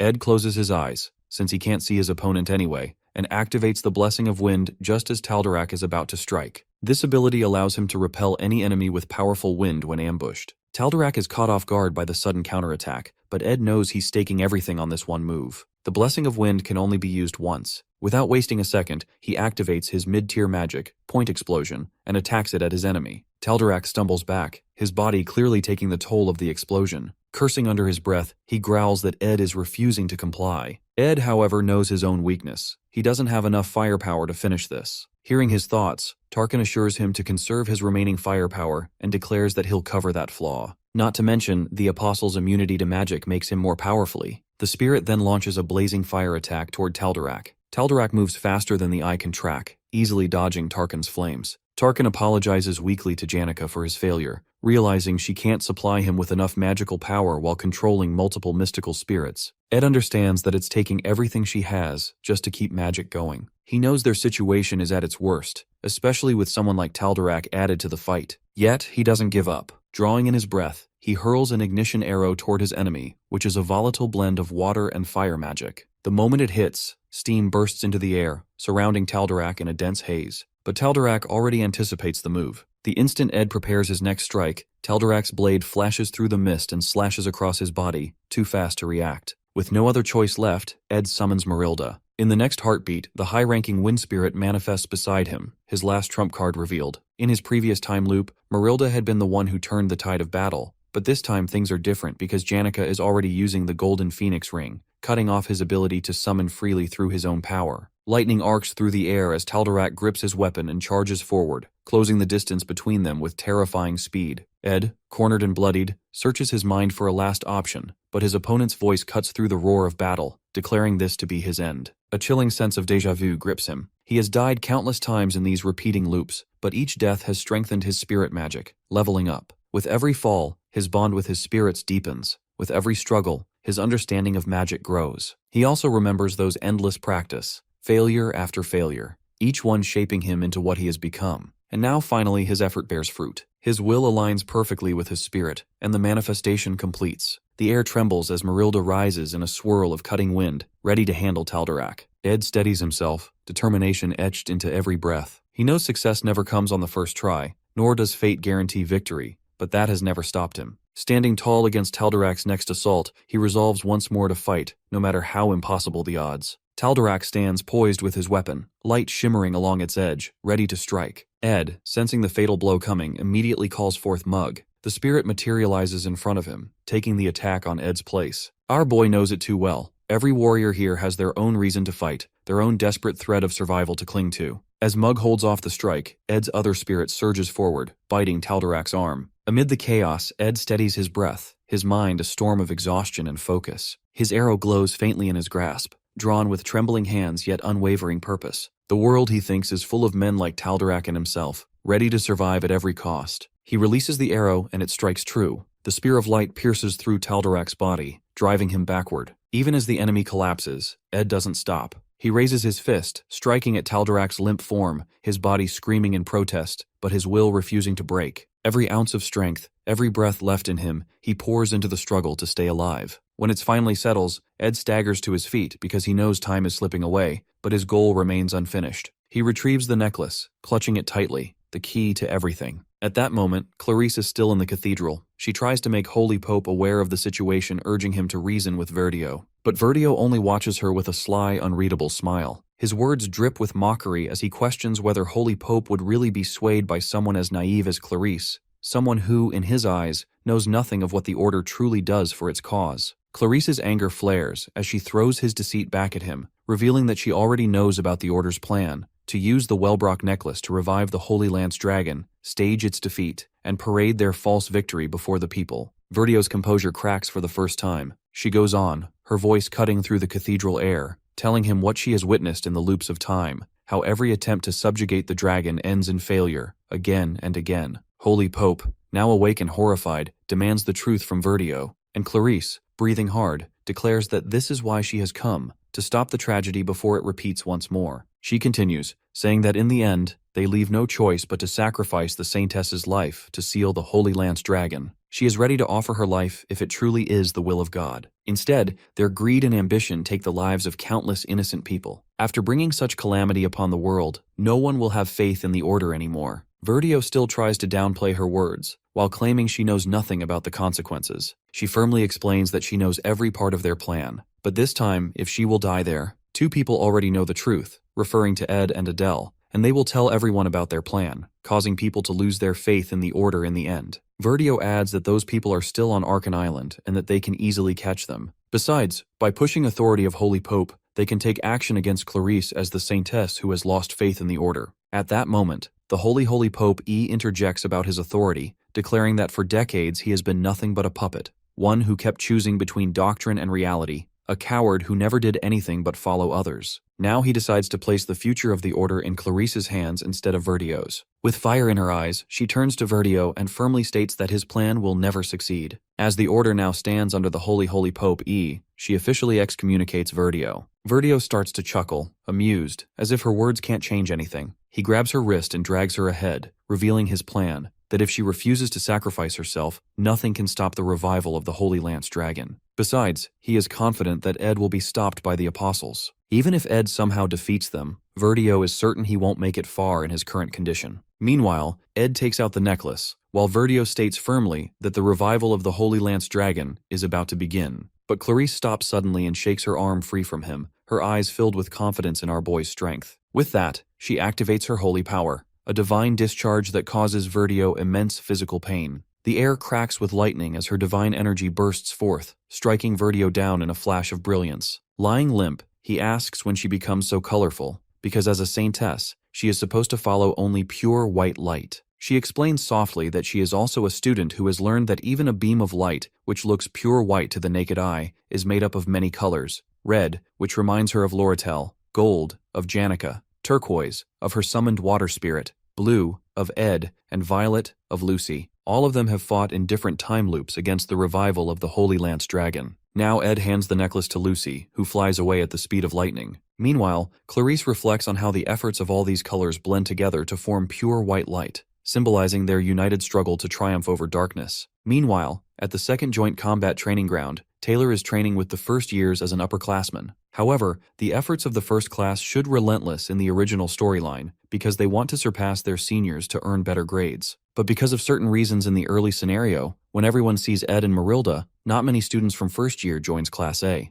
In this way, Taylor is able to defeat the top student of the Faculty of Alchemy, Claude. However, refusing to give up, Claude desperately drinks the forbidden potion, the evil god's blood, and awakens as the mid-boss, the alchemist of calamity of this act. Empowered by the magic of the evil god Mebulaire, Claude unleashes all kinds of black magic, creating countless trails of destructive energy that leave other students injured. Now this chapter within a game reaches its climax. The protagonist has already faced countless enemies. In the end, both Ed and Taylor can barely stand, yet the story continues as Taylor unleashes an elemental slash at his enemy. Now he is powerful enough to cut through even the darkness element as well. A lightning strike bursts from the department building, shocking everyone, as Ed keeps moving forward despite his injuries. Because originally, in the game, this is how Chapter 3 of the second joint training is meant to conclude. Taylor emerging from the combat training fully recognized as a powerhouse, shedding his past reputation as a failed swordsman. Everyone claps and cheers for him, witnessing his victory. From this moment on, Taylor's name is etched into everyone's mind.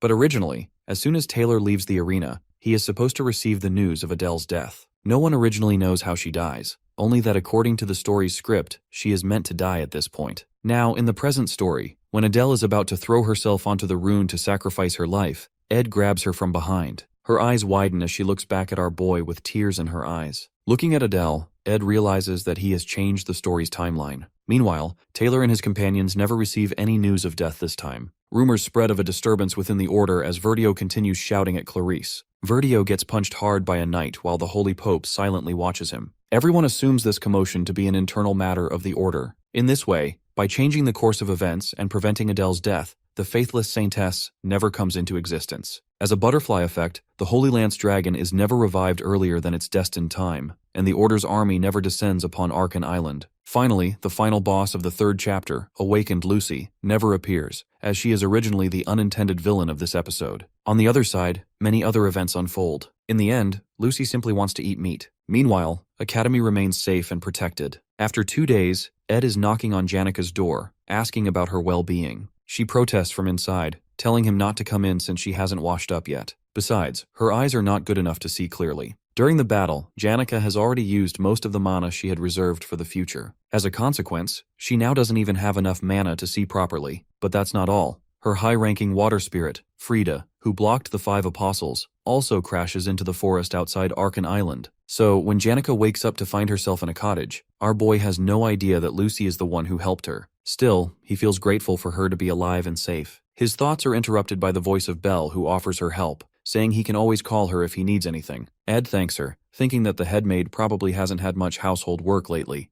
But now, with Janika's condition, she will finally have more to do, which seems to brighten her eyes. Then the maid asks about his condition, and he assures her that he is fine, though he points out Janika's state. She quickly corrects herself, saying she was actually curious if something is bothering him. After a brief pause, he admits that something is indeed concerning him. She nods in understanding and decides to help Janika first. While walking inside, she loudly announces how she is going to assist Janika with changing, making sure Ed hears it clearly. She then adds with a teasing tone that she hopes he won't make any mistakes. Turning to him, she remarks that it's quite a dire situation, but slyly adds that she wouldn't mind if he came closer to the cottage to listen to what's happening inside. Having had enough of her nonsense, Ed slams the door shut and firmly tells her to focus on her work instead of talking nonsense. Yet she comes back out again, throwing a cheeky comment of his usage of informal speech. Left speechless, he chooses to walk away rather than dignify her words with a response. While waiting outside, he overhears an argument inside, the sound of Janika protesting about having to stay in such a dusty place. Hearing that, he sighs softly. He thinks about Belle's earlier remarks and her question, realizing that she has sensed his inner turmoil. Tending to Janika is troublesome, but he's still grateful that the day finally passes. Besides, it's weird. He has only been away from the camp for a few days, but it feels like an entire month. Looking at the pile of firewood, he realizes he needs to gather more. At that moment, someone calls out to him. At first, he calls her Kaylee, but when the person reveals her face, it turns out to be Clarice. Once they settle down, Clarice explains that she has officially excommunicated Verdio. He is now being escorted to the capital under the order of the Holy Pope and the Apostles. Later, he will receive a suitable punishment decided by the Pope himself. Ed wonders whether she can really trust the Church. She answers that the Holy Pope understands Verdio's past and his passive errors. But she can't help thinking about how Verdio, with his misguided ideology, managed to wield so much power over the Church. But this incident alters Order's entire direction. Therefore, Clarice decides to have faith in the future. Then she swiftly reveals the news about Adele's disappearance. She has used all her authority to locate her, but it seems Adele's trace has completely vanished. Ed asks if she wants to say something to Adele. Clarice admits that initially she wishes to share her experiences since leaving the capital with her. Then, softening her tone, she corrects herself and says that for now she simply wants to express her gratitude to her. She then leaves her loot there, quietly adding that wherever Adele goes, she always takes it with her. She hopes that, in this way, Adele will choose this camp as her next travel destination. They continue walking, and she asks if he stayed at the camp during the summer vacation. He confirms, saying he had nowhere else to go. Hearing that, she requests him to treat her like his junior. He replies that this is already what he's been doing. Besides, calling her Kaylee feels more natural now. She corrects her request, instead offering her help whenever he might need it. She adds that she can't repay what he has done for her, but she will support him with everything she has. With that, she goes on her way while Ed watches her until she disappears from sight. At that moment, someone approaches from behind, warning that she should leave soon. Otherwise, she'll run into Clarice. It's Adele. He asks if she will be alright on her own. She answers that although her holy power and espectual magic haven't fully returned yet, She's happy to finally be able to move her body again. He then asks if it's really okay for her to leave without meeting Clarice. Adele admits that she doesn't have any song left to sing for her, then softly adds that, more truthfully, that she no longer has the courage to lie to her anymore. She recalls how, from the very beginning, she has been lying. Whether it was her words of praise for Telos, or the songs she sang about travel and freedom, everything she played on her lute was nothing but lies. Much to Ed's shock, she throws the lute into the fire. She then expresses her desire to travel to the places she once lied to Clarice about. That's why she doesn't want to carry the weight of her lies anymore in the form of that lute. She explains how she has always traveled to escape from her fate, but now she wants to travel simply for the sake of traveling. Ed asks if there's really any difference between the two. Smiling, she admits that there is. The difference is that now she has a place to return to.